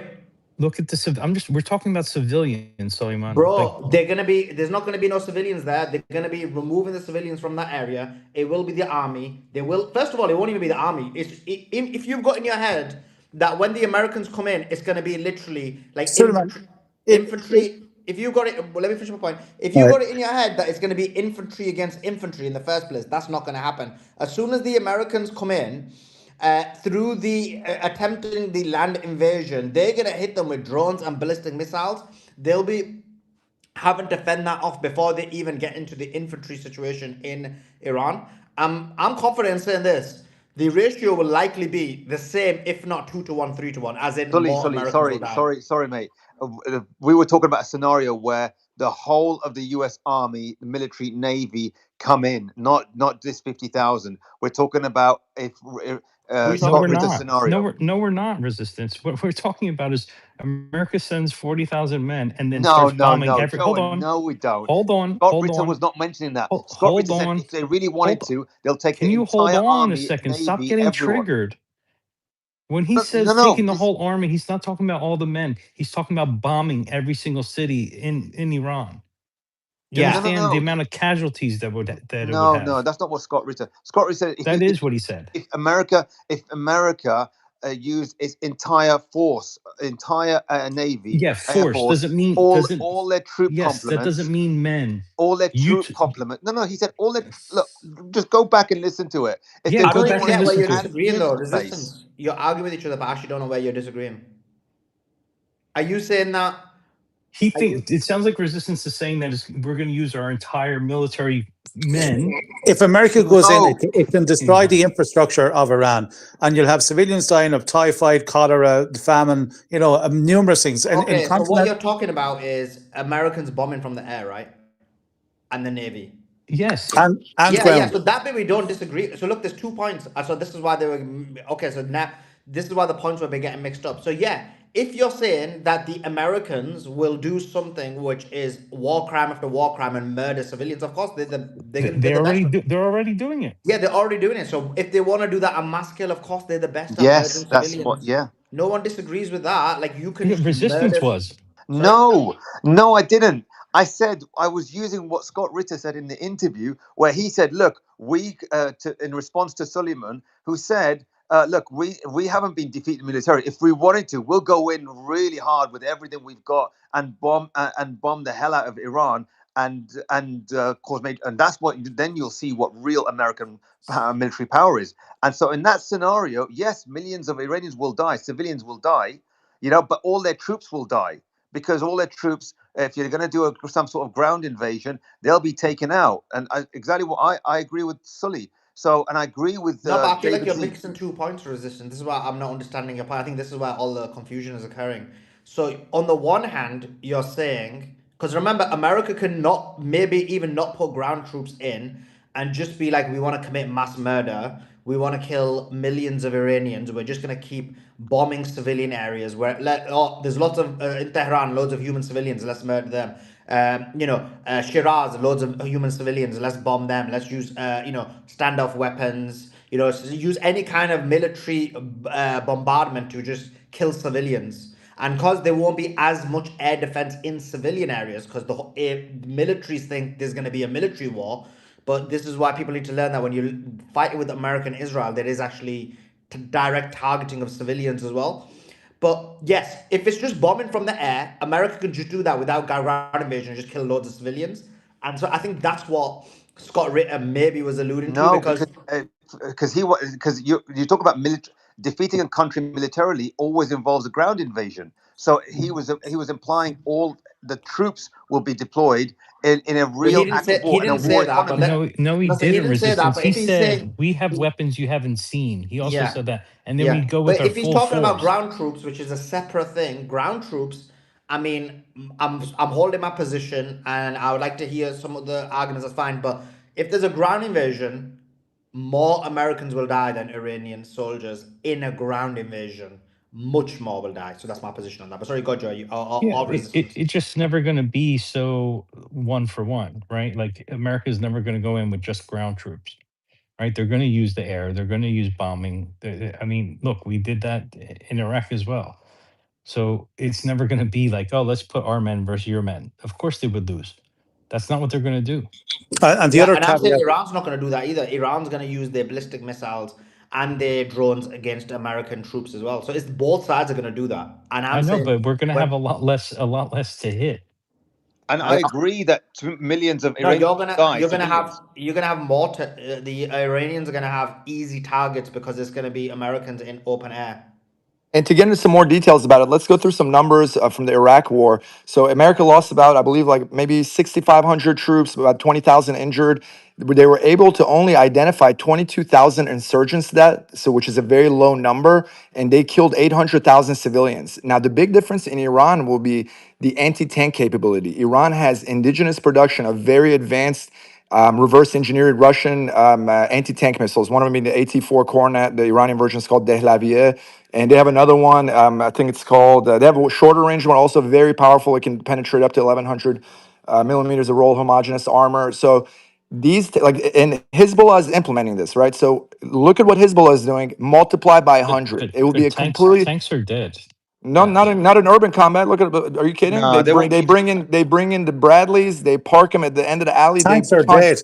They We're want Tanks not. are to Yeah, tell tanks the are Russians that completely dead. Our tanks are completely dead, Cyrus. Sorry. Look at what Ukraine war. they're being They're used absolutely, totally dead. They're in only Ukraine. used, yes, in Ukraine, the tanks are only used for backup mortar positions.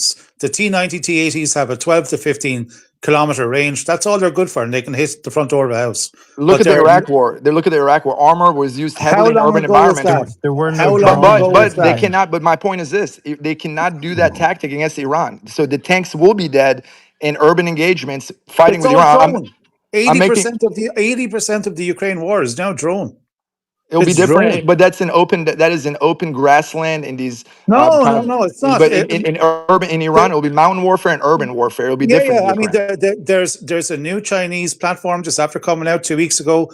Several people here have seen it and reposted it. It comes up on the back of a truck, and 200 of these little AI bastards come out, and they can track an individual. They can track anything. They go in a window. They go through rooms, down the stairs, into a basement, and they take a picture of you before they blow up. Drone warfare is taken over. That's why Russia For is, sure. it is what it is, and they're actually complaining at the moment because individual companies in Ukraine have now even superseded Russia. Even General Lodnov mentioned it yesterday in an interview. Yeah, we're still having a battle, and it's this new private enterprise drones that are coming in that are causing distress on the battlefield. So even when you're completely beaten with a 250,000 army, if you have technological assistance behind you, you can take on a formidable army that is 10 times bigger, which the Russian army is now officially 10 times bigger than the Ukrainian army. And still, it is causing catastrophic losses, especially on the Ukrainian side. But it's still a good ratio for Russia. But to say that, the only good thing that is still available in let's say old conventional warfare is the Katyusha, the flamethrower, rocket launchers, the deep set artillery like the Krasnopol, laser guided shells, the HIMARS, the ATACMS. These are all good. And this is where Iran excels. So Suleiman has a very valid point, but I have to agree with Joe on it, and I do agree with Ritter that if indeed America goes in, you're looking at the same catastrophic losses to the civilian population as what we have seen, in especially in Russia, especially in Ukraine. 2 million will be dead. Yeah, I Easy. agree. I agree that 2 million civilians will be dead, but the soldiers itself, I agree with Sully, because of the terrain that they have and the fact that they have built underground tunnels Oh where, yeah, it's crazy. I mean, look, Iwo Jima. Just look at the black and white photographs. They had, what was it, 10-1 Yanks against the yeah, Japanese, and it was 1-for-1 dead on the beaches. They shelled them for days. They put more shells into that Black Mountain than any other point on the planet outside of Monte Cassino in Italy. Like nothing in comparison. And just when they stop shelling, so right, they're all dead. They pop up out of the holes and they came at them. exactly. And so this is even worse actually. Yeah, Some of that video that I gave to Colonel Davis, the DDD video, the 10-minute video that showed everything. Wow, that had to be the best video I've seen in many years. I mean, even outside of the Solidar mines in eastern Ukraine, where the Ukrainians had used for Advika and Bakhmut, etc. This is what they have done. Like, as a comparison to putting a moon base underground. I mean, the Iranians have done something that makes, even Colonel Davis said, we thought NORAD was good. What they have done in Iran leaves NORAD and all our underground nuclear bases for zero. I mean, they've done something that the Swiss, which have been doing it for 300 years, don't even come close. So it's, hats off to them.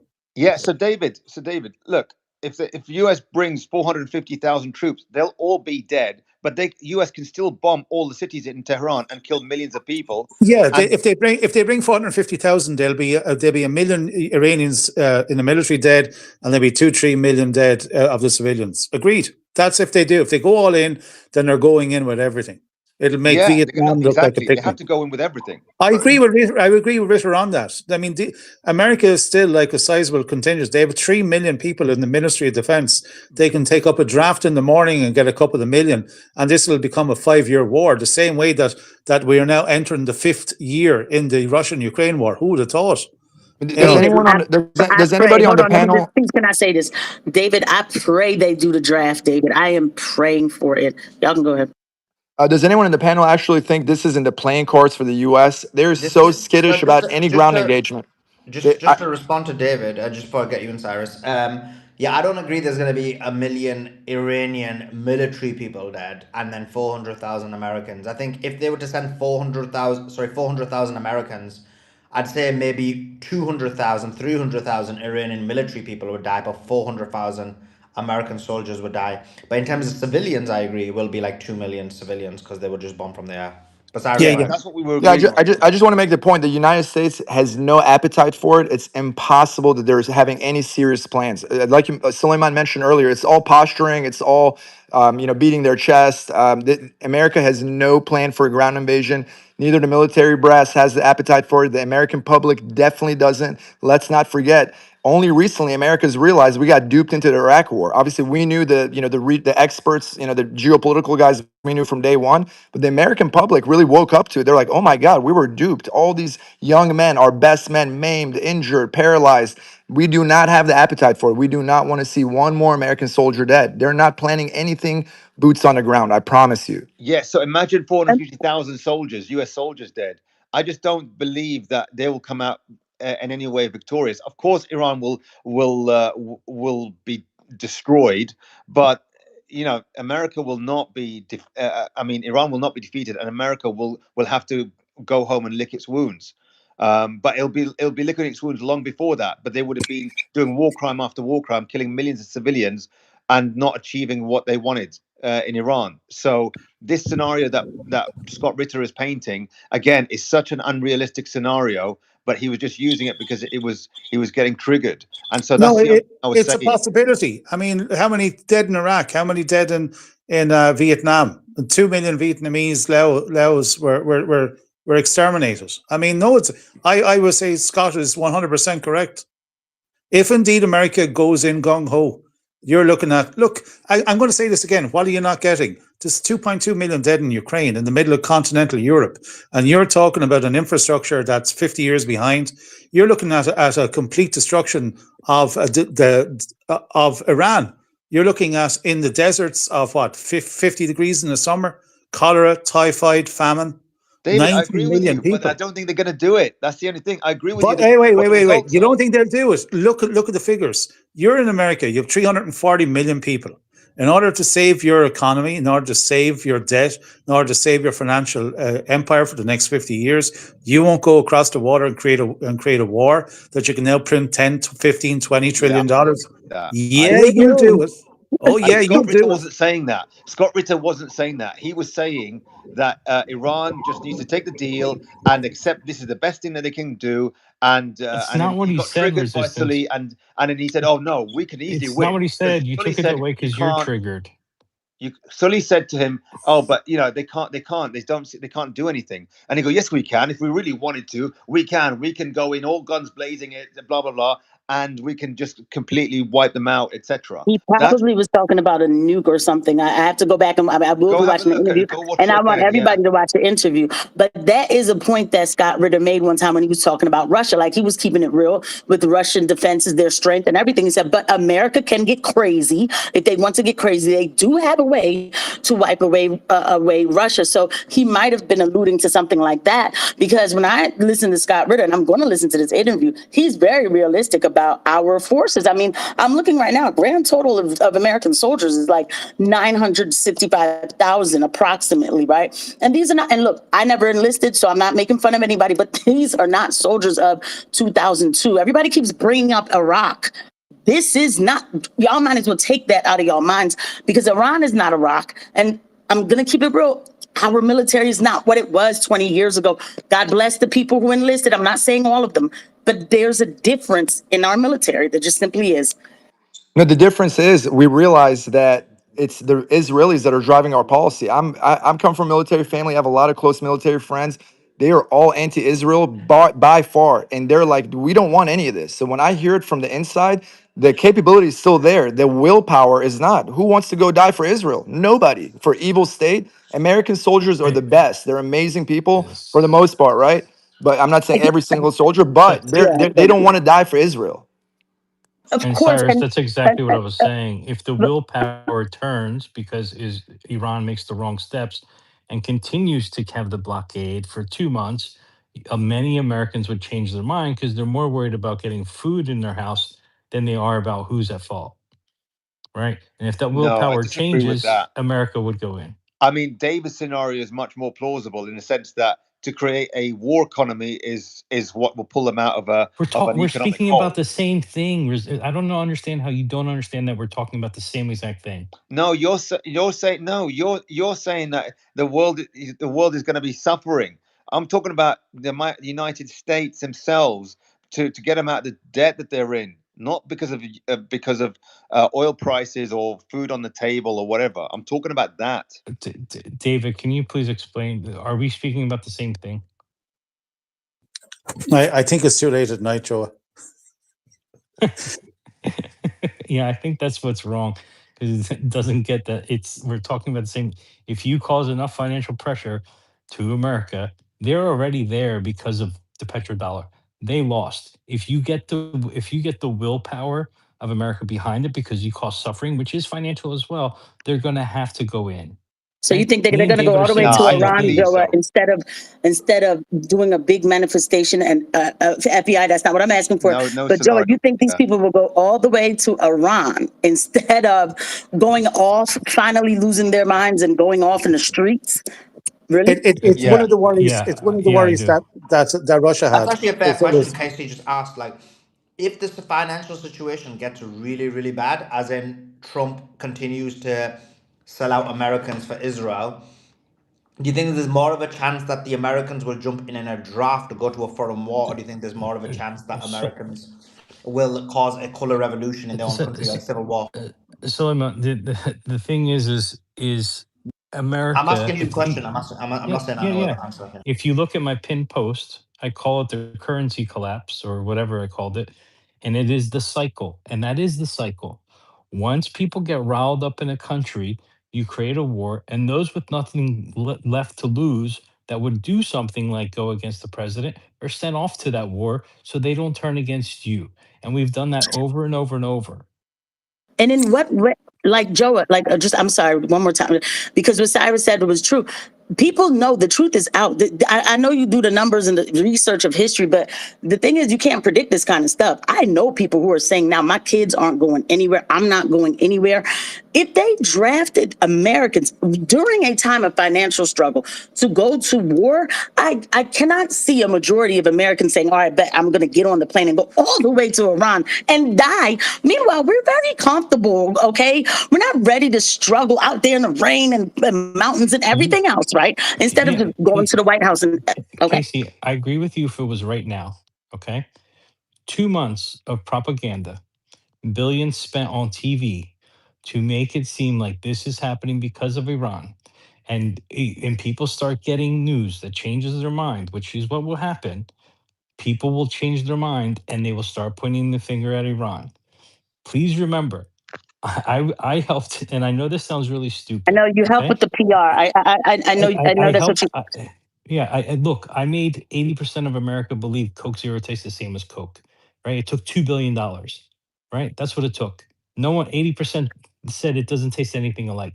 If you repeat something enough times, more than 7 times, it gets past your filter at night and it goes into your brain and you begin to believe it. This is what Trump does. This is why Trump repeats himself so often. What does he repeat so often? The lies. Why? Because it gets through people's filter and people start to believe the lies. It is a human bias that you can't change. So But if they start Joe, running the propaganda machine, Resistance, if please they let me start just running the have this propaganda because as an machine, it will I happen. am telling you because I speak to Americans like, bro, again, right now they could believe the lies because they're comfortable to believe the lies. They're going to say, who put us in this war in this first place?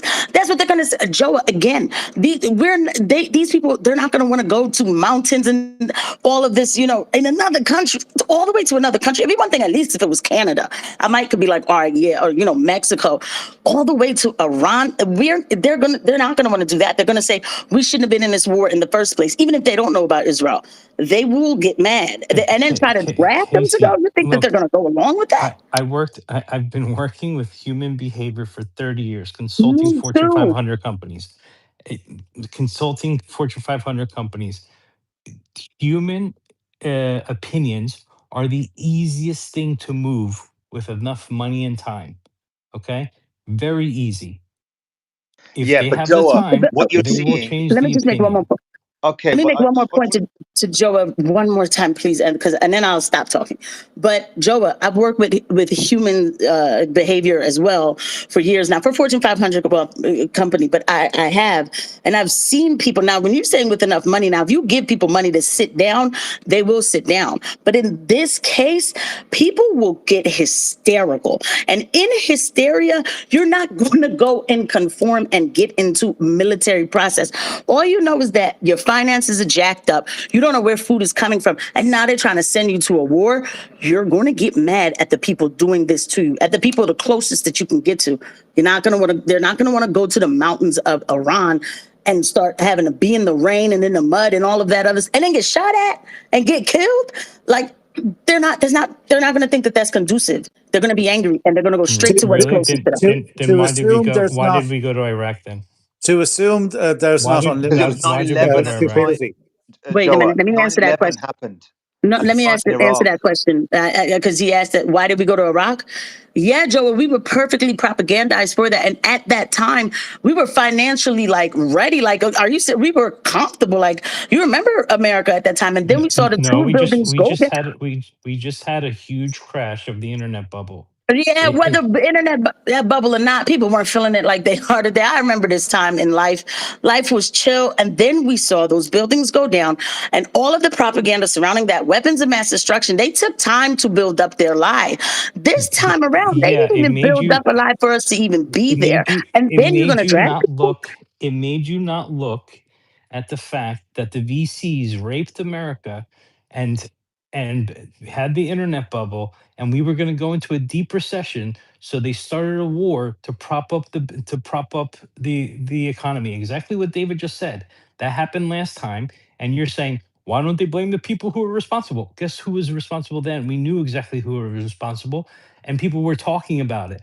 But because Joe, of again, propaganda, because of false flags, people's opinions are easy to change. And so everyone signed up, like, oh, I'm going to go get those Muslims, right? Why? Okay, but Because they were not propagandized. now, but Joe, Joa. again, Joa, that propaganda has been falling apart that every day goes on. So and you if I could can't. So say, trying to I'm turn sorry. that round is going to be very extremely difficult. And also, you've already got lots of people that are so tired of wars, and to another one that is actually a war of choice. And you think that even after only 2 months, that they're going to be prepared to They're go never put tired boots on the enough for a good ground? war. A good war does it all. Smell of What's a good napalm war? What is in the this? This is morning. not a good war. This is not a good But war, David. There, What but is there a good David, wasn't. war?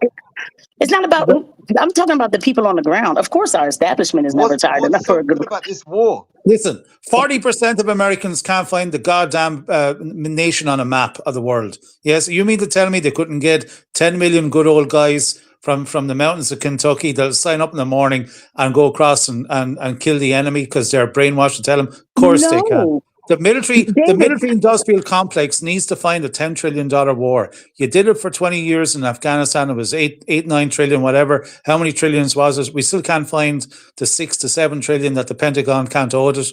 They need 10 trillion to keep the economy going. So if you're going to sacrifice a million men in order to like keep 340 million of a population going and to tell a lie about another country, of course you'll do it. It's happening since Jesus was a child, for God's sake. It's going on David, for 2,000 years.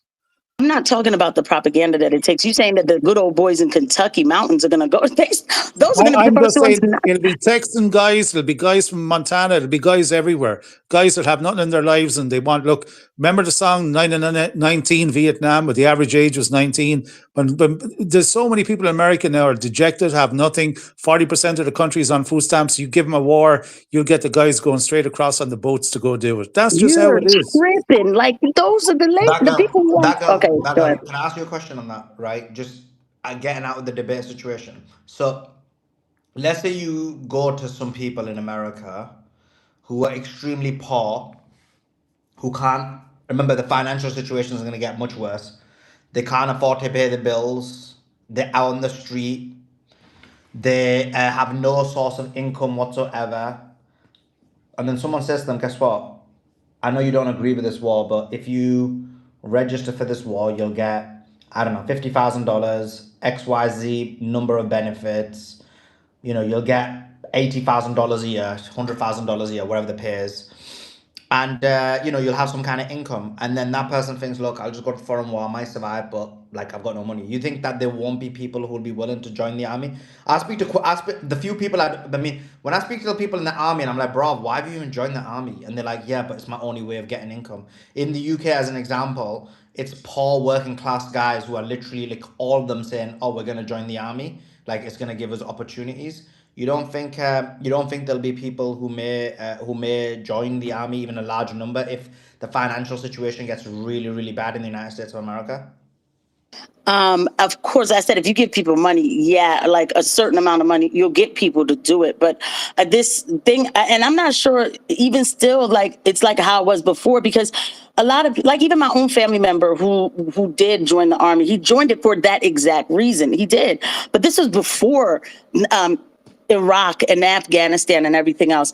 You have people who've seen this kind of stuff and understand what it is. Like, I get it for the financials. Yeah, some people are going to say, okay, fine, I'll go. But I don't think it's going to be in droves the way how some people are saying it is. And then if you try to force them, you're really not going to get it. And some people will be like, F it, there's a certain group of people who'll be like, I'll just go to jail. Like, I'm just not going to, they'll feed me there. Like, it's a different mindset today. And I'm not saying that they're patriotic people who are going to say, no, I'm not going to go because this is a wrong word.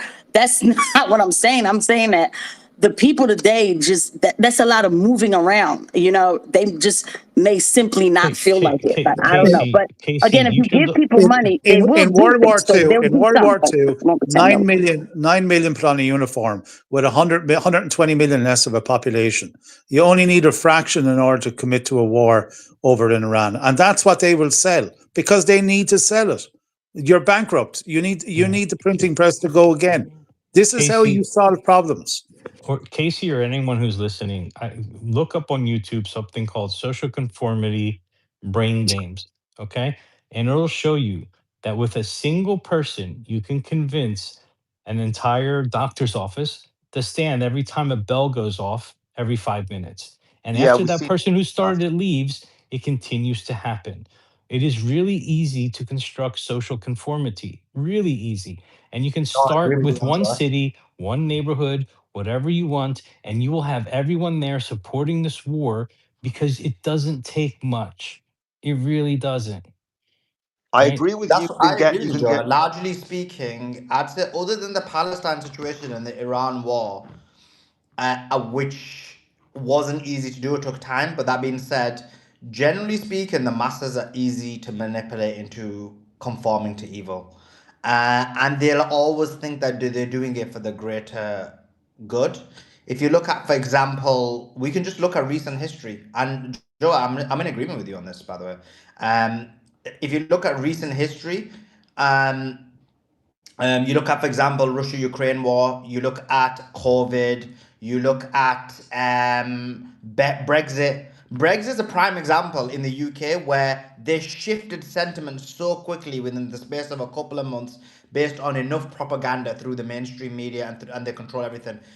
So in terms of controlling people's minds and thoughts, I vehemently agree with you that that can happen.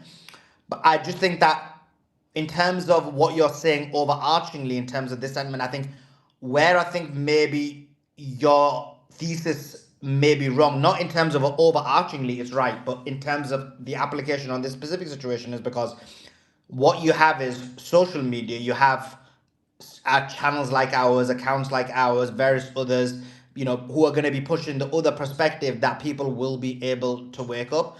Now, maybe your thing will work if they went and basically just censored everyone, including Tucker Carlson and Candace Owens and every single person who's going to be against this war. Then you could possibly do it. But that, I mean, to ban all those big names, I don't think it's going to be easy. And remember, with So, Trump's decision to Solomon, ban, yeah. you shift the algorithm in a certain.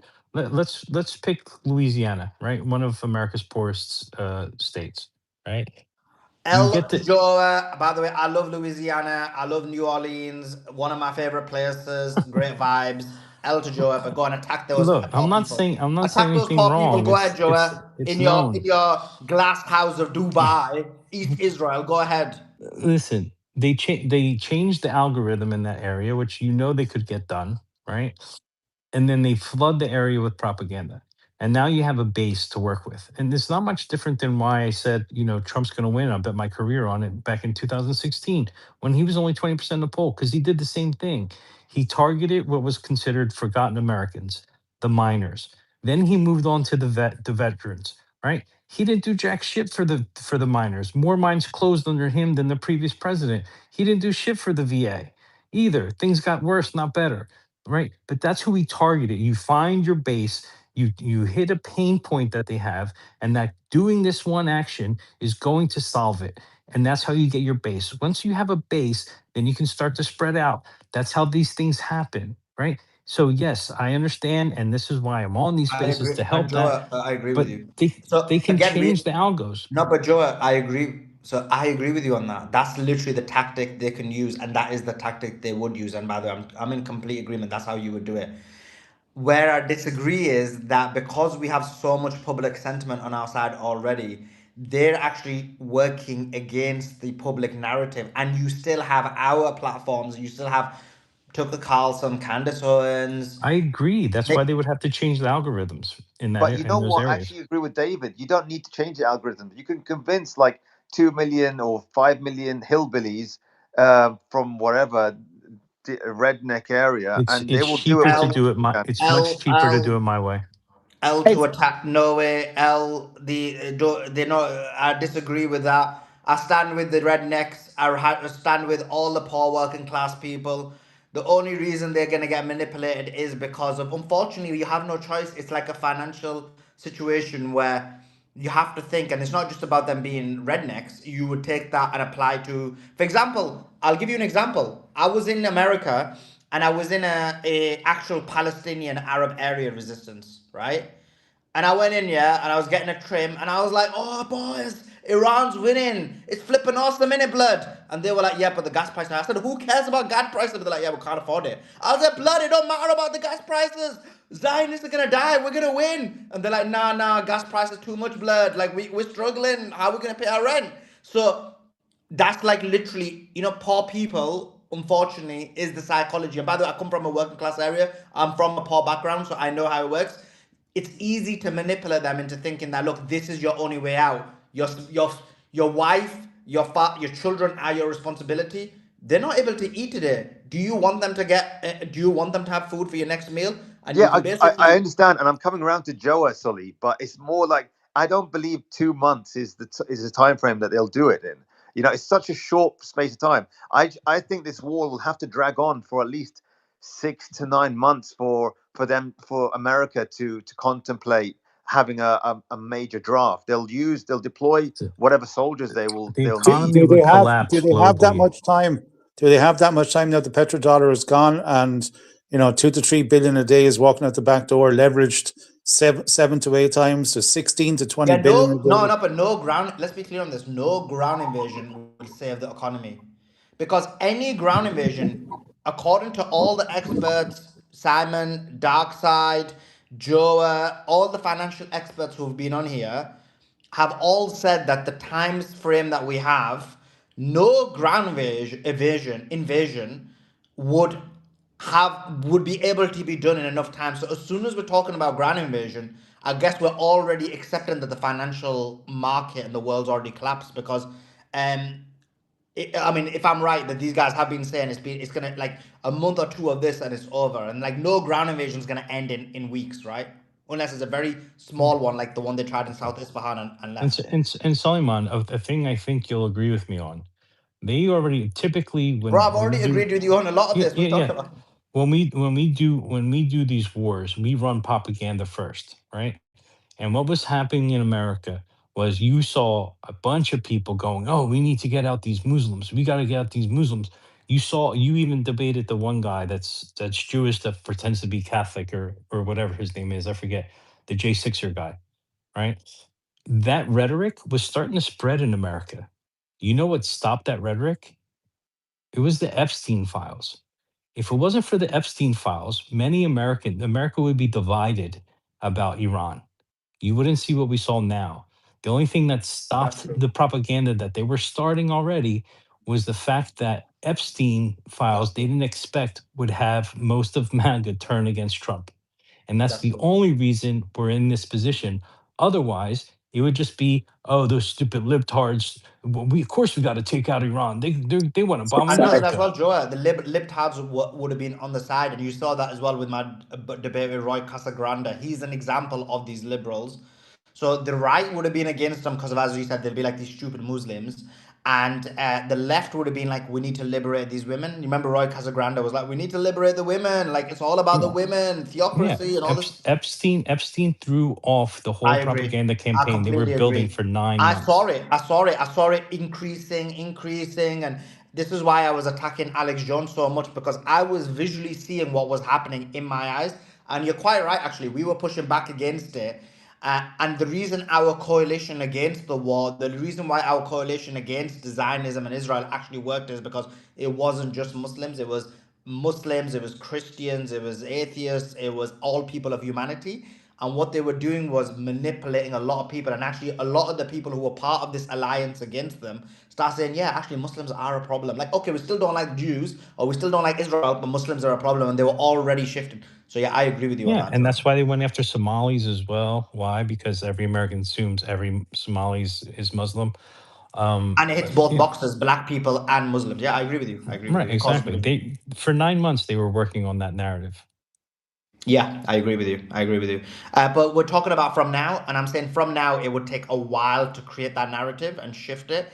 And don't disagree with you on that all. This is why I was like had so many arguments with Alex Jones and the Infowar guys and so many people. So I agree with you. I mean, some of the debates I was doing was because of remember most of the debates was is Islam compatible with the West was for that reason. I went to Amfest for that reason. So I totally, completely, 1,000,000% agree with you. But what I'm saying is from now, right now, it would take a while to shift to that point. And I think that because it would take a while, they don't have that time based on what you, Darkside, and everybody else is saying from the financial aspect. Yeah, they don't have 2 months. But that's what I'm saying. If they don't have 2 months, but if Iran does, if Iran decides to keep it going and not like imagine if they reject, I don't know, five peace deals. No, but It's it going to depends be what those. easier. No, but it depends what. And so this is going to be the important thing, right? It depends what those peace deals are.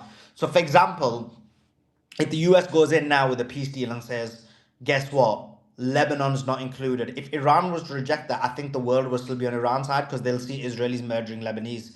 But hypothetically, let's say America went in and literally just ceded to all of Iran's demands, and then Iran wants to demand, then I think people will be like, wait a sec, we're not sure. But then maybe they could still be convinced because Israeli crimes. So I think that even in the worst case scenario, the Israeli crimes are so bad and people witness them on a daily basis. And it's not like the Israel's gonna be like, me good boy now, blood, me no kill anyone. Like every day you can find like 10 videos of them murdering some human being. So I think even in the worst case scenario, as per what you're talking about, where Iran cedes to all of America's demands, I think the Israeli actions are so horrific that even then I don't think it's a slam dunk, even though I agree with you, that would be maybe a bit more of a complex situation.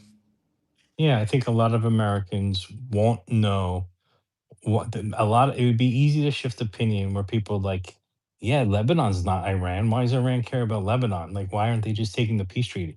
That's what I think a lot of it would be easy I to don't agree. implement Like that you saw thought it now, like in even when the America. Lebanon thing wasn't there, everyone was like, yeah, like why isn't Lebanon included? Like this makes no sense. And oh, Israel's murdering and committing Yeah, massacres in Lebanon.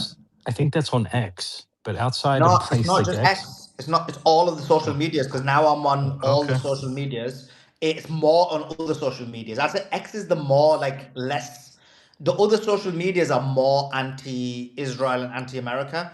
X is probably the least in terms of this war I'm talking about. X is probably the least, and even then it is. Yeah, because it has So the most MAGA people. yeah, exactly. So, no, I'd say all the social medias have this opinion. It's only mainstream media like Fox News, even CNN's been trying to play it a little bit thingy because it's Trump. But Fox News, the more right wing ones, maybe some of the left ones. So I don't know. I don't think it's been like the way you're saying. Yeah, I mean, maybe I'm wrong about that. I just feel because I haven't been there. I just figured a lot of people don't follow it like we follow it. But No, maybe bro. they do Like know. on other socials, it's even more like my Insta was like shadow banned for like a long time. I gave up on it, and now I'm like starting to post on it. It's like flipping out, like loads. I'm getting probably more followers on Insta than no, it's actually more on X. But the point is, like a lot of followers on Insta, a lot on these other Facebook, TikTok, like other socials are more active against on this anti-war position than even X. X is like you still have like I don't know what's his name, who is it like who's for the war? Like actually there's not many people for the war, but like the MAGA people. Ian But Miles. yeah, Ian Miles, but he's a East Israel influencer, so I mean he represents you, so I can see why you mentioned him. But I'm talking about like Americans, Joe, not your East Israel influencers. Maybe who have I seen like Quartering, maybe like Nick Sauter, Dan Bongino, Dave Rubin, Laura Loomer, Mark Levin. These are all like ex, maybe you'd say, but yeah, there's not. It's the other platforms are more so. Sorry, anybody want to jump in? Darkside, whoever, anyone? Yeah, I just wanted to say. So, what do you guys think about these negotiations that's going to happen in Pakistan now? David, do you think the Iranians are going to agree with the United States? No, no, the demilitarization thing is going to be the same that we heard out of Russia. Lavrov, Medvedev, Peskov all said it for years. If we do not cleanse the house now, they'll come after our children later. So no, the demilitarization has to be a part of. Maybe they will concede some of the the revenue out of the Persian Gulf to the Americans. Who knows? But the demilitarization is the major issue. And how are they going to put their back on Hezbollah? How? Well, it's interesting because Israel and Lebanon, the Lebanese government, are having negotiations in America over a ceasefire. So maybe that could be a Yeah, but they don't have avoidance. Hezbollah in there. So what's the Lebanese government going to do? They're a fraction of the power of Hezbollah, and it'll cause a Syria and Lebanon. So it's nothing. It's just moving the deck chairs on the Titanic is all it is. No, we are going to see a war. I think we have to just sit down and understand that this is going to war. This is what they're going to do. So this is going to go to an actual war. So full. The Russians believe it is. Yes. So my understanding was that the Chinese forced the Iranians into this negotiation. So the Chinese maybe have a different position to you, David. They maybe want peace when you guys want war. Well, the Chinese have look. The Chinese play a very long game. Look at their position in Taiwan, the Philippines, Indonesia, Singapore, everything. They look. Russia within 3 years, Russia will have taken over the need of every barrel out of the Persian Gulf. Yes, that's Russia. With the new 2 pipelines coming across from Mongolia, that's all their gas sorted. Then the Russians are upgrading their infrastructure. They said within 3 years we'll be able to give China every barrel that they need and more. So, like America at the moment, which is pontificating, oh, look, we're able to do, 16, 17 million barrels a day. Yeah, that's a lie. But the Russians are able to do it. So, but this is going war. I mean, who would have thought that Afghanistan would have lasted 20 years against guys wearing sandals in the mountains? America needs a war. You need to understand this. They are failed. Iran is believing that, David, because they sent 86 delegates to Islamabad.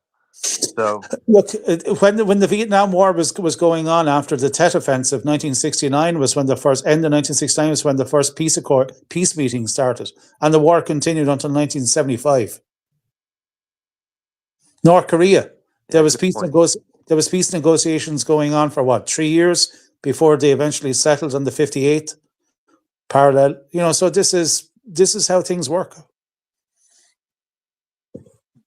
David, I'm with reading the David. comments, you've really annoyed a lot of my followers attacking the people of Kentucky. So, Darkside, were you going to jump in? Yeah, I was just going to say, I think America needs war for reasons that go far beyond this conflict itself. The economy needs war. we have massive problems in our shadow banking system, in our banking system, our debts. We need to print money, a lot of it, tens of trillions. So you need an excuse, and there is no better excuse from war. And remember, we'll be funding both sides of this war indirectly.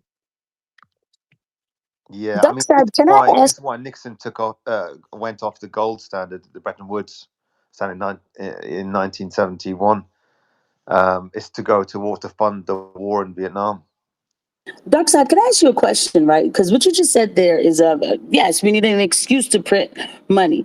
So why can't we just print it for the people in America? Like, why do we need war to be the excuse? Like, why can't it be like, let's just give free healthcare and give free, things like Like that? a debt jubilee. Because we don't own our own money, Casey. Yeah, all The Dark Federal side. Reserve, All the right. Federal Reserve is not federal.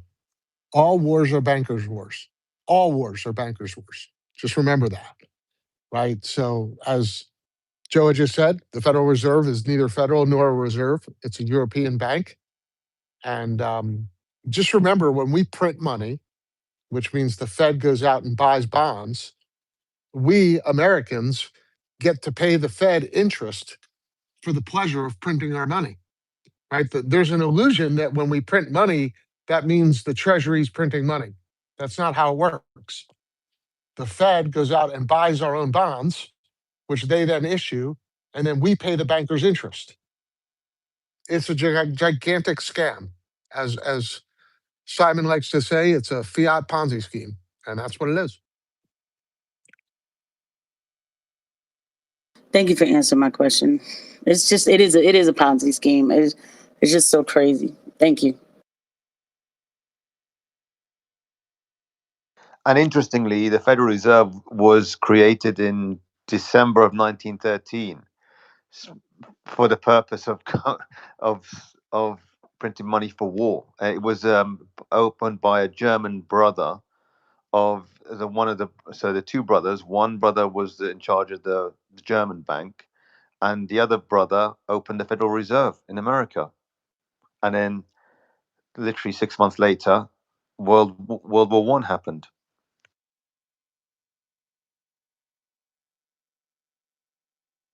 So yeah, Yeah. all wars are bankers' wars.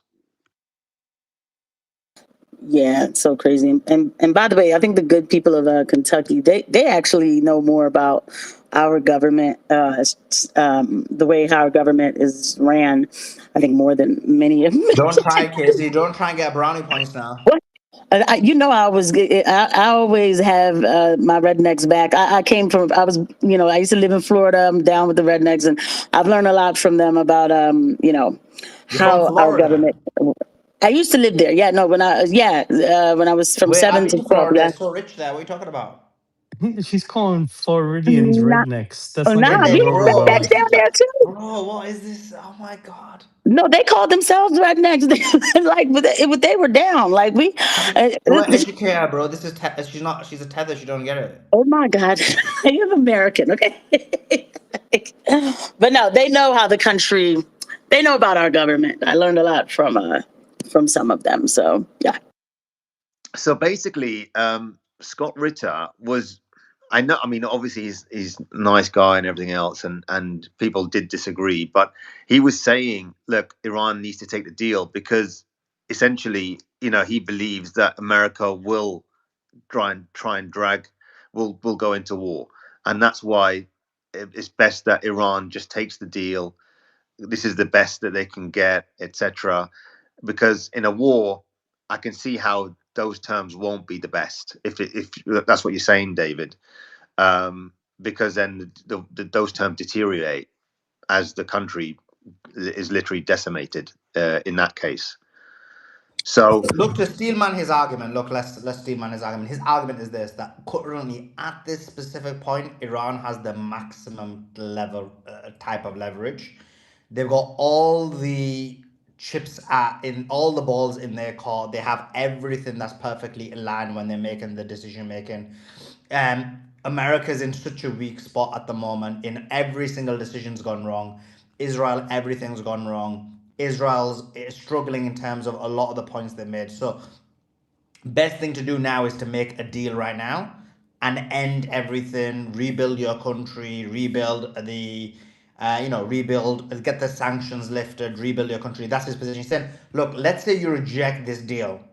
It can go two ways. Iran can continue dominating, but if they continue dominating, this is his position, by the way. I'm steelmanning his position. If they continue dominating, you go back to the table and you're probably going to be in a similar situation to now, because could things be even better than they are now? Maybe, but a bit unlikely. And even if they were, like, how much more better could they be? Whereas the other option is America escalates, things get worse, more Iranians die. Best case scenario from that is you get back to the table on this current situation, or it's a worse deal. Is his argument resistant in just to steelman it a bit more? Yeah. I mean, Yeah. but when you war game this out, the whole region is destroyed. If that was the case, if they don't agree, and as David said, that America wants to go into on dark side, and Joe, they all said America is looking to get into a war with Iran to save their economy. I just think they're going to print out without having to go to war, because I think they can do it now without all that. But it will just cause a lot of hyperinflation in the future. But anyways, so they go into war to bail them out and print tens of billions of dollars. But then Iran will just destroy everything in the region and cause a global sort of collapse, regardless of Yeah. what printing can do. Dark side, we're gonna add some. I just think maximum leverage is when the lights go out in Europe. So I don't think we're at maximum leverage yet. I think that comes about 4 to 6 weeks out. Dark side, back in my little wee country of Ireland, the entire country is shut down. Farmers and truckers, hauliers have completely blocked all roads in all main cities. They're calling the government out. They're calling for a general election. The tanks belong to the army are going out. Several commanders in the army are saying we're going to call out sick, which is de facto, a military coup within Ireland as we are speaking this minute. Now, if Ireland is going like this, and we've been very sheepish over the last 20 odd years since we gave away our currency to the EU, if that's what's happening back in Ireland tonight, and it's really is alarming. The police are running down to the only refinery. They're going with water cannons, which are, by the way, not illegal in Wales, Scotland, or the UK. But they are in Ireland for some reason, maybe because of Northern Ireland. The country is falling apart tonight, this weekend. The government cannot give in, because then the government will fail, and gone. The farmers are up, and the truckers and farmers are literally after taking over the country. You thought the Canadian one was bad. What's happening in Ireland tonight is by far worse. And they're after closing about 40% of all garages in Ireland for diesel and gasoline. They're closed. There Yeah. isn't any. Okay, so David. just Yep. guys, 1 second, sorry. So guys, there's a tweet in the nest, which is the Scott Ritter interview. All of you been hearing us speak about this Scott Ritter interview, which has really upset resistance a lot, has put Joe and David in defense mode. Casey's like, what? Casey's like, what? There was an interview. Like, I need to watch it. Casey is like, she needs to sort her life out. How she not watch the live anyway? That's a separate point. So everyone needs to watch the interview. It was a bombshell interview. It was diverse opinions. It wasn't a debate. He gave his thoughts and ideas. I just put a few different perspectives to him. Check it out. It's via the tweets in the nest. In the YouTube comment, it's the pinned message. We are going to be wrapping up the space. We'll be back tomorrow, same time as usual. Either going to be 1 p.m. or 2 p.m. Eastern. So have your notifications on. Tomorrow is a big day. It's the ceasefire negotiations in Islamabad. What's going to happen? Are the negotiations going to break down or not? We're going to find out tomorrow. So make sure you tune into the space. Have your So, notifications on. You saw Sully, the can I say message. one thing before you go that you might not even know, which is Yeah, important? I've got 10 seconds, blood, because it's already Yeah. started. Or did you see Orban's about to lose after Vance went to go visit? No, Who's going to he's win? not. No, he's Yeah, he not. is. Yes, he No, is, David. no, he's not. Oh That my God, boy's the going to Russians are lose. upset now, bro. You're causing a Russian No, invasion it's right now. because Vance went there, and people hate America so much at this moment that even Viktor Orban's about to lose his election.